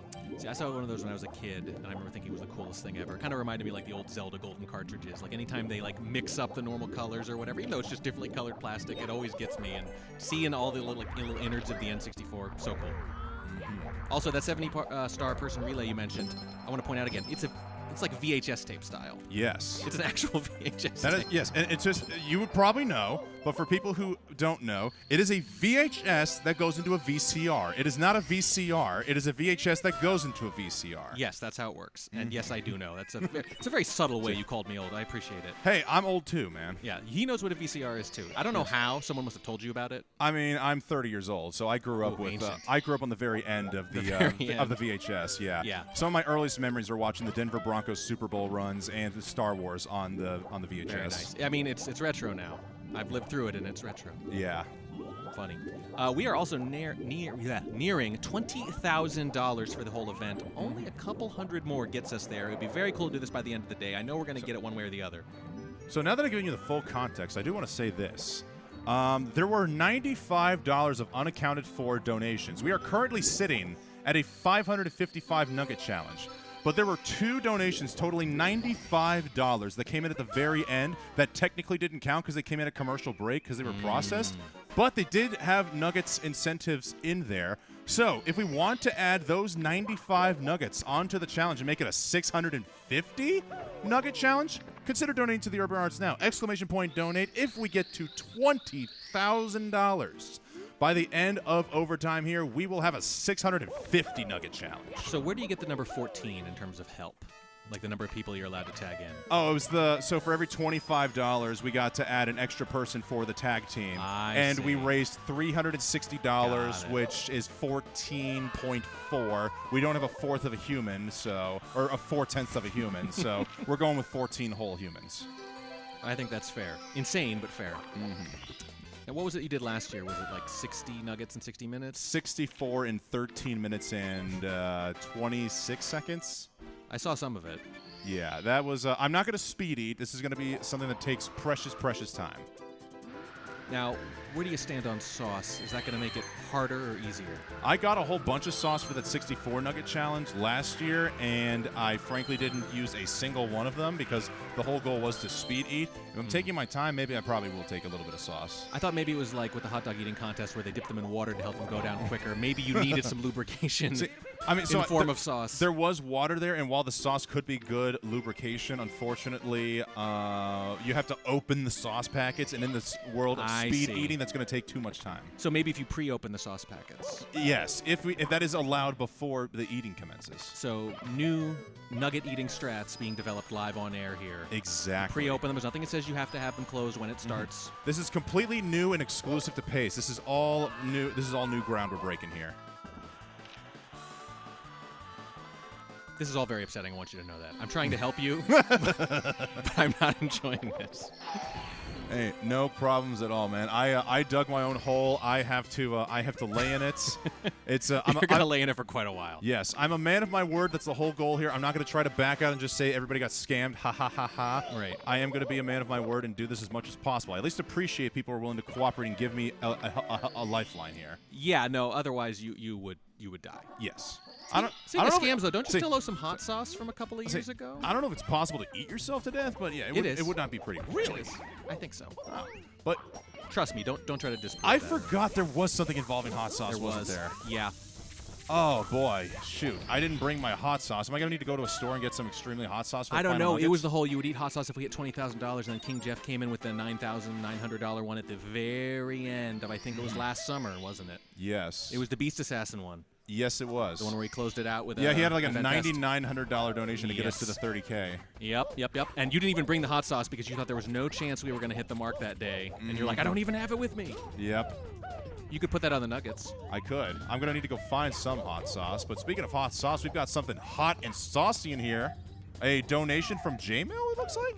Yeah, it says, I'm not sure about the nuggies, but I want to shout out my boy Wes on commentary. Much love, heart. And that's the reward there is the HDMI modded Nintendo 64 console. Thank you so much. That puts us over $19,800. Is J-Mill by chance in the room at all? I've seen TK and Lay Sauce, but I haven't seen J-Mill. Yeah, for anybody who's curious, I have. It's a hot swap. I came into commentary immediately. I did not get time to prepare my beautiful bow. We reached an incentive yesterday, by the way. If we got to 15.5 by the end of that shift, I'd be wearing a bow the whole time here. And now I'm unfortunately not a man of my word because I'm not sporting a sexy bow. Warning track. I'm going to need you to hold on down the fort for at least 67 seconds. Sure. 67 seconds is a very specific amount of time. Wes is frantically. No, he's going one direction. He's changed directions now. I don't know why he thought the bow was on the stage. He's rifling through a bag. He's found it. He's found it. It is sparkly. It is sparkly and it's red. He's looking for someone, I think, to help him put it on him. He needs help here. Yes, it's being attached to his head right now. He looks beautiful. This is way more interesting.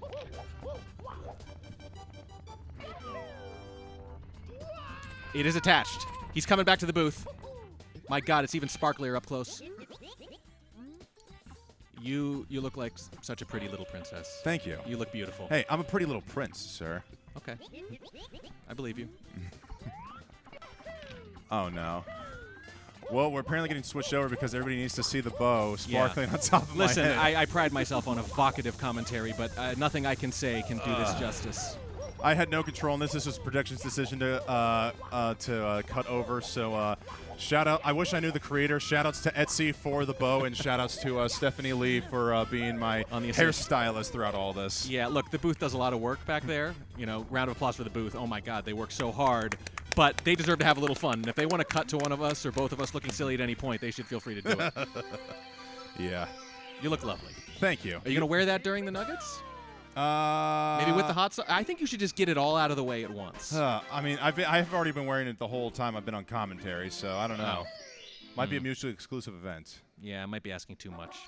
You know what's not asking too much though. We are here in the booth, and I was kind of afraid that coming into the final 2 runs at the very beginning, I mean, it could have been something that lasted 5 minutes or maybe the whole stretch here. Yeah. But right now, I'm liking where we are at so far. We've got Punkay now doing 100 coins plus reds in Bob on Battlefield, and Gothic Logic going for the no LBLJ route just to perhaps aim for some consistency. Yeah, I mean, we saw that Ouija run, you know, right before we came in here, and we thought, oh, that might be the last big run of the day. This might only last a few minutes. You know, obviously they can go for a couple hours after the reset deadline, but sometimes they don't.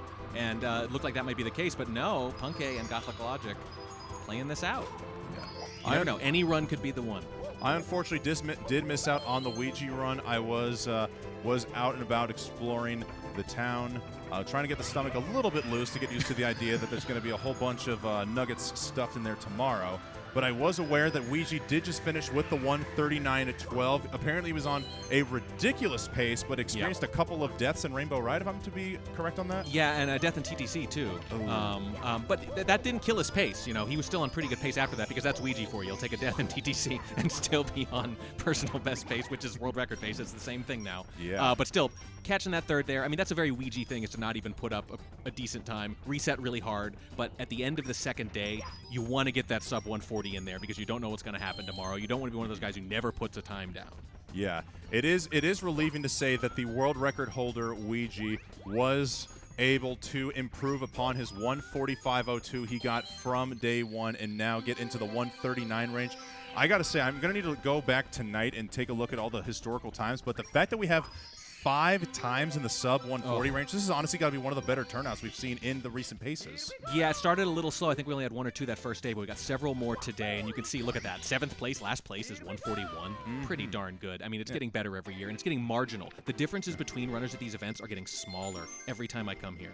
I believe that 141.14 by Beast Assassin even beats the event PB he had the last summer he was here last year. I think it was a mid 141 where he had that very incredible closing run where it went minorly viral on the internet with his dad cheering him on in the stands. Oh, yeah. I want to say that was like we were together. Was it like a 141.34x? Yeah, and it closed out the event, and he hit the 3 throws, and he had a ledge grab at the end in bits, and it was just like, it was this whole, remember, it was ledge grabs all year. That was like the theme of the year, was ledge grabs that almost ruin runs and don't. And he was like pumping his fists, and he hugged his dad. Yeah, I sent you that clip. I think my wife took that, actually. Yeah. And she was like, oh, I took some videos, you know, go through them, and I'm looking through them, I'm like, oh my God, this is him hugging his dad after the run, and it's just so beautiful, and his dad was so hyped. You know, no one was more excited. The Beast parents are here again this year, so great to see the support here from the Mr. and Mrs. Assassin. And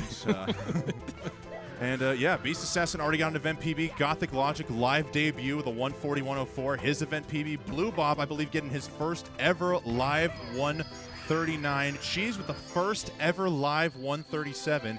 Callie, Ouija, and Punkay chilling in the 139 zone. With those 3, you never know what is going to happen on day 3. As we see a beautiful intersection of the Goombas. We do, and we also a bunch of beautiful donations. Look at this. We are just shy of 20,000 now. Grievous D2, $50. Thank you. Says, hello there. Let's get them nuggies. Snowboard 340, $120. Just says, ah. Oh, snowboard. Oh, yeah, snowboard. Okay, my bad. Yeah, there we go. Nick Bush 64 says, thoughts on ranch with nuggets comms? I mean, that's the most popular, right? I mean, ranch goes well with wings. I don't know about nuggets personally. Yeah, you're more of a honey mustard guy? Yeah, for sure. Or just another nugget on it. I mean, like I've just never enjoyed ranch with nuggets personally. Honey mustard, buffalo sauce, barbecue sauce. Just never been the biggest fan of ranch with fried chicken. And then we have, Grievous for hello there. Let's get them nuggies. I think this one might be for you. Smoth of the Wind? Yeah. I made brief eye contact with you and made the most urgent expression to freeze you in place and gesture for the bow. We can't. ... Yeah, I don't know why, but the message is cut off. This is the second time it's happened to Smoth. Let me see if, like, possibly zooming out can. Just a little verbose. Yeah. If you hold your mouse over it, sometimes you get a tooltip. Okay. Let's see here. We can't. Wait, we can't. It's clickable. It was clickable. We're I figuring saw things it for out a live. brief second here. Yeah. What if I just refresh the page? Anyway, Punkay. We can't let the people down. Heart. There we go. Thank you, Smoth. The Nugget Talk, man, it's bringing the money in. I think you harming yourself physically, it never fails. I am willing to throw my body on the line for the good people of the Urban Arts Foundation. What can I say? You can't say anything. Your mouth is full of nuggets. Well, not now, but it's going to be full for a long time. And there we go. We got the $20,000 There it is. mark. From Anonymous, $15 says go Punkay. All right, so just like that, Just like that. It is now morphed into a 650 nugget challenge. Are your affairs in order? No. Okay. Do you have like a living will or anything? No, I don't. And I just met with somebody about that about a month and a half ago. They do like boilerplate versions that maybe you could get on that. I can tell you, immediately. I have somebody in my family who knows a lawyer, so I might contact them, Punkay. Oh my goodness! He's grinning. He knows that was close. Punkation almost falling into the death zone, taking a nice jump backwards with the wing cap to float him on, and just There we enough go. air Just to enough. prevent from colliding with the Tox box. Oh my goodness! Interestingly enough, Cheese did a video recently, ranked as stars, tier list for all the stars in the game, and that was his top star. I don't know if it's a troll. I don't know if he just likes reds or. I think what. Cheese is cracked, man. Yeah. How and why he's cracked, we don't know, but he's cracked. I think he likes the challenge of that one. I'll tell you which Whoa! one. Oh, Punkay somehow missing Klepto off of the fly guy, so now has to go back it up. Pretty good backup, though. Never seen the backup from that side of the pyramid. Good awareness of Punkay to just stay on the pyramid and get the slide speed necessary. So the thing is, if you get good enough, you start hitting these things regularly, you don't need to do these backups very often. So you don't have cause to practice the backups very often, so it can be very easy to not hit the backup. I will say, just from watching Cali over the last couple of years, one of the more important things is to at least be aware of a backup option. You don't necessarily have to practice it because that's, of course, as you said, nothing you want to plan for. But in the event the worst goes wrong, it's just good to know, okay, I can do this. Yeah, it's funny, though. Like, you're a victim of your own success, you know. The better you are, the more rarely you need backups. So you need to force yourself to practice them anyway. Like you're saying, Duke, $25, has finally got a stable job to donate to a good cause. Woo! Lovely. We love to hear that. Stable jobs. Stable jobs. Thanks to all who make this event possible for us to enjoy. Thank you so much. $20,026. Anytime you get near one of those big round numbers, chat comes through. And best of luck to you on the raffle for the Switch. Yeah, new job and then a Switch. That'd be a pretty cool week. Oh, yeah. Now, I have thought of an idea. Our goal is $40,000. We are now halfway there. I am starting to wonder if I need to break out the ultimate goal here. It's something I've done in the past, and I don't know how far people are willing to go for this one. I thought you were going to volunteer to eat the bow. No, Okay, is this absolutely not. This is a beautiful bow. Let me narrow this down first. Is it food related? Do you have to ingest anything? Is this 20 questions? Yeah. No, it it is depends, not- it depends on how many questions I need to figure this out. It is not food related. It's not food related. Okay, It is then not I the bow. immediately have no other guesses. I think that's a challenge I might have brought up in the past before. Nice Pillars by Gothic. I am going to... so you know how we talked about I throw my body on the line here Yes. for good cause? I will... Or any cause, it seems like. I am going to put my literal body on the line here. If we could somehow reach $40,000 by the end of the event tomorrow. I like Lana's idea. You know what? I'll include that. I'll do a 1,200 star challenge, but on top of that, I will get Mario tattooed on one of my booty cheeks. Which one? I guess that's going to have to be a bidding war in the donations. You don't have a preference? No. Chat probably will for some weird reason. It has happened before, actually. So back in 2021, when I was doing a 31-star grind, my goal was to get a certain time by the end of July. And if I didn't, I was going to offer to get a tattoo on one of the booty cheeks. And it turned into an aggressive bidding war. And once I realized there was almost a full 10 people bidding on which part of my body I should get tattooed, I realized, oh, no, this is serious. I better start going now. I better start going now. Oh, no, this is kind of like a dystopia. Yeah. And then you have to butt stomp with it. Just once. Yeah, just a little bit. But yeah, only if we get to 40,000. I feel a little bit more comfortable with 40,000 than I do just saying, than just putting an outright donation challenge. I think sometimes you actually set the bar a little low and it's way too easy to make you do things. I think this is fair. This is better. Especially because it's, permanent. Exactly.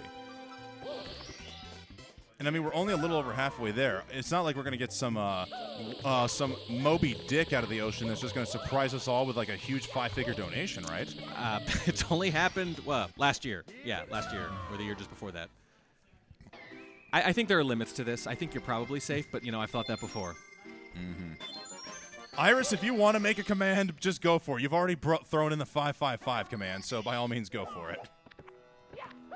But that is already out of date, right? We're at 650? We're at 650 now. So They've updated the command to 650. So are you going to start tonight or are you going to start tomorrow? Tomorrow after my randomizer run. After your randomizer. When is that? That is going to start at 9:10. Time estimate is an hour and a half. Got to go pick up the nuggets afterwards. So it's going to be somewhere between 11:30 and noon tomorrow that the nugget challenge begins. You don't want to get started early because the whole point is, you give yourself some time to digest. I figured it would be a lot easier. But exactly. Gothic logic. I almost thought he was going to collide with the Tox box there for a second. But yeah, absolutely warning track. We don't, oh, it looks like he's just going to accept his fate and get squished. That has probably got to be the most cold-blooded acceptance of fate I've ever seen. Yep. Well, everyone's going to go sometimes. the wry look on his face of like, yeah, this is happening. It actually reminds me of a little-known game on PlayStation 1 back in the day called Intelligent Cube, a little puzzle game with cubes that roll over you like that. Or they roll over you if you screw up, I should say. Shout out to anyone who remembers that game in chat. I did have a PlayStation 1, but did not have Intelligent Cube, unfortunately. It's a weird little puzzle game. I can't believe they got to make it. Hey, we got at least one fan in chat. That's nice.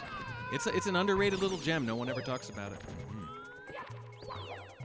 Now, warning track, if you look very closely now at that screen, right underneath the Mario icon on Punkation's side, you're going to see a wild mouse.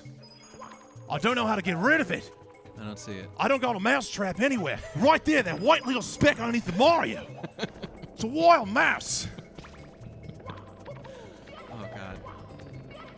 This is only going to get worse as you eat the nuggets, right? Like, this is you totally healthy and fine, right? Oh, wow, I'm totally healthy? You're tall. Tall and healthy is the same thing. Not necessarily. Probably not. Okay, 2 people have heard of the game. I'm feeling very validated and seen right now. Thank you. There are moments where I wonder whether or not I hallucinated this game. And yes, they spelled cube with a Q. So that it would say IQ, you see. Because it's a puzzle game. Genius. Yeah. All right, so Puncation, unfortunately, not able to get the Salt Bog jump. Gets a little bit of a grimacing look on his face as he now has to go back it up with the old way. Pretty good start here in the stage so far. Sounds like the coin might have fallen down. Oh, no. He has to go get that blue coin or it's going to fade away. Fortunately, it is a homie coin. Oof. Oh, but this is where it gets really difficult. He now has to collide with his box and get a frame-perfect ground pound. Looks like he's already getting it started. That should just work. Beautifully done. Nice save. I mean, we're seeing a lot of good backups here from Punkay. But that's the thing. When do you see the best backups? It's after the reset time, when you can't reset anyway. Because a lot of times they'll just say, forget it, right? There are a lot of runs are salvageable. We talk about this all the time. If it's a no reset run at the beginning, or if they're past the reset deadline, you see these crazy runs get saved because they have no other choice. But it also means you get to see more cool backup tech, more cool techniques than you normally would because they have no other choice. If this were, 6 hours ago, probably a reset. I am hoping for the possibility of history repeating itself. I believe last go-around, Puncation had one of the last runs in the overtime section of day 2 and was able to get out a cool 138 5x here as he gets immediately through the wall and into the star for the Toxic Maze BLJ. Fantastic. You have a great memory, by the way. Yes, that is exactly what happened. And he's been on both sides of that, too. Cheese famously did that during a remote event once, put up exactly one time in overtime, and bopped from second place, too. So, but he's capable of doing it himself as well. Yeah, Cheese already showing the plot armor quite earlier here in day 2. Don't know how to look in day 3, but maybe it's Punk's time now to show why he's won the last 2 paces. And like I say, if I had to bet my life on someone to finish like top 2 or top 3, it's Punk every time. The consistency is unreal. But as you pointed out too, it's not just top 2 or top 3. He's starting to just win them outright more and more, which is what happens. Consistency is what wins LTAs. Mm-hmm. You know, world record stuff, that's different. It's about one great run every month maybe, you know, playing at that cracked pace and resetting hard and over again. But in an LTA, you want consistency above all other qualities. I do wonder if at this point, the more exposure you get to a live environment like the one that we are currently in, as Punky unfortunately misses the triple jump there, you start to maybe feed off of the crowd a little bit here. Punky's used to being in front of a live audience through years upon years of playing this game, being at GDQs, GSA events, maybe even other marathons from time to time. As we're taking a look at Gothic Logic, the exact opposite. This is his live debut. That's crazy. Doing very well under the circumstances for sure. And yeah, I think a lot of people, you know, you think it's the same game, but think about how much repetition you have at your home setup, right? Everything is exactly the same every way, and since you're trying to repeat the same tasks over and over again, minimizing the number of variables is a huge deal. It's all about muscle memory. It's all about comfort. It's all about not thinking about it, but just doing it reflexively. So when you have to bring your setup here and there's noise, and by the way, we're talking about what you're doing wrong or right at any given moment, you know, and you have to tune that out and everything else. No, it's a totally different experience, and absolutely live experience matters. And you see it in Punk's results, frankly. But every now and then you do see someone like that who's just new. Maybe it's Callie, you know, a couple of paces ago or something, who hadn't done as many and got the logic today. And sometimes they just respond well. It's like you say, sure, maybe you get more nervous, but maybe it's also a bit of an adrenaline boost. Oh, Gothic getting a homie coin as well, falling down. I don't think we have a shot at Blinkless here, do we? Oh, maybe, yeah. I think I can't tell if I saw a frame or two in there. All right. Pretty good. Yeah, based on the jingle is when you can start to tell if it's going to be Blinkless or not. He did have that awkward fall into the water, but looks like it was just on the brink of non-Blinkless. But basically Blinkless. He got Blinkless. Cool. These things are so creatively named.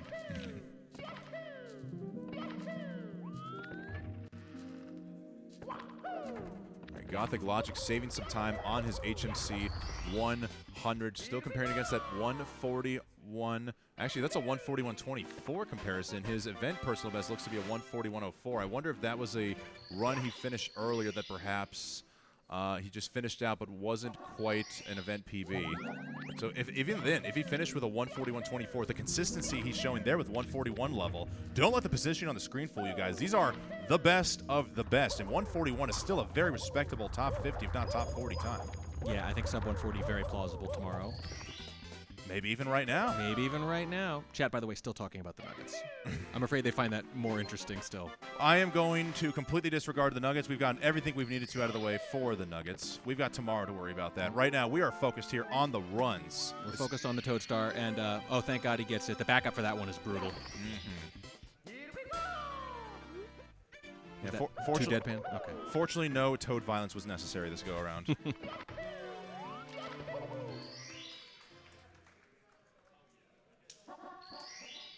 Hard to tell if Gothic Logic is going to get Blinkless or not. We do only get one audio feed at a time, but I'd say he had roughly the same performance as Punky. This should be Blinkless. Looking good. Oh, we got a blink. A very, a quick little wink there. Oh, winkless, yeah. It's not a full blink.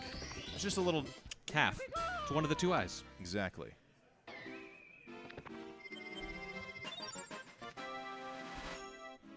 I mean, it's not sync, but they are very close to each other.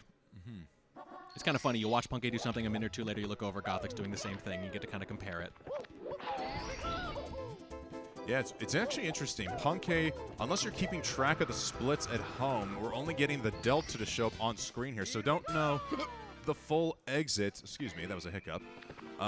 Full time exit out of Hazy Maze Cave. We just know it's a plus 7.5 delta compared to his last event personal best. But Gothic here has a 33-minute flat exit. Oh, from HMC 100. So compared to those two, I don't know where to go with this. Punky going for Potential fast right side bullies. Enough momentum, though, on the burns, able to carry him onto the platform. Quick backup there. Very nice. The improvisation we've seen from Punkei in this run has been really impressive.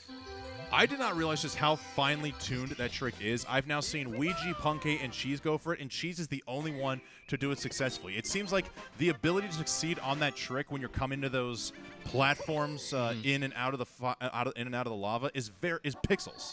I mean, it's one of those things where, when done correctly, it looks like you messed up until the very end. Whoa! The jump dive got eaten there. Punkei's got to be careful on the long jump there. Nice job holding back on the controller to keep himself on the flame spitter. Almost looked like he might have gone into the lava, but fortunately the bully not quite big and bodacious enough to drag him down with him as he now collects the bully star. So look, obviously it's a second or two and he's shaking his head, but on the other hand, this is one of the things that makes Punkei is that when mistakes do happen, they don't tend to spiral out of control. It is just a second or two very often. It's not 10 or 12 or a death or something. It's kind of that, you know, you've heard the phrase like ceiling and floor, right? His floor is among the highest.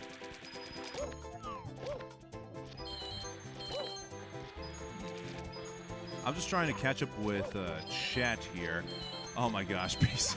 Assassin's Mom is asking about the Nuggets. Okay. Oh boy. I thought since someone was talking about Beast Assassin's setup acting up, I didn't know what that was all about. I do know. So fun fact, Beast Assassin's mom donated money to make Beast Assassin a lifeline for the Chicken Nugget Challenge. But that was Beast Assassin's mom here. I don't know if Beast Assassin is game for it. I was hoping to ask him in overtime, but it looks like he probably called it a day early on. So if I can get word from Beast Assassin, if he legitimately wants to be a lifeline, then I'm all game, honestly. I mean, that guy responds well under pressure, so I'd want him in my corner doing anything. Yes, even eating way too many nuggets. Hey, you know what? Honestly, if maybe somehow Beast Assassin eats the chicken nuggets and somehow just casually makes his way onto the podium, I will totally take some credit for that. Yeah. Oh, you get credit for choosing him. Now they're trying to ask you to mail them nuggets. At least you have volunteers, but I wouldn't recommend that. You can mail food. I happen to know this. You can, yes. You can mail a banana if you write on the peel. They will deliver it. No way, man. It's happened. I mean, I know you can ship wine if you call it grape juice. I didn't realize you could just straight up ship a banana. Yo, what's up, Beast? Beast Assassin here approaching the booth. Little fist bump for Wes, and I think he said, quote, "I'll do it." He did say he will do it. All right. We've got the legendary Beast Assassin willing to come in. Hopefully he's not going to live fully up to his name and down 67 nuggets. But maybe he'll go at least beast mode and assassinate a few of those nuggets. I think at this point you should take anything you can get. Exactly. You need any help possible. Thanks, Beast. Beast coming in clutch with absolutely everything here, including things that you wouldn't think would matter. Punkei with the grab. Yes, back to the runs. Punkei grabbing Mips there. His Gothic Logic is still, not too far behind there in LLL. 37.06 exit from Gothic. He truly is a slippery Mip. All right, so if I remember, Punkei had a 41.09 split on his last LLL. So with a point, with a plus 11.4, not able to get the side flip, so having to take some time to get out of the door. That aside, Punkei's exit was roughly a 41.20. So we'll see what Gothic Logic is in regards to that once he gets out of LLL. You mentioned missing the Ouija run earlier, by the way. He had a sub 40 LOL. Yeah, Beeve was losing his mind. As he should. Sub 40 is still absolutely crazy to this day. Yeah. Punkei avoids the invisible wall, I believe. I don't know if there is an invisible wall there. I just know the key is to touch the ledge so that you're able to get a full dive down below and not take any damage. Does a good job there. Unfortunately, not able to get enough momentum on the double jump, so has to wait for a little bit of extra cycle on the elevators, but all looks good here. Siglimmer. There we go.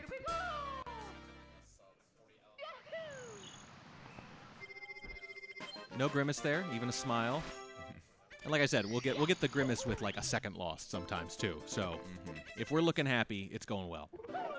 But Grimace is happy. Grimace is. You're tying it back to the Nuggets already. No, I didn't mean You didn't even mean to do that, did you? No. See, look, it's already seeped into your subconscious. Oh, You're in big trouble, man. You're in big trouble. I really am, man. My brain has become nothing but nuggets. The things he does for charity. You know, I'm at least glad of all things to be a Colorado sports fan because my favorite sports franchise of all time, or at least one of the top 3, is the Denver Nuggets basketball team. Bunkay.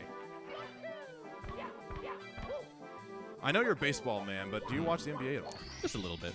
I'm aware of the Nuggets. Okay. I appreciate the joke, but I'm still just honestly trying to imagine you eating this many, and it's Yeah, like I I'm said, trying it's not to imagine that, so. I think you need to visualize it first, though. What I can actively visualize is Gothic Logic here getting bullied a little bit on the shell. Shows you what, no matter how cool you think you are riding on that shell, bullies are still going to try to do bullying things. By the way, I'm not going to make you talk about the Rockies if you don't want to. I mean, they suck. They're the worst team in the National League. They suck. It's a painful acceptance, but yeah, it's something I have to live with. My good buddy Sugar Bear has had to deal with the Detroit Tigers being one of the worst teams in baseball for years now, and they're finally on the upswing. So it's about time he gets some payback by talking to me about how much the Rockies suck.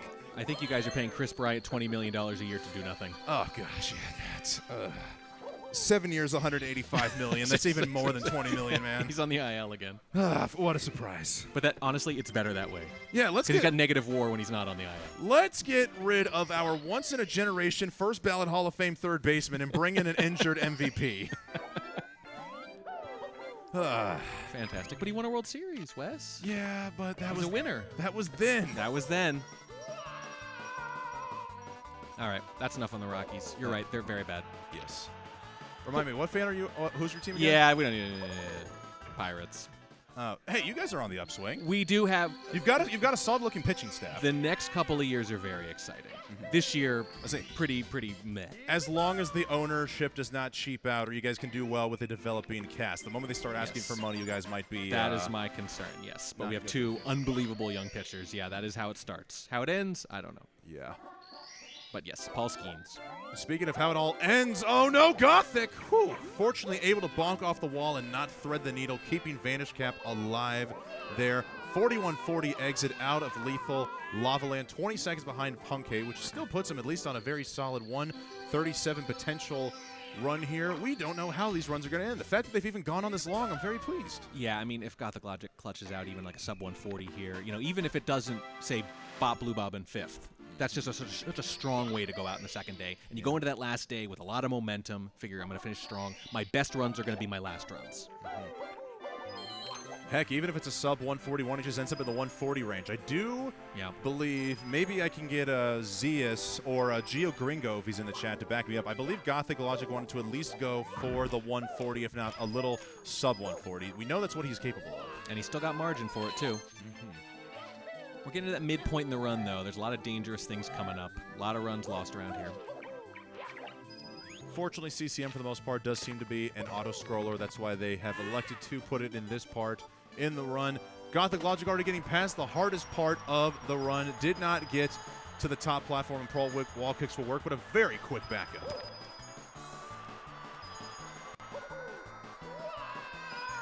Punkay, pretty much automatic here. They make the Adam Pass slide skip look so easy. Just trying to do it myself and losing many practice ROM. It's I still have yet to complete it once successfully. I mean, every now and then it occurs to me like, oh, I'm not even watching this part because I just assume it's going to be perfect every time. Like I just can't. I literally don't have a single memory of Punkay messing that up. Yeah, fortunately you said that after it occurred, so we don't have worry of commentators. Nope. I held my thought. I've learned. Yeah, don't be a West Dog. No. We have more power than we know. Remember, nobody wants to be a West Dog. I tried to make a SpongeBob reference, but I think that's a little too new-ish for you. I mean, I've watched some, but no, not a huge SpongeBob fan. There was an episode for the Krusty Krab training video where he goes, "Remember, nobody wants to be a Squidward." I know Squidward's bad, quote-unquote. Yeah. I know it's not good to be Squidward. That's the extent of my knowledge. There you go. That's good enough. Nobody wants to be a West Dog, particularly given your obligations over the next 24 hours. Yeah. Obligations is a polite way to put it, right? Yeah, for certain. That's one little nugget there, but here's a little nugget for you. Punkay about to get out of Cool Cool Mountain. You've seen that documentary Super Size Me, right?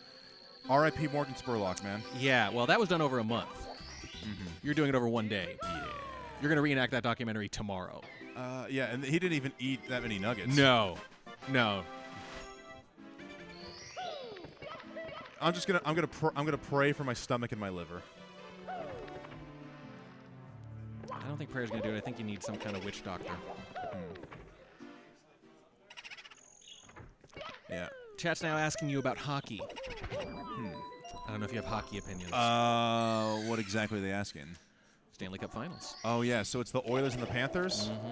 I mean,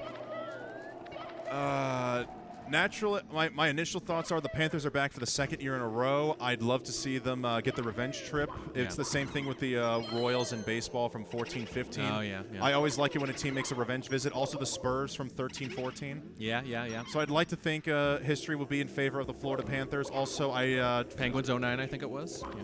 Oh, yeah, because they lost to Detroit in 08. Oh, it's even better than that. If you'll give me a little bit of a IRL sports diversion here, literally, they signed Marian Hossa. They trade for Marian Hossa. They trade for Marian Hossa. They lose in the finals to the Red Wings. Marian Hossa, free agent, goes to the Red Wings, specifically says it's because he wants to win a Stanley Cup. And then they beat him on his new team. Beat by the team he left because he thought they had a poorer chance of winning it. It was a little bit It's an incredible story. It was a little bit longer of a build-up, but we had the same thing with Matt Duchene on the Colorado Avalanche. He left the team because he wanted to be on a Stanley Cup contending team with the Ottawa Senators. Yep. Never even made it back to the conference finals, and look at that, the Avalanche have won the Stanley Cup. That's the way it works, man. Unfortunately, he did get his revenge as a member of the Dallas Stars. Oh, well, you can't have everything. But the motivator, and I think the kind of second-year visit that you're talking about, when you lose the year before, you come back angrier and hungrier. Oh, yeah, more motivated than ever before. I should have said hungrier. You come back hungrier the next year. Yeah, I don't want to think about hunger per se, but for the Stanley Cup Finals, yeah, I would like it to be the Florida Panthers. Also, I think Connor McDavid is this new generation's Sidney Crosby. It's clear he's a good player. I don't want to see him succeed, though. Why? I don't know. I'm just being a hater. Well, it's like when they have like that boyish face, and it's like the whole world is working for them. They're too good. Did we just get a simply rate, or did he just simply type? Oh, he just simply typed a boba. It doesn't take much. Yeah. It's not been my experience that they require a reason. What are you on, like 18 months for this meme now? I think so, yeah. Yeah. So, hi, Dad. We miss seeing you here. Thanks for the abobas. I think this is the first pace. Oh, Punky missing the red coin. I think this is the first pace since post-COVID we have been without Simply. Yeah, it's not the same. He has a distinct energy, and it is missing. Yes. Me and Zeus were talking about trying to talk in rhymes in the booth, perhaps break out our own Slim Shadies, but we need someone like Simply for that. He's got the rhymes. He's got the bars. He's ready to shoot off to Mars. Yeah, he'll just do it randomly in his chat sometimes. First time I ever heard it, I'm like, what's going on? What are we doing? And then eventually you just vibe with it. We possibly got a guarantee here. Simply says, miss you guys. I'll be at next pace. Nodders. Ooh. We don't have a date for that yet, but we have a rough idea if the pass is any indicator, so you might not have to wait too long to get that energy back. Maybe we might see an announcement at this pace. We'll have to wait and see. But we did last time. We did get a little bit of a clap here in the chat, so Simply, good to know, dude. Yep. GG's on labbing it up into these sick new PBs. We have talked about that throughout the course of this broadcast. Yeah, it's actually interesting to think that like the people who qualified for this are not necessarily the people playing their best right now. They're the people who played their best over the previous months at these select events once a month. But someone like Simply doesn't qualify, but on the other hand is grinding it out like crazy right now, right? You figure if this were held today, he'd be one of the favorites, I think, the way he's playing. But because these qualifiers happen months in advance, doesn't always line up that way. Exactly. Yeah, and we've seen a couple of Punky, yeah, sure, but a couple of runners. I do believe Callie and Beast Assassin got brand new PBs not too long after the qualifiers, and they've both been hard at work, hard at practice, trying to get at least just get some grinds, get some good quality no reset runs in. As Gothic Logic is struggling with that second boo, just ground pounding all over the place. I mean, it's easy to forget we're 6 months in now, but we are in the carpetless era now. And when you look at the leaderboard, it's like 14 of the top 15 have their PB within the last year, which is not a coincidence, right? It's actually a good shorthand for who's keeping up with it and who's still grinding, who's still trying. But it's not going to be very long before basically the entire top half of the leaderboard is all going to be within the last year or two, post-carpetless, basically. But we still haven't seen that crazy live carpetless run. You remember, carpetless comes out just a few weeks before Pace Fall last time, and we thought, is this going to be it? Are we going to see a record live? There's never been a better setup to see a record live than Pace Fall last year, and it didn't quite happen and still hasn't happened. It seems like, unfortunately, the last time we saw a Mario 64 record happen live was the most window for opportunity. We had a few runners within that 138 threshold. In fact, she's having the 138, but was unverified because of that little glitch in Jolly Roger Bay. But we knew it was more than capable. Yeah. Seems like every time we are on the cusp of seeing another live world record, suddenly we're gone for a couple months, and the world record just gets dropped by 20-plus seconds. Right. So now we are literally asking for a God run to witness it again. Yeah, which is how a live record is supposed to be, but carpetless created this unique situation where, like I said last time at Pace, it looked like 50-50 we would see one, but it didn't quite happen, and now it's getting harder and harder for exactly the reason you say, but I still think it can happen. We're still kind of in, I don't want to say early days exactly, but it's still kind of early. Yeah.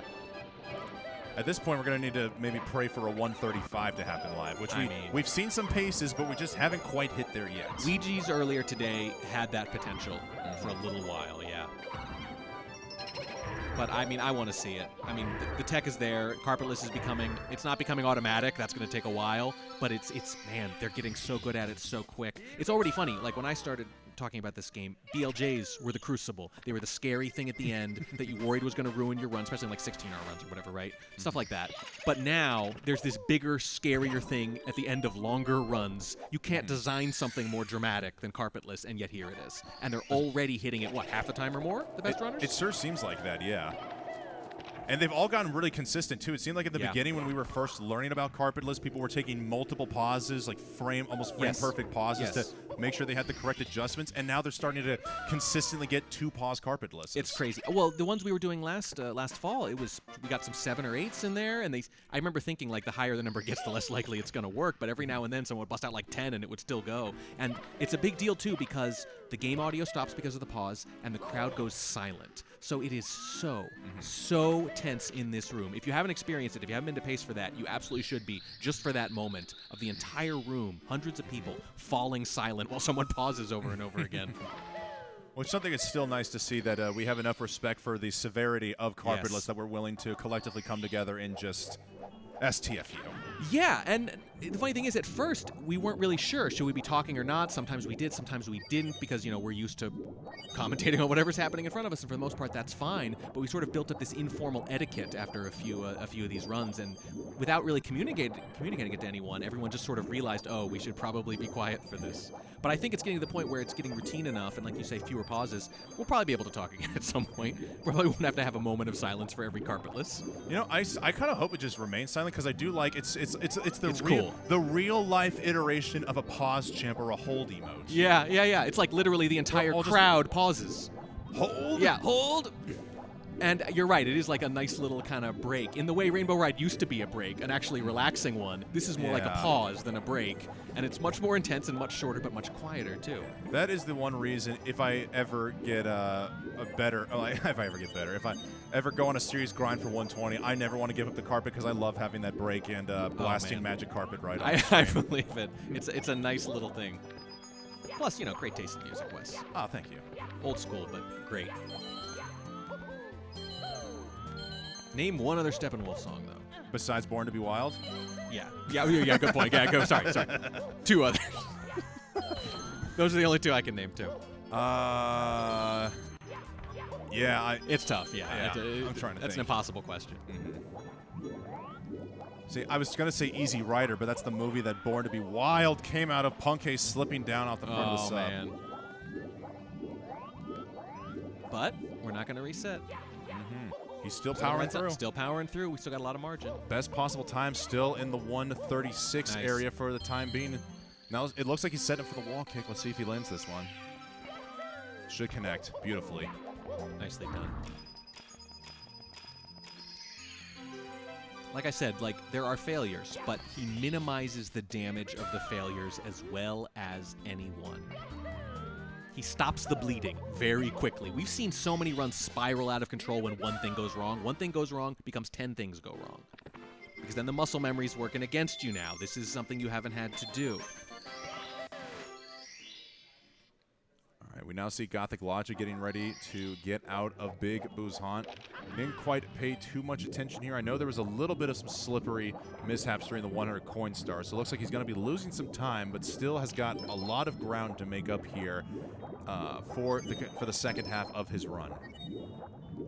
With the best possible time still in the realistically high 1-3x range. I think I've had enough copium for the day, so I don't want to say this is a copium 137.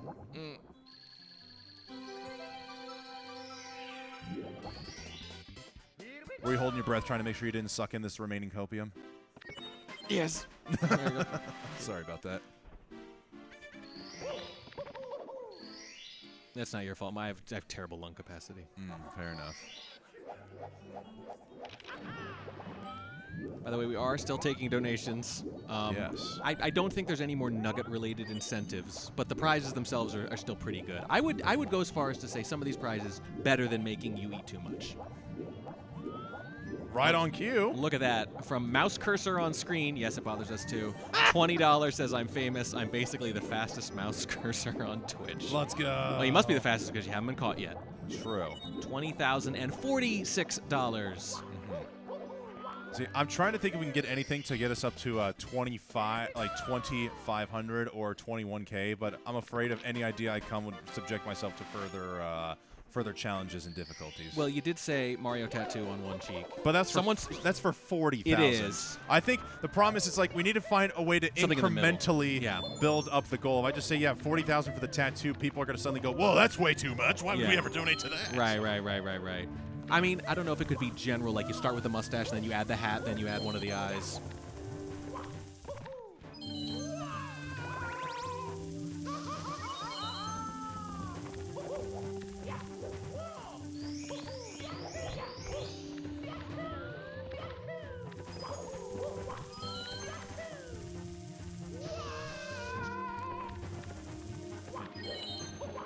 Hold the phone. We are getting some amazing news here from the booth. There was a little bit of drama earlier. Beast Assassin with some sort of reset that they were saying was unintentional, and the booth is confirming that indeed it was. We think it might have been a problem with the outlet, so we are bringing Beast Assassin back at almost 9 p.m. He's going to get one more run to make up for that. We might be here a while, Wes. Fantastic. Hey, fair's fair, right? With technical problem, not his fault. Issue with the outlet. And a lot of players, they would just say, this is enough. I'll go home, fine, thanks, whatever. Instead, B says, hell yeah, one more run. Yeah, I guess it sounded like his console bugged out, or the outlet on the console just had a short circuiting, which caused it to reset. So he didn't hit the power button. He didn't hit the reset button. Completely not his fault. So love the honor code here from the production booth to give our man Beast Assassin one more attempt here on Day 2. Looks like overtime could be going well into double overtime. Oh boy, we could call this double overtime, honestly. Definitely, we definitely should, depending on how deep this goes. And I would say Beast Assassin definitely the first person to come over, fist bump someone on comms, agree to eat nuggets after the deadline, and still do a run. Let's go. Those are all. This is history in the making. All right, you know what? I'm putting all in on Beast Assassin. I want this run to go beautifully.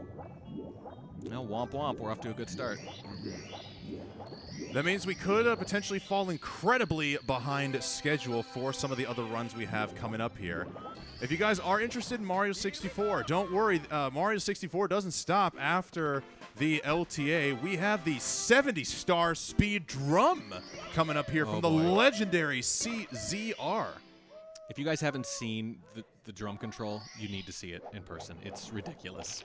You're looking at it thinking, I can't believe someone even thought to do this, let alone made it a reality, let alone got good at it.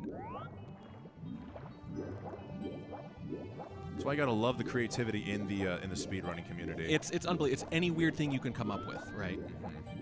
I have seen people speedrun with a Guitar Hero guitar, and even shoutouts to Nico Hard for speedrunning with his DJ decks.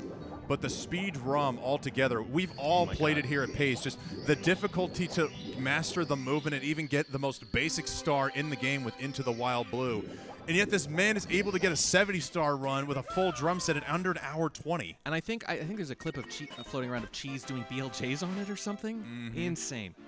Speaking of creativity, though, you were doing some kind of all animals run or something. You were the world record holder in something completely new and made up, I think? I can't believe you somehow saw that. You thought I wasn't going to bring that up. Yeah. Yeah, well, I don't know if she is out there in the crowd, but shout-outs to Karina. I guess just Karina for short. She is the inventor of the all animals category. It is a hopefully soon-to-be category extension where you collect all the stars in the game from star-spawning animals. Wow, how many is that total? So I'm just going to play it through here. We've got Unagi and JRB from Can the Eel come out to play. The Koopa race in Bob-omb Battlefield. I'm trying to go through all of the stages here. Ghosts do not count as animals. It's pretty philosophical. Yes, Klepto from Shifting Sandland. Oh, the Penguin Star from Cool Cool Mountain, thank you. The Monkey from Tall People Tall are Mountain. yelling animals. Koopa, again, from Tiny Huge Island. And Wiggler also from Tiny Huge Island. So it's like a dozen? It's about a little over half a dozen, yeah. I think there's, 7 or 8 from star spawning animals. But it's not just you can go straight to the stars. Some of them you have to complete a couple of stars in order to get those stars to spawn. So you end up getting more stars than you need to just in order to access them in the first place. Exactly. It's a 16-star run plus 8, essentially. And you hold the record in this now. I did for a total of 1 hour. 1 hour. Yeah, I'm going to imagine that given that this is completely new and utterly made up, the record's going to change hands a lot in the early days. Right now, the world record is currently 25 minutes and 6 seconds by Zine64. Sub 25 is honestly on the horizon at any point. But, like, I'm hearing this number and I'm like, is that good? I don't know. That is fantastic, actually. It is I'll take your word for it. So there's some. I think you could go lower, this thing that didn't exist 2 days ago. The top 2 runners, sum of bests, are both in the 24 1x range, so 25 is pretty good. It's like a week old and you're talking about sum of best. I love it. It's not optimized. It's clearly not optimized. But what is optimized is this beautiful frame walk attempt. Never No! mind! I'm sorry, Beast. I mean, if you're going to get this extra free run after the hardware issues, you might as well YOLO it a little bit. You're playing for glory here. Yeah, so Punkade getting about a 104 flat upstairs now in this run, plus 1.2. 104 still pretty respectable. With Punkade's skills, this could still theoretically be an improved 139, but he's got to have a fantastic upstairs, which if you see any of the top-level runners' streams, upstairs RTA is something they live and die by. Wait, I'm hearing something in my ear. Yes, I'm sorry. Sweegie now holds the all animals record. I'm really sorry. Wait, actually? No. But if he wanted to, if he put 2 hours into it. He did actually map out the LBLJ route, so I thought Sweegie was honestly going to do a run or two, but it looks like it might have. It's something he might not have been ultimately interested in. If you hold one of these records, all you're trying to do is make sure Sweegie doesn't hear about it. Yeah. Well, actually, just don't look him directly in the eye. Maybe, I don't know if Sweegie will hear this, but he's never really been much too fond of category extensions. The only category extension I know he's competed in is 16-star no LBLJ. Interesting. It's still 16-star, but he has not messed with any category extensions because I asked him about it once in stream, and he said, and I quote, I don't take real runs all that seriously. Wow. Okay, savage. Yes. Which means I'm not a serious runner. I'm not even real. I'm not a real person. I'm a construct. I'm a dog. I'm an android built specifically to break these records. Bark, bark. You are a dog. Yes. It's true. That's probably why you can eat so much. That's true. I gotta say, it's probably not a coincidence. I mean, you're West Dog, and all your incentives are about food. It's just it's very on brand. It's an easy incentive. I wish I could think of something else. You know what? I say, if we can somehow find a way, if we can get to 25,000 by the end of double overtime. Oh my God, that's a big I will shave my head. Okay, I like this. Okay, the head shave is a good classic incentive because it doesn't harm you at all. No. You don't want to do it, I don't want to do it. It will disrupt We're your life a in little bit. Fairly reasonable range. We're still Yes. going to need to see some whales come out of the deep end. Yes, it is possible. But we're not taking the huge leap off the edge of the earth by going from 20 to 40. We're going from Right. 20 to 25. Yes, and you're not permanently altering yourself in any way. No. So that's nice, too. I will have to explain to people at my work why I'm suddenly coming back with a shaved head, but that will only be for a day or two. I think you're going to want to lie about why. Oh, for sure. I don't think you're going to tell them the real reason. You also should But not what can tell... the lie even be about? I no, don't you know know. what? No, I just say I did it for charity. Oh, yeah, but don't explain anything else. Nope, I'll just leave it as broad as Charity, possible. yeah. I shaved my head for charity. Also, don't tell your doctor about the nuggets when he asks you. Because, you're going to have to visit a doctor. Your cholesterol has spiked Yeah. tremendously. What is going It's on up here? 2,000%. You saw me last week. Are you injecting cholesterol directly into your bloodstream? How did you get raw cholesterol? Yeah, if you tell him, he's gonna drop you. You know, like a lawyer can drop a client. Yeah. I think your doctor will drop you, which is not legal. They have to treat you, but he won't. Yeah, they're gonna be very disappointed, like a sad parent. They're not angry. Yeah, they're just disappointed. I'm just disappointed. I thought I raised you better, Wes. Exactly. In fact, if I go back with a shaved head, one of my parents might be picking me up from the airport, and that's probably exactly what they'll say. Mom, it was for a good cause. But Mom, Mom, let me tell you about the urban arts.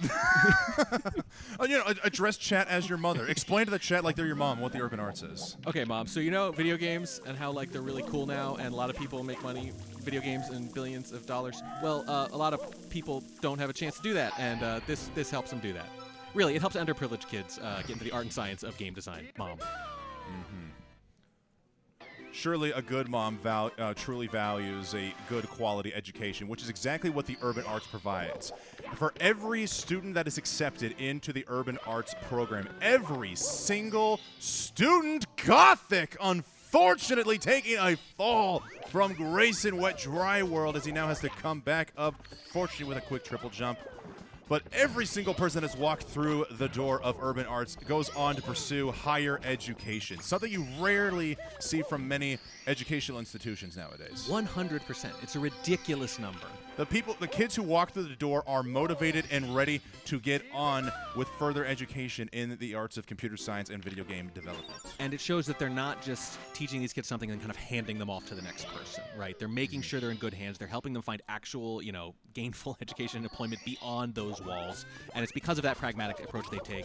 They don't just teach them theory. They have them actually work as their final project as a team. One of them is the team leader, one will be the programmer, one will do the art. They'll all work together to work on an actual project from start to finish to kind of simulate what it would be like in the real industry. And that techniques like that are why they have a 100% success rate. Something I still got to find out tonight. I have a randomizer run I am doing tomorrow morning before the final day of the LTA warning track, and I told myself that it maybe for a small incentive goal, like if $100 is raised during my randomizer run, I would try to find an Urban Arts created video game to speedrun. If I finish under estimates. I don't want to go overtime, but say if I finish in an hour 15, hour 20 of an hour and 30 estimated run, maybe we can squeeze in an Urban Arts speed run. I like that a lot, and we talk about that all the time. We always say, hey, it's after a few years, eventually one of these kids is going to develop a game that we're going to play. And maybe a game that will speedrun, and maybe a game that will feature on here. It's going to take a few years, right? Oh, yes. But we're getting to the point where this has been going on long enough where it's very plausible that we could find some things to play now. We do see their beginning works on the Urban Arts website with the student projects. With the student projects webpage, we get to see the beginnings of their games. I remember doing it a little bit a while ago, but who knows? That was last year or so. So maybe they've got a brand new updated game that could be worth doing a quick speed run for. I think so. And the thing I like too is this is the best time to be doing that kind of thing. The success of indie games, of small dev teams, small micro-budget games. I mean, I have to mention Animal Well, if you haven't played it already. A perfect example of that. I've not played Animal Well, but I mean, it has been fantastic. It has been very clear that indie games are starting to rule the video game nation with major corporations, not Nintendo, of course, No, but no. some corporations out there and some studios going for, let's just get it out to shelf. We'll worry about patching it out later. Independent game studios Right. are willing to put in the time and the power it takes to get a good quality product right here, right now. Well, it shows it's not just about tech. It's not just about scale. It's not just about size or number of scripted lines. You know, you can have great-looking art if you have a great-looking art style. It's not just about pixels, right? But this is actually a good example, though, of kind of the old days of AAA gaming, you know, where it wasn't quite as big, but it doesn't have to be. It's 30 years later. We're still playing this. We're playing this instead of whatever Assassin's Creed game came out last year. Exactly. Or whatever Call of Duty. Right, yes. I can't even tell them apart anymore, right? We're playing this instead because, you know, these games can be a labor of love even at a high skill level like this. Mario is surely a timeless classic. Now maybe you can help me out with something here. So we see, I think she's a Shia, right? I've always had trouble with the cycles. Do we see Shukasima at 120 star very often? Or is that like a 16 star exclusive thing? People will try to go for Tsukishima, but it's very, very fickle. You have to get on the switch instead of going up and then sidetracking to go backwards. You have to go one continuous motion. Right. Got to do certain movement in elevators. It's just very finite. It's not a necessity, especially if you don't want to reset so aggressively in the beginning of the run. So you will find it in shorter categories like 16. Especially 0-1 star, and I think it's now become more commonplace in the top level 70 runs. Yeah, see, that's exactly why I asked, because we always talk about this pipeline of something that starts at like 0, 1, or 16, and then eventually it starts to trickle into 70 and 120, and next thing you know, Wilco Clip is a necessity or something like that, right? It goes from this weird edge case thing to something where the strategies of the 16-star runners get brought up to 120 star as the run gets more and more optimized. So when we're not there yet here, you're saying. When we see runners like Ouija who are very broadened in their Mario 64 prowess. Yep. He was a former world record holder of both 70 and 16. No Tsukishima cycle. He's going to go for it. He's not going to turn that off at 120. No. That's not how he knows how to play. But if you see somebody who's more of a 120 specialist, like a Punkei or like a Punkei or a Simply, do they know Tsukishima? Yes. Is it on their high priority list? No. They don't feel like they need to go for it to get a good run. This is why you wonder if ultimately 120 is always going to be held by someone who used to start at 16, if it's always going to be someone like Ouija or Sweegie or someone who specialized in shorter runs earlier, because they're going to bring that like requirement because they learned the hardest way. Oh, baby, a triple from Gothic on the Goomba ground pounds. Love to see it. Warning track. I think it's only a matter of time. Sweegie has been hard at work at getting the stage RTA world records. I believe he holds at least 9 of them at this point. So it's only a matter of time before it all strings together for him to just suddenly go from a casual 1.4x to a 1.38. One man, sum of best. I don't even know if his PB is still in the 140 range. Maybe he could have a 139 for all we know. I've not been keeping up with the Sweetie 120 saga quite yet. But the distinction you mentioned where they're like, hey, it's not worth it for a lot of these 120 specialists, you see the difference, right? The 16-star runners that up jump to 120, they're the ones who ultimately hold the world records in the long term. But the people who win the events, the live time attacks, those are the 120 specialists, the ones that are consistent, that don't take those chances. And the ones that mitigate failure, like we're seeing Punkei do. Yeah, I say speaking of taking the chances, Punkei took a chance on this run, and it's starting to pay off now in the long run. Now 23.3 seconds ahead of that event personal best. We saw him with a 1:36 best possible time, I believe, going into BBH, and he's only lost about 30 seconds since then. Yeah, fantastic. I mean, he's just, what can you say? Like, the greatness is boring. You just check in now and then, and the pace is still there. Like a Rambo or an Arnold Schwarzenegger, he is just locked and loaded right now here in the home stretch. You like 80s action movies? Yeah. Yeah, I thought so. We did have this conversation last time. Did we?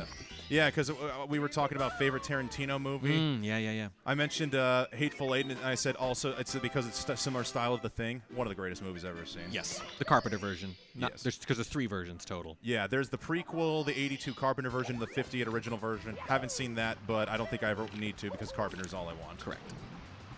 Then you must love Escape from LA too. Yes. Yeah, okay. Well, actually, I've seen Escape from New York. I haven't seen Escape from LA. It's weirder. Surely any video game fans out there who has played Metal Gear Solid has to have seen Escape from New York or Escape from LA, right? Yeah. That is the literal direct inspiration for Snake. Yes, direct. Yeah, it was Kurt Russell, basically. That's based on Kurt Russell. Yeah. It is funny, though, that people do kind of like there's an entire generation of young people who grew up on that game who love Kurt Russell and have no idea who Kurt Russell is because they don't know that he's a direct copy. But that's the thing, right? Because the people who make the games are a little older, so these are the things that influence them, and they basically bring it to a new generation under a new name. And God bless them for it. God bless them for it. Well, I mean, we do see a lot more overlap between video games and movies than we used to. A lot of people even complain that some of those AAA games we were talking about earlier are just too much like playable movies. Oh, yeah. With, minutes upon minutes, if not hour plus of cutscenes. Yeah, cutscenes and, you know, instead of gameplay, for that matter, too. And the production budgets are rivaling that of actual blockbuster films. I'll say for a game like Lego Star Wars, when it actually is based on a movie, I'm completely cool with that. Cool. But if you're just trying to give me like cutscenes for a brand newly created game, like I mean, it's cool and all. Thank you for the plot, but I just want to get to the action. The first and only time I cared for it was Call of Duty Modern Warfare, because it was the first time it had ever happened, and I thought, this is great. It's like I'm playing a movie. And then, okay, I did that. I don't need to do that 5 more times. This might be a hot take here, and anybody, if you can, feel free to comment in the chat. Modern Warfare 2 is the greatest video game trailer of all time, and it's single-handedly responsible for making Till I Collapse one of the hottest rap songs of the 2000s. There we go. Bold, but I don't necessarily disagree. But when you contrast that with, like, the game we're looking at right now, it's pure gameplay, and this is something Nintendo's always done really well. Sure, there's a story, and sometimes it's even fairly amusing, but that's never the primary thing. It's always the gameplay itself. Nintendo's gameplay first, and that's why we're still playing it decades later. I do like where Mr. Jerky says in the chat, it is one of the greatest games of all time, period. And we're talking about the original, not the remake. Yeah, not the remake. I think everybody has a specific Call of Duty game where they tapped out, though. I don't know which it is for you. I want to say for the campaign, it was Black Ops 2. For multiplayer, it was Advanced Warfare. Once it was very clear they stopped caring about the quality of the campaign, I just tapped out. Right, when the multiplayer was clearly the primary maker. focus. Yep. All right, Punky unfortunately missing a coin on that line of 5 in the vines as Gothic Logic is taking in the view in a tiny, huge island. I'm glad he decided to stay on the ledge there. He has so much to live for. Don't do it. We all love this you. Run. So many people care about you. It is still Gothic season, right? Gothic season? I'm not familiar with Gothic season. What? There's a man who doesn't know that it's Gothic season? You get to inform me. Oh my gosh. Well, it started off as a hashtag created by GTM on Twitter. GTM creates all these things. I'm not even surprised. GTM is quite literally the greatest Mario 64 tweeter of all time. He is the meme maker. In fact, a couple of his memes I know have gone super viral over the platform. I buy it. So anyway, starts off as a hashtag. Starts up with a hashtag by GTM when Gothic got his first PB back from D-Rusting back in October of last year. And honestly, I don't know if there's much lore to that. Just since he started PBing and streaming more, people just got into just started picking up a Gothic season, and ever since it has been Gothic Like, season. this is his year, this is his time. It's a season, and it's 8 months and counting. Yes. Okay. It's a very prolonged season. We might be not on Earth anymore. We got a slower orbit we're working with here. I don't know how long a season can go. It reminds me of that movie Basketball, where one of the jokes is that the entire basketball season is over a year long. It's like a year and a half. I feel like any major sport, any season, it has to be contained within 1 calendar year at least. Yeah. But yeah, Gothic Logic, long-time runner of the community. I believe pretty much close to, if not one of the actual OGs of the speedrunning community. Long-time moderator, too, until very recently. I got a fun little, nice igloo clip there from Punky. I got a fun little anecdote for you, Track. Please. When I hosted my 16-star tournament, it was the 16 World Championship. I had a race. I hosted a race between Ouija and Kano, which then were the #1 and #2 16-star runners in the entire world at that point. Yeah. It went the distance to game 3 out of 3, and they finished within a quarter of a second of each other. It was so It's perfect. It was so ridiculously close that even though I'd already done a couple of retimes up to this point, I had to literally recruit Collins to recruit Gothic Logic to come in. You're like, I don't have the level of precision here. It's like, yeah, there is so much on the line for this retime right now. I do not trust myself. That's incredible. That is why I will always have a soft spot for Gothic. He helped make history there with one of the closest, and in my opinion, single-handedly, the greatest race in 16-star history. I mean, you can't beat it, right? No.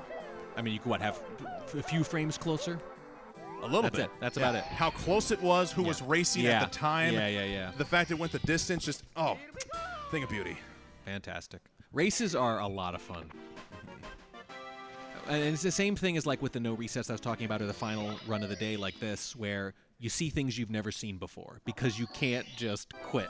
You have to see the run through. So every now and then you'll see these runs where things go horribly wrong, but they go horribly wrong for both runners. So they just have to both keep going no matter how bad it gets. And seeing what these runners do when everything goes wrong is actually very entertaining. All right, I'm not going to lie. You're saying when things go horribly wrong, I've been like glued to the monitor just hoping that nothing was about to go horribly wrong. Yeah. And yet, no. Yeah. We did see Gothic Logic miss out on the 8th red coin, but fortunately he didn't get attacked by the balls. He didn't fall down the mountain. All is still good there. Beast Assassin did have a little bit of a moonwalk moment going there, but he's regained composure.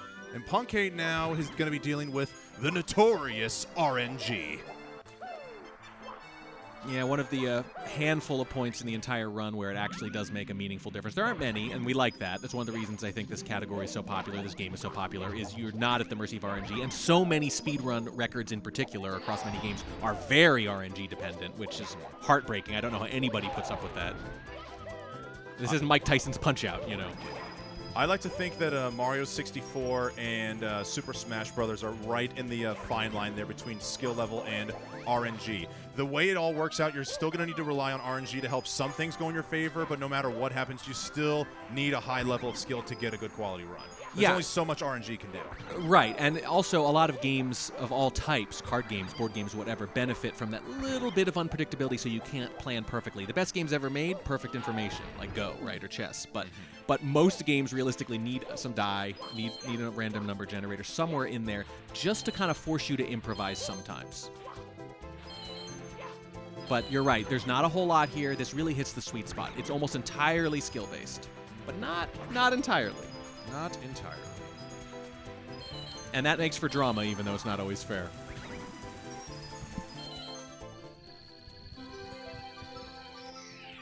My God, we thought this was going to be over maybe in 10 minutes, and it's 9:20, and Beast Assassin is still rolling at 28 minutes himself. That is true. You know what? It is a longest overtime in history, maybe. It is a very, very good thing that Punkate and Gothic Logic saw these runs all the way through as much as they did, because we literally would not have been able to get another Beast Assassin attempt. Right. The whole thing would have just shut down. Oh, Gothic so close on the breezeless. Well, that's okay. You lose a few, but backup's fine. Still going to be saving a little bit of time here in TTM. 24 stars left to go. 2 minutes of wiggle room here between that best possible time and the event PB. I don't know where bulk of the time loss comes from. If I have to take a guess, I'm going to assume Rainbow Ride because carpetless. Yeah, makes sense.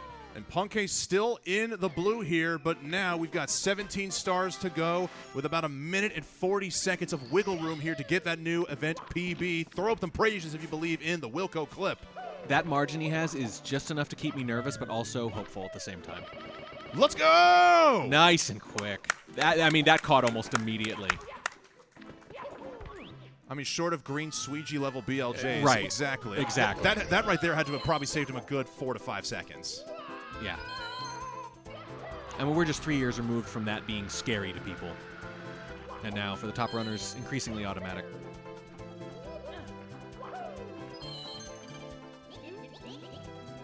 All right, Beast Assassin still kicking it there in the shifting sandland as he's now getting ready to take on the I-Rock.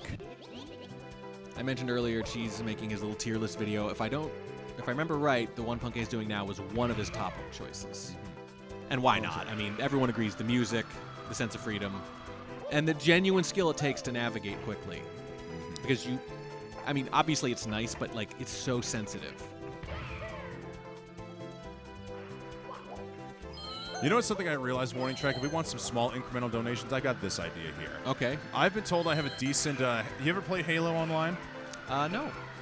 Not a big Halo guy. I've been told that I have a decent Halo announcer voice. Oh. And famously, we have some voice clips of the Halo announcers saying some of the stage names like Shifting Sandland, Snowman's Land, Rainbow Ride. If we want to hear stuff like that in the Halo announcer voice, whether it's a Mario 64 stage or just anything you want to put in the donation message, please feel free to make a donation. Now, what's the minimum here? 5, 10, what do you? $1. Wow. Okay. I'm setting the That's minimum cheap. at $1. We can get a $1 train surely going for the Halo announcer. Okay, this is pretty cheap, people. You're practically saving money here. I mean, you know what they're going to ask you to say. What's that? A boba. Well, I mean, I didn't want to say that out loud, but now it looks like it's going to be an automatic here. Yeah, probably. Now, I do see a chatter here asking, how is Beast at 30 minutes? For those tuning in, first of all, welcome into overtime here in day 2. We are getting the final resets between Punkay and Gothic Logic. For those wondering, how is Beast Assassin only 31 minutes into his run? Seems impossible, right? Exactly. It's because he experienced a console, I believe a short-circuiting more or less here, where the console shut off and reset on its own. He very clearly, with multiple witnesses in the room, did not touch the button, did not do anything to shut off or reset the run. It just completely died on its own. But thanks to the honor code of the production team, we are giving him one final chance here on day 2, because frankly, to end with your console shutting itself off is just not fair. No, and not fun. And again, it's interesting. He could have elected to say, whatever, I'll come back tomorrow. I don't necessarily need to do one more run. But he thought, no, I'm going to do it. I'm going to go for one more, and it's going pretty well, actually. Which I got to say here, you know what?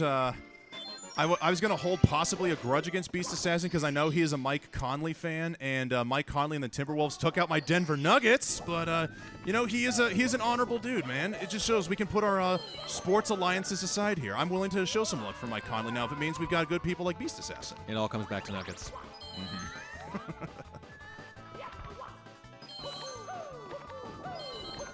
Yep, use that chat command. Everybody make sure. Spread the word. Don't let him wiggle out of it. Oh, Punkay backing up moving Reds here. Is he going to be able to touch the star? Nice. Punkay, I think, has lost just a little more time, but still looking very good here. Still a chance to close out this second day, lowering his total quite a bit, maybe bopping a couple people in the process. One of those perfect examples where you can be familiar with moving Reds as much as you want, but you got to learn how to back up moving Reds. Because if you don't do it, then you're suddenly stuck with a moving clock there. Might as well go for it. We saw it earlier, actually. Someone did it. And that I was surprised because, like you said, Simply's not here, and that's his jam. And frankly, it's always my favorite. Moving Reds is maybe my favorite star. Not to do, but to see someone else do well. Still one of those things where we're 3 years removed from it, and it's lost the original appeal that it once had, but still one of those stars when done well, it's a ballet. Yes, exactly right. It's poetry in motion. And the thing I love about it is it's just such a flex, right? It's not really necessary. It's just like, I don't want to wait for the stupid clock. Let's go. I think even up until recently, Punkay was still a stopped Reds guy. I think he got his first 137 or even a 138 run with stopped Reds. Gothic attempts Wilco clip. Unfortunately, the stairs not going to cooperate with him. He's going to have to open up the door. Still got some wiggle room to work with here, but we're going to need to see a killer Tippy from Gothic if he hopes for that event personal best. Interesting choice of words. Tippy is indeed often killer. And it's that verticality that we talk about. When are the deaths a big deal? It's any stage that goes highly vertical, when you can fall for a long time and you can't just go right back to where you were. That's when the backups aren't really necessarily possible, unless you just happen to land on something on the way down. That almost starts to become symbolic of its own right. It's you can climb up as much as you want, but it's always a hard fall down. Exactly right. All right, Punkay's got 1 star left, which is time jumps on moving bars. Ironically, though, the bars are not going to be moving. And he's still going to be in the negative delta here, going into the final 8 stars of Tippy Rainbow Ride. And I think, barring an absolute catastrophe, we're probably finishing this run no matter what. Still second place potential here. And honestly, how storybook would it be to have people like Cheese and Punkay be your number 1 and 2? Oh, and going into that last day. And Cheese called it quits, I think, around 7. And maybe he's watching, maybe he's not, or maybe he comes in tomorrow morning or checks in tonight and says, "Oh, he's right on my tail." Mm-hmm. And I would love to see those two throwing punches at each other all day tomorrow. I mean, figuratively speaking, of course. Of course. I hope they're not literally throwing punches at one another. No, I don't think we've ever had violence at one of these. Well, let's not get the ultimate commentator's curse. I could just hit you just to cover for it right now. No, please! I bruise like a peach. I'm not going to do that, everybody. He's like 5 inches taller than me. All right, well, speaking I would never hit a dog. True, that's also true. All right, well, Punky now getting ready to set up for carpetless. Let's see if this goes through.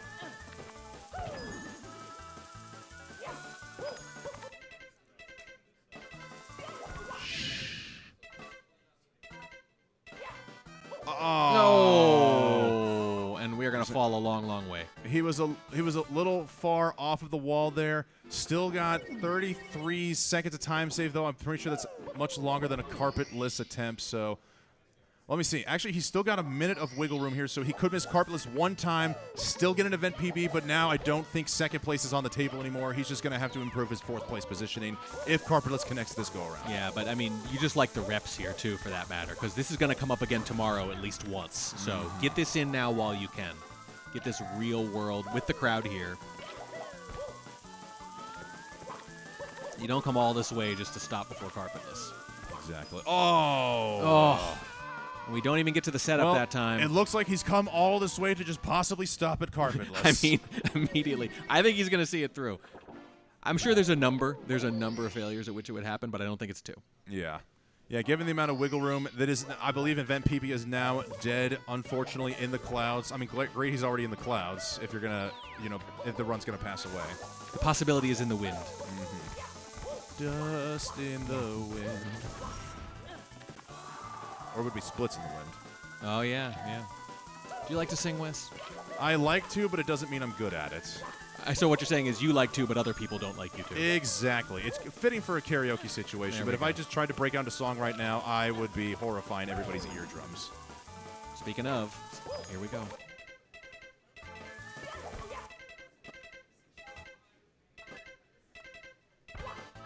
Nice. He got it. Third time's a charm for Punkay. Yes, that is carpetless. No! Wait, whoa, what is that camera? Fantastic. And he says, look, I just wanted to show I could do it. Oh, we're getting booty. There we go. Just wanted to make sure he could do it, get the practice in, but it's not about the run itself anymore. It's just about the rep. All right, so it looks like that is going to be the end for Mr. Shun. Everybody give a round of applause here for Punkay.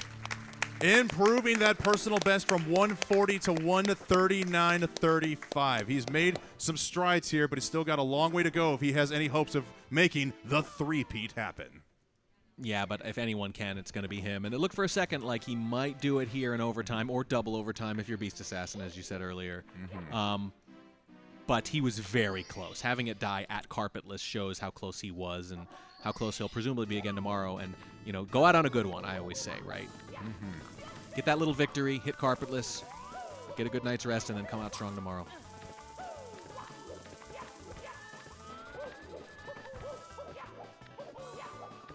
Obviously still early time here for Beast Assassin, but nothing yet that would make me think this run can't go the distance. A lot of pitfalls between here and now.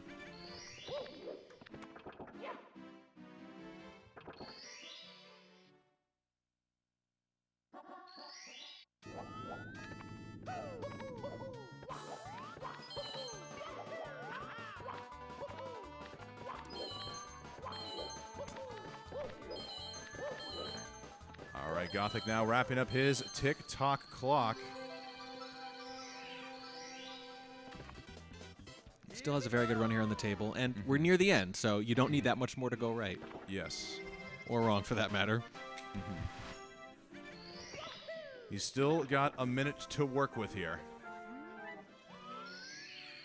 Like I said before, just enough to be hopeful and just enough to be nervous at the same time. It's that margin where you're right in the middle of the two. My bow is starting to get a little faded. It wants to fly out of my hair, but I know it needs to stay on. I don't know what to do here.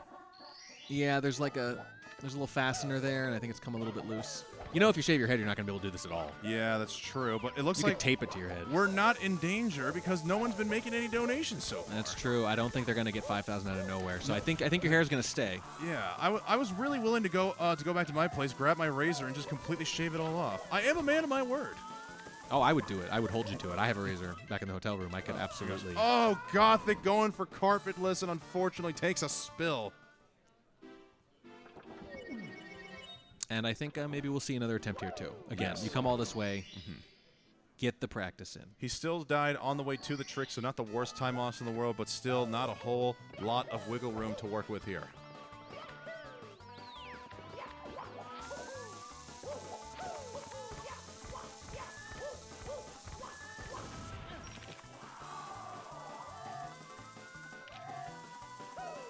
Have you completed carpetless at all yet? Not at all, boy. No, I haven't even attempted it. Yeah, I never want to try carpetless. I always want to take the magic carpet ride.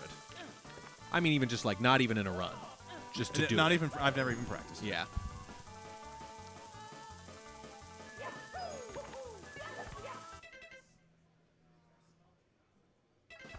Oh, he knew right away, I think, too. All right, On the that's first going to do pause. it here That's for gonna do it Gothic for Gothic. Logic.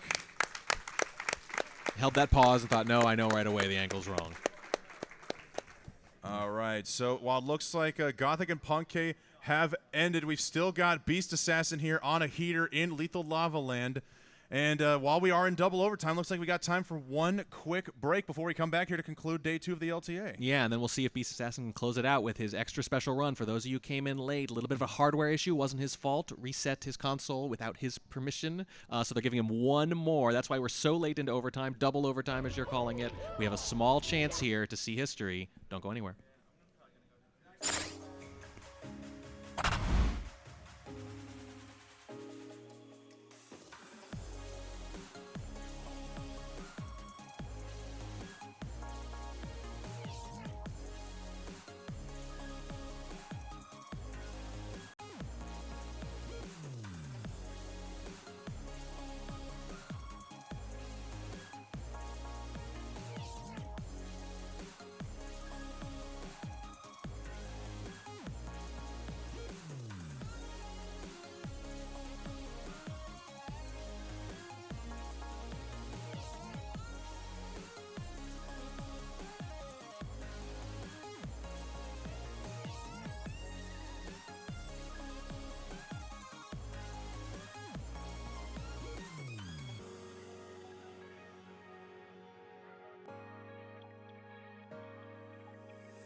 Welcome out to Pace Summer 2024. We are at the Super Mario 120 Star 64 run here, and you might be thinking, why? Why is this still going on? I thought the deadline was at 8 p.m.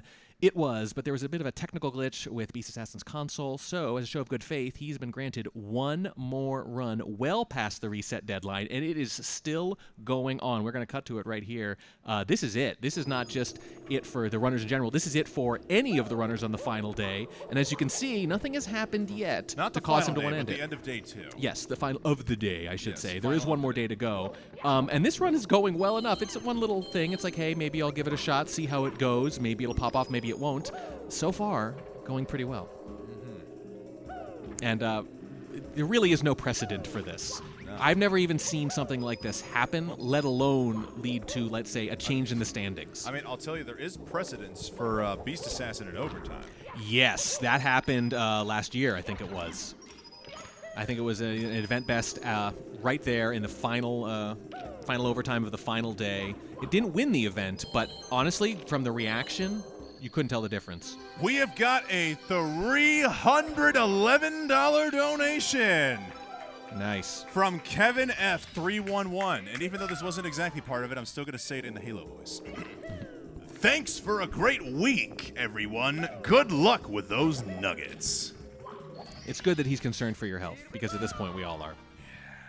So if the number in his username had been higher, would he have had to donate more? I don't know if he would have had to but it would have been absolutely epic. It's pretty epic already. That's a very generous donation, Kevin. Thank you so much. We are at $20,357 now. Remarkable. $311. Or is that 311? Maybe you say it that way. Like the band. Oh. Yeah. Is Kevin F perhaps a long-lost member of 311? Yeah. Is amber the color of his energy? I was about to ask. That is the band that did Amber, right? It is, yeah. And possibly, we're going to do Steppenwolf again, and possibly one other song. I don't know any other song. Wait, Yeah. No. My Own Worst Enemy was lit. The band lit. Not the song is lit, but it was by the band lit. Trying to think if there's another 311 song I would even know at the top of my head. I got nothing. Oh, 311 like the band. There we go. There we go.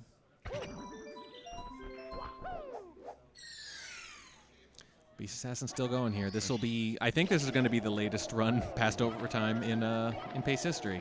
I don't see any other way it could happen otherwise. No, I'm not a Pace historian. I will say maybe Amber isn't the color of our energy, but it is the color of these splits. Ooh, nice. So perhaps could the splits be channeling some energy? I think they're channeling pretty good vibes.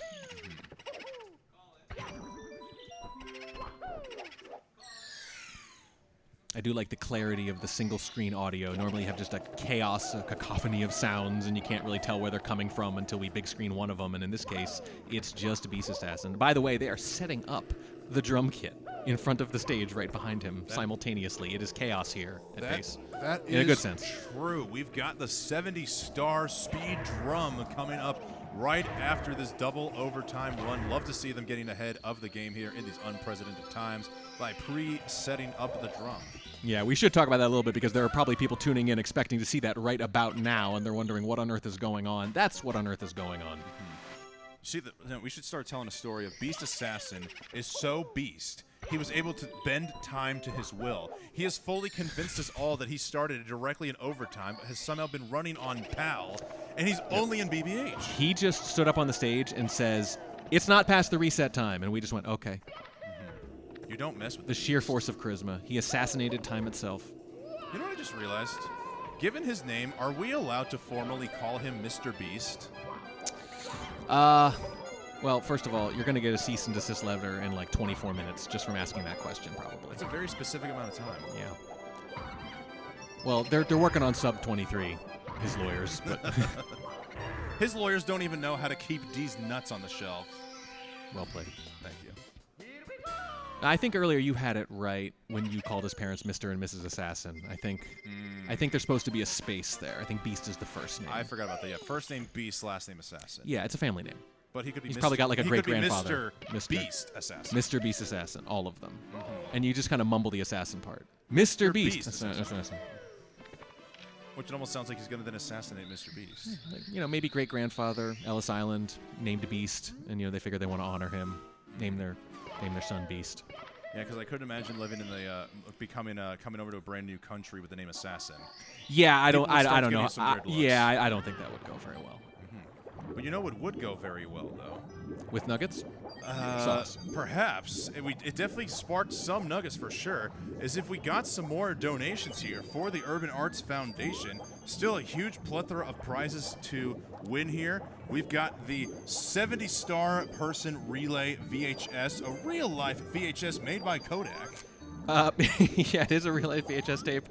Not real-life is the part of the label on the VHS tape that says Paramount Pictures. Pretty sure this was not produced by that production company.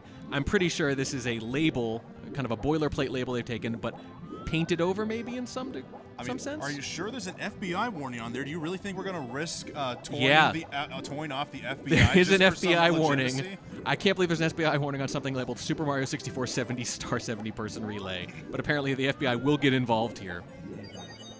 And Paramount Pictures apparently taking some very unconventional chances. Hopefully something the FBI does not need to get involved in is our signed video game cartridges of Super Mario Brothers and Super Mario 64, each signed by the runners of these respective events. Super Mario 64 going to come in a Japanese box. It is a Japanese version of the game. Will come in the box. The cartridge will be autographed, not the box. A Scott Pilgrim vs. the World 4K Ultra HD and Blu-ray disc with the manga comic set. There are 6 of them in there. And we've also got the clear coated white shell Nintendo 64 HDMI console brought to you by Artemis. Yeah, absolutely gorgeous. I love looking at the signatures on the cartridges, seeing where everyone wrote. They usually do a very good job at making them all kind of equidistant. I remember I think it was last time they had the N64 cartridge for SM64, and someone signed it on the top, so then the next person signed it on the left, and then the opposite right, and then the front, and they made it perfectly symmetrical. It just kind of happened, I think, unplanned. And you get the same kind of thing here with the NES cartridge. We just like seeing patterns, man.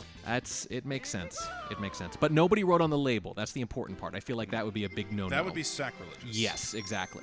And it is otherwise pristine, too. This is not like the one I have at home, which is, frayed at the ends or anything like that. This looks gorgeous. It looks brand new. Speaking of something that looks gorgeous, this run is looking more and more gorgeous by the second. We are seeing some good time save from Beast Assassin as he's now in dire docks. I am going to actually try to speak a little bit more quietly because the man does need to focus on hitting all of those swims. He does. I mentioned earlier about Cheese's, star tier list. If I remember right, this was one of the ones he had at the bottom. The chest star or DDD 100? I think it was the chest star, but don't quote me. I think he had a lot of swimming ones really low. I was to say any star that involves excessive swimming is pretty low down on most people's you know what? It was lists. the Secret Aquarium. Yeah, aquarium is just kind of it's an outlier. Yeah. Got a lot of buzzing here in the crowd. Perhaps they're buzzed about this run? Maybe. Could be the drum setup, could be both.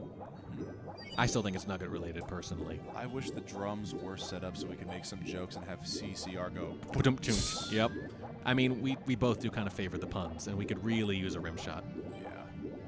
I don't have a soundboard to play rim shots right now, unfortunately. I feel like we could make that happen. If it's something you could do at home, it's something you could do at pace. But we'd probably have to put in a special request. Or I could just put my phone directly up to the microphone. I don't see how that could go wrong. Definitely not. You definitely won't get a text message right when that happens. Or a phone. And I don't know what your notification sound is. Or a phone call showing off my horrifying ringtones. Yeah. I'm on Team Vibrate 100% of the time. Never turn the sound on your phone. Don't. There's no reason to ever have the sound on your phone. That is true. In fact, you know what? I wasn't on Vibrate, so now I've just put it on Vibrate. Thank you. There we go.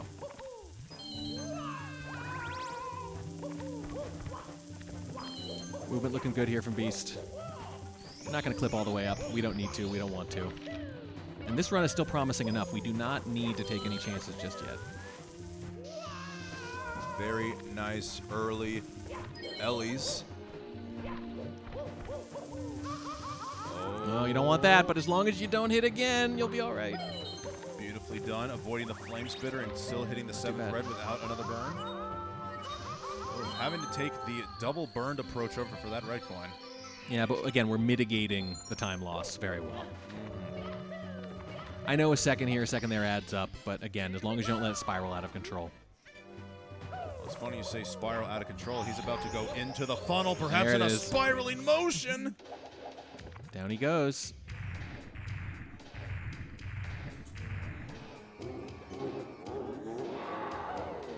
All right, our final Bowser in the fire sea of the evening. This always makes me nervous because you can't win the run here, but you can lose it. It is honestly the most demoralizing stage to miss a throw on. Yeah, exactly. It happens at the end. We all know it happens at the end. There's a reason everyone counts. There's a reason everyone gets excited. It can happen to anyone. And Simply has somewhat famously said that he doesn't even think of throws as something you can get that much better at. He thinks of it as so random at a certain speed that it's not even really a skill. It basically comes down to nerves at that point. Yes, especially, well, I think if you let it get to top speed. If you don't, I mean, Kano would beg to differ, right? Yeah, for but, sure. But it is getting to the point where if you don't let it get to top speed, you can hit it much more consistently. I think at that point, yes, it's a fraction of a second. Well, dang. It looks like this quick little sound effect thing I downloaded does not have a drum roll here, but are you willing to take a chance on random? Ooh. Well, I mean, now you have to. Do you want me to lean in here? How do you want to do this? I guess I was going to say set me up for something, and I'll just play it here into the soundboard. I was just going to say hit the button. Ooh, it's a gong. Okay, so that's bad because a rim shot means a joke has just happened. A gong means get off the stage. Oh. That's the universal sound for get off the stage. Oh, no. I don't like that at all. No, I think, I think it's a sign, Wes. It's a sign that Beast Assassin is going to absolutely ignore the gong because he's going to beast it out. Yeah, he didn't hear that. That was for us. Yes. We don't need to be here. I don't think the mic picked that up at all. That would be good. In fact, because it's not what we wanted. Oh, no. Oh, the rings. Oh. Oh, no, the rings. All right, well, I'm having Superman flashbacks. I'm just going to say right now, Superman's rings are far better than the Manta's rings. Yeah, that's true. There's at least some leniency for Superman rings. Controlling Superman is one thing, but the ring hitboxes are actually better than Manta's rings. So here's the thing. Can you think of a single example of any video game that has you go through rings and it's good and fun? As opposed to a chore or a time filler. Diddy Kong Racing. Why do you say that? Because you're going through rings to collect boosts and it's fun to go fast. Yeah, I don't know. It just seems cheap to me. Also, I mean, racing games are the only ones where it's even a question. Also, I'm just going to say, this might be a hot take here. Yeah. Going through the rings is the best part of Superman 64. Okay. The combat... Or best or least bad? The best, actually. Okay. It actually, to me, it made the game the most enjoyable. Once you get to the combat part where you have to start flying around the stages looking for enemies to take down, yeah, the combat controls and just moving Superman looks so blocky and so out of control. It's painful. It's absolutely painful. There's just something about you're supposed to be the most powerful thing in the universe, basically, and you're literally jumping through hoops. There's something about it just feels silly. Like, this isn't a good use of my talents. And you can, I should be punching down buildings. And yet you can also die to just getting a box exploded in your face. I thought it was only supposed to be kryptonite. Yeah, it's not a really particularly well-thought-out game. Yeah, there's a reason why we will never see Superman 64 at a pace, hopefully. But here's the thing. To me, that's just a, why is this 120? It could so easily be 100 and all 100 stars would be bangers. You know, there's a few of these don't need to be here. Toad doesn't need to be here. What? Why 120? Why not 100? You'd think 100 would be like a nice, even round number. That's what they would aim for. And yet we're just like, no, let's throw in 20 weird stars. You know, I have been mostly an advocate for Toad violence here, but I've never seen a war on words against the Toad track. Oh my gosh. I only punch him verbally. I like Toad himself, but like, let's give him a proper star, man. Oh my gosh. You know, you apparently you just have to race him, right? That's how they always have good characters involved. You have to race them for a star. Perhaps they thought ahead of their time, and you get control of Toad for a star. Oh, I like that. Maybe there's a ROM hack that can come out where Mario talks to Toad, and then you get control of Toad. There's 100% a way to control Toad. I mean, it might just be a skin change or something, though.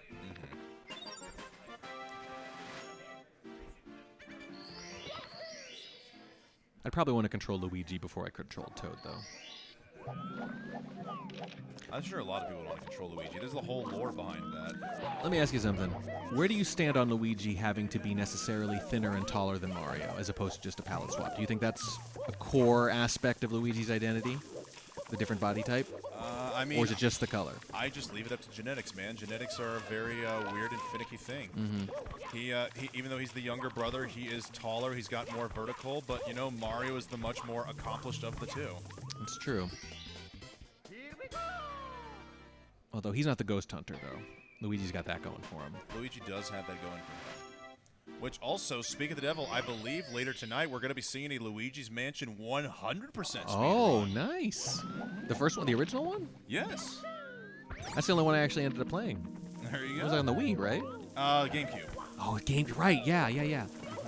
Yeah, I believe Luigi's Mansion was GameCube. Luigi's Mansion 2 That's right. New Moon, I believe it's what it's called, is on the DS or the 3DS. That's right, man. And then 3 is on the Switch.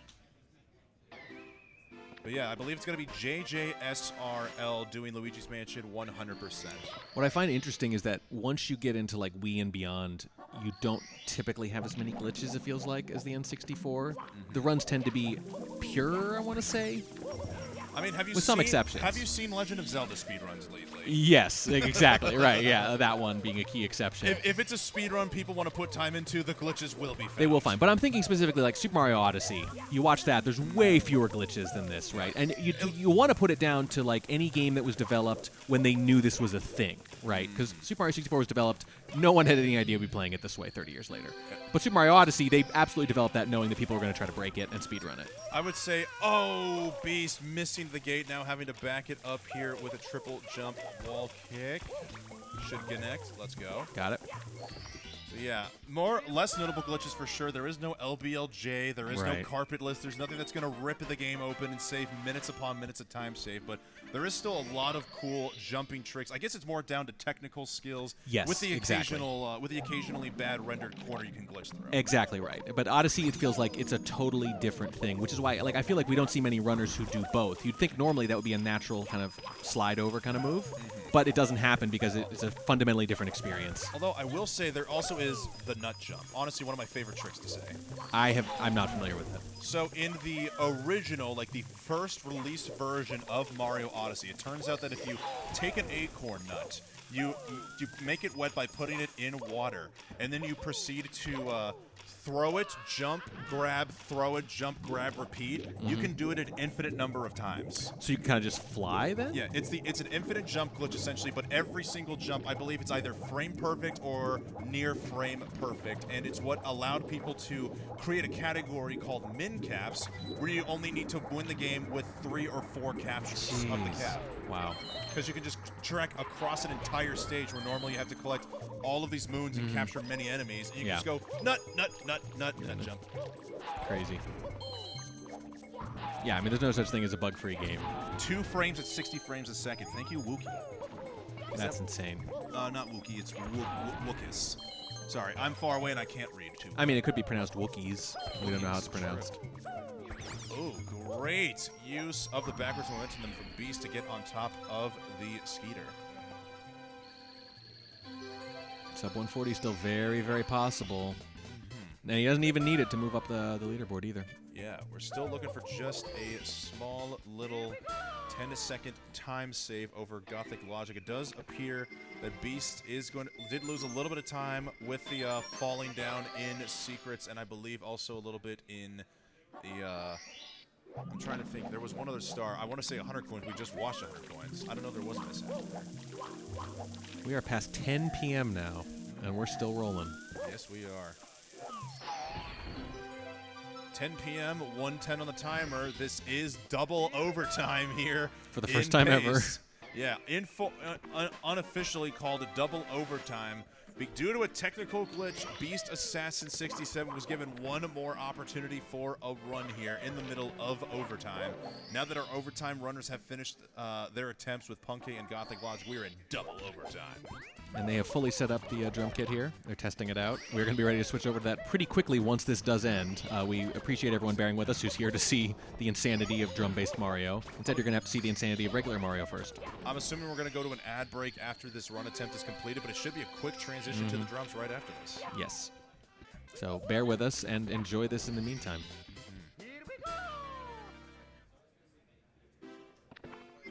I think my brain is starting to fry because I was trying to think of a bear joke, and I got nothing. You see Beast Assassin with a little hand wipe there. That's my favorite part of all this, is just the basic management of sweat. Are you saying his palms are sweaty? Yes. Are his knees weak? Probably not because he's sitting. But the rest of it, all the other stuff, yeah. You know, actually, we talked to Cheese not too long after the run. He had to go get some ice because his forearms were on fire. So maybe his palms were sweaty, his knees were weak, and his arms were extremely heavy. That sounds about right. But I'm going to be the one to take over the vomit on the sweater already. See, now we need that rim shot. Like right now is when we would hit it. Probably didn't get picked up, but I want you all to know Wes just attempted like a homemade rim shot with the table. That's pretty close. That's pretty good. Now, the hand thing is something I never thought about until I was kind of... I don't really speedrun many games. I don't even play that many games competitively anymore, but there's a couple. There's like some card games I actually play online that get very intense competitive card games, if you can believe that. And I didn't even think about it until then, and I realized that part of the strategy was actually timing when I took my hand off the mouse to like wipe my hands and put them right back on. I remember thinking like, oh, I think I can get better at timing this. At timing when to take my hand off the mouse briefly. And if I don't do it, I'm going to lose. Competitive solitaire, in case you were wondering, is an actual thing. I did not know that was a thing. It is a very stupid thing. Surely can't be that stupid if you're dedicating your time to it. Yeah, well, that's what I'd like to think. I'll show you sometimes. All right. You won't believe what you're seeing. And for those of you in chat, by the way, it's free. Zachtronics doesn't even sell it. It's called Nerds, and it's on Steam, and you can get it for free right now. Oh, dang. It's tremendous. Now, is it really free, or is it freemium? It's free, baby. There we go. There's a little deluxe version with like a different card backing if you want it just to support them, but it is completely free. Nerds is fantastic, and I will beat literally any of you in chat at this game. Oh. I will take on absolutely anyone. That is a bold statement there, sir. Yes, and I am not prone to that sort of thing. This is the only thing I'm great at.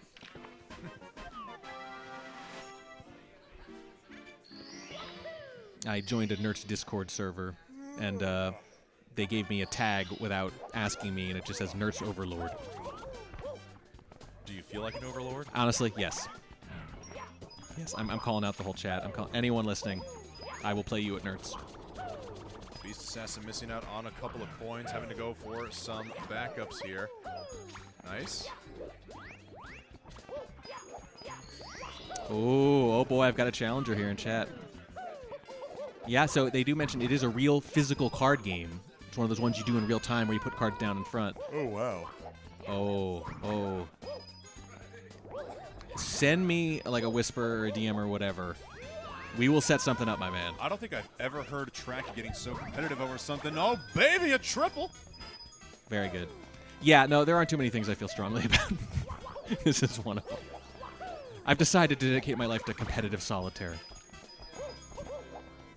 Your entire life? No, but way too much of it. I was going to say, then what are you doing I'm at here 1,300 hours with this game. Oh, my gosh. Anyway, it's a great game. And it's free. And Zachtronics makes amazing games.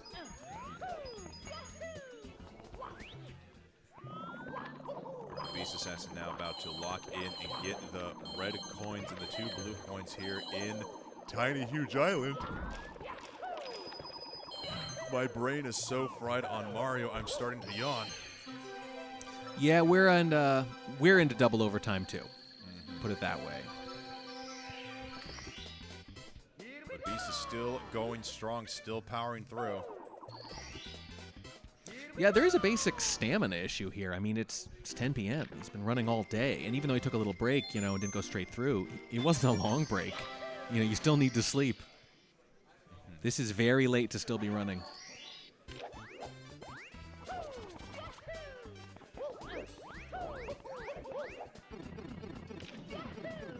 Still looks completely focused, though.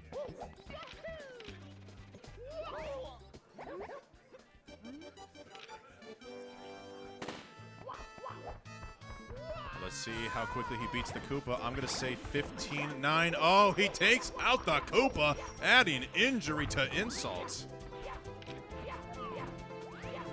Absolutely savage. Oh, not 59, 14-8, dang. Not bad. He's hanging on by a moment, as Lifehouse would say. And he says, what took you so long? Oh, Mario, I bought these fancy new shoes, and I still can't beat you. You're surely the best. Or should you say, the beast? I mean, he is, as we've discussed, in this game, this is the game where Mario became a world-class Olympian out of nowhere. In every other game, he could just jump weirdly high. But then he starts doing crap like that. Yeah, right there. So that makes sense why we suddenly started seeing Mario and Sonic at the Olympic Games. Exactly right. They've planned out all the lore for us. But to me, like, this is that's where I divide Mario games. This is the dividing line, when they turned him into an Olympian who can jump 25 feet in the air and kick off walls. And it was kind of a weird idea when you think about it, but now we're used to it because it's the hallmark of all Mario movement, really. Oh, is Beast going for... I was going to say, if Beast goes for Breezes and gets it here, he might have a chance for a sub-5 TTM, but you know what? I respect just going immediately for the Breeze. Just keep it nice and safe. We're bringing it back. We're bringing it back. We want to keep it nice and consistent. We still got some room to work with. Yeah, I mean, you can't always go for the hardest thing. And when you have a big time save in sight, and this is your last run of the night, and it's getting late, you got to be judicious. I'm going to just take a moment to stand up here so I can get the blood flowing. Oh, my gosh, my legs. Oh, double wall kicks. Yeah, we've been here a while, folks.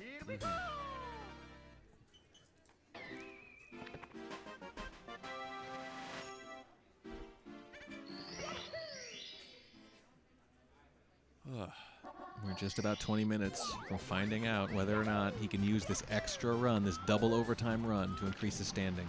I'm going to say it right now. Event PB is going to happen. We've been here. Beast Assassin's powering it through. This run is going to be an event PB. Don't know what the time is going to be, but we are going to see it through to the very end, and it is going to be beautiful. He's calling it. Curse be damned.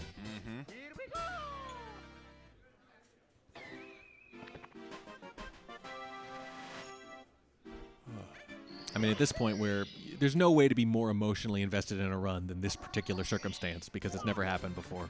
Exactly. Just for our own sanity. Oh, started falling down in the water there, but nice recovery to shoot back up. Unfortunately, not able to get the long jump going. So it looks like he's going to back this up with 100 coins.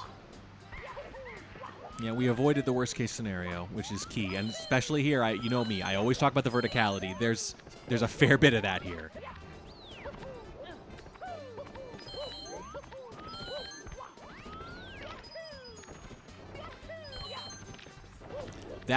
This is where you can tell someone's a pro. The camera angle, the movement with the camera angle directly in their face. Now you know what's the thing here, Warning Track. We have seen a few little minor slip-ups here and there. Second try wall kick, missing the log kick. It is 10 p.m. We've had a lot of Mario, but you know what? I think the problem is we need to get a little more electric in here. The energy has gone a little bit low, and I want to hear some excitement from the crowd here. It is 10 p.m. This is the final run. We are looking at an event PB, and Beast Assassin is going to see this one through to the end. Am I right, folks? I said, am I right, folks? Hallelujah. We need some positivity up in here. I mean, we know. We were there when it happened. We know Beast Assassin in particular feeds off that crowd energy. So as he gets close here, we're going to need them to step up here, too, and do their part of this. Next time I go into that kind of a preacher-like mode, remind me to say, can I get an aboba? Can I get an aboba? Can I get an aboba in the chat? Beautiful RNG right there. Love it. Even the game responds to positivity. There we go. Yes. It's like the ooze in Ghostbusters 2. It responds to your emotional state. All right, so he's got 2 more stars left to go. Top of the mountain and the monkey. We're gonna need 2 mountain clips and 2 beautiful log wall kicks, and they are going to come right here, and they're going to come right now. You realize now you've committed yourself to keeping up this level of energy for about 20 more minutes. Absolutely, and okay. I'm ready for Just it. making sure. Just making sure. As long as this is not too distracting to the runner. That's true. Yeah, they can tell us to be quiet at any point, and I'm pretty sure we would be. Look at that firsty log wall kick just beautifully right there on the platform, ready to climb to the tippy top of the mountain. There we go. Coming up on 100 here, too. We are into crunch time, but this is the most dangerous bit coming up. All the scary stuff's at the end. Now, I don't know if I need to do that for every single star, but I am not. No, I wouldn't recommend it. I'm going to refuse to let my energy dip lower than what it was earlier. You been eating a lot of nuggets or something? Not today. No. Well, Pro Gamer Matt, I hate to say it, that is why you are not on this stage, sir. This is true. This is what separates the men from the boys, right? Yes. If you heard the hootin' and holler and you couldn't perform it to your peak level, then that is why you are not here now. So what animal do you do those? What order do you do the animal stars in? Like, where's the monkey? Is it near the end? Monkey is the very final animal. The very final star. one? Once you collect the star and at all animals run, then you're on to BLJs. Oh, so what's the final thing you do then? Does Bowser count? Yes. Oh, Bowser, okay. Bowser is an animal. He is a spike-shelled turtle. And that does give the grand star at the end. Okay. It doesn't count towards the star, but it technically is a star. He's a star-spawning animal. Fair. Okay. Oh, I am loving that gold right there on this stage from Beast Assassin. You know why? Because we need to get high on some energy here in the booth warning track. The crowd is responding. Yeah! The crowd is responding. And Beast Assassin is too. He might need to get a little bit higher so he's not bonking. Just a little bit. And we saw some good RNG earlier. We saw the game responding to the positive energy. Will it do it here now too, where it matters even more? To wait and see. Snowman's Land is a beautifully... I feel like it should almost turn into a drinking game how many times I've been saying beautiful over the last hour and a half or so. Well, there's a lot of beautiful things in front of you. That is true. It is a stage with a lot of quick stars, but 100 coins and reds alone is a butt clencher. Yeah, it takes it out of the runner's hands, right? That's the worst part. And then if you get through that, then you have the scariest stages in the game to look forward to. And if you get through that, you have carpetless. And then you have the throws. Yeah. It is just an absolute gauntlet of, as you said, clenching moments. Looks like he's clenching at the right moment there to hit the box and grab the star. 99. A little blow on the fingers for good luck. Is that a thing? Apparently. There it is, yep. Hey. Or is he trying to go, mamma mia? Mamma mia. It's moments like this I wish I knew Italian so I could start ramming and go, I mean, if there's one language you can fake speaking in a believable way, it's probably Italian. You like right there? That sounded vaguely believable to me, but I'm incredibly ignorant. Mamma bella luna lasagna spaghetti. I heard a couple foods in there. Just a couple. Just a couple. Hey, passione forte. There he goes. Now I'm going to start speaking random Italian. Yeah, you'll speak Italian by accident at some point. Oh, this is all an accident. This is a happy little accident, as Bob Ross would like to say. There it is. Look at the focus, man. He is locked in. Yeah. I'm gonna This is it. This is crunch time. I'm going to keep the positivity up, but keep the volume down so he can continue to lock in. Oh, High energy, low volume. Exactly. Decent RNG there. Little all over the place. He was able to get one coin from going too far in the opposite direction, so now he's lined up perfectly with the spin drifts as they all drop right there on him. That's not bad. I think above average, you'll take it. Okay, okay. Bonk. Not too bad. So far, so good.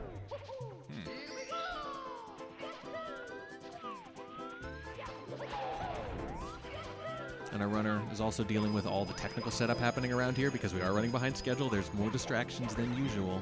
I do understand the need for communication with the technical setup, but I gotta wonder if the background noise outside of our commentary might be a little distracting. Yeah, I mean, it's a challenge, right? There's no good way to do this. Like I said, this is unprecedented. The show must go on, but we do got to keep in mind there is the previous act still in motion. Yeah, we're still in Act 2 over here.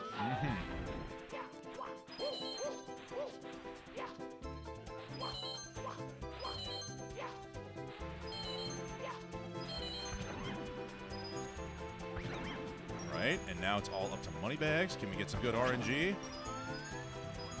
Good enough? I think you'll take it under these circumstances. Okay. He's going to save some time on this Snowman's Land. There it is, yep. All right, there we go. And you got to be happy with that. I'm going to be saving. Oh, I think I just heard a Fly Guy die. Interestingly enough. All right. We're now down to the final Wilco clip attempt. You know, warning track, a wise man named Steve Perry once said, "Don't stop believing." And I'm not going to stop believing now. Never mind. Wilco clip is not happening. No, that's okay. We don't need to mess around with it. I wanted to believe. I was ready to believe. But you know what? I'm okay No. with having something to not worry about disbelieving in. Steve Perry also said, "Oh, Sherry," but I don't think that's what you're going for. Not a good pump-up song, really. You know, he also did say anything any way you want it, just the way you need it. And maybe that's the way he wanted it. That's how he wanted it. He didn't want to take any chances. Wilco clip honestly would have been a little nuts right there.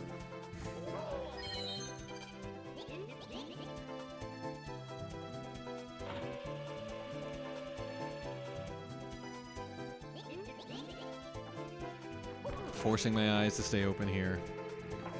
Come on, warning track. Where's the energy? Well, it's the music. It's like a lullaby. Can I get an Aboba, warning track? A boba. Oh, say it like you mean it, man. That's exactly how much I meant it. Hi. It's not just that. So what it really is that every time we get to this point in the run, it's just the calm before the storm. It's hard to get excited either way. First, because the best runners don't mess it up very much. But second, because the scary stuff is up next. I just want to say I love how you called it the calm before the storm right as he flies into the storm Exactly cloud. right. That was actually kind of funny. Thematically appropriate. All right, still saving time, still got a chance to bring this back. 2 minutes of wiggle room. It is now time for tick-tock clock. And this is where the focus is required. I don't think we're going to see moving reds. We're going to see nice, calm precision. Okay. Is what I think. It's nice, calm precision that perhaps the commentator needs to be nice and calm himself over here. No, you can be as excited as you want, but I'm pretty sure Beast Assassin is not having the energy thing. Oh, I'll be nice. I don't know about calm. I don't think you're capable. You don't have the constitution for it. And I wouldn't have it any other way, Wes. All right, one down. Not the scary one. You know what I just realized? You could actually say aboba in Italian and make it sound like an Italian word. Aboba. Aboba. See, that's more like it. It's the cadence, right? It's the cadence. It's not actually the words. There's a cadence that sounds Italian. And again, this is probably our own cultural ignorance and not anything real.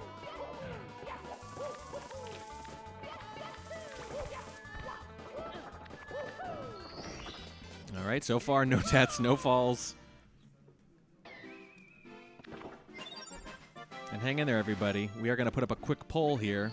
You can make your predictions. You got 2 minutes for a quick gamba in here. Go for it. Let the channel points fly. You got to spend them on something. You can't take them with you. A little bit of a fall there on the reds. We're going to go for a backup, I think. Oh, no. Oh, no. Oh, we hit the corner. He's still alive. We hit the corner.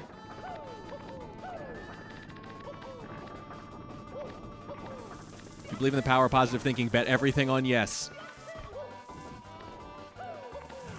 Take 2. Nice jump over the flame there. All right. That could have been much, much worse. All right. He found a way to keep himself alive and composed, and that is why I'm still going to believe in this run. Yeah, we're going to see pretty soon what the split actually is, what the damage is there. It's not huge, but it's not nothing.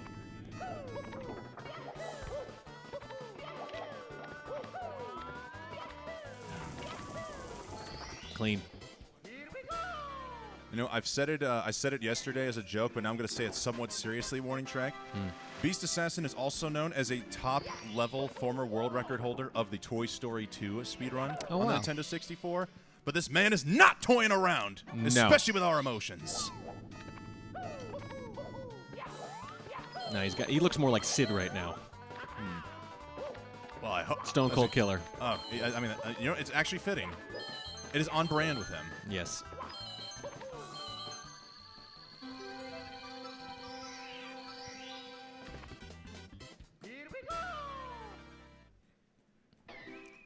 It is very quiet in this room. Everyone knows it's close.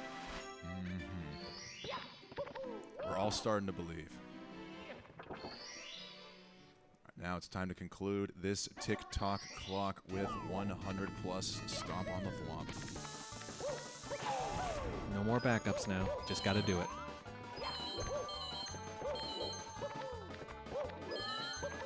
Now, Warning Track, I gotta ask you this. Actually, you know what? Maybe just given the seriousness of the situation here, I was gonna go into a random Rick and Morty tangent here, but I don't know if you watch Rick and Morty. I do. You do? Yes. Are you aware of the because you have to have a very high intelligence to watch Rick and Morty. Oh my gosh. Are you aware of the character from season 2 named Fart? Yes. All right. I really wanted the line say no because I don't know what you're going to say now. Well, I'm just going to tell you this right now. This is a golden opportunity for the golden boy known as Beast Assassin right here. We're going to see a golden conclusion. And like Fart, he is going to pull something out of thin air and turn it into solid gold. Oh. Even if there is an invisible wall that thinks it could stop him, he recovers, he gets back on his feet, and he's ready to turn this into a solid piece of gold! We do not die, but we fall several levels. Oh, boy. Just missed it. We don't know what the damage is yet. Let's finish it and find out. All right.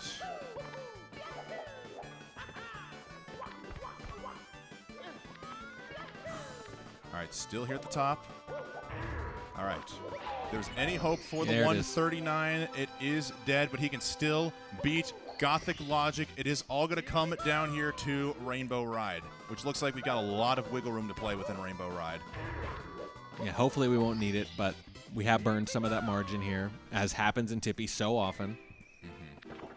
Look at all that time save. Look at all the time save.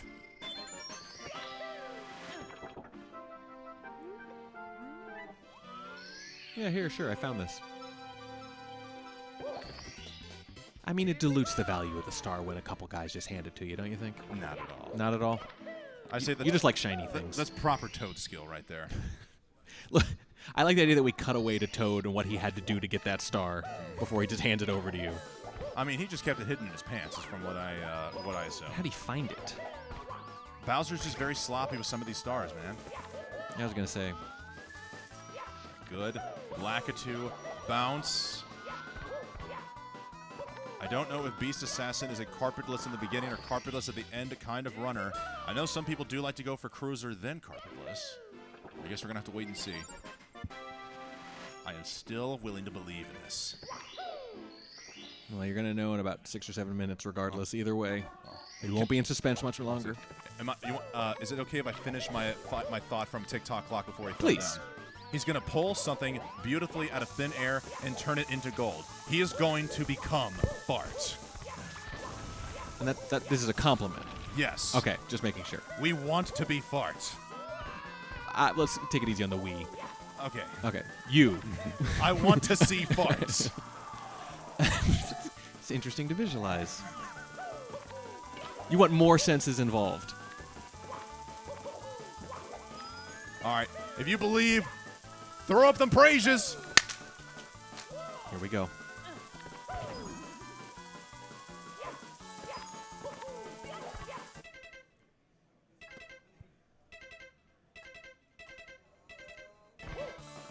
We got it. Let's Got one. go. And if there was any worry that there wouldn't be any energy late in the run, yes, all we needed was a carpetless and one to bring the crowd alive again. He's loving it. There it is. The crowd is behind him, and he is behind the crowd. Well, actually, he's in front of the crowd, but, he's feeding off the energy now. Metaphorically behind. Mm-hmm. And the thing was, his back was against the wall there. He'd already used the margin up. He had to get it in one. Mm-hmm. We are going to see the awakening of the beast. It's focus. It's all business right now. Mm-hmm. But if and when he hits that third throw, it's all going to come out. Hey, when he hits that third throw. There is no if. There is no if. Wes is completely in on this. Completely sold. I'm emotionally all in. invested. Attached, as they say. Yes, I'm emotionally attached.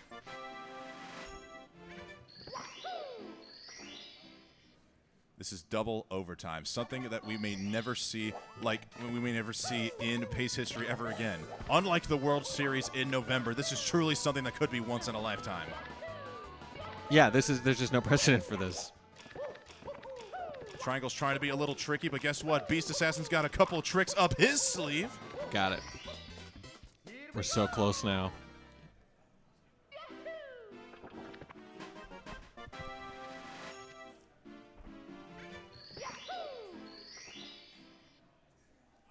So you got your answer, carpetless early on. I feel like that's rare. Seems like most of the runners save it till the end. It is personal preference. We did talk with Cheese earlier after his 137, and I've even heard the same thing from Callie too. Is when you do carpetless so early on, is you start adding a little bit of extra pressure on yourselves. Like, oh boy, I just caught carpetless. I need this to go well now. Whereas if you save it at the end, then it's like, okay, well, this all just paid off. I got carpetless, now I just got to close this.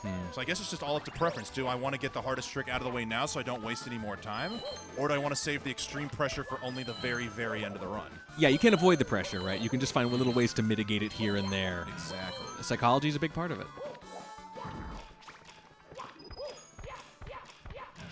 I think in any other thing, if it happens earlier in the run, you always get the high-risk maneuver out of the way. But in this case, there's no version of it that doesn't happen right near the end, so a few minutes doesn't make any difference.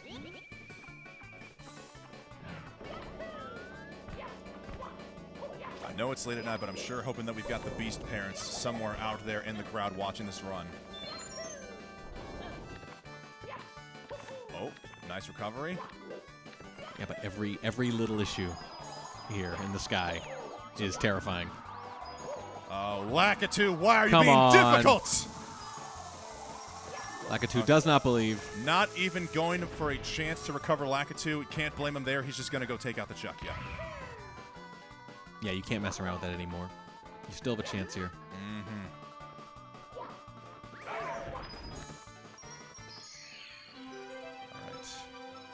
It's getting tough, man. It's getting late. It's been a long day of running. 2 straight days of this. 2 minutes and 12 seconds of wiggle room here. He is going to start losing time, but swinging in the breeze is a quick star. He is still going to be ahead of his event personal best here out of Rainbow Ride when swinging in the breeze goes well. I like that you said when. Yes. Believing till the very end. I am going to believe. I refuse to not believe. I am a big-time Beast supporter here. An absolute zealot for the assassin. If this man is going to support me on my Nuggets conquest, the least I can do is support him on this run. Now it all makes sense. You're like brothers, really. Oh, Yeah. and look at that. Oh, the little collar pull. That is the power of believing. We have got one more to go to get that event PB. What do you think, crowd? You believe? They're into it. And they're also excited about the drums, it has to be said. Absolutely. It's both. Not mutually exclusive. Can we get some abobas in the chat? I did say the chat, but thank you, crowd. I mean, crowd, I just call it IRL chat. Yes, that's true. I don't think the crowd is going to be doing any frog car spins though anytime soon. No, I was actually wondering, like, how would that even work if you wanted to spam emotes? Would everyone make the same face? Perhaps. But Let's now- not find out. Yes, I'm just going to make one face now for the rest of this bit's red, and that is the stone cold face of silence. I don't believe you.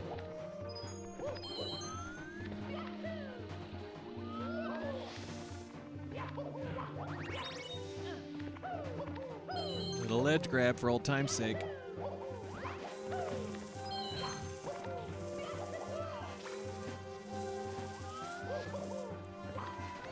Whoa.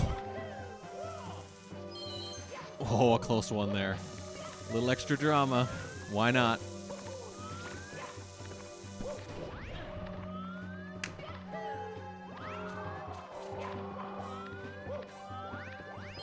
We're in. Hold. It's not over yet. Everybody forgets about the wall kick. There we go. It is possible to die on the wall kick there, but now he's got 120 stars. Wes, I'm pretty sure that's the number of stars you can get in this game. That is true. That's all of them, right? We are all the way through. He is now on to throws. He can simply go 3 for 3 here and get a new event PB to close out double overtime. Let's hear the counting, folks. 1. 2. Good, 2. I want to hear it with everything you've got, crowd. 3. He got it. There it is. Mr. Beast Assassin, with the final run of an unprecedented double overtime, brings out the magic and gets his first live 140! He does it again. Comes through the same way. Combined with the last one, that's 6 for 6 on those big-time throws to close out the night. Absolutely magnificent job there from Mr. Beast Assassin. Wow. Ugh, the run that wasn't even supposed to exist. The run that wasn't even supposed to happen. And look what happens. Yeah, everybody just want to give a round of applause to the production for allowing Beast Assassin this one final opportunity. Fantastic. Fair's fair. They gave him a shot, and he took it. He seized it. All right. So we're in double overtime. We're done now. We're going to get transitioned over to the 70-star drum run. Don't go away. Drumming action coming after this word from our sponsors. Up.